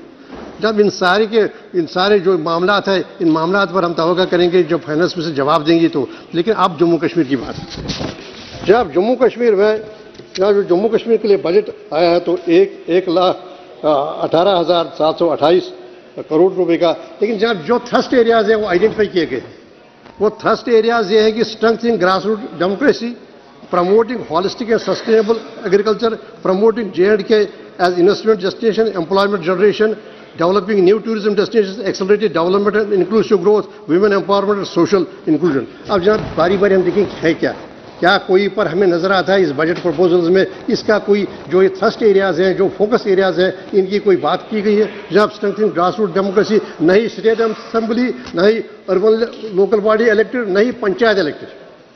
तो ये जम्मू कश्मीर का जनाब हाल है 1.5 करोड़ आवाम का। तो और जम्मू कश्मीर लद्दाख के लोग सड़कों पर है, जम्मू कश्मीर में अनसर्टेनिटी है। तो दूसरी बात जनाब है promoting holistic and sustainable agriculture. जब अभी मेरे सवाल के जवाब में कहा गया कि सैफरन प्रोडक्शन में 67% की कमी हो गई। प्राइम मिनिस्टर की एक योजना थी सैफरन मिशन, 500 करोड़ रुपए रखे गए थे, स्प्रिंकल इरिगेशन और जनाब ड्रिप इरिगेशन की व्यवस्था थी, लेकिन मौके पर उसका जो जमीन पर उसका कोई असर नहीं और प्रोडक्शन में एकदम डाउन स्लाइड आ गया, 70% कम हो गई है। तो जहाँ तक एम्प्लॉयमेंट जनरेशन की बात है, जनाब कोई एम्प्लॉयमेंट जनरेशन में कोई विजिबल स्टेटस नहीं। अभी हाल ही में 22 लाख बच्चों ने अप्लाई किया चंद सब असामियों के लिए। जनाब ये है बेरोजगारी का हाल। हरियाणा के साथ साथ जम्मू कश्मीर भी कम्पीट करता है बेरोजगारी में, जो हरियाणा को। जनाब इस वक्त हमारे 61,000 के करीब हमारे डेलीवेजर कंट्रैक्चुअल एम्प्लॉयज़ और बाकी वर्कर्स है, 10 साल से वो रेगुलेशन का इंतजार कर रहे हैं। तो कोई व्यवस्था नहीं, कोई प्रोग्राम नहीं उनको रेगुलेशन करने की या उनको मिनिमम वेजेस देने की, वो भी नहीं। जब HDFC तो जब ये दूसरा जो थर्स्ट एरिया है, अब इसका ये हाल है।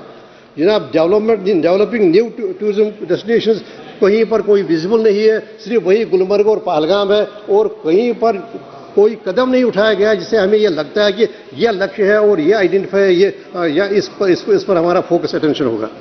जनाब जहाँ तक एक्सलेरेटेड डेवलपमेंट एंड इंक्लूसिव ग्रोथ की बात, तो वहाँ कहीं पर है ही नहीं। हर जगह जनाब एक गवर्नेंस डेफिसिट है। हमें हवाला किया गया एक ब्यूरोक्रेसी के हवाले जो एक फेसलेस ब्यूरोक्रेसी है, अकाउंटेबल नहीं है और नहीं रिप्रेजेंटेटिव है। तो ये वहाँ का हाल है जो लक्ष्य लगाए गए। अब जनाब जो वुमेन एम्पावरमेंट है वही उसका भी यही हाल है। तो जनाब अब देखिए एम्पावरमेंट आती है एजुकेशन से। हमारा जो यूनिवर्सिटीज़ हैं, हमारे जो कॉलेजेस हैं, हमारे जो स्कूल हैं, वो बगैर किसी स्टाफ के हैं। साउथ कैंपस में जनाब सिर्फ 6 सब्जेक्ट्स पढ़ाए जाते हैं, कैंपस नाम है यूनिवर्सिटी का, और सिर्फ 16 टीचर हैं। तो यही हाल तकरीबन हर एक कैंपस का है, हर एक कॉलेज का है। बड़ा डिफिसिट है तो जनाब सोशल इंक्लूजन में जनाब जो इंक्लूजन में जो होने चाहिए थे इंपरेटिव, जो लक्ष्य होने थे, जो रोड मैप होना चाहिए था, वो कहीं पर विजिबल नहीं है। अब जनाब अगर इंडिविजुअली हम जाएंगे जनाब, जहाँ तक जनाब सबसे बड़ी कमी आ गई जो सेंटर की तरफ से जनाब हमारे लिए जो फंड आता था प्राइम मिनिस्टर डेवलपमेंट फंड, उसमें कमी आ गई जो तकरीबन 100%। अब जनाब हेल्थ और मेडिकल एजुकेशन में -16.68 इस वक्त इस साल जनाब कैपिटल इन्वेस्टमेंट है। तो जनाब ट्राइबल अफेयर्स में -11.37 है। जनाब जब एक है, मैं जम्मू कश्मीर से एक हूँ, मैं रिप्रेजेंट करता हूँ सबके 5 के 5 को। तो ये बजट की बात नहीं जनाब, थोड़ा सा मुझे थोड़ा सा वक्त दें मुझे। तो जनाब जो डेप्ट है वो 49% है। जनाब अगर जो कैपेक्स 16.64 की कल्पना की गई है, का प्रोजेक्ट बनाया गया, लेकिन जमीन पर जनाब कोई हो नहीं रहा। हेल्थ केयर सेक्टर में जनाब कितना डेफिसिट है जनाब की 40% पर इस वक्त हम काम कर रहे हैं, 40% स्टाफ पर, कंसल्टेंट लेक्चर। बस जनाब 2-3 मिनट में कंप्लीट करूंगा। जम्मू कश्मीर को 5 मिनट से मिलने चाहिए ना, कहते हैं ताज है मुल्क। आपने 8 मिनट अभी तक। तो जनाब प्लीज वही तो उपलब्धि रही है ना। तो जनाब जो डायग्नोस्टिक सेक्टर है जिसमें उसमें जनाब कमी है। हमने कहा था कि आप अनंतनाग में बनाइए जनाब एक वेटरनरी हॉस्पिटल, वो नहीं बन रहा है। जब child and mother and child care hospital में वो नहीं बन रहा है। एक पेट स्कैन नहीं लगाया जा रहा। 25 लाख की आबादी के लिए जनाब 1 करोड़ की आबादी के लिए एक पेट स्कैन है। सरप्राइजिंगली एंड शॉकिंगली जनाब -17% का इसमें जनाब कमी की गई है। तो जनाब ये एरियाज है जिन एरियाज में जनाब इसी तरह जनाब हमारा पावर जनरेशन की बात है। जनाब इस वक्त 625 मेगावाट की जनरेटर, क्योंकि हाइड्रोलिक पावर कंक्लूड कर रहा हूँ जनाब। बस जनाब मैं इसके बस जनाब 1 मिनट दे दीजिए। ये 1 मिनट कंक्लूड प्लीज। 1 मिनट जनाब ये बिल्ड ऑपरेट एंड ट्रांसफर के तहत जनाब हमने दिए थे अपने पावर जनरेशन। तो जनाब जम्मू कश्मीर में जरूरी यह है कि हम यहाँ बल हो जनाब रिन्यूएबल एनर्जी पर, क्योंकि जनाब पानी का हम थर्मल वहाँ लगा नहीं सकते, तो उसमें कोई व्यवस्था नहीं। तो मिल मिलाकर जनाब जो भी यहाँ रोड मैप किया गया है, जो भी डिलीनेट किए गए, धन्यवाद, उसमें कहीं पर हमें कोई कामयाबी लगती नहीं। अगर हमें कोई ज्यादा तवक्कार नहीं थी क्योंकि इंटरम है और कोई हम ज्यादा मेजर्स नहीं, लेकिन जो जमीनी सूरत हाल है। Thank you very much. Now those members who would like to place the speech on record, they can place it on the table of the house. Speaker has already permitted to lay the written speeches on the table of the house. Now Shri Harish Dwivedi ji, only 3 to 4 minutes. There is no other option. Sir हमारी party में 5वें number पर आपका party का list बड़ा list इधर है। बहुत बहुत धन्यवाद माननीय सभापति जी, आपने मुझे 2024-25 के अंतरिम बजट पर बोलने का अवसर दिया। माननीय सभापति जी 2014 से लगातार मोदी सरकार जो संकल्प, जो उद्देश्य लेकर के आई थी, वह काम पूरी तरह से पूरा कर रही है। शायद 2014 के पहले हिंदुस्तान में गरीब के लिए बिजली होती है, ये बिजली ये सपना था। गरीब के लिए गैस सपना था, गरीब के लिए शौचालय सपना था, गरीब के लिए हॉस्पिटल सपना था, गरीब के लिए बैंक सपना था। और उन सारे सपनों को अगर किसी ने साकार किया है तो आदरणीय प्रधानमंत्री नरेंद्र मोदी जी की सरकार ने किया है। हमारे प्रधानमंत्री जी ने पहली बैठक में देशवासियों को संबोधित करते हुए कहा था कि हमारी सरकार देश के गांव, गरीब, किसान, मजदूर, माताओं, बहनों को समर्पित सरकार होगी। शायद उस समय विपक्ष के लोगों को और खासकर कांग्रेस के लोगों को यह बात विश्वास नहीं हुआ होगा, क्योंकि 65 वर्षों में, हिंदुस्तान की आजादी के 65 वर्षों में 65% से ज्यादा गरीबों के घरों में शौचालय नहीं था। 65 वर्षों में 65% से ज्यादा गरीबों के घरों में रोशनी नहीं थी। 65 वर्षों में गरीबों को आवास नहीं मिल पाया। 65 वर्षों में हिंदुस्तान के 50 करोड़ से ज्यादा गरीबों को दवा कराने की व्यवस्था नहीं हो पाई। 65 वर्षों में हिंदुस्तान के 50 करोड़ से ज्यादा गरीब ये नहीं जानते थे बैंक क्या होता है या बैंक में क्या क्या होता है। हमारे प्रधानमंत्री जी ने जो उद्देश्य सबका साथ सबका विकास, जो मूल मंत्र लेकर के काम करना शुरू किया था, उस मूल मंत्र के तहत हमारी सरकार ने पिछले लगभग 10 वर्षों में दोनों कार्यकाल में हर गरीब को आवास मिल जाए, इसके लिए 4 करोड़ से ज्यादा आवास देने का काम किया। हर गरीब के घर में शौचालय हो जाए, इसके लिए लगभग 13 करोड़ से ज्यादा गरीबों को शौचालय बना करके देने का काम किया। हर गरीब के घर में बिजली की रोशनी हो जाए, इसके लिए पंडित दीनदयाल उपाध्याय ग्राम ज्योति योजना के अंतर्गत हर गांव में खंभा तार ट्रांसफार्मर पहुंचाया। और फिर सौभाग्य योजना के अंतर्गत हर गरीब को मुफ्त में बिजली का कनेक्शन देने का काम किया, मीटर लगवाने का काम किया। हर गरीब मां बहन जो धुएं के कारण बीमार होती थी, वो बीमार ना हो, क्योंकि गरीब बीमार होता है तो दवा नहीं हो पाती, और दवा नहीं हो पाता है तो पूरा जीवन उसी बीमारी वो मां बहन काट देती है। इस नाते हमारे प्रधानमंत्री जी ने कहा इस देश को धुआं मुक्त करेंगे। 13 करोड़ से ज्यादा उज्ज्वला योजना के अंतर्गत हर गरीब मां बहन को गैस का कनेक्शन देने का काम किया। महिलाओं के सशक्तिकरण के लिए स्वयं सहायता समूह के माध्यम से हमने करोड़ों ऐसी महिलाओं को उससे जोड़ा, स्वरोजगार के लिए प्रेरित किया। और लखपति बहना योजना के अंतर्गत 2 करोड़ बहनों को लखपति दीदी बनाने का काम माननीय प्रधानमंत्री जी की सरकार ने किया, और अभी 1 करोड़ और जोड़ने का काम किया। हमारी जो आशा बहुएं हैं, आंगनबाड़ी की कार्यकर्ती हैं, उनको दवा कराने में कोई दिक्कत ना हो, क्योंकि वो लगातार काम करती हैं, समाज के लिए लगातार काम करती हैं, गरीब के लिए लगातार काम करती हैं, देश के लिए। उनको आयुष्मान भारत योजना के अंतर्गत जोड़ करके सबको 5 लाख रुपए तक की दवा की व्यवस्था कराने का काम हमारी सरकार ने किया। 2 मिनट सर, 2 मिनट मैं समाप्त कर दूंगा, बहुत जल्दी इंक्लूड। हमारे प्रधानमंत्री जी जैसे हम लोग बार बार कहते हैं कि हमारे देश में राम राज्य आना चाहिए, राम राज की कल्पना हम करते हैं। मैं ये दावे के साथ कह सकता हूं कि माननीय प्रधानमंत्री जी ने जो वादा किया था, हमारी पार्टी ने जो वादा किया था कि हमारी सरकार आएगी तो हिंदुस्तान में भगवान राम का भव्य राम मंदिर अयोध्या में बनवाएंगे, हमने बनवाने का काम किया। हमारी सरकार ने कहा था कि हिंदुस्तान में हमारी सरकार आएगी तो एक देश में एक निशान, एक प्रधान, एक विधान ही बन रहेगा। हमने धारा 370-35 से समाप्त करने का काम किया। हमने कहा था हमारी सरकार आएगी तो सीमाओं की सुरक्षा करेंगे, हमने आतंकवाद को समाप्त करने का काम किया। हमने कहा था हमारी सरकार आएगी, हम इस देश के महापुरुषों को सम्मान देंगे, चाहे सरदार पटेल जी हो, चाहे नेताजी सुभाष चंद्र बोस हो, चाहे चंद्रशेखर आजाद, राम प्रसाद बिस्मिल हो, चाहे बाबा साहब भीमराव अंबेडकर हो, सबके लिए स्मारक बनाने का काम, उनको सम्मान देने का काम हमारी सरकार ने किया। काशी विश्वनाथ, महाकाल का कॉरिडोर, ऐसे तमाम धार्मिक स्थलों का विकास करने का काम किया।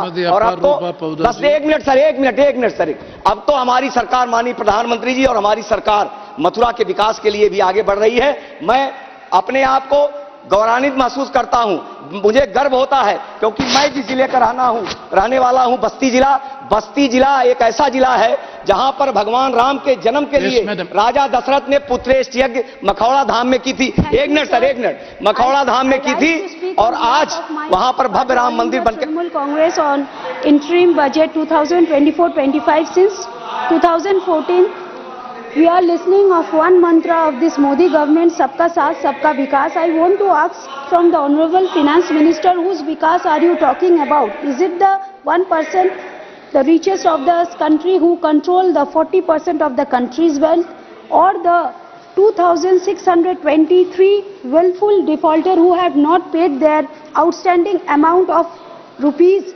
1,96,049 crore? Well, let me be very clear that you are not definitely talking about the vikas of the farmers. I say this because today an agricultural labor real wage is just 200 rupees per day. It means that 6,300 per month. इसमें वो रोटी दाल चावल और पढ़ाई बच्चों का कैसे कराएंगे sir? In this budget, when we see under major union scheme, the formation and the promotion of 1,000 farmer producer organization fund have been slashed by 39%. In fact, the government could not use 52% of the fund under this scheme. The finance minister said of Pradhan Mantri Kisan Sampad Yojana in her speech, but at the end, by reducing the amount of this scheme by 21% compared to the last year, in West Bengal, Mamata Banerjee has tripled the farmer income. In fact, for being truthful, for her hard work, for delivering her promises, how has this government rewarded her by starving the state of West Bengal for the rightful dues? I will remind the Finance Minister of the Awas Yojana, 9,330 crore, Manrega 6,900 crore, paddy procurement 7,000 crore are still due to the West Bengal. The total due includes the GST compensation, cyclone relief, National Health Mission, performance grant and other is above 1 lakh crore in to Bengal. The regional connectivity scheme, Amrit scheme, the smart cities mission have been slashed by 60 to 35% respectively. In the Ministry of Civil Aviation, the fund have been slashed to 26%. What happened to the dream? जो प्रधानमंत्री का सपना का dream था कि चप्पल पहनने वाला भी आज हवाई जहाज में उड़ सकते हैं, ये क्या जुमला ही सिर्फ रह गया? क्योंकि परसों ही मैंने कलकत्ता से जयपुर का एक फ्लाइट लिया, एक इकोनॉमिक क्लास का जो 35,000 रुपया 25,000 रुपीज लिए, तो एक इकोनॉमिक क्लास का टिकट अगर 25,000 रुपया ले सकते हैं तो फिर एक हवाई चप्पल वाला कैसे साधारण इंसान आपका फ्लाइट में जा सकते हैं? हमारे प्रधानमंत्री अपने भाषण में बहुत अच्छा कहे हैं कि वो प्राइस को कंट्रोल कर दिए हैं, अच्छा बात है। अगर यही अच्छा है तो 2014 में हम लोग चावल लेते थे 24 रुपया किलो और आज 42 रुपीस पर किलो हो गए। आज गेहूं पहले 2014 में गेहूं लेते थे 15 रुपया किलो, आज 28 रुपया पर किलो हो गया। प्याज लेते थे 16 रुपया पर किलो, आज 37 रुपया पर किलो हो गया। एक पैकेट ब्रेड और दूध जो लेते हैं 100 रुपया हो गया। तो आम गृहिणी का रसोई पर इन लोगों ने धावा बोल लिया। आप नारी शक्ति का बात कहते हैं, आप बताइए, ये भारतीय जनता पार्टी के 80% राज्य में इन लोगों का सरकार है, जहां पर एक भी महिला मुख्यमंत्री मंत्री नहीं है, एक भी महिला गृह मंत्री नहीं है, वित्त मंत्री नहीं है। लेकिन आज देखिए आप लोग महिला के लिए कितना बोलते हैं, लेकिन 10 साल पीछे चले जाइए, जहां पर पश्चिम बंगाल में ममता बनर्जी महिला मुख्यमंत्री, तमिलनाडु में जयललिता, आपके गुजरात में आनंदीबेन पटेल थी, आपके राजस्थान में वसुंधरा राजे थी। ये लोग अच्छे से सरकार को चलाए हैं। क्या पार्लियामेंट में आप लोग बिल लाते हैं महिलाओं के लिए, बेटी पढ़ाओ बेटी बचाओ का नारे लगाते हैं, लेकिन ग्राउंड रियलिटी कुछ और है। आज भारत में सिर्फ एक महिला मुख्यमंत्री है जिसका नाम है ममता बनर्जी। आए दिन भारतीय जनता पार्टी के MP MLA हर रोज ममता बनर्जी को खरी खोटी सुना रहे। क्यों? क्योंकि वो अच्छे काम कर रहे हैं। क्या आप लोग महिला मुक्त भारत चाहते हैं, इसलिए ममता बनर्जी को गलत बोलते हैं? आरिफ जी,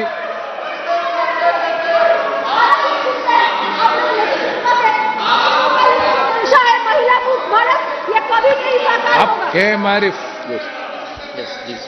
Thank you, Speaker, sir. I wish to express the views on behalf of the CPIM on the interim budget. Sir, before going to the details of the budget, I would like to ask a few pertinent questions about the claims made every now and then by the Honorable Finance Minister on India's economy. Sir, on such claims is that India will become the third largest economy in the world soon. And the second one is that our economic growth will be 7.5% of 2023 and 24, surpassing the expectations. Sir, my question is that the government, why not this vibrant growth is getting reflected in the lives of common people of the country? As our other speakers of the pointed out that the common people of this country are made to suffer by this government by increase in the price of cooking gas as well as the essential commodities. Sir, what was the price subsidized domestic LPG cylinder in 2014 when the BJP government came to power, and what is the situation now? It was 414 rupees per cylinder in 2014. Now it's rupees 1,000. Sir, similar in the story with the petroleum products as well. I'm not going in more about details. They offered that they will reduce the petrol price into half of it, but it is highest in the world. Sir, what about the MGNREG? By imposing the crazy reforms, registering the attendance, job allocation, etc., leads to a mercy killing of the MGNREG project. Sir, I wish to bring the kind attention of the Honorable Finance Minister to report the Ox Farm published last year. The report said that while 5% of Indians own more than 60% of the country's wealth, The bottom 50% possess only 3%. The Honorable Finance Minister has no proposals to address this issue. Sir, the pertinent issue I would like to raise here is that what the neglect towards the non-BJP ruled states of the country, including Kerala, who are forced to protest publicly here in Delhi today onwards. Sir, if Karnataka is protesting today, is Kerala on turn tomorrow and followed by the Telangana and Tamil Nadu? It shows that the states are suffering at the hands of the union government. Sir, our country is a federal country. Sir, our country is a federal country, and states are the backbone of our economy. And you are always telling that about the inclusive growth, but the practice is killing the state by inch, sir. Unfortunately, instead of supporting the state governments by giving their due share, the BJP government is accusing them as if they were our enemies, sir. Sir, an important revelation made by none other than Sri B.V.R. Subramaniam, CEO of the Niti Aayog, 2 weeks back. In this regard, is really shocking, sir. Sir, if the Prime Minister has tried to off-record parley to get the chairman of the 14th Finance Commission, Sri Y.V. Reddy, as exposed by the CEO of Niti Aayog, that itself shows his blatant disregard to the constitutional mechanism, sir. Sir, as he succeeded in influencing the Finance Commission, what would have been the fate of the state, sir? Undoubtedly, their share central taxes would have come down from the 40% recommended by the Commission. Sir, it is heartening that we have officials of this stature like Sri Y.V. Reddy who shows the courage by not yielding to such unconstitutional practices. Sometimes he expects to attack on ED soon. Yes. Sir, 2 minutes, sir. No, please. Sir, it is crystal clear that this government is nurturing the idea of destroying the economy of the state governments over the past 10 years, sir. It is interesting that even after 2 weeks, our Prime Minister has not even responded to such a grave allegation, sir. I wish to bring the attention of this August House to the protest organized by the Kerala, led by our Honorable CM, all ministers of the state, and all MLAs of LDF of the state are in Jantar Mandir tomorrow demanding the due share from the union government, sir. Thank you. Sir, not only that, the government drastically reduced the financial support of the state, but also unilaterally slashed the borrowing capacity. And our protest is such atrocities by this government, sir. The devolution of central tax has been drastically reduced from 3.875% to 1.9%. Now, please conclude, please. Yes, sir. Sir, when Kerala and others. Yes, Raju Bitraji. धन्यवाद sir. इस budget में युवाओं के लिए बहुत कुछ है, तो मेरा आपसे निवेदन है कि थोड़ा अधिक समय दिया जाए. सबसे पहले तो ये देश हित राष्ट्र हित बजट के लिए प्रधानमंत्री मोदी जी और माननीय वित्त मंत्री सीतारमण जी का मैं आभार प्रकट करता हूं. ये बजट प्रधानमंत्री मोदी जी के विकसित भारत विजन 2047 का रास्ता साफ साफ दिखाता है और विशेष करके युवा, गरीब, महिला और किसान सभी को ये सशक्त करता है. सर, 2014 में जब प्रधानमंत्री मोदी जी ने देश का बागडोर संभाला, तब देश फ्रेजाइल 5 के नाम से देश के ऊपर एक कलंक था, एक टैग था. पॉलिसी पैरालिसिस से लेकर के हाई एनपीए से लेकर के हाई इन्फ्लेशन से लेकर के घोटाला, करप्शन और चरमराती अर्थव्यवस्था विरासत में मिली थी. लेकिन मोदी जी के विजन, नीति और नियत के कारण हम आज गर्व से ये कह सकते हैं कि दुनिया में सबसे बड़ा और तेजी से आगे बढ़ता हुआ अर्थव्यवस्था भारत बना है. और फ्रेजाइल 5 के बदले आज जो है ब्राइट स्पॉट के रूप में भारत जाना जाता है. जबकि इसी दौरान कोविड की महामारी का सामना भी करना पड़ा, यूक्रेन और रशिया के बीच में युद्ध हो या अनेक ग्लोबल डिस्टर्बेंसेस भी इस दौरान में रहे. बजट के कुछ खास बातें मैं आपके समक्ष रखना चाहूंगा. 5 साल में 2 करोड़ लोगों के लिए नए घर, 3 प्रमुख इकोनॉमिक रेल कॉरिडोर, इंफ्रास्ट्रक्चर के ऊपर में 11 लाख करोड़ से ज्यादा का बजट. और जहां यूपीए ने 10 साल के अंदर में 12 लाख करोड़ खर्च किए थे, आज मोदी जी के नेतृत्व में 40 लाख करोड़ से ज्यादा का जोर जो है इंफ्रास्ट्रक्चर पे दिया गया. डिफेंस सेक्टर में भी बजट बढ़ा करके जीडीपी का 3.4% किया है। 44,000 वंदे भारत जैसे जो है रेल के कोचेस बनेंगे। आयुष्मान भारत कार्ड अब आंगनबाड़ी और आशा वर्कर को भी मिलना शुरू होगा और विशेष करके युवाओं को ध्यान में रखते हुए स्टार्टअप में भी 1 साल की अतिरिक्त छूट दी गई है। और फिजिकल इंफ्रास्ट्रक्चर के ऊपर में बहुत ध्यान दिया गया है। जहां कोविड के समय पूरी दुनिया प्रिंटिंग मशीन लेकर के पैसे छाप रही थी, कैश बांट रही थी, वहीं भारत जो है फिजिकल इंफ्रास्ट्रक्चर पे जोर दे रहा था और इसके कारण जो है अनेक नए जॉब क्रिएट हुए और बहुत सारे सेक्टरों को फायदा हुआ है। हमारी सरकार ने 34 लाख करोड़ से ज्यादा का रकम डीबीटी के माध्यम से प्रदान किया और इसके कारण 2,75,000 करोड़ से ज्यादा के पैसे गलत हाथों में जाने से बचे हैं। फेक बेनिफिशियरीज हटे हैं, मिडल मैन सिस्टम बंद हुआ है, कट मनी सिस्टम बंद हुआ है। पश्चिम बंगाल की दीदी बोल रही थी, मैं एक एग्जाम्पल के माध्यम से बताना चाहूंगा। जहां एक तरफ भारत का जीडीपी का 30% जो है बंगाल से आता था, आज 3% से कम रह गया है। इन्वेस्टमेंट नहीं आ रहा है, युवा बेरोजगार है। और 2011 में जहां सीपीएम 1,90,000 करोड़ का कर्ज छोड़कर गई थी, आज 2023 के अंदर में 6.5 लाख करोड़ से ज्यादा का कर्ज जो है पश्चिम बंगाल के ऊपर में, यानी हर एक पश्चिम बंगाली के ऊपर में जो है 60,000 से ज्यादा का जो है कर्ज है।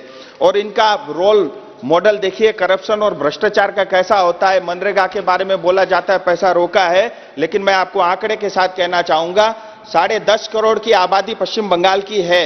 जहां जॉब कार्ड जो है घर से एक ही को मिलता है, 18 से कम आयु को नहीं मिलता, उसके बावजूद भी 3,78,00,000 जो है जॉब कार्ड पश्चिम बंगाल में बने। जैसे आधार को लिंक किया तुरंत घट के जो है 1.5 करोड़ से ज्यादा जो है इनके फर्जी कार्ड जो है बंद हुए। सर मैं दार्जिलिंग की बात रखना चाहूंगा और अपनी मातृभाषा नेपाली में रखना चाहूंगा। दार्जिलिंग पहाड़ तराई डुवर्स का जनताले धेरै लामो समयदेखि गोर्खाल्यान्ड रूपमा एउटा छुट्टै प्रशासनिक इकाइको माग गर्दै आएको छ। यसको कारणले गर्दा विगतमा थुप्रै आन्दोलनहरू भए। 1986-88 को आन्दोलनले त्यसको फलस्वरूप दार्जिलिङ पर्वतीय परिषदको गठन भयो। 2017 देखि 11 को आन्दोलनले जीटीए को स्थापना भयो। अर्ध स्वायत्त निकाय भनेको जीटीएलाई पनि पश्चिम बंगाल सरकारले चल्न देन। यसको कारण पुनः 2017 मा फेरि आन्दोलन भयो। हाम्रो क्षेत्र राष्ट्रिय सुरक्षाको दृष्टिले पनि अत्यन्त संवेदनशील छ। हाम्रो क्षेत्रसँग 4 वटा राष्ट्रहरू बंगलादेश, नेपाल, भुटान र नजिकै चाइनाको सिमाना पनि जोडिएको छ। विगतको दशकमा हजारौं रोहिंग्या अनि अवैध हजारौंको संख्यामा இந்த அவையில் எனக்கு பேசுகிற வாய்ப்பளித்த என்னுடைய தலைவர் தளபதி அவர்களுக்கு நன்றி தெரிவித்து, தமிழ்நாட்டின் முதலமைச்சருக்கு நன்றி தெரிவித்து, தமிழ்நாட்டின் தலைவர் கலைஞர் அவர்களையும் திருமிகு முரசொலி மாறன் அவர்களையும் நினைவு கூர்ந்து ஒரு சில வார்த்தைகளில் என்னுடைய உரை உங்கள் நேரமான 5 நிமிடத்தில் முடித்துக் கொள்கிறேன். ஆண்டுதோறும் பருவ காலந்தோறும் விவசாய உற்பத்தி பொருட்களுக்கு குறைந்தபட்ச ஆதார விலை தருவதாகவும் அதன் மூலம் விவசாயிகள் புனர்வாழ்வு பெற்றிருப்பதாகவும் தம்முடைய நிதியமைச்சர் குறிப்பிட்டார்கள். ஆனால் இதுவரை கட்டுப்படியாகிற விலை ஆண்டுதோறும் நெல்லுக்காக இருந்தாலும், கரும்பு, வாழை, தேங்காய் போன்ற பயிர்களுக்காக இருந்தாலும் இதுவரை விவசாயிகளுக்கான கட்டுப்படியாகிற விலை கிடைக்கவில்லை. சென்ற ஆண்டு நெல் விவசாயம் தொடங்கியதற்கு பிறகு 3 மடங்கு பொட்டாசியம் விலை ஏறிவிட்டது. ஆனால் அதற்கேற்ற வகையில் அந்த விலைவாசி கொள்முதல் விலையை அரசாங்கம் நிர்ணயிக்கவில்லை. அதை போலவே நான் பார்ட் 1 மட்டும் பேசிவிட்டு 2 தொடப்போவதில்லை. அதை போலவே பயிர் காப்பீட்டு திட்டத்திற்காக விவசாயிகள் பெரும் பயனடைகிறார்கள் என்று சொன்னார்கள். ஆனால் பயிர் காப்பீட்டு முறையில் இப்போது உள்ள முறையில் பெரும்பாலான விவசாயிகளுக்கு பயிர் காப்பீடு கிடைப்பதில்லை, இழப்பீடு. இப்போது இருக்கிற முறையை மாற்றி அவர்கள் செய்கிற சர்வேயில் சர்வே நம்பர் 1 - 5 வரை அல்லது 10 என்கிற பிளாக் லெவலில் எடுத்துக்கொண்டால் மட்டும்தான் பாதிக்கப்பட்ட எல்லா விவசாயிகளும் பலனடைவார்கள் என்பதை இந்த நேரத்தில் உங்களுக்கு தெரிவித்துக் கொள்ள விரும்புகிறேன். அதை போலவே பிரதமர் உழவர் உதவி திட்டம் இன்றைக்கு 52 லட்சம் பேருக்கு கிடைத்திருப்பதாக சொல்லி இருக்கிறீர்கள். உண்மைதான். ஆனால் 5 ஆண்டுகளுக்கு முன்னால் 2000 ரூபாய் கொடுத்தது இன்றைக்கு இருக்கக்கூடிய விலைவாசி உயர்வில் 12,000 ரூபாய் ஆண்டுதோறும் 6 மாதத்திற்கு 2,000 ரூபாய் வீதம். அது எப்படி விவசாய ஏழை தொழிலாளிகளுக்கு கட்டுப்படியாகும் என்பதை நினைவுகூர்ந்து அதில் அதிக தொகையை உயர்த்தி தர வேண்டும் என்று கேட்டுக்கொள்கிறேன். அதைப் போலவே கடல் வளத்தில் மீனவர்கள் புதிய முயற்சிகளை மேற்கொள்வதற்காக அரசாங்கம் புதிய திட்டங்களை வழங்கியிருப்பதாக சொல்லுகிறார்கள். உண்மைதான். ஆனால் தென்கோடியில் இருக்கிற தமிழகத்தில் இருக்கிற மீனவர்கள் பாரம் தவறாமல் இலங்கை இராணுவத்தால் சுட்டுக் கொல்லப்படுகிறார்களே, அதற்கு ஒரு நிரந்தர தீர்வு காணக்கூடாதா என்று நீதித்துறை அமைச்சரையும் இராணுவ அமைச்சரையும் கேட்டுக்கொள்கிறேன். பிரதம மந்திரியுடைய வீடு கட்டும் திட்டத்தின் கீழ் இன்றைக்கு ஏறத்தாழ 5 லட்சம் வீடுகளை கட்டி முடிப்பதற்கான திட்டம் பிரதமருடைய அறிவிப்பில் இருக்கிறது. சபாநாயகர் இருக்கையில் அமர்ந்திருக்கிற அருமை சகோதரர் பிரேமச்சந்திரன் கூட அடிக்கடி இந்த திட்டங்கள் நாட்டில் 50% மேல் 5 ஆண்டுகளாக நிறைவு பெறாத திட்டமாக இருக்கிறது. மத்திய அரசாங்கம் கொடுக்கிற தொகையும் மாநில அரசாங்கம் கொடுக்கிற தொகையும் இரண்டையும் இணைத்தால் கூட இன்றைக்கு சிமெண்ட் விலை, கம்பியின் விலை, கூலி தொழிலாளர்களின் விலை, கூலி ஆகியவற்றை ஒப்பிட்டு பார்த்தால் இன்னும் ஒரு மடங்கு அவர்களுக்கு மத்திய அரசாங்கம் அவர்களுக்கு தருகக்கூடிய பணத்தை உயர்த்தி தந்தால்தான் முழுமையாக பிரதம மந்திரி வீடு கட்டும் திட்டம் நிறைவேறும் என்பதை இந்த நேரத்தில் தெரிவித்துக் கொள்ள விரும்புகிறேன். மாணவர்களுக்கான கல்வி கடன் இன்றைக்கு இந்தியாவில் இருக்கக்கூடிய மாணவர்கள் பெரும்பாலானவர்கள் உயர்கல்வி பெறுவதற்கு பெரிதும் உதவிகரமாக இருக்கிறது. ஆனால் அவர்களை கடனை வசூலிப்பதை ஒரு கந்துவட்டிக்காரனை போல் அந்த குடும்பம் நடத்தப்படுகிறது. ஆகவே 2 ஆண்டு காலத்தில் மாணவர்கள் வேலை வாய்ப்பு பெற முடியவில்லை என்றால் அந்த கடனை தள்ளுபடி செய்ய வேண்டும் என்று உங்களை நான் அன்போடு கேட்டுக்கொள்கிறேன். அதே போலவே தமிழ்நாட்டிலும் இந்தியாவிலும் மருத்துவக் கல்லூரிகளை பெரும்பான்மையாக துவங்கி இருப்பதாக சொல்லி இருக்கிறீர்கள். ஆனால் இந்தியாவில் இருக்கக்கூடிய மருத்துவக் கல்லூரியில் உங்கள் எய்ம்ஸ் எல்லா இடத்திலும் மத்திய அரசாங்கம் நேரடியாக நிதித்துறையிலிருந்து நிதியை ஒதுக்குகிற போது மதுரையில் தொடங்கப்பட்ட எய்ம்ஸில் மட்டும் ஏன் ஜப்பான் நாட்டின் கடனை பெற்று தொடங்க வேண்டும்? அதை மறுபரிசீலனை செய்து அந்த கடனை ரத்து செய்து ஒப்பந்தத்தை மத்திய அரசாங்கமே நேரடியாக உதவி செய்ய வேண்டும் என்று கேட்டுக் கொள்கிறேன். அங்கன்வாடி கட்டிடங்கள் நாடு முழுவதும் நல்ல தரமானதாக இல்லை. சமையலறையும் கழிப்பறையும் மோசமாக இருக்கிறது. அதை அருகூர்ந்து கவனித்து ஒரு பெரும் திட்டங்கள் இந்தியாவில் இருக்கிற எல்லா அங்கன்வாடி கட்டிடங்களையும் புதிதாக அமைத்து தர வேண்டும். உங்களை நான் உங்களோடு கேட்டுக்கொள்வது 80 கோடி மக்களுக்கு இலவச அரிசி தருவதாக சொல்லுகிறீர்கள். நாட்டில் வறுமை ஒழிந்து விட்டது என்று சொன்னால் 80 கோடி மக்களுக்கு இலவசமாக அரிசி தர வேண்டிய அவசியம் என்ன? ஆகவே உங்களுடைய அறிக்கையில் இருந்தே நாட்டில் வறுமையை நீங்கள் ஒழிக்கவில்லை என்று தருகிறது. கடைசியாக थैंक यू सर, ये सरकार हमेशा 5 ट्रिलियन इकोनॉमी और 3rd लार्जेस्ट इकोनॉमी की बात करती है और यूपी को कोसती है। मैं एक आंकड़ा देना चाहता हूं, 2004 में जब सरकार बनी थी तब उस वक्त हमारी इकोनॉमी 709 बिलियन थी, जो 14 में 2.039 बिलियन हुई। अगर वही रफ्तार होता सर तो हम लोग 3 साल पहले हम लोग 3rd लार्जेस्ट इकोनॉमी होते और हमारा 5 ट्रिलियन इकोनॉमी 2 साल पहले ही हो चुका होता। तो ये सरकार की नाकामयाबी है जिसके वजह से अभी भी हम पीछे हैं। दूसरा, ये कभी पर कैपिटा की बात नहीं करती सर। हमारा पर कैपिटा इनकम जो है बांग्लादेश और भूटान से नीचे है। अगर यूपीए मनमोहन सिंह जी के सरकार के रफ्तार में हम आगे बढ़ते तो हमारा आज 1.5 गुना पर कैपिटा इनकम होता। और सबसे अफसोस की बात यह है कि बिहार का पर कैपिटा इनकम 33 स्टेट्स और यूनियन टेरिटरीज है और 33rd पोजीशन मतलब लास्ट पोजीशन में है और वो 60,000 रुपया भी नहीं है। National per capita income is almost 2 lakh rupees और उसका 1/3 भी नहीं है। अफसोस की बात है सर, उस स्टेट का जहां पे 14 करोड़ की आबादी है और ये सरकार कहती है सबका साथ सबका विकास। सबसे बड़ा अगर झूठ है पूरे दुनिया में वो है सबका साथ सबका विकास। ये बिहार के खिलाफ और माइनॉरिटी को टारगेट करती है। ये सिर्फ एंटी फार्मर गवर्नमेंट नहीं है, ये एंटी यूथ है, एंटी महिला है और प्रो रिच है। ये हम लोगों ने देखा है। और खास करके अगर आप माइनॉरिटी बजट को देखेंगे, एजुकेशनल स्कीम्स है उसको खत्म कर रही है, स्किल्स फॉर डेवलपमेंट लाइवलीहुड उसको खत्म कर रही है, हमारे वक्फ प्रॉपर्टीज पे हमला किया जा रहा है, एनक्रोच किया जा रहा है, मस्जिदें, मदरसा, मजार को डिमोलिश किया जा रहा है, क्राइम डिस्क्रिमिनेशन किया जा रहा है, इलीगल बुलडोजर चलाए जा रहे हैं। और वही नहीं, अभी हाल में देखा होगा सर, 900 साल पुराना एक सेंट का मजार तोड़ दिया गया, ये कह के कि एनक्रोचमेंट में। अब बताइए, ये सरकार है 77 साल पुरानी, 900 साल पुराना स्ट्रक्चर तोड़ रहे हैं ये। तो ये सरकार एंटी माइनॉरिटी है और ये मुल्क के लिए अच्छी बात नहीं है।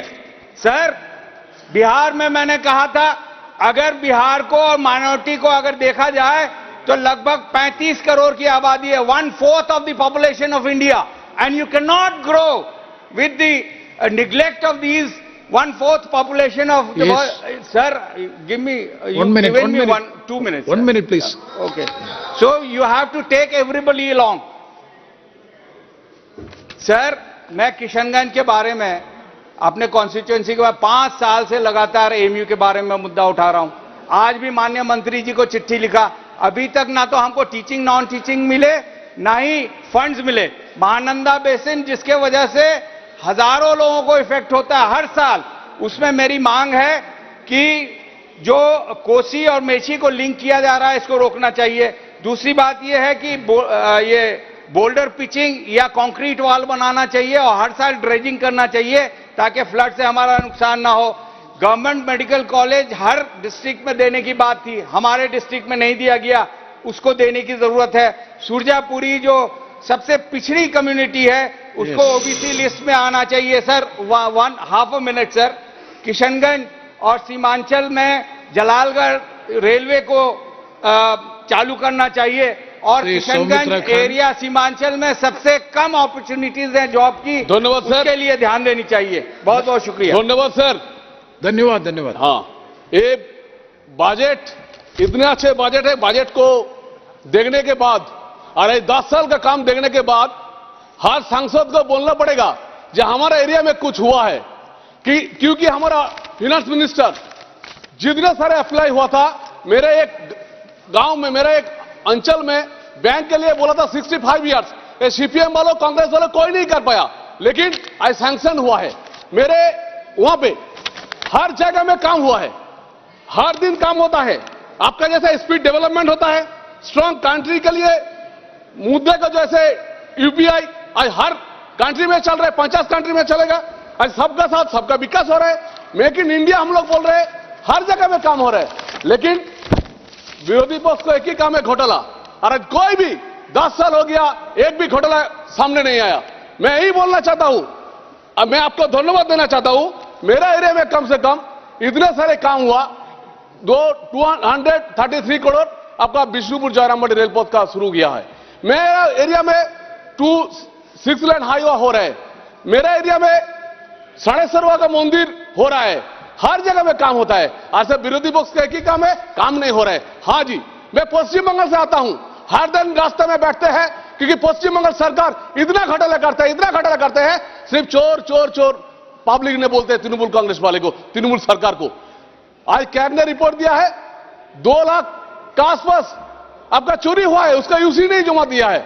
आज यही बात के लिए हम लोग जो साथी है वो सोगत था, बोल रहा था सेंट्रल गवर्नमेंट ये नहीं कर रहे, वो नहीं कर रहे। मैं तो बोल रहा हूं, मैं गांव से आता हूं, मैं बिष्णुपुर से आता हूं, हर काम सरकार में हो रहा है 10 साल में। और मोदी जी का बात है ना, एक गतिशील भारत, हमारा सबका साथ सबका विकास, वही होगा। मैं सिर्फ यही बोलेंगे, हमारा पश्चिम बंगाल का जितने सारे सांसद है, मैं उनको रिक्वेस्ट करेंगे, 50,000 करोड़ का रेल का प्रोजेक्ट रुका हुआ है, ये जल्दी जल्दी पास हो जाए तो बहुत अच्छा है। मेरा विष्णुपुर टू ताड़का से लेकर अंदर में भावादी आते हैं, स्टेट गवर्नमेंट उसका कुछ भी काम नहीं कर रही, स्टेट गवर्नमेंट जमीन भी नहीं दे रहा है। हमारे एरिया में केंद्रीय विद्यालय भी हो गया, लेकिन उसका जमीन की वजह से रुका हुआ है। मेरा यही है, जब हर स्टेट गवर्नमेंट अच्छे काम करे, आज राम मंदिर हो रहा है, वहां पे कितने सारे विकास हो रहा है, और हमारा पश्चिम बंगाल पीछे जा रहा है। हमारा स्टेट गवर्नमेंट जितने सारे नागरिक करते हैं उसको डीए नहीं मिलते हैं, हमारा वहां पे जो कामयाब स्टूडेंट्स है उसको नौकरी नहीं मिल रहा है। पश्चिम बंगाल जो आगे बोलते थे आज पीछे जा रहा है। मैं यही बोलेंगे, ये बजट जो है सुंदर बजट है, और हमारा देश आगे बढ़ेंगे। अरे विकसित भारत अगले 25 साल मोदी जी का नेतृत्व में हम लोग आगे बढ़ेंगे। धन्यवाद, नमस्कार। धन्यवाद सौमित्रा खान। श्री के Ram Mohan Naidu ji. Thank you, Chairman, sir, for giving me the opportunity to speak on the interim budget 2023-24, sir. And you have been a witness of our speeches for the last 10 years. Whenever there has been a discussion on the budget, the main issue, the important issue that we always talk about is the AP Reorganization Act. And since the bifurcation of Andhra Pradesh, almost 10 years have passed, sir, I would like to present a report card in front of the central government for these 10 years by dividing it into two terms, sir. One when TDP was in power in the state government, and one when YSRCP is in power in the state government. So the first 5 years when TDP was there, sir, in this very house, we have discussed a lot of issues, and considering the AP Reorganization Act, some of the important issues, how it differed in the first term and the second term, I would like to explain it to the House, sir. One important issue that we had when we were stepping as a new state was building of the new capital, sir. And we had a challenge of building up the new capital. The then Chief Minister of Andhra Pradesh, CBN, took it upon himself, and he pulled in a land of 30,000 acres from the farmers, and we have did the foundation stone along with Prime Minister Narendra Modi ji also for the capital city of Amaravati, sir. And it happened on a Shubh Divas of Vijay Dasami. We did the foundation stone, and we created a lot of pride in the capital city of Amaravati. And in the next term, after YCP has come to power, it has created a nutshell mad idea of creating 3 capitals, and right now we are ended up with no capital at all. Now Amaravati has been, the farmers of Amaravati has been protesting for 1500 days, sir. In this very country, farmers have been protesting for 1500 days, but they have been beaten, they have been arrested, they have been insulted, and that is the situation that Amaravati is going through today. And RBI itself has said that if the state government of Andhra Pradesh can tell us where the capital is,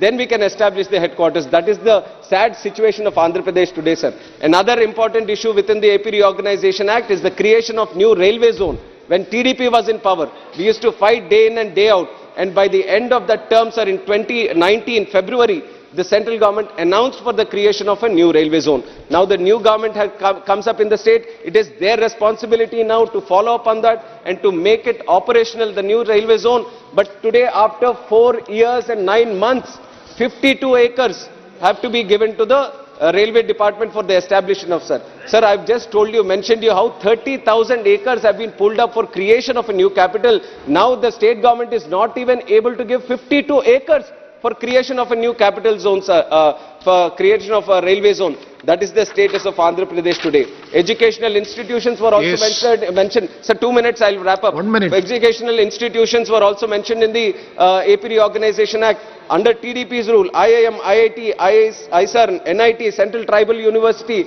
land was given, thousands of acres, and almost 1,000 crores worth of compound walls have also been built and given to the central government, sir. But today, after the change in government in the state, not a single building has been completed. All the students have been robbed from having their permanent campuses and trying to complete with a lot of dignity in their campuses, sir, but not a single campus has been finished. When we asked the central government why the AIMS construction is getting delayed, the answer was given in the parliament itself saying that there is no availability of sand in the state, sir.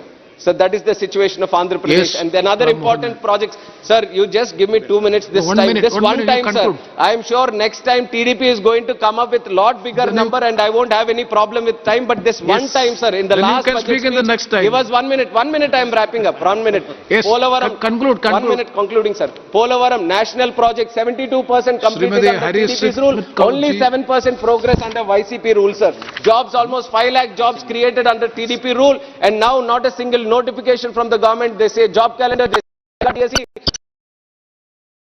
even the private companies which are trying to come to Andhra Pradesh, they are being kicked out of the state, sir. This is the sad situation of Andhra Pradesh today. The AP Reorganization Act was supposed to be completed in 10 years. We are completing the 10 years. But my request to the central government is all these assurances have to be completed, sir. So that's my request, sir. Thank you. Thank you. शुक्रिया sir. Sir 3 मिनटाचे बहुत सारी गल्लां करना बड़ा औखा है, लेकिन मैं कोशिश करांगी। ਅੱਜ ਇਸ ਸਰਕਾਰ ਤੋਂ ਅਸੀਂ ਆਸ ਰੱਖਦੇ ਹਾਂ ਕਿ ਪੰਜਾਬ ਦੇ ਨਾਲ ਜਿਹੜੇ ਇਤਿਹਾਸਿਕ ਧੱਕੇ ਕੀਤੇ ਗਏ ਨੇ ਇਸ ਕਾਂਗਰਸ ਪਾਰਟੀ ਤੇ ਗਾਂਧੀ ਪਰਿਵਾਰ ਤੋਂ, ਉਸ ਇਤਿਹਾਸਿਕ ਧੱਕਿਆਂ ਨੂੰ ਪੰਜਾਬ ਨੂੰ ਮਲਮ ਲਾਉਣ ਵਾਸਤੇ ਤੇ ਪੰਜਾਬ ਦੀ ਕੀਤੀ ਹੋਈ ਕੁਰਬਾਨੀਆਂ ਨੂੰ ਦੇਖਦੇ ਹੋਏ ਇਹ ਸਰਕਾਰ ਜ਼ਰੂਰ ਸਾਡੇ ਮੰਗਾਂ ਦੇ ਵੱਲ ਧਿਆਨ ਦੇਊਗੀ। ਸਭ ਤੋਂ ਵੱਡੀ ਮੰਗ 1966 'ਚ ਪੰਜਾਬ ਰੀਆਰਗੇਨਾਈਜੇਸ਼ਨ ਐਕਟ ਹੈ, ਜਿਹੜੀ ਸਾਡੀ ਰਾਜਧਾਨੀ ਦਾ ਸਾਡੇ ਨਾਲ ਵਾਅਦਾ ਕੀਤਾ ਗਿਆ ਸੀਗਾ। ਅੱਜ ਤਾਈਂ ਚੰਡੀਗੜ੍ਹ ਸਾਡੀ ਰਾਜਧਾਨੀ ਸਾਨੂੰ ਨਹੀਂ ਦਿੱਤੀ ਗਈ ਹੈ। ਰਾਜੀਵ ਲੌਂਗੋਵਾਲ ਅਕॉर्ड ਭਾਵੇਂ ਪ੍ਰਧਾਨ ਮੰਤਰੀ ਨੇ ਸਾਡੇ ਨਾਲ ਵਾਅਦਾ ਕੀਤਾ ਸੀ ਕਿ 26 ਜਨਵਰੀ 1986 'ਚ ਚੰਡੀਗੜ੍ਹ ਪੰਜਾਬ ਨੂੰ ਟ੍ਰਾਂਸਫਰ ਹੋਗਾ, ਲੇਕਿਨ ਰਾਤੋਂ ਰਾਤ ਉਸ ਤੋਂ ਵੀ ਮੁੱਕਰ ਗਏ। ਅੱਜ ਅਸੀਂ ਆਸ ਰੱਖਦੇ ਹਾਂ ਇਸ ਸਰਕਾਰ ਤੋਂ ਕਿ ਇੰਨੀ ਵੱਡੀ ਬਹੁਮਤ ਦੇ ਨਾਲ ਜਦ ਤੁਹਾਡੀ ਸਰਕਾਰ ਤੁਸੀਂ ਕਹਿੰਦੇ ਹੋ ਬਣਨ ਜਾ ਰਹੀ ਹੈ, ਆਸ ਰੱਖਦੇ ਹਾਂ ਕਿ ਪੰਜਾਬ ਵੱਲ ਵੀ ਤੁਸੀਂ ਜ਼ਰੂਰ ਧਿਆਨ ਦੋਗੇ ਤੇ ਸਾਡੇ ਨਾਲ ਇਤਿਹਾਸਿਕ ਧੱਕੇ ਜਿਹੜੇ ਕੀਤੇ ਗਏ ਨੇ ਉਹਨਾਂ ਨੂੰ ਵੀ ਤੁਸੀਂ ਜ਼ਰੂਰ ਉਹ ਪੂਰਾ ਕਰਨ ਵਾਸਤੇ ਆਪਣਾ ਕੰਮ ਲਾਓਗੇ। ਦੂਜੀ ਬੇਨਤੀ ਮੈਂ ਆ ਕਰਦੀ ਹਾਂ ਕਿ ਚੰਡੀਗੜ੍ਹ ਸਾਡੀ ਰਾਜਧਾਨੀ, ਇਹਦੇ ਵਿੱਚ ਪੰਜਾਬੀ ਭਾਸ਼ਾ ਲਾਗੂ ਕੀਤੀ ਜਾਏ, ਕਿਉਂਕਿ ਪੰਜਾਬ ਇੱਕ ਟੈਂਪਰੇਰੀ ਰਾਜਧਾਨੀ ਪੰਜਾਬ ਦੇ ਹਰਿਆਣਾ ਦੇ ਵਿੱਚ ਸੀਗੀ। ਇੱਥੇ ਦੇ ਅਫਸਰ ਜਿਹੜੇ ਵੀ ਕਾਡਰ ਅਫਸਰਸ ਹੁੰਦੇ 60-40 ਰੇਸ਼ੋ ਵਿੱਚੋਂ ਪੰਜਾਬ ਤੇ ਚੰਡੀਗੜ੍ਹ ਉਹ ਲੈਣੇ ਚਾਹੀਦੇ ਨੇ, ਲੇਕਿਨ ਇਹ ਸਰਕਾਰ ਨੇ ਉਸ ਰੇਸ਼ੋ ਨੂੰ ਬਦਲ ਕੇ ਅੱਜ ਦੂਜੇ ਐਗਮੈਂਟ ਆਫਿਸਰਸ ਦੀ ਉਹਨਾਂ ਦੀ ਗਿਣਤੀ ਵਧ ਰਹੀ ਹੈ ਤੇ ਪੰਜਾਬ ਹਰਿਆਣਾ ਦੀ ਘਟ ਰਹੀ ਹੈ, ਜਿਹਦੇ ਕਰਕੇ ਸਾਡਾ ਜਿਹੜਾ ਆਪਣੇ ਰਾਜਧਾਨੀ ਦੇ ਉੱਤੇ ਸਾਡਾ ਹੱਕ ਘਟ ਰਿਹਾ ਹੈ।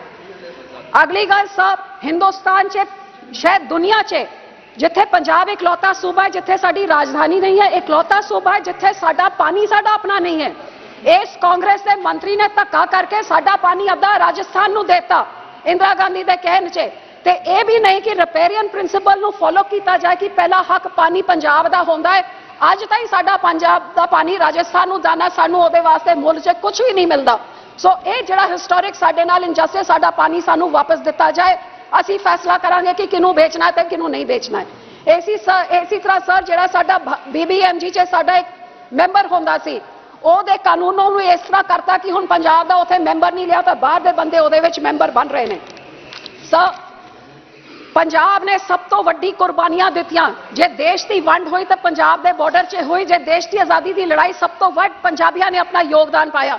ਲੇਕਿਨ ਸਾਡੇ ਬਾਰਡਰ ਬੈਲਟ 'ਚ ਜਿੰਨੇ ਵੀ ਪਿੰਡ ਨੇ ਤਕਰੀਬਨ 21,000 ਏਕੜ ਦੀ ਜ਼ਮੀਨ, ਜਿਹੜਾ ਉਹਨਾਂ ਪਿੰਡ 'ਚ ਕਿਸਾਨ ਹੈ ਉਹਨਾਂ ਨੂੰ ਬਾਰਡਰ ਦੇ ਉਸ ਪਾਸ ਜਾ ਕੇ ਆਪਣੀ ਖੇਤੀ ਕਰਨੀ ਪੈਂਦੀ ਹੈ।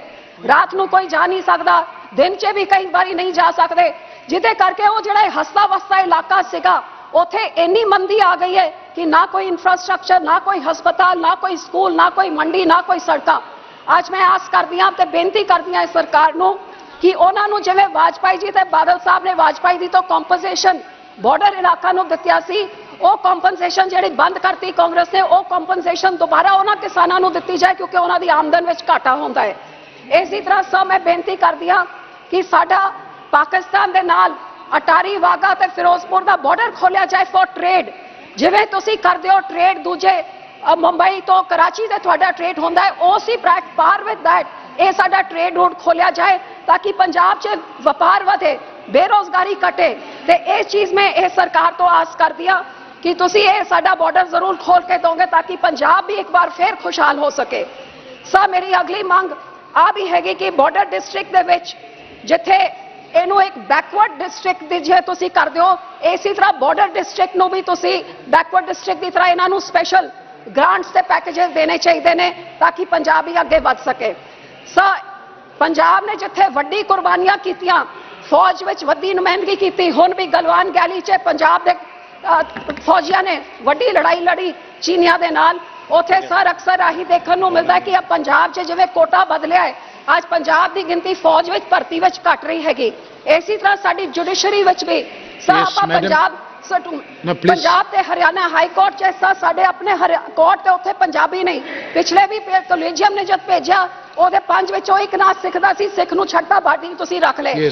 12 ਨਾ ਭੇਜੇ, 2 ਸਿੱਖ ਦੇ ਸੀ, ਸਿੱਖ ਨੂੰ ਛੱਡਤੇ। ਇਹ ਕਿਤੇ ਨਾ ਕਿਤੇ ਰੋਸ ਹੈਗਾ ਸਾਡੇ, ਉਹਦੇ ਵਿੱਚ ਸਾਡੇ ਆਪਣੇ ਵੀ ਹੋਣੇ ਚਾਹੀਦੇ ਨੇ।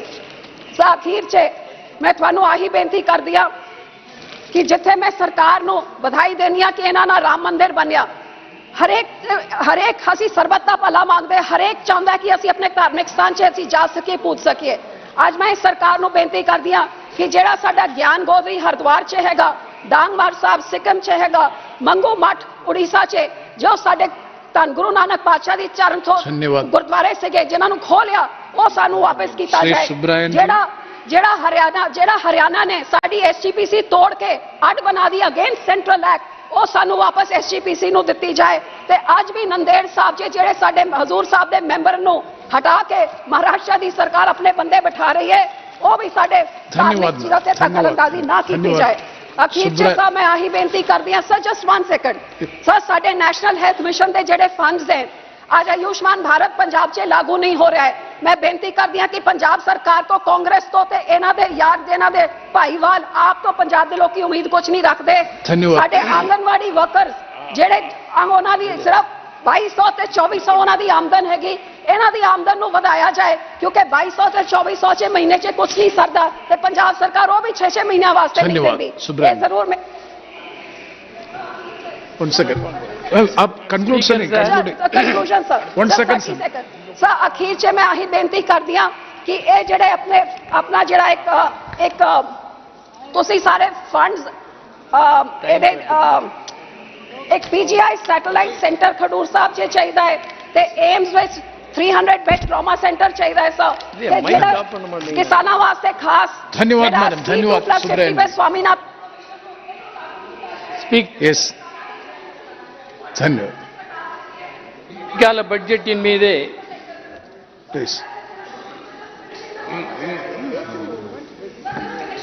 இந்த இடைக்கு ப்ளீஸ் சுப்ரயன் ஜி ஆனால் 2014ஆம் ஆண்டில் தொடங்கிய இருண்ட காலம் இன்னும் விடியவே இல்லை என்ற ஒரு வரியிலே தான் நிலைமையை மதிப்பீடு செய்ய முடியும். இது ஏதோ எதிர்த்தரப்பிலிருந்து ஆளுகிற தரப்பை இட்டுக்கட்டி சொல்லுகிற ஒரு குற்றச்சாட்டு அல்ல.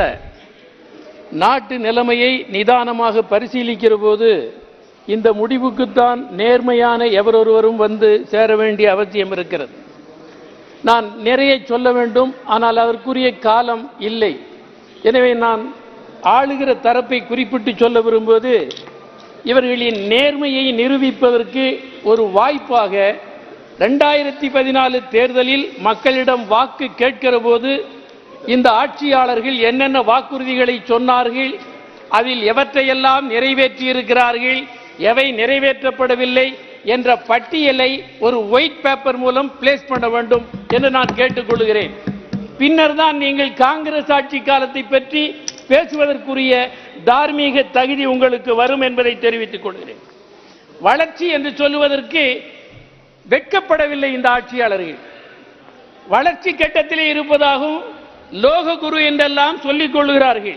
நான் கேட்க விரும்புகிறேன், எது வேலை வாய்ப்பு அளிக்கிறது? வரலாறு காணாத வேலை வாய்ப்பின்மை, வரலாறு காணாத கடன், வரலாறு காணாத விலையேற்றம், இந்த மூன்றையும் வைத்துக் கொண்டு எங்கே வளர்ச்சி இருக்கிறது என்று சொல்லுகிறார்கள்.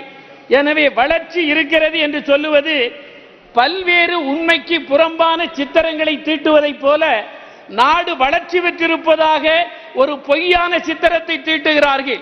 இது நான் சொல்லவில்லை, பிஜேபியில் அங்கம் வகித்துள்ள சுப்பிரமணியம் சுவாமி சொல்லுகிறார். ஆட்சியாளர்களுக்கு பொருளாதார ஞானம் இல்லை, அவர்களால் நல்லாட்சி தர முடியாது என்று சொல்லுகிறார். இன்று வரையிலும் ஆளுகிற தரப்பிலிருந்து அது மறுக்கப்படவே இல்லை. அதை என்ன என்று எடுத்துக்கொள்வது என்று பாருங்கள். அதே மாதிரி வேலை வாய்ப்பு அளிப்பது எது? இரண்டு தான். ஒன்று எம்எஸ்எம்இஸ், இரண்டாவது விவசாயம். இந்த ரெண்டையும் இந்த ஆட்சியாளர்கள் பாழ்படுத்தி விட்டார்கள். இது ஒரு தேசத்திற்கு இழைத்த தீங்கு. இந்த தீங்கை செய்துவிட்டு வேலை வாய்ப்பு அளிப்பதாக சொல்லுவது ஏமாற்று நாடகம். இந்த நாடகத்தை தான் தொடர்ந்து இவர்கள் செய்து கொண்டிருக்கிறார்கள். பொதுவாக பிஜேபி மேற்கொண்டுள்ள பாதை என்பது நாட்டின் வளர்ச்சி பாதை அல்ல, அழிவு பாதை. அழிவு பாதை என்பதை பல்வேறு அடையாளங்கள் அம்பலப்படுத்துகின்றன. அதற்கு நிறைய சொல்ல முடியும், அவற்றை சொல்லுவதற்கு காலத்தில் அனுமதி இல்லை. நான் கேட்க விரும்புகிறேன், இந்த ஆட்சியாளர்கள் அதானி அம்பானிக்கு கார்ப்பரேட் நிறுவனங்களுக்கு 25 லட்சம் கோடியை இந்த 10 ஆண்டுகளில் ரத்து செய்ய உங்களுக்கு மக்கள் அதிகாரம் தந்தார்களா? இவர்களுக்கு தந்திருக்கிறார்களா? ஏன் இவர்கள் இதை செய்கிறார்கள்? ஆனால் அதே நேரத்தில் இதே நாடாளுமன்றத்தில் நான் கேட்டேன், ஹையர் ஸ்டடீஸுக்காக மாணவர்கள் வாங்கிய கடனை ரத்து செய்ய சொல்லி கேட்டபோது இந்த நிதி அமைச்சர் அவர்கள் நிர்தாட்சியமாக மறுத்தார்கள். ஆனால் யாருக்கு சலுகை காட்டினார்கள்? கார்ப்பரேட் கம்பெனிகளுக்கு காட்டினார்கள். இந்த அரசு யாருடைய அரசு? ஏழைகளின் அரசா? இல்லை, கார்ப்பரேட் முதலாளிகளால் கார்ப்பரேட் நலன் பேண நடத்தப்படுகிற ஆட்சி இந்த ஆட்சி. எனவே தேசபக்தர்கள், தேச நலனில் அக்கறை கொண்டவர்கள் இந்த ஆட்சியை தோற்கடிக்க வேண்டியது தேசபக்த கடமையாகும். அந்த தேசபக்த கடமையை நிறைவேற்ற வேண்டும் என்று நாட்டு மக்களை கேட்டு முடிக்கிறேன். Yes, thank you. Nandri, welcome. Sri Imtiaz Jalil. Thank you sir. Sir, अपनी विकास के बारे में ये सरकार क्या क्या कितना अच्छा काम कर रही है, ये बार बार अपनी पीठ थपथपाने वालों के लिए मैं अपना कबूलनामा पेश करने के लिए आया हूं. ये फाइनेंस मिनिस्टर निर्मला सीतारमण की बजट स्पीच है सर. पेज नंबर 3 के ऊपर 6 नंबर पॉइंट है. सिर्फ 2 लाइन पढ़ता हूं. The worries about food have been eliminated through free ration for 80 crore people. यानी कि सरकार खुद मान रही है कि 140 करोड़ की आबादी के अंदर 80 करोड़ लोगों को हम मुफ्त राशन देने का काम कर रहे हैं. ये आपका विकास है. आपने खुद ने कबूला है 10 साल की आपकी उपलब्धि क्या है, तो आप 80 करोड़ लोगों को मुफ्त राशन देने का काम कर रहे हैं. ये फाइनेंस मिनिस्टर ने खुद अपने बजट स्पीच के अंदर कहा है. उसके बाद उन्होंने कहा है, विद द परस्यूट ऑफ सबका साथ in these 10 years the government has assisted 25 crore people to get freedom from multi dimensional poverty. हमने 25 करोड़ लोगों को गरीबी रेखा से ऊपर उठाया है. मल्टी डायमेंशनल पॉवर्टी क्या होती है, ये फाइनेंस मिनिस्टर ने हमको बताना चाहिए. यानी कि 80 करोड़ को मुफ्त राशन दे रहे थे, 25 करोड़ को आपने गरीबी रेखा के ऊपर उठाए हैं. 10 साल के अंदर 105 करोड़ लोग यानी कि गरीब थे, ये आप मान रहे हैं. यह आपकी 10 साल की उपलब्धि है. आपने ये कहा है कि हम 3 करोड़ घर बना रहे हैं. मुझे क्यों शक हो रहा है आपके आंकड़ों के ऊपर, क्योंकि मेरे चुनावी क्षेत्र औरंगाबाद के अंदर 60,000 लोग 2017 से एक सपना देख रहे हैं कि मोदी जी ने वादा किया था कि मार्च 2022 तक इस देश के अंदर हर बेघर को घर मिलेगा. और सिर्फ घर नहीं मिलेगा, घर में नल रहेगा और नल में जल रहेगा. घर देना तो बहुत दूर की बात है अध्यक्ष महोदय, एक घर का काम की शुरुआत भी नहीं की गई है. 60,000 लोगों को अगर आपने सपना दिखाए हैं, तो क्यों आप यह झूठा सपना दिखाए हैं कि 60,000 लोग को एक घर देना बहुत दूर की बात है, बनाया तक नहीं गया है. अध्यक्ष महोदय, हमारी माइनॉरिटी मिनिस्टर यहां पर बैठी हुई है, हम उनका बहुत आदर करते हैं. 2023-24 के अंदर आपने माइनॉरिटी का बजट 38% कम कर दिया. कितना बजट किया? तो 3097.60 करोड़ रुपीस माइनॉरिटी का बजट इस बार आपने बढ़ा दिया है. लेकिन हम आपसे पूछना चाहते हैं कि पिछले साल का जो बजट था उसके अंदर खर्च कितना किया गया है, ये आंकड़े भी आप दिखाया करिएगा, क्योंकि बजट अनाउंस तो किया जाता है लेकिन खर्च नहीं किया जाता है. आप मदरसों का बजट घटा दिए हैं और आपने प्री मैट्रिक स्कॉलरशिप यानी कि आपने मदरसे से आपको परहेज है, लेकिन बच्चों को स्कूल के अंदर तो जाने दीजिए. आपने प्री मैट्रिक स्कॉलरशिप का बजट भी 433 करोड़ से घटाकर आपने 326 करोड़ रुपीस लेकर आए. तो क्यों आप ये नारा देते हैं कि हम सबका विकास चाहते हैं? आप चाहते हैं कि माइनॉरिटी के बच्चे और विशेषकर मुसलमानों के बच्चे सिर्फ चाय के ठेले लगाए, पंचर बनाने का काम करे, ऑटो रिक्शा चलाने का काम करे, यही काम करे. वरना जस्टिफाई करिए कि आप इतनी बड़ी जो मेजॉरिटी है माइनॉरिटी के अंदर की, उनका बजट हर 5 साल के बाद कैसे कम कर रहे हैं आप? क्या वजह है, क्यों आप इसका बजट कम कर रहे हैं? ईपीएस 95 क्या था? 78 लाख जो पेंशनर्स है, 1000, 1500, 2000, आपने भी यह मुद्दा उठाया है कई मर्तबा, उन्हें एक बार फिर मायूस किया गया है. दूसरी बात, आशा वर्कर्स, आंगनवाड़ी वर्कर्स, ये हर कुछ महीनों के बाद आंदोलन करते हैं.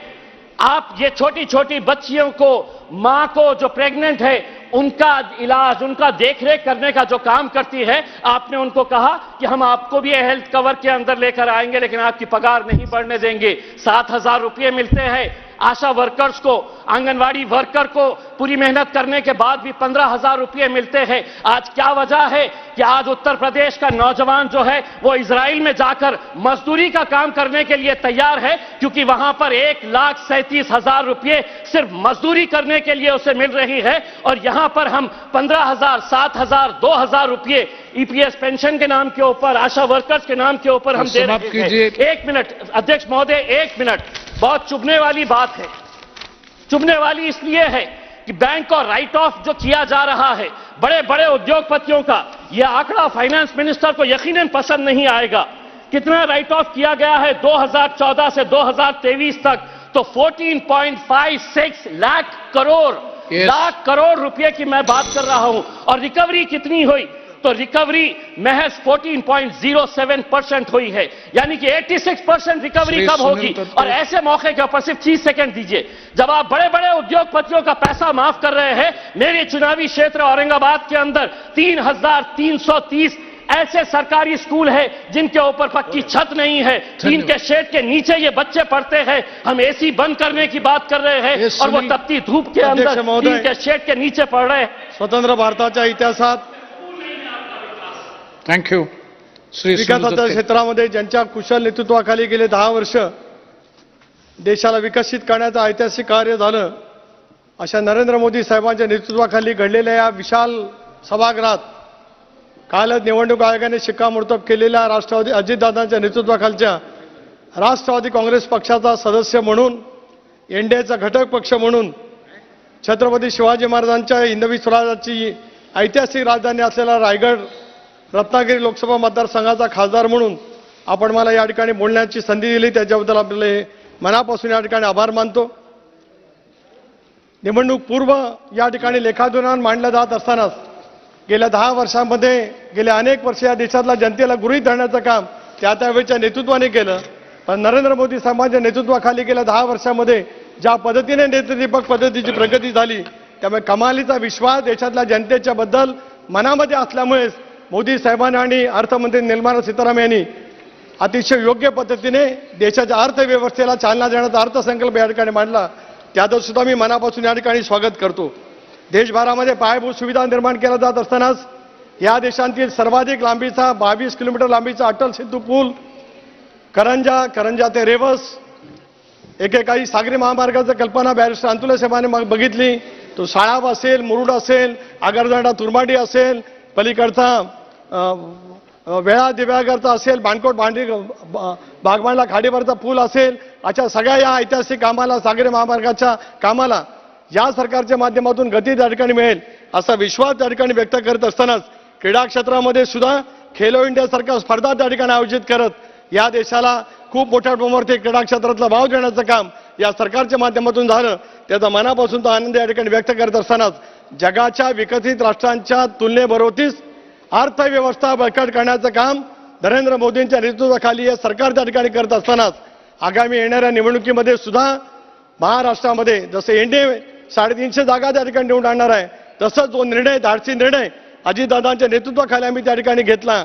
आज महाराष्ट्रातलं महायुतीचं सरकार संघराज्याच्या कल्पनेमध्ये केंद्र सरकारच्या मदतीतून महाराष्ट्राला जो धर्मनिरपेक्ष विचाराचा वारसा आहे, शाहू फुले आंबेडकरांची समता आहे, त्या महाराष्ट्राला गतिमान करण्याचं काम उद्याच्या भवितव्याच्या कालावधीमध्ये त्या ठिकाणी घडत असतानाच, जंजिरा किल्ल्यावरती आक्रमण करत असतानाच छत्रपती शिवरायांनी उभारलेला पद्मदुर्ग किल्ला याला भारतीय पुरातत्व खात्याच्या झंझावातून मुक्त करत अधिक निधी देत त्या ठिकाणी एक ऐतिहासिक स्वरूपाचं कार्य घडेल असा विश्वास या ठिकाणी व्यक्त करत असतानाच मी आज या ठिकाणी हा विश्वास देतो की देशभरामध्ये एक वेगळं वातावरण नरेंद्र मोदी साहेबांच्या नेतृत्वाखाली निर्माण झालं असतानाच महाराष्ट्र, ज्या महाराष्ट्राची एक थोर परंपरा देशाच्या इतिहासात जाज्वल्य पद्धतीने त्या ठिकाणी अधोरेखित केली गेली आहे, त्या महाराष्ट्रामधून सुद्धा 45+ या जास्ती जागा एनडीएच्या माध्यमातून निवडून आणत असतानाच एकनाथजी शिंदे, देवेंद्रजी फडणवीस, अजितदादा पवार यांच्या नेतृत्वाखाली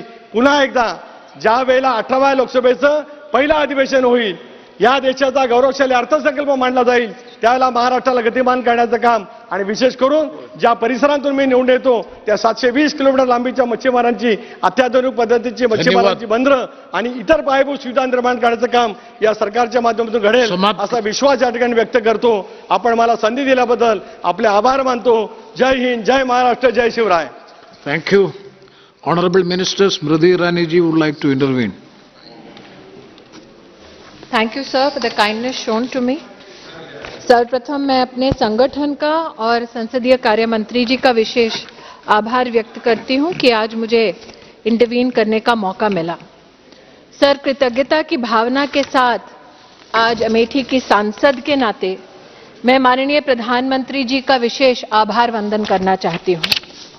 किसी भी सांसद के लिए उनका पहला कार्यकाल इस भवन में सांसद के नाते यादगार होता है, लेकिन नेता अगर नरेंद्र मोदी जैसा हो तो इतिहास गढ़ने का और इतिहास की साक्षी बनने का भी मौका मिलता है.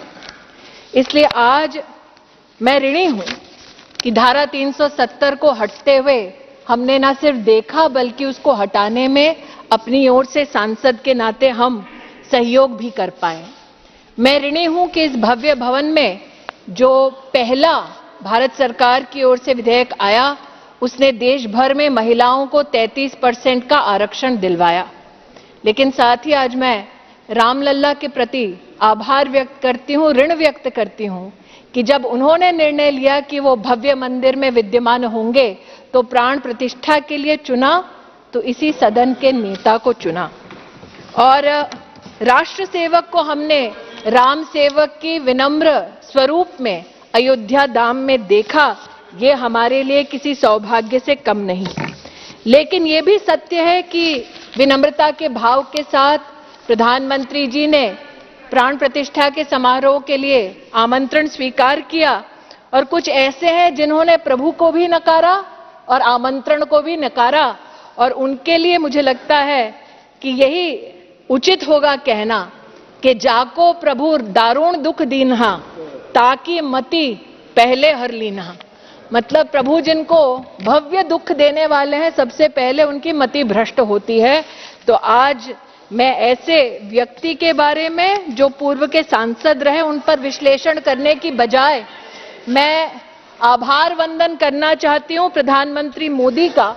लेकिन उससे पहले इस सभा में, इस सदन में एक तिरस्कार की भूमिका में प्रधानमंत्री मोदी और उनकी सरकार पर जो कटाक्ष हुए उसके संदर्भ में कुछ कहना चाहती हूं अमेठी की सांसद के नाते.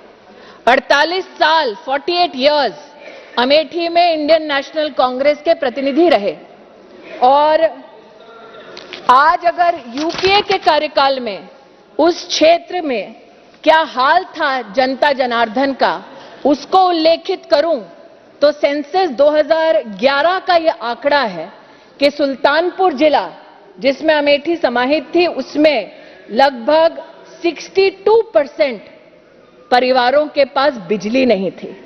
ये कांग्रेस के कार्यकाल का आंकड़ा है कि जिस जिले में अमेठी समाहित थी 2011 का आंकड़ा कहता है कि 83.8% उस जिले में परिवारों के पास शौचालय नहीं था. जिस जिले की आज मैं बात कर रही हूं साल 2011 का आंकड़ा है कि मात्र 20% ही रायबरेली जिला के लोगों के पास पीने का नल से जल था और यही हाल उस जिले का भी था जिसमें अमेठी समाहित है. इसलिए आज जब लोग पूछते हैं कि कांग्रेस के नेतृत्व में कितना लोहा है, उनसे पूछना चाहती हूं कि जब नरेंद्र मोदी आए तभी अमेठी लोकसभा क्षेत्र को पहला खाद का रैक नसीब हुआ. 48 साल जब गांधी खानदान का एक छत्र राज था तब ये नसीब में उनके क्यों नहीं था. अमेठी में, और हमारे किसान नेता यहां बैठे हैं, अमेठी में किसानों के लिए पहली बार सॉइल टेस्टिंग लैब तब बना जब नरेंद्र मोदी देश के प्रधान सेवक बने. अमेठी में पहला कृषि विज्ञान केंद्र तब बना जब देश के प्रधान सेवक नरेंद्र मोदी बने.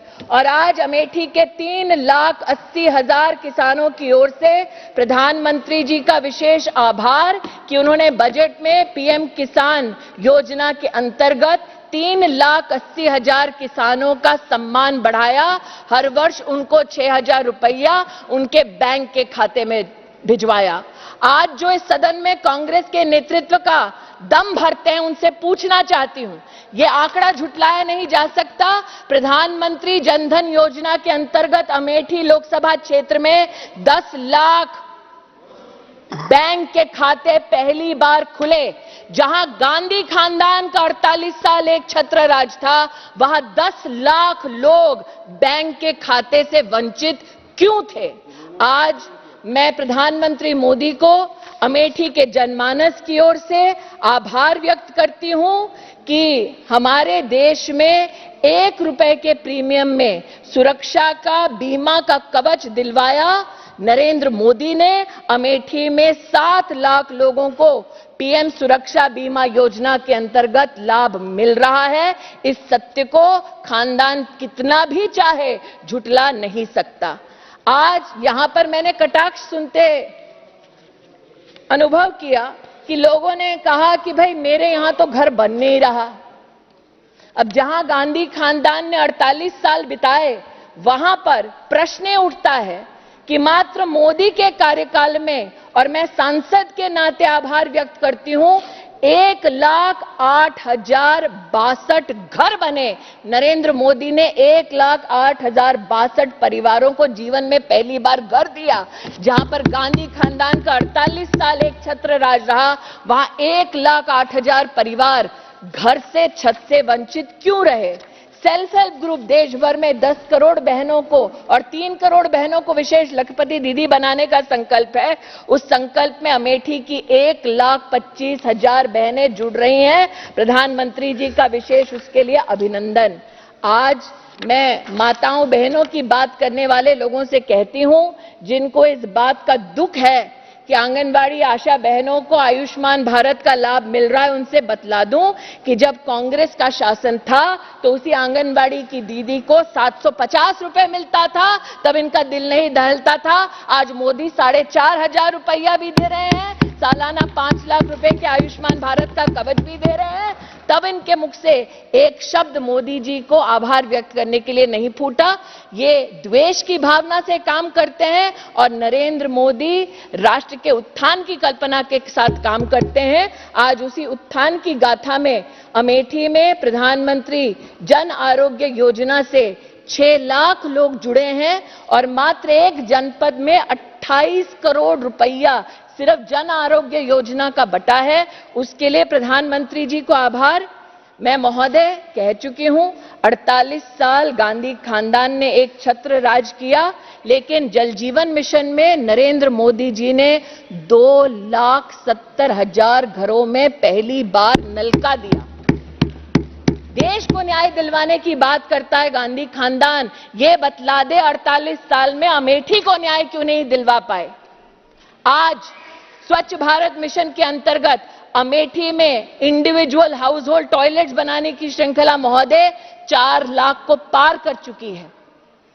जो ना शौचालय दे सके एक जनपद में, ना बैंक का खाता दे सके एक जनपद में, जो ना घर दे सके गरीब को एक जनपद में, आज वो एड़ी चोटी का जोर लगा रहे हैं कि नरेंद्र मोदी को किसी भी स्वरूप में अपमानित करें।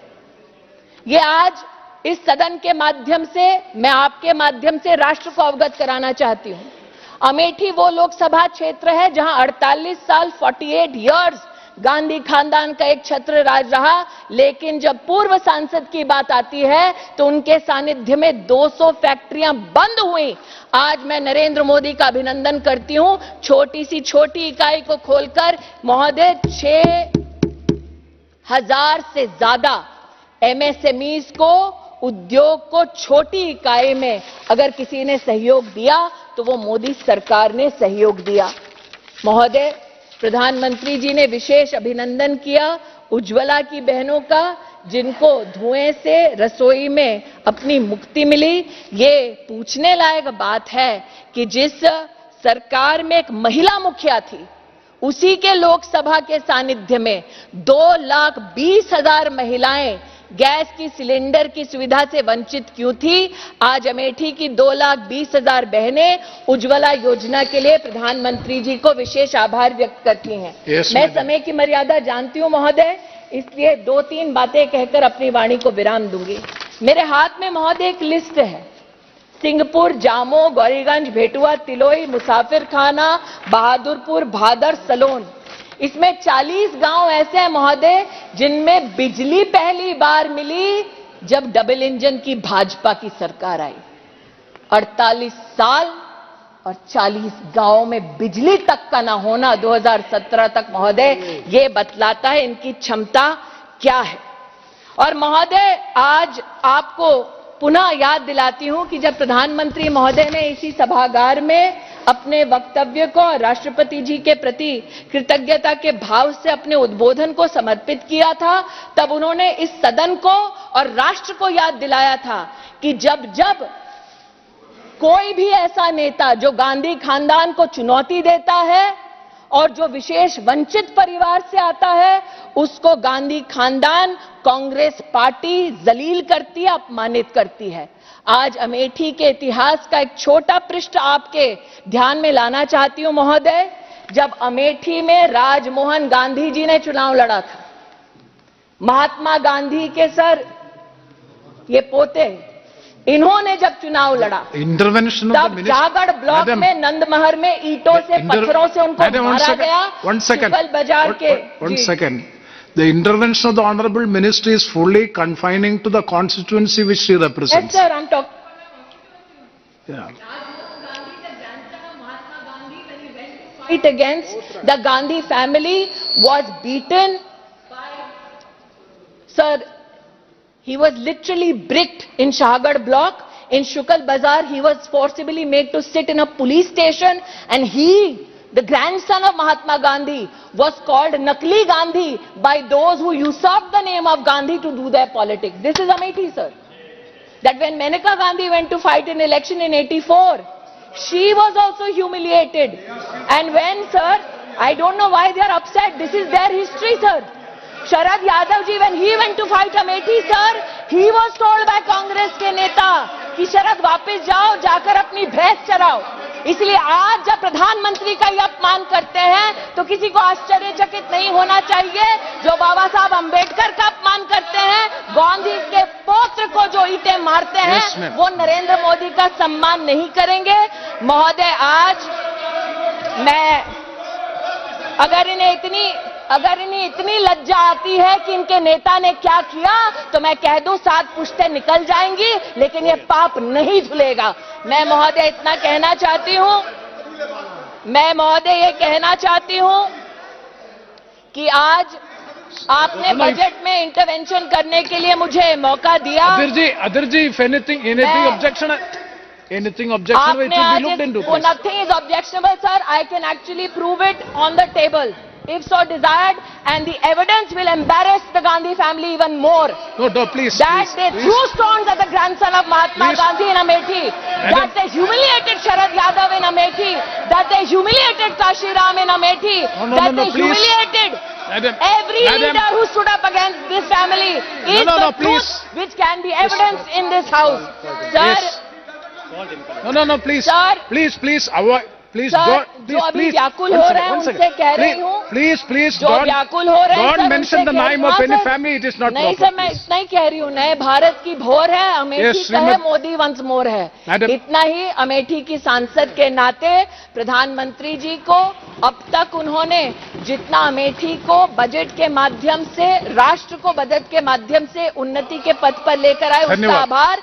और उनके तीसरे कार्यकाल की मैं अमेठी के नागरिकों की ओर से उनको बधाई देती हूं। पुनः कहती हूं, नए भारत का भोर है, इंडिया में मोदी वंस मोर है। Thank you.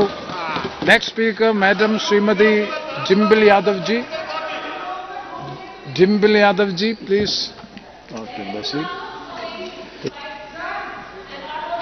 श्री चंद्रेश्वर प्रसाद जी।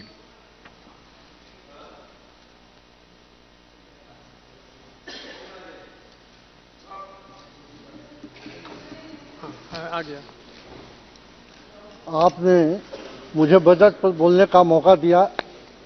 धन्यवाद अध्यक्ष जी।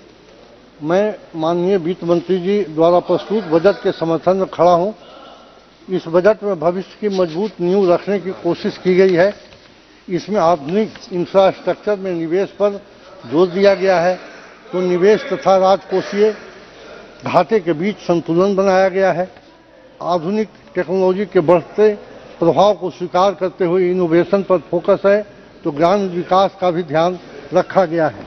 यह बजट सकारात्मक, दूरदर्शी, समावेशी एवं प्रगतिशील है, जिसमें वित्त मंत्री जी ने अगले 5 सालों की रूपरेखा तैयार की है। इसमें रोटी, कपड़ा और मकान के साथ सेहत और शिक्षा का भी ध्यान रखा गया है। बजट में बुनियादी ढांचे के विकास पर विशेष ध्यान दिया गया है, जिसमें लोगों को सहूलियत मिलेगी। अगले 5 वर्षों में 2 करोड़ और अधिक घर बनेंगे और मध्यम वर्ग के लोगों को भी अपना घर मिलेगा। 9 से 14 वर्ष की लड़कियों के लिए सर्वाइकल कैंसर का टीकाकरण होगा। यह एक अच्छा निर्णय है। महोदय, बजट में उच्च शिक्षा के लिए लोन की राशि बढ़ाई गई है, जिससे युवाओं को फायदा होगा। महोदय, हमारी केंद्र सरकार ने बिहार के जननायक स्वर्गीय कर्पूरी ठाकुर जी को भारत रत्न दिया है। इसके लिए समूचे बिहार वासियों की तरफ से मैं मोदी जी एवं केंद्र सरकार के प्रति अपना आभार व्यक्त करता हूं। बिहार ने हमेशा समाज और देश के निर्माण में अपना योगदान दिया है। बिहार के लोग काफ़ी परिश्रमी होते हैं और वे जहां भी जाते हैं अपनी कर्मठता और ईमानदारी के बल पर कामयाब होते हैं। हमारे लोकप्रिय मुख्यमंत्री आदरणीय नीतीश कुमार जी अपने सीमित संसाधनों से बिहार के विकास की पुरजोर कोशिश कर रहे हैं, परंतु पर्याप्त राशि के अभाव में बिहार में पूरा विकास नहीं हो पा रहा है। उनके नेतृत्व में शराबबंदी, 7 निश्चय, जल जीवन। 1 second. Now it is already 6. If the House agrees, we will extend the House up to 8 o'clock. Yes, House is extended up to 8 p.m. Please. उनके नेतृत्व में up to 8.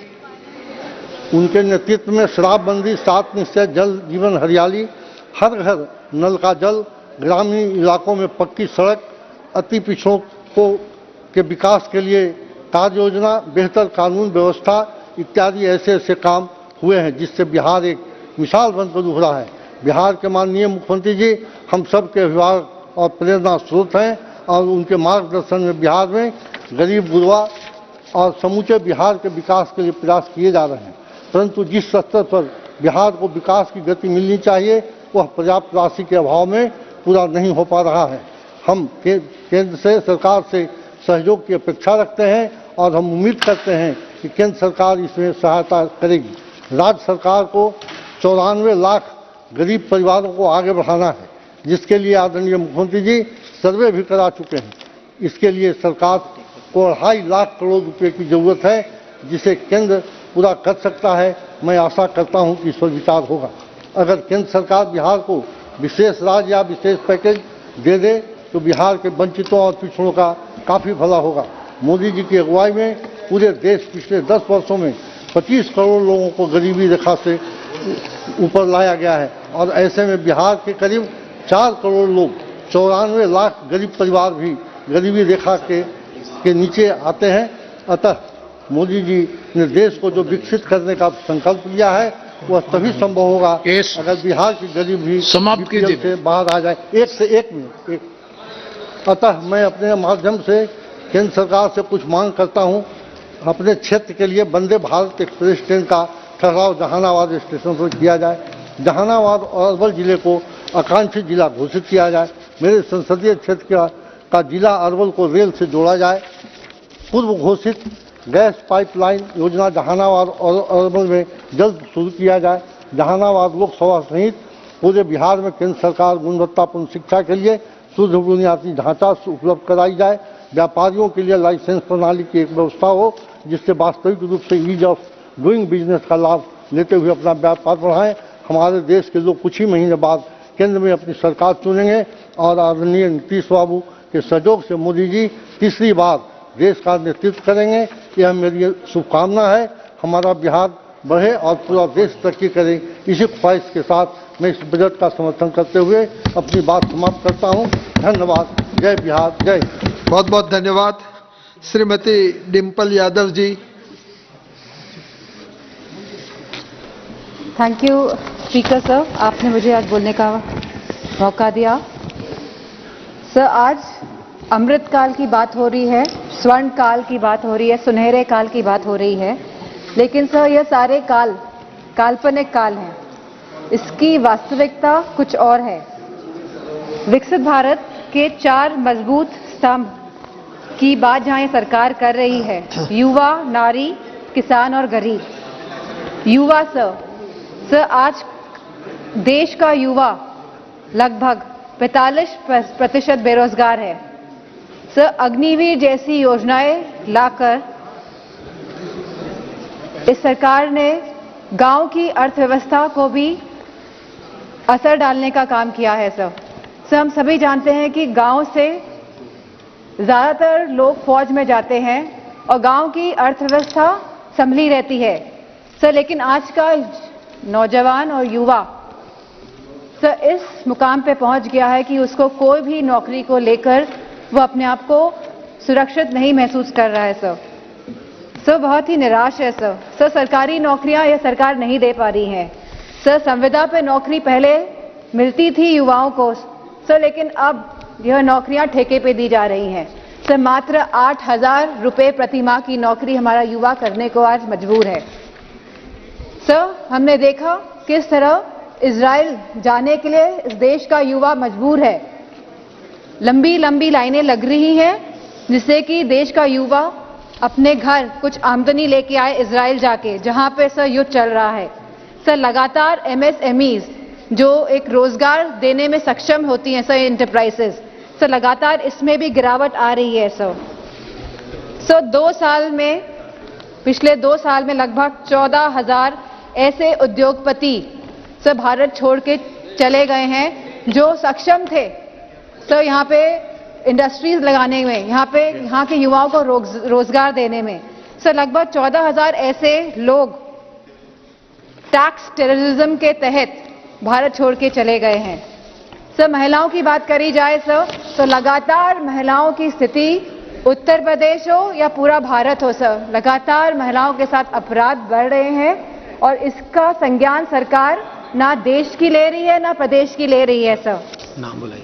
सर, जहां ये सरकार सक्षम आंगनवाड़ी और पोषण की बात कर रही है, वहीं संयुक्त राष्ट्र की रिपोर्ट आई है जहां भारत में पौष्टिक खाना खाने को नहीं मिल रहा है। सर 74% भारतीयों की बहुत पहुंच से ये पौष्टिक खाना बाहर है।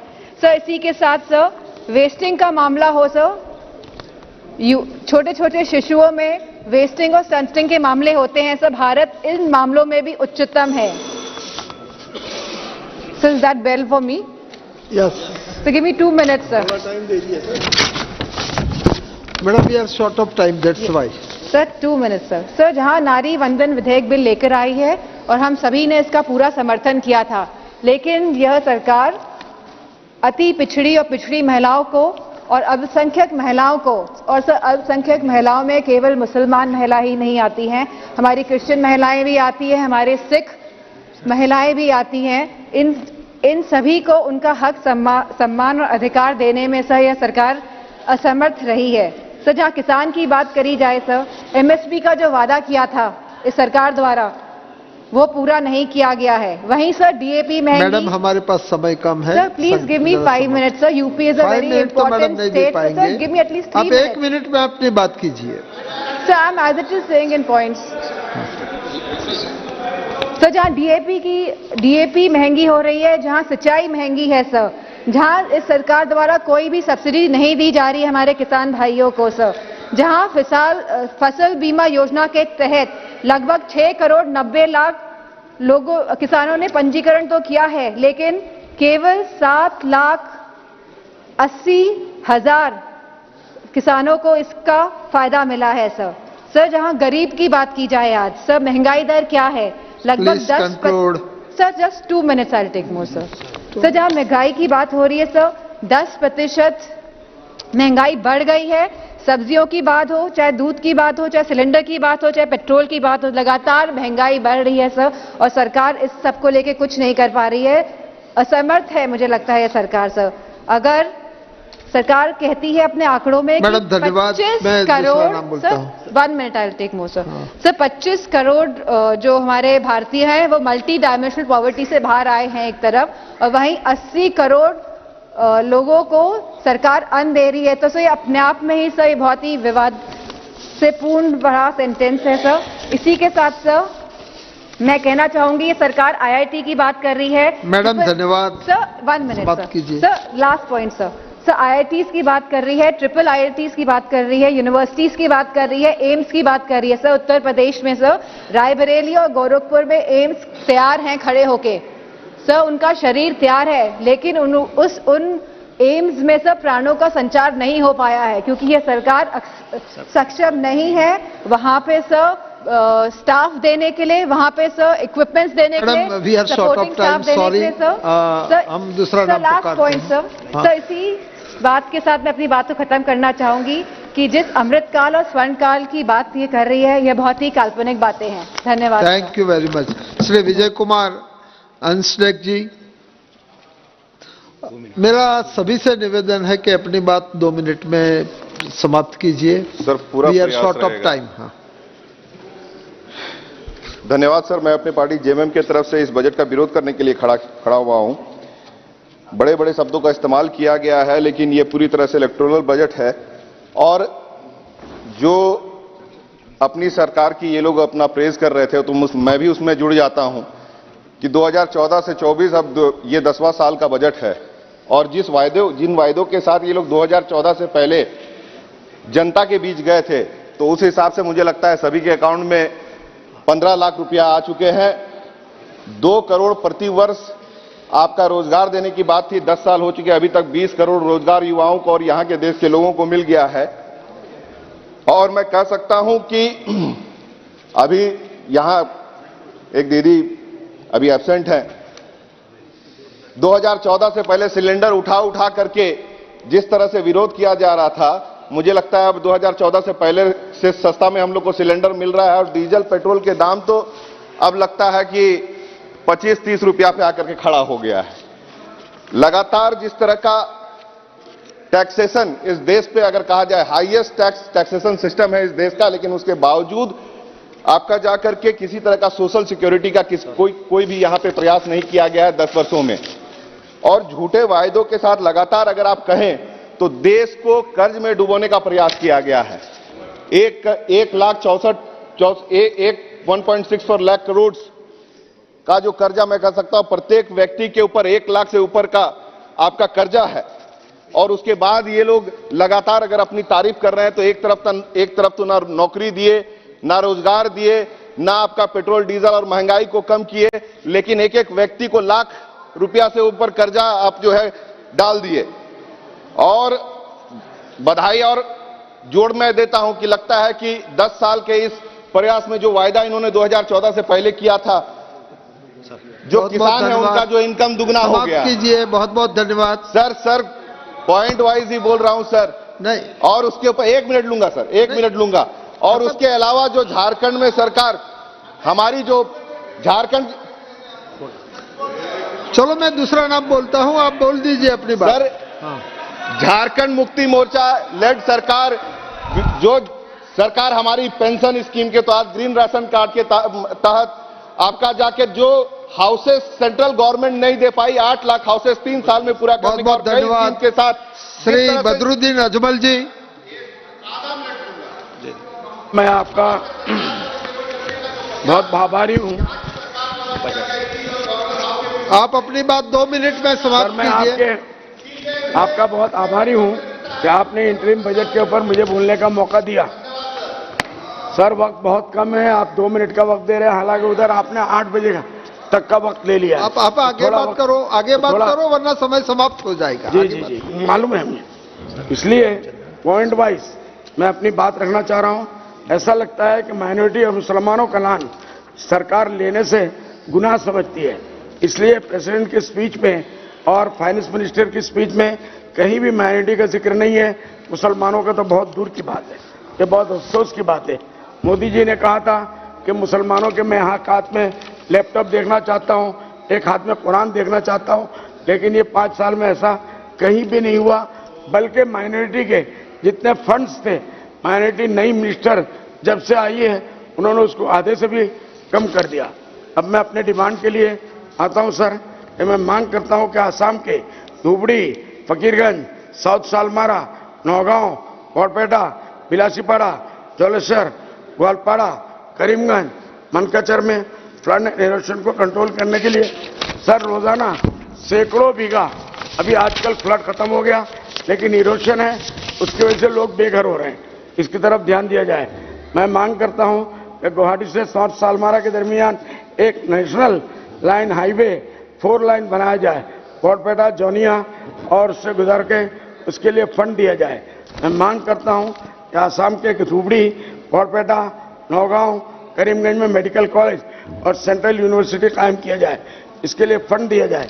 मैं मांग करता हूं कि आसाम के साउथ सालमारा, फकीरगंज, धुबड़ी, ग्वालपाड़ा, जलेसर, बिलासीपाड़ा, बरपेटा, बंगाईगांव में और नौगांव, होजाई, करीमगंज में हॉस्पिटल कायम किया जाए, उसके लिए फंड दिया जाए।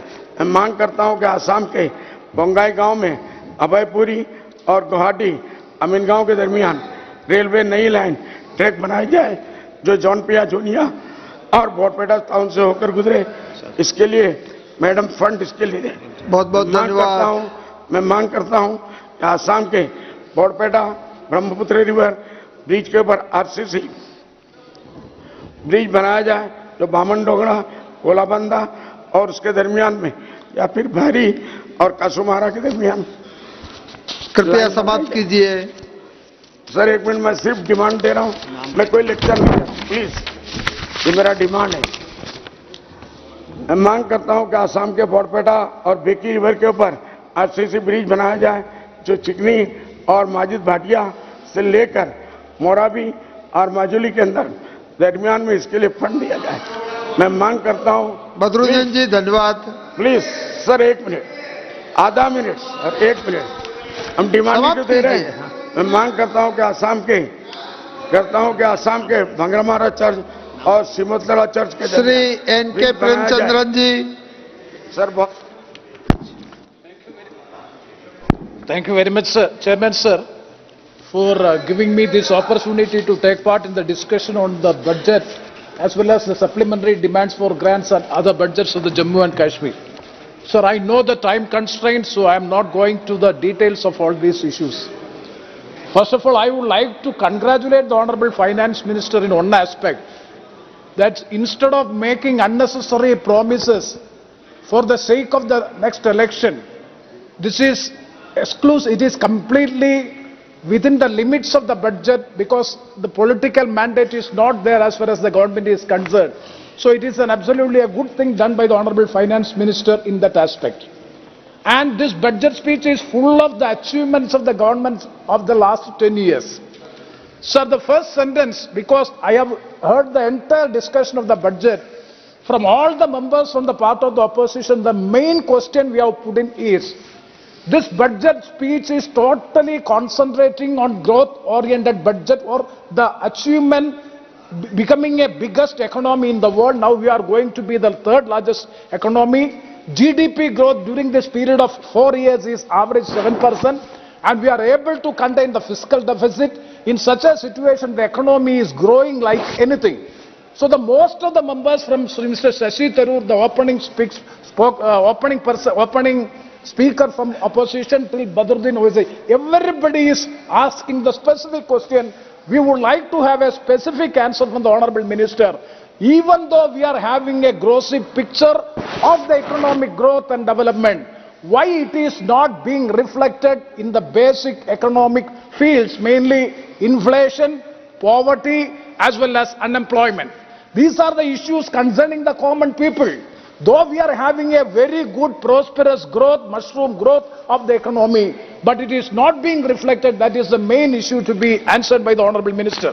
So the 10 years review of the Indian economy as well as the budget speech of the Honorable Finance Minister is fully concentrating, and even the Prime Minister in his reply to the presidential address also speaking about the growth and development of our economy, and also the Honorable Ministers further saying that the fruits of development started reaching the people at scale.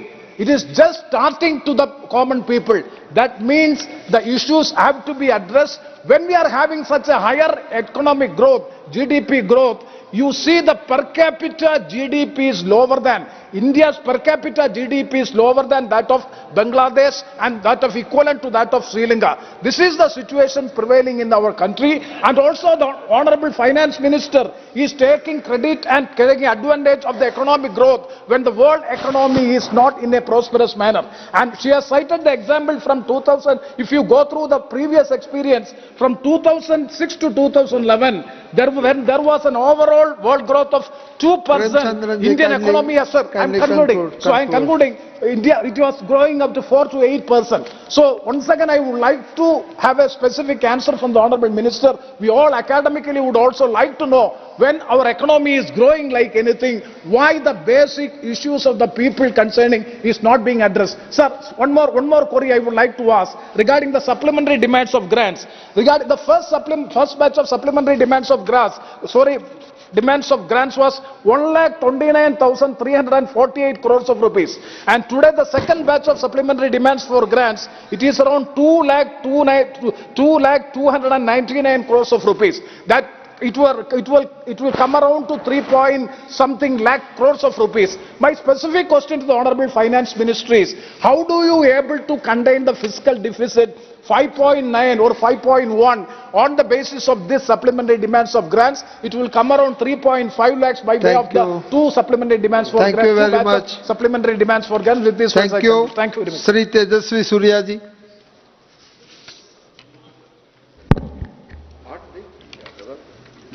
ಮಾನ್ಯ ಅಧ್ಯಕ್ಷರೇ, ಇವತ್ತು ನರೇಂದ್ರ ಮೋದಿ ಸರ್ಕಾರದ 10ನೇ ಬಜೆಟ್ನ ಕುರಿತಾಗಿರುವಂತಹ ಚರ್ಚೆಯಲ್ಲಿ ಮಾತನಾಡಲಿಕ್ಕೆ ಅವಕಾಶ ಮಾಡಿಕೊಟ್ಟಿದ್ದೀರಿ. ನಿಮಗೆ ನನ್ನ ಧನ್ಯವಾದಗಳು. 10 ವರ್ಷಗಳ ಹಿಂದೆ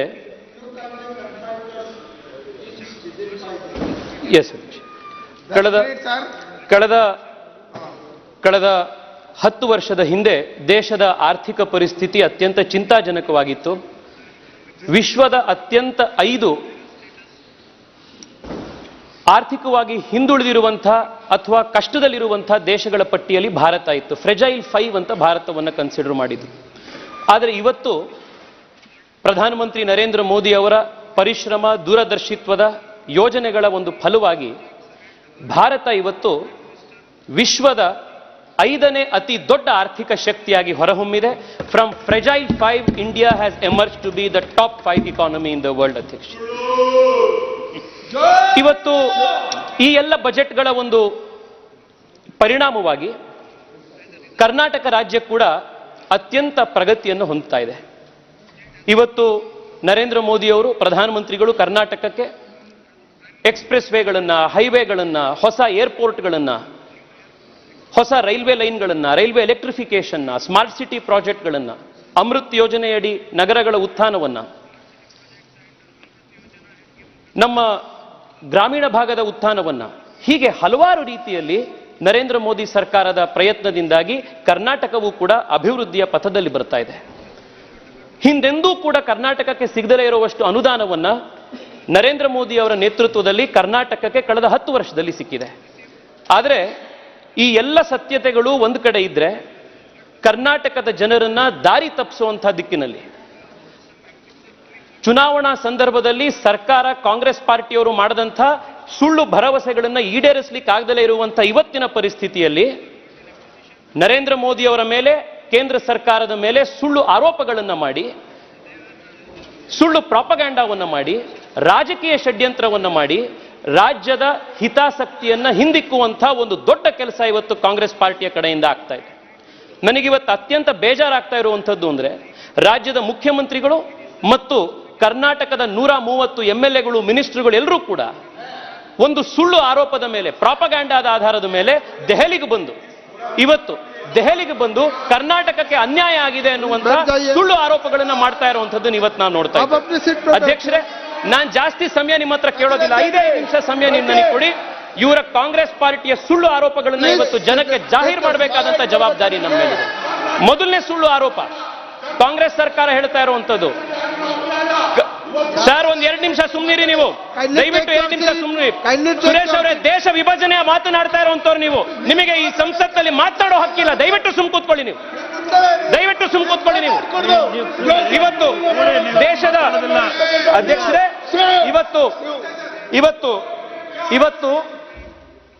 ಇವತ್ತು ಕಾಂಗ್ರೆಸ್ನ ಮುಖ್ಯಮಂತ್ರಿಗಳು, ಕಾಂಗ್ರೆಸ್ನ ಸಂಸದರು ದೇಶದ ಪ್ರತ್ಯೇಕತೆಯ ಬಗ್ಗೆ, ಕರ್ನಾಟಕದ ಪ್ರತ್ಯೇಕತೆಯ ಬಗ್ಗೆ, ಕರ್ನಾಟಕ ದಕ್ಷಿಣ ಭಾರತ ಪ್ರತ್ಯೇಕ ದೇಶ ಆಗಬೇಕು ಅನ್ನುವಂಥ ಪ್ರತ್ಯೇಕವಾದದ ಮಾತನಾಡ್ತಾ ಇದ್ದಾರೆ. ಯಾವ ಪಾರ್ಟಿ ನಾವು ದೇಶಕ್ಕೆ ಸ್ವಾತಂತ್ರ್ಯ ತಂದುಕೊಟ್ವಿ, ಮಹಾತ್ಮ ಗಾಂಧಿಯ ಪಾರ್ಟಿ ಅಂತ ತಮ್ಮಂತ ತಾವು ಕರ್ಕೊಳ್ತಾರೋ ದೇಶ ಒಡೆಯುವಂತ ಮಾತನ್ನು ಇವತ್ತು ಕಾಂಗ್ರೆಸ್ ಪಾರ್ಟಿಯವರು ಮಾತನಾಡ್ತಾ ಇದ್ದಾರೆ. ನಾಚಿಕೆ ಆಗ್ಬೇಕು ಕಾಂಗ್ರೆಸ್ ಪಾರ್ಟಿಯವ್ರಿಗೆ ಇವತ್ತು. ಯಾವ ಸರ್, ದಯವಿಟ್ಟು ಸುಮ್ ಕೂತ್ಕೊಳ್ಳಿ. ನಿಮ್ ಬಂಡವಾಳ ಏನು ಅಂತ ದೇಶಕ್ಕೆ ಗೊತ್ತಿದೆ. ಇಡೀ ದೇಶಕ್ಕೆ ಕರ್ನಾಟಕದ ಇತಿಹಾಸ, ಕರ್ನಾಟಕದ ಮಣ್ಣಿನ ಗಂಧ ಗಾಳಿ ಗೊತ್ತಿರುವಂತವರಿಗೆ ಈ ಪ್ರತ್ಯೇಕತಾವಾದದ ಕೂಗು ಏನು, ಅದರ ವಿರುದ್ಧ ಯಾವ ರೀತಿ ಪ್ರತ್ಯೇಕತಾವಾದಕ್ಕೆ ಉತ್ತರ ಕೊಡಬೇಕು ಅಂತ ಕನ್ನಡಿಗರಿಗೆ ಗೊತ್ತಿದೆ. ಅಧ್ಯಕ್ಷರೇ, ಭಾರತ ಜನನಿಯ ತನುಜಾತೆ ಜಯ ಹೇ ಕರ್ನಾಟಕ ಮಾತೆ ಅಂತ ಹೇಳಿ ಕುವೆಂಪು ಅವರು ನಮಗೆ ಪಾಠ ಕಲಿಸ್ಕೊಟ್ಟಿದ್ರು. ಕರ್ನಾಟಕ ಯಾವುದು ಅಂತಂದ್ರೆ ಭಾರತ ಜನನಿಯ ಸುಪುತ್ರಿ ಆ ತನುಜಾತೆ, ಅವಳು ಕರ್ನಾಟಕ ಅಂತ ಕುವೆಂಪು ಅವರು ನಮಗೆ ಮಾರ್ಗದರ್ಶನ ಮಾಡಿಕೊಟ್ಟಿದ್ರು. ಇದು ಕರ್ನಾಟಕದ ಒಂದು ಸಂಸ್ಕೃತಿ, ಕರ್ನಾಟಕದ ಒಂದು ಮಹಿಮೆ. ಇದು ಅಷ್ಟೇ ಅಲ್ಲ, ನಮ್ಮ ರಾಷ್ಟ್ರಕವಿ ಕುವೆಂಪು ಅವರು, ಸುರೇಶ್ ಅವರೇ ದಯವಿಟ್ಟು ಕೇಳಿಸ್ಕೊಳ್ಳಿ, ಇದನ್ನ ದಯವಿಟ್ಟು ಕೇಳಿಸ್ಕೊಳ್ಳಿ. ರಾಷ್ಟ್ರಕವಿ ಕುವೆಂಪು ಅವರು, ಕಿವಿಗೆ ಹಾಕೊಳ್ಳಿ ದಯವಿಟ್ಟು. ರಾಷ್ಟ್ರಕವಿ ಕುವೆಂಪು ಅವರು ಪ್ರತ್ಯೇಕತಾವಾದದ ಬಗ್ಗೆ ಮಾತನಾಡ್ತಾ ಹೀಗೆ ಹೇಳಿದ್ರು: ಪ್ರತ್ಯೇಕತೆಗಾಗಲಿ ವಿರೋಧಕ್ಕಾಗಲಿ ಸ್ವಲ್ಪವೂ ಅವಕಾಶ ಇರಬಾರದು. ಭರತಖಂಡ ಮರದ ಬುಡ, ಪ್ರಾಂತಗಳೇ ಅದರ ಕೊಂಬೆಗಳು, ಬುಡ ಕಡಿದ ಮೇಲೆ ಕೊಂಬೆಗಳು ಅಲ್ಲೇ ಇರುತ್ತವೆಯೇ. ನಾವು ಭಾರತೀಯರಾದುದರಿಂದ ಕನ್ನಡಿಗರಾಗಿದ್ದೇವೆ, ಭಾರತೀಯರಲ್ಲದವರು ಕನ್ನಡಿಗರೇ ಅಲ್ಲ. ಈ ಭಾವನೆಯನ್ನೆಂದೂ ಮರೆಯಬಾರದು. ಅದು ನಮ್ಮ ಜೀವನದ ಮೂಲ ಮಂತ್ರವಾಗಬೇಕು, ನಮ್ಮೆಲ್ಲ ವ್ಯವಹಾರಗಳ ಸೂತ್ರವಾಗಬೇಕು ಅಂತ ಕುವೆಂಪು ಅವರು ಹೇಳಿದ್ರು. ಕುವೆಂಪು ಅವರ ಆಶಯಕ್ಕೂ ಕೂಡ ಇವತ್ತು ಕಾಂಗ್ರೆಸ್ ಪಾರ್ಟಿ ವಿರೋಧವಾಗಿ ನಡ್ಕೊಳ್ತಾ ಇದೆ. ನಮ್ಮ ರಾಷ್ಟ್ರಕವಿ ಕುವೆಂಪು ಅವ್ರಿಗೂ ಕೂಡ ಪ್ರತ್ಯೇಕತಾವಾದದ ಮಾತನಾಡಿ ನೀವು ವಿರೋಧ ಮಾಡಿದ್ದೀರಿ, ಅಪಮಾನ ಮಾಡಿದ್ದೀರಿ. ಅಧ್ಯಕ್ಷರೇ, ಇವತ್ತು ಮೈ ಟ್ಯಾಕ್ಸ್ ಮೈ ರೈಟ್ ಅನ್ನುವಂತ ಒಂದು ವಾದವನ್ನು ಇವತ್ತು ಕಾಂಗ್ರೆಸ್ ಪಾರ್ಟಿಯವರು, ಮುಖ್ಯಮಂತ್ರಿಗಳು ಇವತ್ತು ದೆಹಲಿಗೆ ಬಂದು ಮಾಡ್ತಾ ಇದ್ದಾರೆ. ಏನಿದು ಮೈ tax my right? What is this my tax my right? Karnataka ಕೇಂದ್ರಕ್ಕೆ ಇಷ್ಟು ದುಡ್ಡನ್ನು ಕೊಡ್ತಾ ಇದೆ, ಆದ್ರೆ ಕರ್ನಾಟಕಕ್ಕೆ ನಾವು ಕಟ್ತಿರೋ ಅಷ್ಟು ದುಡ್ಡು ವಾಪಸ್ ಬರ್ತಾ ಇಲ್ಲ ಅನ್ನೋದು ಒಂದು ಫ್ಲೇಶಿಯಸ್ ಆರ್ಗ್ಯುಮೆಂಟ್ ಅವ್ರು ಮಾಡ್ತಾ ಇರುವಂತದ್ದು. ನಮ್ಮ ರಾಜ್ಯದಲ್ಲಿ ಕರ್ನಾಟಕದ ಬಜೆಟ್ನಲ್ಲಿ ಸುಮಾರು 55% ಕೊಡುಗೆ ಕೇವಲ ಬೆಂಗಳೂರು ಮಹಾನಗರದ ಬರುತ್ತೆ. ನಾನು ಬೆಂಗಳೂರಿನ MP. ನಾನು ಕರ್ನಾಟಕಕ್ಕೆ ಬೆಂಗಳೂರಿನ ಹೊರತಾಗಿ ಯಾವುದೇ ಬೆಂಗಳೂರಿನಲ್ಲಿ ಉತ್ಪಾದನೆಯಾಗುವಂತಹ ಏನು ರೆವೆನ್ಯೂ ಇದೆ, ಟ್ಯಾಕ್ಸ್ ಏನಿದೆ, ಅದು ಕರ್ನಾಟಕಕ್ಕೆ, ಕಲ್ಯಾಣ ಕರ್ನಾಟಕಕ್ಕೆ ಹೋಗಬಾರ್ದು, ಅದನ್ನ ಉತ್ತರ ಕರ್ನಾಟಕಕ್ಕೆ ಹೋಗಬಾರ್ದು, ಅದನ್ನ ಕೋಲಾರಕ್ಕೆ ಬಳಸಬಾರ್ದು. ಈ ರೀತಿ ಆರ್ಗ್ಯುಮೆಂಟ್ ನಾನು ಮಾಡ್ಲಿಕ್ಕೆ ಸಾಧ್ಯ ಆಗತ್ತಾ? ಈ ದೇಶ ಇವತ್ತು ನಡೀತಾ ಇರುವಂತದ್ದು ನರೇಂದ್ರ ಮೋದಿ ಅವರ ಸಬ್ಕಾ ಸಾಥ್ ಸಬ್ಕಾ ವಿಕಾಸ್ ಅನ್ನುವಂತ ಮಂತ್ರದ ಆಧಾರದ ಮೇಲೆ. ಯಾರು ಹಿಂದುಳಿದಿದ್ದಾರೆ, ಯಾರು ಕಷ್ಟದಲ್ಲಿದ್ದಾರೆ, ಅವರೆಲ್ಲರನ್ನೂ ಕೂಡ ಮುಂದೆ ತೆಗೆದುಕೊಂಡು ಹೋಗಬೇಕಾಗಿರುವಂತಹ ಜವಾಬ್ದಾರಿ ರಾಜ್ಯ ಕೇಂದ್ರ ಸರ್ಕಾರಗಳದ್ದಿದೆ. ಈ ರೀತಿ ಮೈ ಟ್ಯಾಕ್ಸ್ ಮೈ ರೈಟ್ ಅನ್ನುವಂಥ ಆರ್ಗ್ಯುಮೆಂಟು ದೇಶದ ಸಂವಿಧಾನ ವಿರೋಧವಾಗಿರುವಂಥ ಆರ್ಗ್ಯುಮೆಂಟು, ದೇಶದ ಫೆಡರಲ್ ಸ್ಟ್ರಕ್ಚರಿಗೆ ವಿರುದ್ಧವಾಗಿರುವಂಥ ಆರ್ಗ್ಯುಮೆಂಟ್ ಅದು. ಈ ರೀತಿಯ ದೇಶ ವಿಭಜನೆ ಮಾನಸಿಕತೆಯನ್ನ, ಸಂವಿಧಾನ ವಿರೋಧಿ ಮಾನಸಿಕತೆಯನ್ನ ನಾವು ಖಡಾಖಂಡಿತವಾಗ್ಲೂ ಖಂಡಿಸಬೇಕಾಗಿರುವಂಥ ಸಮಯ ಬಂದಿದೆ. ತಮ್ಮಂತಾವು ಬಾಬಾ ಸಾಹೇಬ್ ಅಂಬೇಡ್ಕರ್ ಬಹಳ ದೊಡ್ಡ ಅನುಯಾಯಿ ಅಂತ ಕಾಂಗ್ರೆಸ್ನವರು, ಮುಖ್ಯಮಂತ್ರಿಗಳು ಕರ್ಕೊಳ್ತಾರೆ. ಬಾಬಾ ಸಾಹೇಬ್ ಅಂಬೇಡ್ಕರ್ ಏನ್ ಹೇಳಿದ್ರು ಕೋಆಪರೇಟಿವ್ ಫೆಡರಲಿಸಂ ಬಗ್ಗೆ? ಬಾಬಾ ಸಾಹೇಬ್ ಅಂಬೇಡ್ಕರ್ನ ಸೋಲಿಸಿದಂತಹ ಪಾರ್ಟಿಯವರು ಇವರು. ಅದಕ್ಕೆ ಸಂವಿಧಾನದ ಕೋಆಪರೇಟಿವ್ ಫೆಡರಲಿಸಂನ ಆಶಯಕ್ಕೂ ವಿರುದ್ಧವಾಗಿ ಇವತ್ತು ನಡ್ಕೊಳ್ತಾ ಇರುವಂತದ್ದು. ಅಧ್ಯಕ್ಷರೇ, ಈ ಇಡೀ ಲಾಜಿಕ್ ಏನಿದೆ, ಮೈ tax my right, I want to take a minute to explain to you, Adhyakji, why this is a illogical argument. ಇವತ್ತು ಬೆಂಗಳೂರಿನಲ್ಲಿ ಮ್ಯಾಕ್ಸಿಮಮ್ ಹಣ ಬೆಂಗಳೂರಿನ ಮಹದೇವಪುರ, ಬೆಂಗಳೂರಿನ ಬೊಮ್ಮನಹಳ್ಳಿ 2-3 ಏರಿಯಾಗಳಿಂದ ಬರುತ್ತೆ.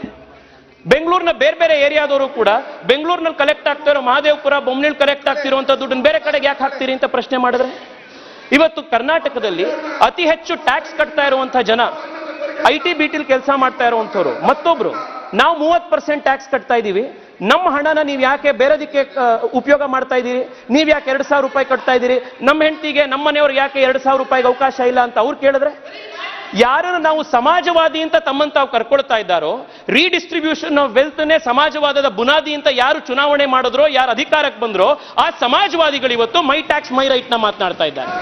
ನಾಳೆ ಇದೇ ಮೈ ಟ್ಯಾಕ್ಸ್ ಮೈ ರೈಟ್ ನ ಅಂಬಾನಿ ಮಾತನಾಡಿದ್ರೆ, ಇದೇ ಮೈ ಟ್ಯಾಕ್ಸ್ ಮೈ ರೈಟ್ ನ ದೊಡ್ಡ ಉದ್ಯೋಗಪತಿಗಳು ಮಾತನಾಡಿದ್ರೆ, ನಾನ್ ಜಾಸ್ತಿ ಟ್ಯಾಕ್ಸ್ ಕಟ್ತೀನಿ, ಅದಕ್ಕೋಸ್ಕರ ಆ ಟ್ಯಾಕ್ಸ್ ಹಣ ನನಗೆ ಬರಬೇಕು ಅಂತ ಕೇಳಿದ್ರೆ ಏನ್ ಆರ್ಗ್ಯುಮೆಂಟ್ ಮಾಡ್ತಾ ಇದ್ದೀರಿ ನೀವು? ಯಾವ ಲಾಜಿಕ್ ನಲ್ಲಿ ಆರ್ಗ್ಯುಮೆಂಟ್ ಮಾಡ್ತಾ ಇದ್ದೀರಿ? ಅಧ್ಯಕ್ಷರೇ, ಇವತ್ತು ರಾಜನಾಥ್ ಸಿಂಗ್ ಜಿ ಅವರು ನಮ್ಮ ಎದುರುಗಡೆ ಕೂತಿದ್ದಾರೆ, ದೇಶದ ರಕ್ಷಣಾ ಸಚಿವರು. ಪ್ರತ್ಯೇಕ ರಾಷ್ಟ್ರ, ಪ್ರತ್ಯೇಕ ದಕ್ಷಿಣ ಭಾರತದ ರಾಷ್ಟ್ರ ಏನ್ ಮಾತನಾಡ್ತಾ ಇದ್ದೀರಿ ಕಾಂಗ್ರೆಸ್ನವರು? ಇವತ್ತು ಯಾವ ಮುಖ ಹೊತ್ಕೊಂಡು ಇತ್ತೀಚೆಗೆ 1 ತಿಂಗಳ ಹಿಂದೆ ಕಾಶ್ಮೀರದ ಗಡಿಯಲ್ಲಿ ದೇಶಕ್ಕೋಸ್ಕರ ಹುತಾತ್ಮನಾದಂತ ಕ್ಯಾಪ್ಟನ್ ಪ್ರಾಂಜಲ್ರ ತಂದೆ ತಾಯಿಗಳಿಗೆ ಈ ಪ್ರತ್ಯೇಕತಾವಾದದ ಕೂಗನ್ನು ಹಿಡಿದು ಯಾವ ಮುಖ ತೋರಿಸ್ತೀರಿ ನೀವು?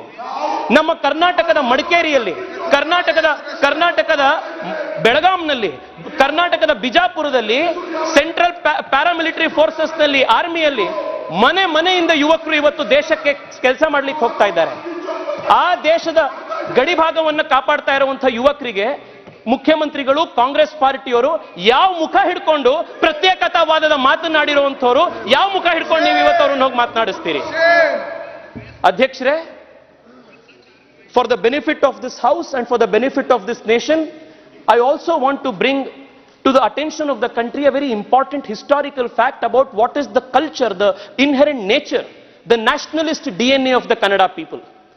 Adhyakji, it gives me immense pride to state that when right after 1947 the country got independence and multiple princely states were there in India and they all had to merge to become the Indian Union, the first princely state to voluntarily accede to the Indian Union was my state of Karnataka, the Mysuru state. ನಮ್ಮ ರಾಜ್ಯದು ಇಡೀ ದೇಶ ಜೊತೆಗೆ ಒಂದಾಗಿದ್ದು ಕರ್ನಾಟಕ ರಾಜ್ಯ, ಮೈಸೂರು ರಾಜ್ಯ. ಅಷ್ಟೇ ಅಲ್ಲ ಸುರೇಶ್ ಅವರೇ, ದಯವಿಟ್ಟು ಕೇಳಿಸ್ಕೊಳ್ಳಿ. ತಾವು ಹಳೆ ಮೈಸೂರು ಭಾಗದಿಂದ ಬರ್ತೀರಿ, ದಯವಿಟ್ಟು ಇದನ್ನು ಕೇಳಿಸ್ಕೊಳ್ಳಿ.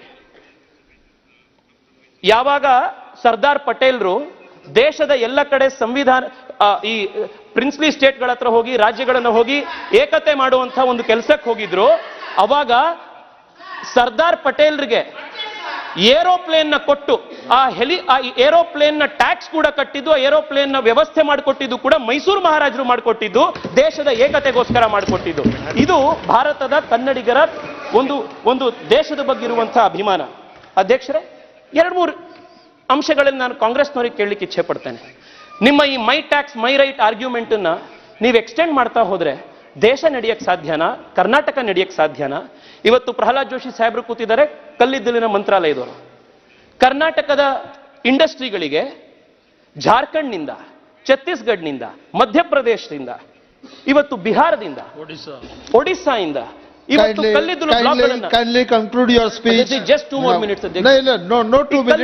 ಕಲ್ಲಿದ್ದಲು ಬ್ಲಾಕ್ಗಳನ್ನ ಇವತ್ತು ಹರಾಜು ಮಾಡಿ ಕೊಟ್ಟಿದ್ದಾರೆ.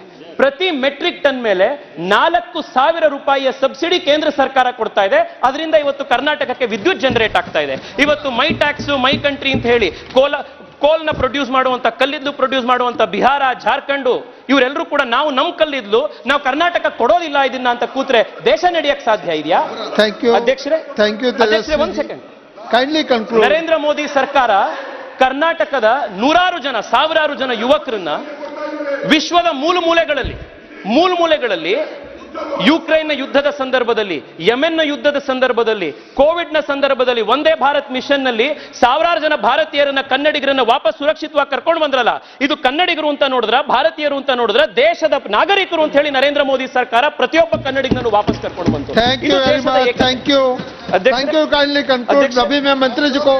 मंत्री जी का नाम पुकारता हूं. ಇವತ್ತು ಕರ್ನಾಟಕದ ಪ್ರತಿ ರೈತರಿಗೆ, ದೇಶದ ಪ್ರತಿ ರೈತರಿಗೆ, ಕರ್ನಾಟಕದ ರೈತರಿಗೆ, ದೇಶದ ರೈತನಿಗೆ ಪ್ರತಿ ಡಿಎಪಿ ಚೀಲದ ಮೇಲೆ, ಪ್ರತಿ ಯೂರಿಯಾದ ಚೀಲದ ಮೇಲೆ 2000 ರೂಪಾಯಿ ಕೇಂದ್ರ ಸರ್ಕಾರದ ಸಬ್ಸಿಡಿ ಬರ್ತಾ ಇದೆ. ऑनरेबल मिनिस्टर श्रीमती निर्मला सीतारमन जी,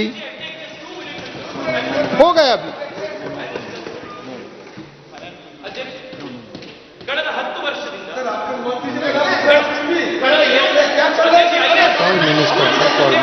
मैडम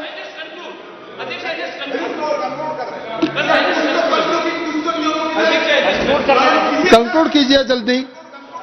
माइक और अध्यक्ष जी, kindly conclude last it 10 years in one or two sentences. अध्यक्ष जी, I just conclude in 1 minute. अध्यक्ष, ಕಳೆದ 5 ವರ್ಷದಿಂದ ನಿರಂತರವಾಗಿ Karnataka is on the top of the FDI chart.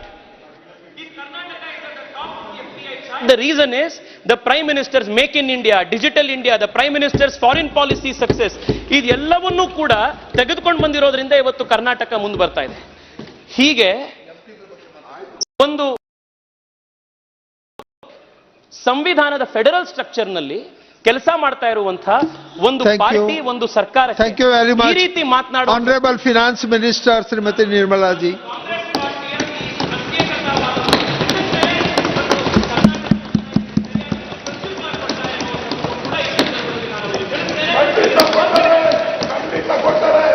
Kindly take your seat. Thank you very much, Honorable Speaker, sir.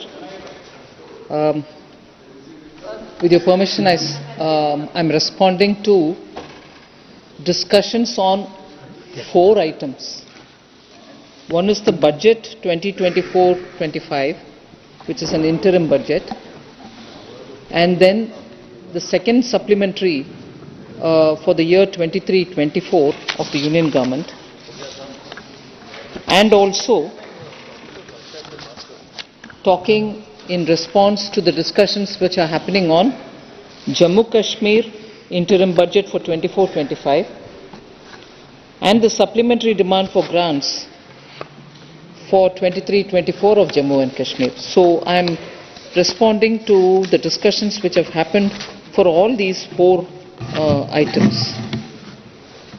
So without going into great detail about what has been provided for and so on, I'll just give the highlights and move on to responding to honorable members who have spoken on the topic. I would think, as was observed by honorable member N.K. Premchandran, it's an interim budget. We've kept the spirit of the vote on account, except for highlighting the fact that for capital expenditure for 24-25, we've kept an outlay of 11 lakh crores, 11,11,111 crores, which is a 17% hike over 23-24. Sorry, this is an outlay which is about 17% higher than the RE of 23-24. I just want to highlight that, sir. And this outlay is higher than the projected GDP growth rate of 10.5%. So even faster or higher than the GDP growth rate we've accommodated for capital expenditure. And the other feature which I'll draw the attention, which many honorable members have taken cognizance of, is that the fiscal deficit glide path which we had submitted before the House and got approved, 5.8% is what we have provided for this year, provided in the sense that's where we will be in the 23-24 budget, and for the forthcoming year we are predicting that it will be 5.1%. Actually 5.9 is what we were expected to reach, and 5.2 was what we were expected to reach the next year, but we have been fairly a lot more prudent and managed it efficiently. Therefore we are able to reach, instead of 5.9, 5.0 this year itself, and the next year, instead of reaching 5.2, which would have been as per the glide path, we have made sure that we will be 1 notch down, so we will be 5.1 itself. So this being the highlight, I also want to underline the fact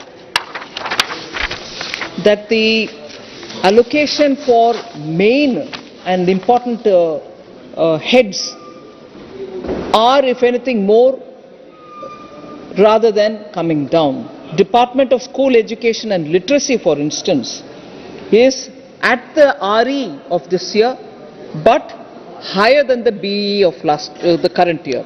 68,805 now is 72,474 for the year 2024-25. Health and Family Welfare, similarly, 86,175 was the BE. Now it is 87,657. So nowhere have we cut down. Ministry of Minority Affairs, 3,098 was the BE. Now 3,183 is the BE crores. Similarly, for rural development, 1,57,545 has now become 1,77,566. The Department of Social Justice and Empowerment, 12,847 was the BE, now it's become 13,000. Ministry of Women and Child Welfare, 25,449 was the BE, now it's become 26,092. So nowhere has there been a reduction, on the contrary, it's only an increase in the BE. Major capital allocations, sir. Road transport and highways, which received in the BE 2,58,606 is now receiving 2,72,241. Railways received 2,40,000, now it's receiving 2,52,000. Defence 1,71,375 has now gone up to 1,82,241. And the state's capex loan scheme, which is interest-free 50 years, 1,30,000 has been retained at 1,30,000. So if that is the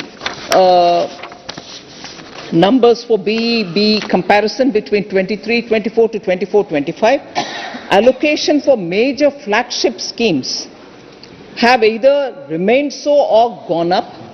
In the PM Kisan Samman Nidhi, 60,000 crores BE 23-24 has remained 60,000 in 24-25. PM AY Awas Yojana Rural 54,487 is 54,500. PM Awas Yojana Urban 25,103 has gone up to 26,171. Jal Jeevan Mission 70,000 crore has gone up to 70,163. Manrega 60,000 has gone up to 86,000 crores, and that is a demand-driven program.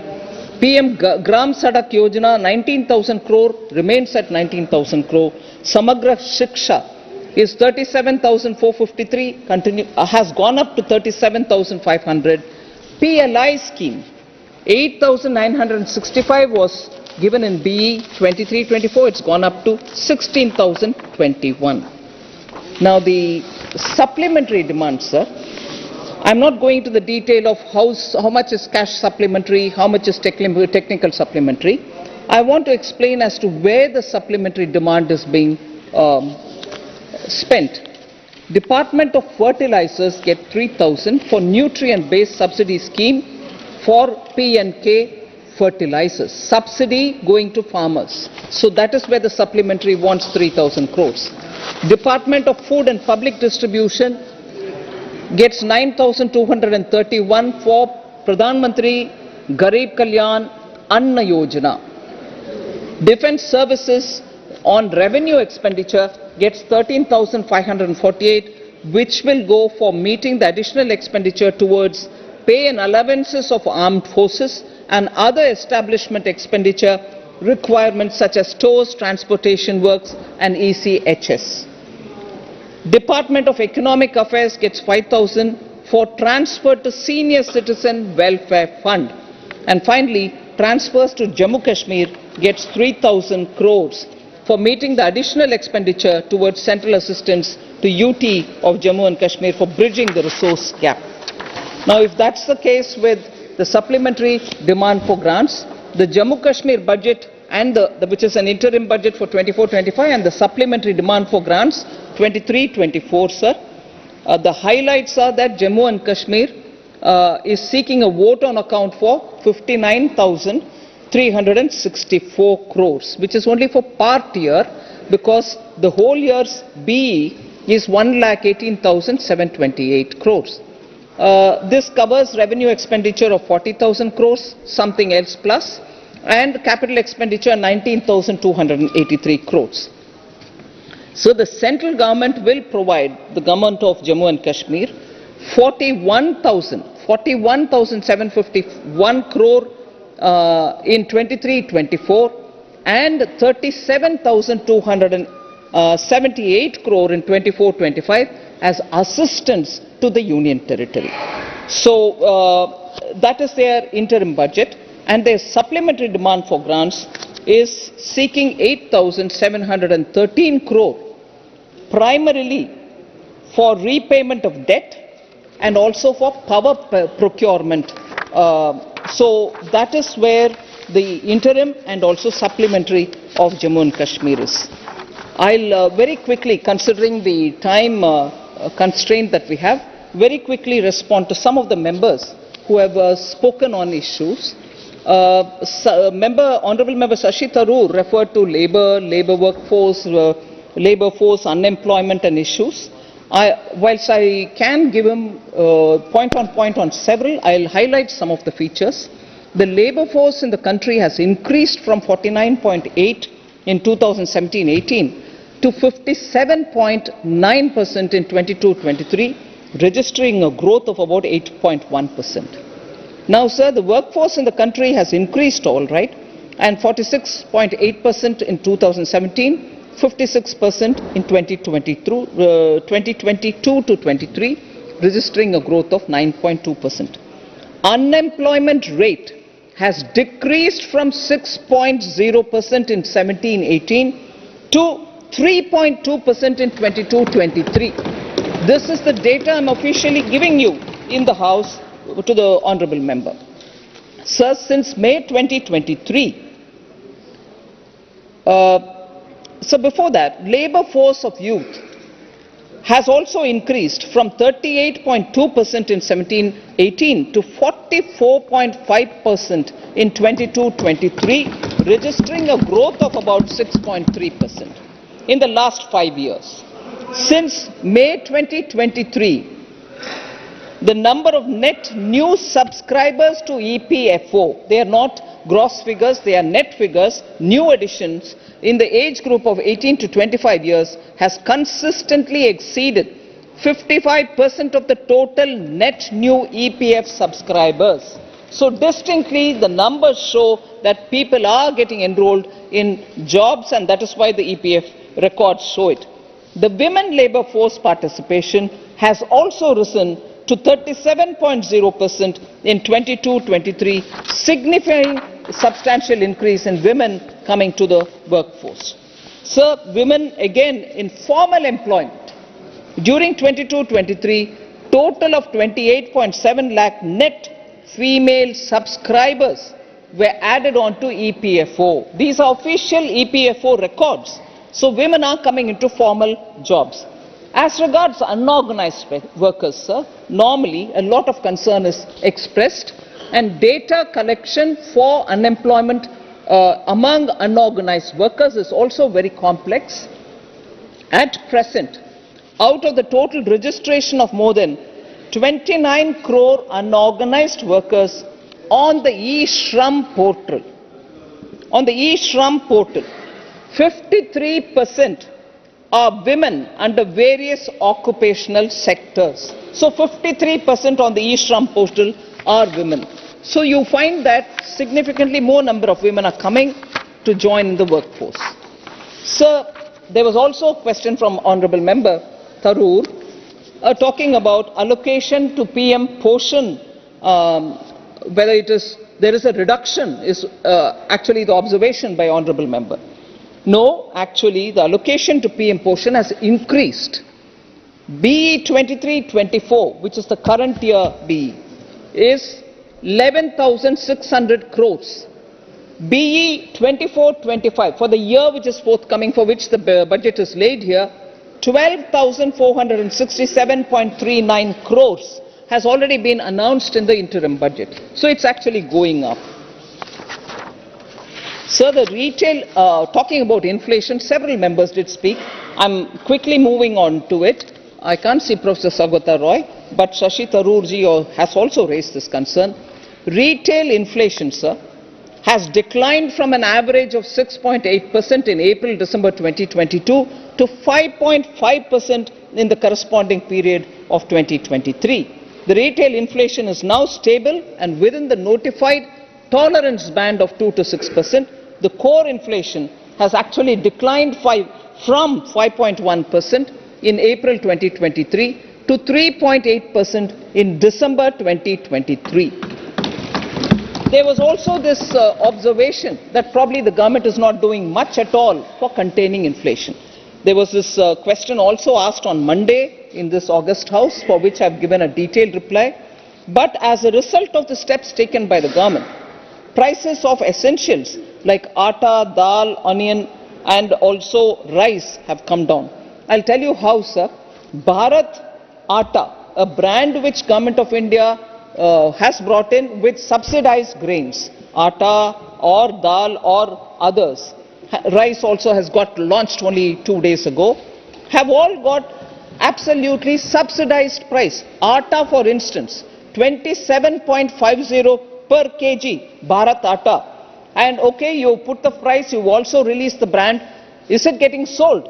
The quantity sold, lakh metric tons, 2.37 lakh metric tons as on 28 January 2024. So Bharat Atta at 27 rupees 50 paisa per kg, 2.37 lakh metric tons are already sold to the public, which means to that extent the prices have cooled down.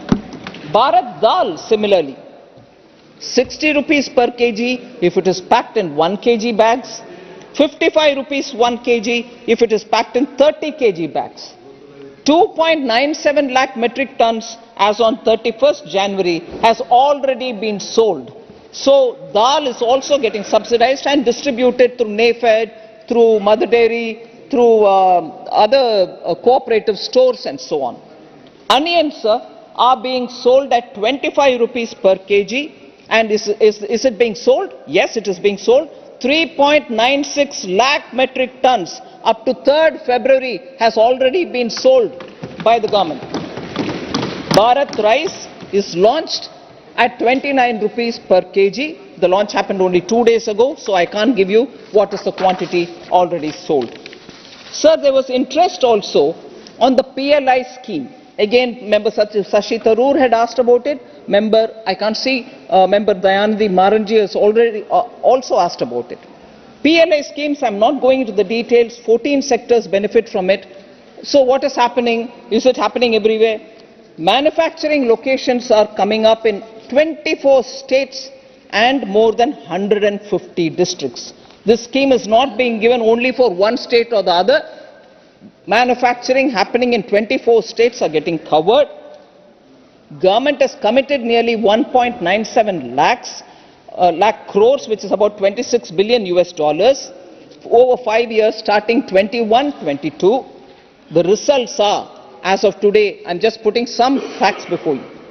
1.07 lakh crore investment is already committed by people who want to set up businesses. Around 7 lakh employment, both direct and indirect, have already been created. 3.40 lakh crores of exports are happening. 8.7 lakh crore rupees of production and sales are happening. 176 MSMEs are selected as direct beneficiaries of the PLI scheme. So these are the implications and the outcome as things stand now of the PLI. So there was this question regarding COVID-led poverty increase. Several members mentioned about it. Member, I can't see if Girish Chandraji from BSP is around, but the 2 points which I'd like to highlight here are poverty. Actually, MPI has nearly halved from 0.117 to 0.066 in 2019-21, thereby setting a clear path for sustainable development goals to be achieved for India by the stipulated time of 2030. This is, and also the health and other indicators, and which are very important components of the multi-dimensional poverty index, are benefiting from the measures taken by the government. The decline in the deprivation levels measured by nutrition, sanitation facility, cooking fuel and housing are very distinctly observed by the research groups. Largest improvements were reported in the states like Bihar, Madhya Pradesh, UP, Odisha and Rajasthan, with rural areas actually steering the fall in the incidence of poverty.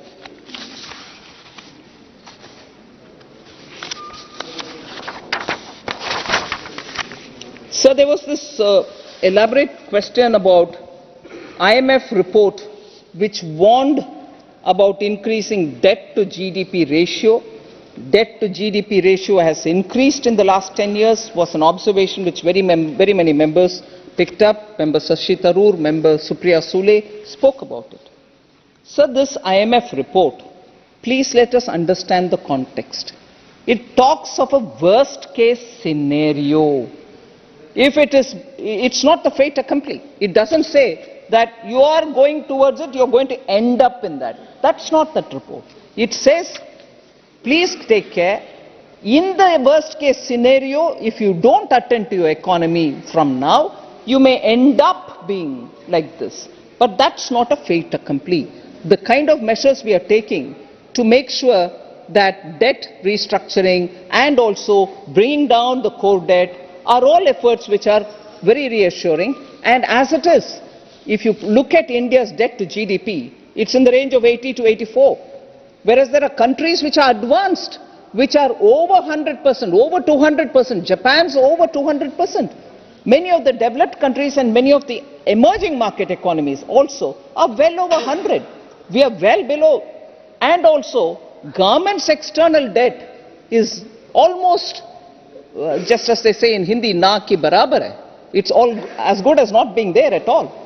So, I think the honorable members of the House can be assured that our debt to GDP is being attended to. The situation that the IMF report talks about is an extreme worst case scenario.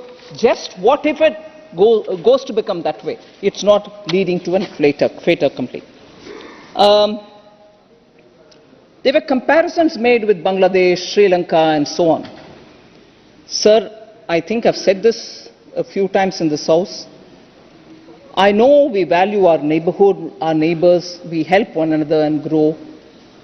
It's all right to compare. Nobody is stopping anyone from comparing.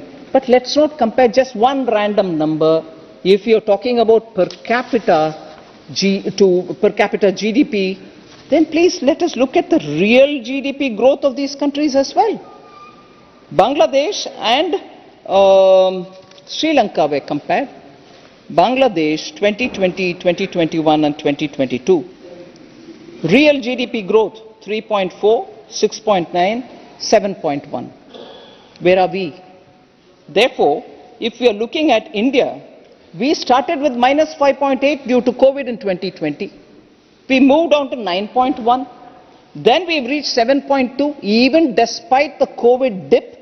So let's compare that as well. Now look at Sri Lanka. 2020, when we were minus 5.8, they were minus 4.6. Next year 3.5, now they are minus 7.8. So just comparing per capita GDP alone doesn't get you a complete picture. Please also look at the GDP growth. Where are they? Negative, positive? So I would kindly request members on that score.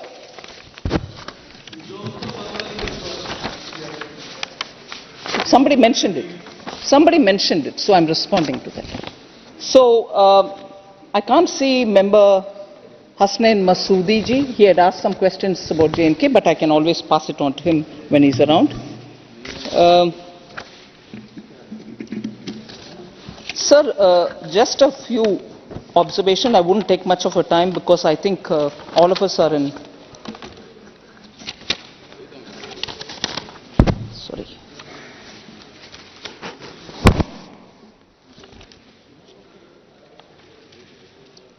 So member N.K. Premchandran had spoken about Sri Lanka and Bangladesh, I think, and also said inflation, poverty, employment are all very important indicators. You should look at that as well. I think not only Bangladesh, Sri Lanka matter, but also on the inflation and also the other issues that employment and so on. In answering other members, I have also responded to him. I won't get too much into it.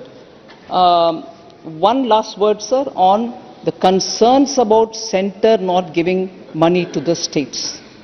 The big debate which is going on because some representatives from the government of Karnataka are also here. Support is being extended by Kerala government. And when I was here answering member Adir Ranjan Chaudhary, I know Tamil Nadu also voiced concern. I want to assure this House, and I'll give you the data. Whatever the Finance Commission has recommended, I follow it to the last word. In the case of Karnataka, I will very clearly say, comparing with other Finance Commission periods, 13th Finance Commission period is 2010-11 to 2014-15. Karnataka received 61,691 crores those 5 years. 14th Finance Commission, beginning 2015-16 to 2019-20, Karnataka received 1,51,309 crores. Our current 15th Finance Commission, which we are now from 2020-21 disbursing, as of 31st March 2026 is what that commission will relate to. But for the 4 years, Karnataka has already received 1,29,854 crores. 4 years compared to 5 years there. When 5 years, sorry? I'm talking about Finance Commission, madam. I'm talking about the Finance Commission related period, madam. We can always answer questions which you may ask of other period. This is Finance Commission related devolution. 1,29,854 already for the 4 years. It is estimated at the end of the 5th year, Karnataka would have received 1,74,339. Compare it with the previous Finance Commission, 1,51,309, and compare it in the current Finance Commission, 1,74,000. This is the tax devolution, sir. Now, if you look at the grants and aid, I'm not going year by year, but the 5 years, Finance Commission was that one. Now I'm going to talk about 10 years of UPA, not Finance Commission, 10 years of UPA, 60,779 crores, 60,779.84 crores, 10 years of UPA time. What is it now? 10 years now, likely to complete now, 2,08,832.02 crores. Already released. Over and above that, additional grants and aid of 18,005 crores, which is 18,005 crores, has been budgeted this year for release in 23-24, March 31st, 2024 ke andar. Before that, Karnataka will get 1 minute, let me finish, ma'am. You please do ask your question, I'll answer. 18,005 crores. Additional grant is being released before 31st March this year, put together in 10 years, compared to 60,779.84 crores received during UPA 10 years. What Karnataka is getting now is 2,26,837 crores. Sir, where is Karnataka being denied money? Karnataka receiving less money? What the Finance Commission said, we are releasing and releasing in time. Just one last thing. What the Finance Commission didn't tell us, they didn't ask us to do. In addition, what we have released, over and above what we released through the Finance Commission, is this devolution Two items which I'll highlight and finish. Since 1996, an amount of 81,470 crores has been lying like that. No government touched it. We sat together and decided. The guidance received from the Prime Minister was, please, why are you sitting? Clear it, give it to the states. Since 96, that amount is pending. I've said this before once in the House. 81,470 crores were cleared to all the states, and in that, Karnataka received 2,671 crores. Nothing to do with Finance Commission, and no questions asked if I didn't touch it also. From 96, it's lying.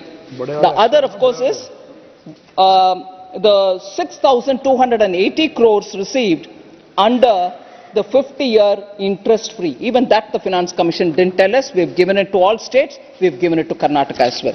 So, without taking more of your time, sir, thank you very much for giving me this opportunity. Hopefully, the 4 items will get passed. माननीय सदस्यगण, श्री के सुरेश एवं श्रीमती अपूर्वा पोद्दार द्वारा वर्ष 2024-25 के लिए अनुदानों की मांगों पर कटौती प्रस्ताव पेश किए हैं। अब मैं सभी कटौती प्रस्ताव सभा के मतदान के लिए रखूंगा। प्रश्न ये है कि माननीय सदस्यों द्वारा पेश किए गए सभी कटौती प्रस्ताव को स्वीकार किया जाए। जो सदस्य इसके पक्ष में हैं वह कृपया हाँ कहें, जो सदस्य इसके विरोध में ना कहें। मेरे विचार में निर्णय ना वालों के पक्ष में हुआ, ना वालों के पक्ष में हुआ। कटौती प्रस्ताव अस्वीकृत हुए। वर्ष 24-25 के लिए अनुदानों की मांगे। माननीय सदस्यगण, अब मैं वर्ष 2024-25 के लिए अनुदानों की मांगों को सभा के मतदान के लिए रखूंगा। प्रश्न ये कि